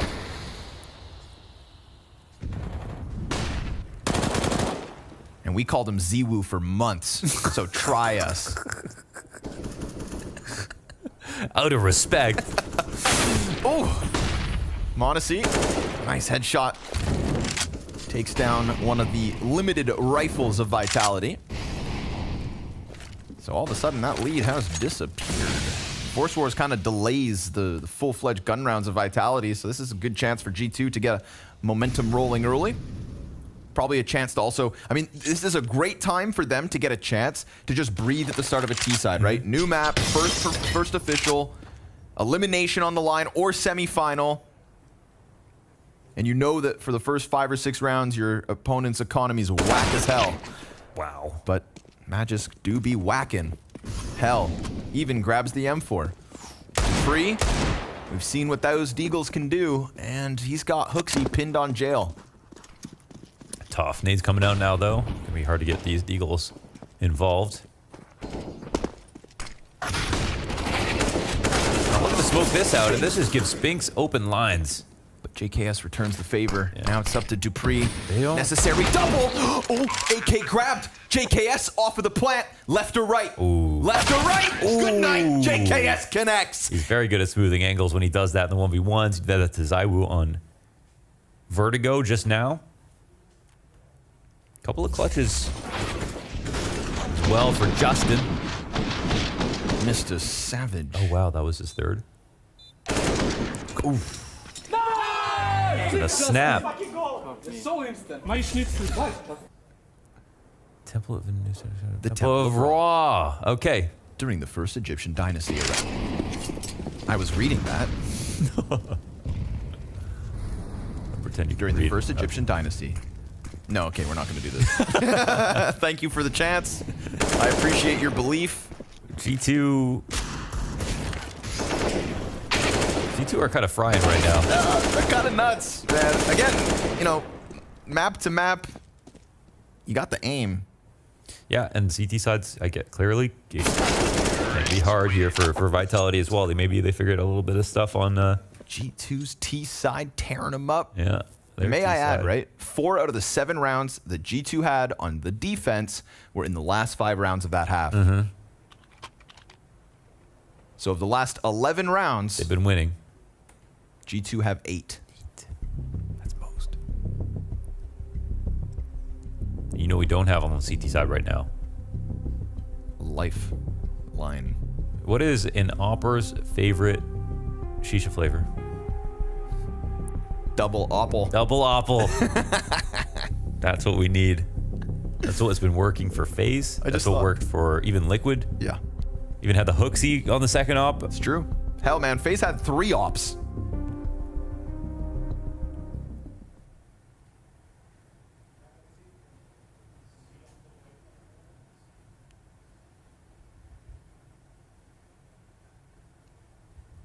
And right now they have 0. They just have an AUG. They've augmented. So pack that double apple and give G2 the smoke. But we get no ops instead. Clean air and a clean chance for G2 to continue their winning ways. I don't like how quiet this map is from Vitality. They're letting what worked versus what worked against G2 work against them.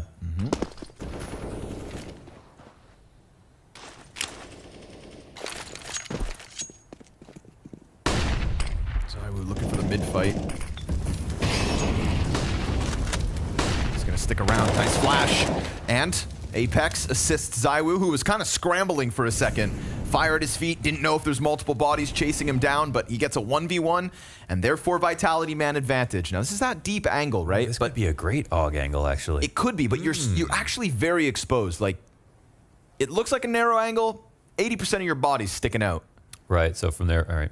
From their perspective is everything. They're going to get a lot and the full exec is coming.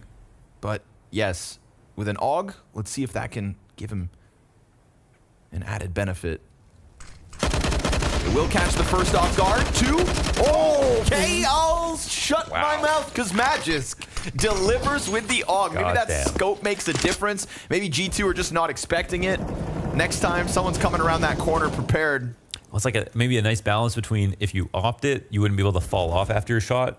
But if you rifled it, you don't have like that perfect long distance accuracy. You can hold that left click. Yeah. I think the AUG helps. Oh, man, there's so many A players that are now going to play that angle because Magic just pulled it off. Looking at Magisk right now, he looks the most comfortable playing A from both sides. On the T side, approaching it. Yeah, and the CT side, he looks like he's pretty comfortable right now. Nice triple. All right. And it feels like whoever's playing A is, a lot of the time, you're not getting a lot of help. Nasty. Yeah, with an AUG. Nice, Emil. Nasamil. I don't know why I did that. Just such a thunderous voice. As a coach should have. Yes.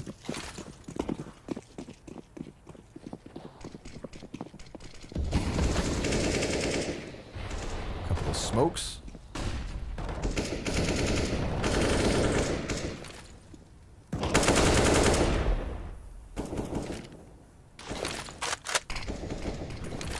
Can we take a look at Magisk again? He's just playing on Platygus, spotting. I'm really curious about how he's playing this now. Yep.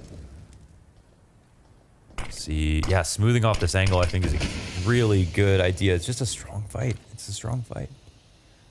They're the ones who have to turn the close corner on the boxes, right? So if you're super careful and you don't think they're opping, ooh. Yes. That's that. He goes right up to his advantage and stops. Yeah, this is a fun spot too. Hide behind the table.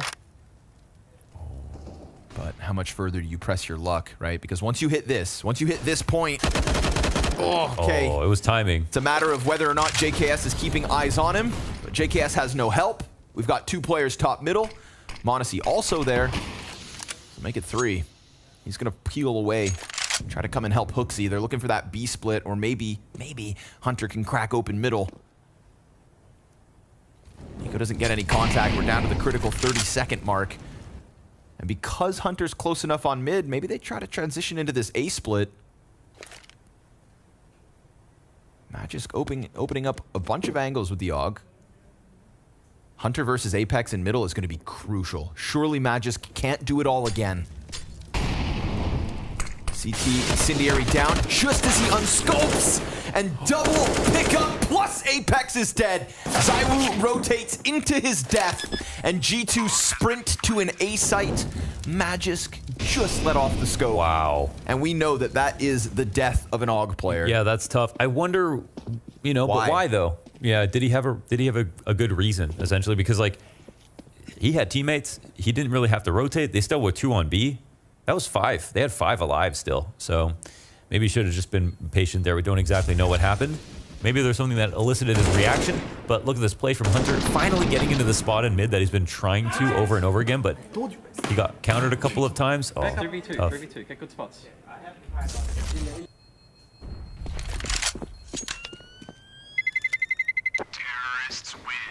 Well, Counter-Strike is a game of timing. Sometimes that works for you, sometimes against you. Overall, he still had a really good time. It was brave of G2 to try to hit that site once again. I don't think Vitality need to be too nervous in some sense, but do they have money? Yes, they do. Oof, not enough. Not enough, okay. Nope. They've got cash, so they'll bounce back with a full buy in the next one, but that's a tough the one. B players, yeah. Tough pill to swallow, and the G2 T side. It's 3 rounds from Vitality on the defense, but none of them consecutive. They've got an M4 and an AK between Dupree and Spinks. And Spinks gets caught with no kill. Dupree off a pillar. Pressure. Hunter slides out, takes a bunch of damage, but at least he gets the space created, and now the op is meant to keep ZywOo back. Down to 14 health. Monacy scoping on tunnel, waiting for the rotation. They needed those rifles to succeed, and it's simply not enough. G2 back to the B hit. Long has been their place to succeed, time and time again. 13 rounds G2.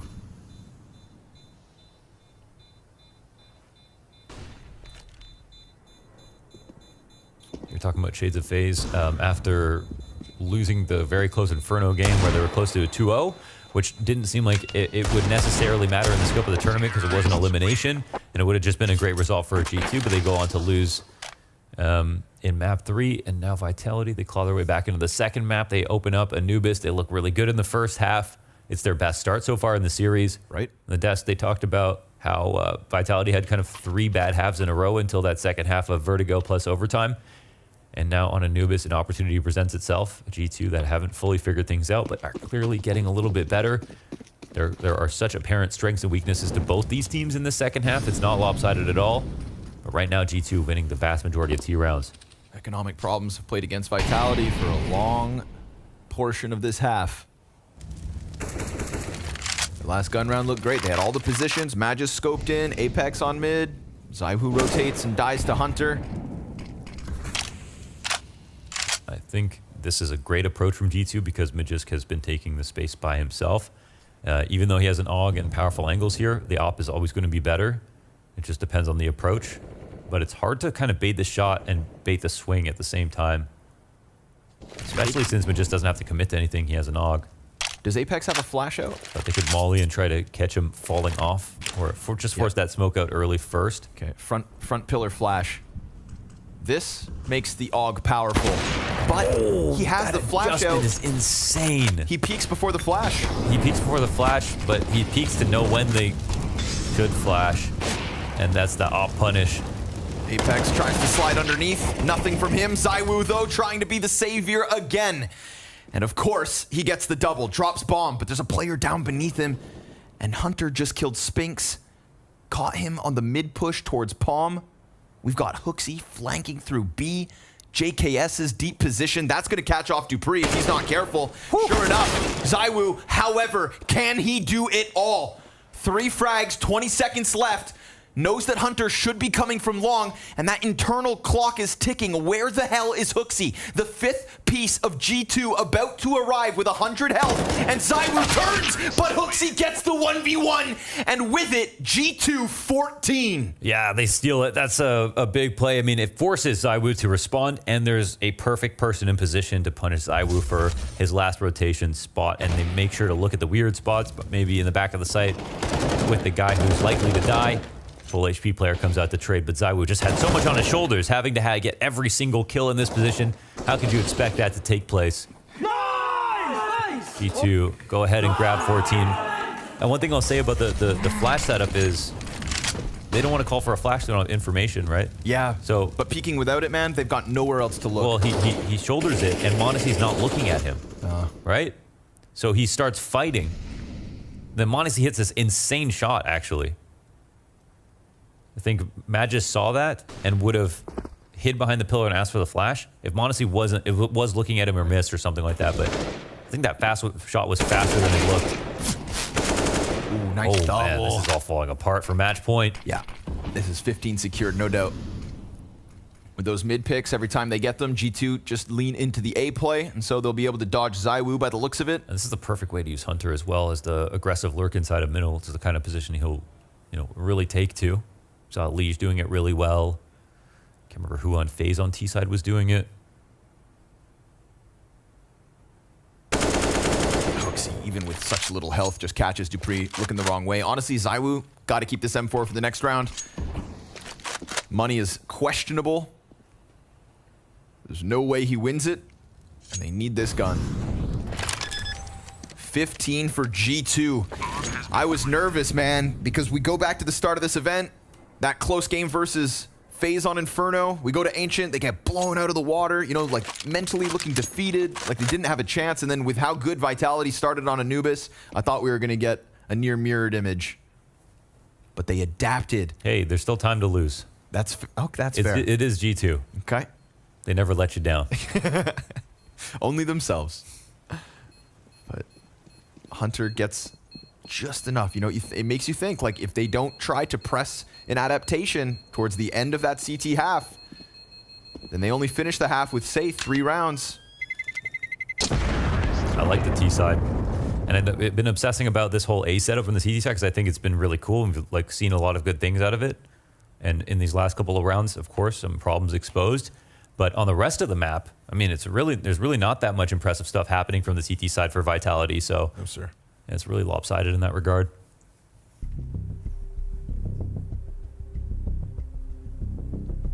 They haven't had the long B success that Hooksy was having. They haven't had any success whatsoever out of Ramsey, like Hunter started to get towards the end.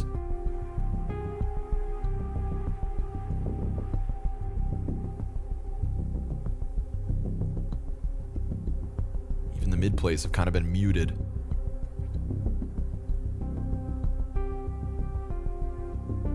Magisk has been the beacon of hope for Vitality so far here on Anubis. ZywOo, as he does those X-Factor moments, he almost pulls off that ace. Had Hooksy come around the corner a couple seconds, he was holding for that con play first, but missed the timing. God forbid ZywOo does an ace. Vitality, nothing on this CT side to be confident about, but at least they've got guns back in their hands, full grenades. And they'll need 4 straight here and now.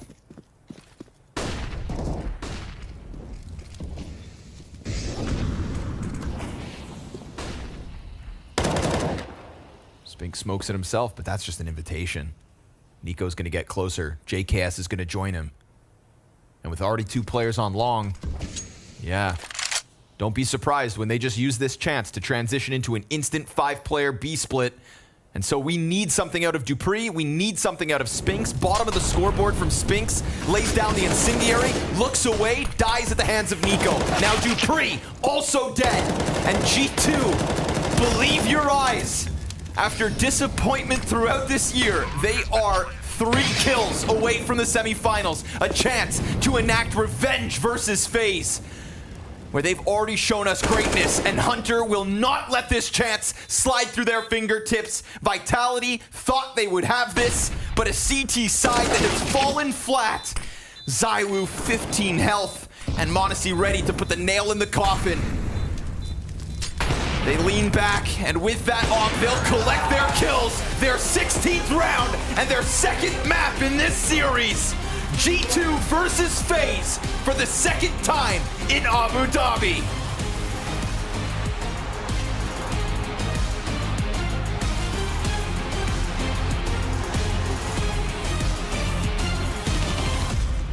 Incredible emotions on the side of G2 and thoroughly well-deserved after that performance on Anubis. The first taste test we get to see of both these squads coming into things, but unfortunately for Vitality, they fall flat on that CT side. Great stuff, great resilience from G2, and some great looks. I think we got to learn a lot about these two squads on this map. Yeah, you're absolutely right, and I just want to commend the nerves coming in out of G2. I think there was a moment where this game was pretty much on a dime. Round 22, round 23, it felt like both teams could put ahead of it, but then this is when the actual percussion of the attack of G2 really started to steamroll Vitality. They got away with it towards the very end.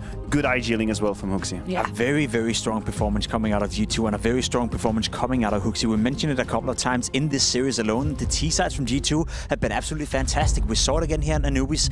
Controlling the pace as well. We talked about it, right? We didn't really know what to expect, but they were fast, they were slow, they did everything they needed to do in order to take down Vitality, who's on your screen right here. Unfortunately for them, they couldn't capitalize on a strong first half. Means they're eliminated, but still, I can't help to feel that I didn't get to see the best of Vitality in this tournament. Yeah, no, I think that's definitely fair to say. But from JKS in that final map, man, he was having some monster moments in that. We kind of came into this saying, you know, we want to see more from JKS. We weren't exactly sure how he was fitting into the puzzle piece. Obviously, only one map sample size, but really great to see him having some solid impact on it. Yeah, I mean, he had a couple of moments that defined the game, defined the outcome of the game quite clearly. You look at the beginning of the second half, and it's a battle of force buying. You break me, I break you again. And then it's finally JKS that puts the nail in the coffin with that multi-kill on the B side where he survives the lurk from Magisk. And that round in itself, it kind of puts G2 on track to grab 2 or 3 rounds in a row, put money in the bank, I should say, rather. And Vitality could never do that. They were always struggling, just had a couple of separated rounds here and there,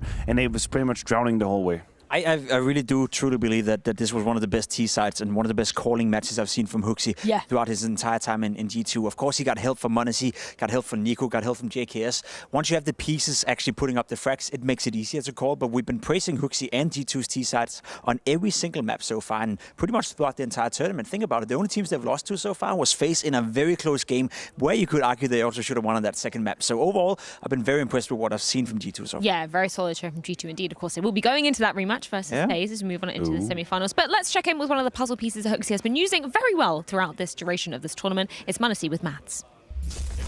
Maniac, a banger match for you guys coming out of the quarterfinal on top against Team Vitality. How does it feel for you personally, especially after that first map where you just basically wrecked your opponents? The first map, yeah, I mean, we played good on the first map individually, everyone. And Rasmus HooXi, he was calling really perfect. That's why we had a good T side. And after just on CT side, we just snowballed them, like we took the rest of the rounds, and yeah. But it feels good. Finally, we have a stage, so we play on the stage. I'm happy for the team, yeah. And HooXi, he was clearly very emotional, very happy coming out of this this third map right here. And you told me earlier that he's a good leader, he's a good person to be under the leadership of. How does it feel seeing him this happy right now? I think he wanted this so much. As you could see, he was like screaming after the match. He was so happy. He was showing this happiness, you know. But I don't know. We made it for him, and I'm happy for him also. I don't know. Nothing much to say. And what does it mean for you personally coming into the arena for the World Final now that you know it's secured? For me, I think that we can still make it. I mean, that we can still show that we're one of the best team in this year, you know, and I don't know, we will just show the people that we are capable of, and yeah, we will not give up, and we'll play against FaZe Clan tomorrow, and you will just see, guys, on the server. Thank you so much, and congratulations. Yeah, incredible stuff from Maniac throughout the duration of the series. Very excited to see what he's going to be delivering when we're heading onto the grand stage, which is going to be going down tomorrow. We've got the audience in attendance here in Abu Dhabi. But I also want to check in with our Mersk MVP at the moment. Of course, we've got 5 players that we're going to be keeping an eye on throughout the duration of this tournament. And I think it is fair to say we have to be keeping our eyes firmly set on Maniac because we're talking about an incredible year for him. Yeah, you're absolutely correct. He's definitely here on that list, number 3. Obviously, we've lost ZywOo. I think prior to today, he was in the running. Yeah, the stats a little bit lower right now. Maniac definitely want to talk about. Yeah, he's been having a great tournament so far. We talked about his consistency, his constant impact, not only with the AWP, but also with the rifle. You're going to see plenty of clips with him using the AK-47 and the M4 for that matter as well. He's the whole package right now. He's playing with confidence. He's a big part of the reason as to why G2 have been able to be successful at this tournament so far. Great to see him up there with some of the other names as well. You look at Dexter, you look at Twist, you look at some tenured players as well. So it's good to see him with the best of the best. And you know what's awesome about Maniac? We're moving on to the stage now. It's going to be in an audience. And I know he's going to deliver. Yeah. He has already established it. He absolutely strives whenever there's pressure, whenever there's some people watching him, lights and all of that, the stage. That's where he belongs. So we're going to get the best of Maniac. I think that's where my mind has been absolutely blown by Maniac's 2022. As we think back to his first time on a big stage back at Katowice, he was absolutely lapping it up. I think you're totally correct that we should be incredibly excited to see him going down tomorrow. Also excited to see what clips we've got in store for our CS Money Play of the Day. You guys know the deal by now. Head on over to the Blast Premier Instagram to get your votes in. So Matthew, what have we got as our first option? And we are starting with a bit action with the Deagle on Mirage here. Absolutely clean second frag, and he just has to finish it. Oh, actually, he doesn't finish it, but that was enough to win the round. Unfortunately for the next clip we're going to see right here, ZywOo no longer part of the tournament, but he did have another highlight. He had it yesterday, he had it today again. M4 right here. Maniac was so good at walking through this clutch. It was so important. Look at the timer right here. The only way he wins this clutch is by finding Hunter through the smoke, picking up a kit, and last second getting the defuse. This won the game for Vitality. You know what? That was good. But what's coming is even better. My MVP of today, the Verticone. Ladies and gentlemen, brace yourself. Put your seatbelt on, because we're about to have a cone flip on Vertigo. Ooh, that was good. Clean that was. Absolutely lovely. I know where my votes are going to be going, and I mean, I don't want to be Mine biased, too. but Just let's do it. Yeah, let's get 100%. They should have seen us in the green room with the bottle flip. We all We were actually inspired, weren't we? I managed to get one onto the table. You guys didn't. so Moving good. on, we can take a Moving look at, I on. believe, our Betway predictions, because I am very intrigued to see who's actually leading the race after this one. Unfortunately, I was wrong about that Vitality pick, but it's actually... Launders is in a good position right now. Launders, With Mads as well. Launders and Mads. My. Join. Well done, guys. Yeah, why do we Well keep done. believing in Vitality? When are we going to learn? I guess now is our time. Now is the time. Psych, we Now is don't the have any time. more events left in the year, The so year's we've over. learned New way Year's too late. resolution. Yeah, don't pick Vitality in the Betway predictions, man. I hope they can't hear us right now. I do want to check in also with what we've got in store on the cards tomorrow, because 2 semi-finals are going to be coming our way, and these are going to be absolutely incredible, not least because FaZe versus G2, we get that rematch going down, and I think at G2 they're going to be hungry to take a bite out of FaZe. Of course they were.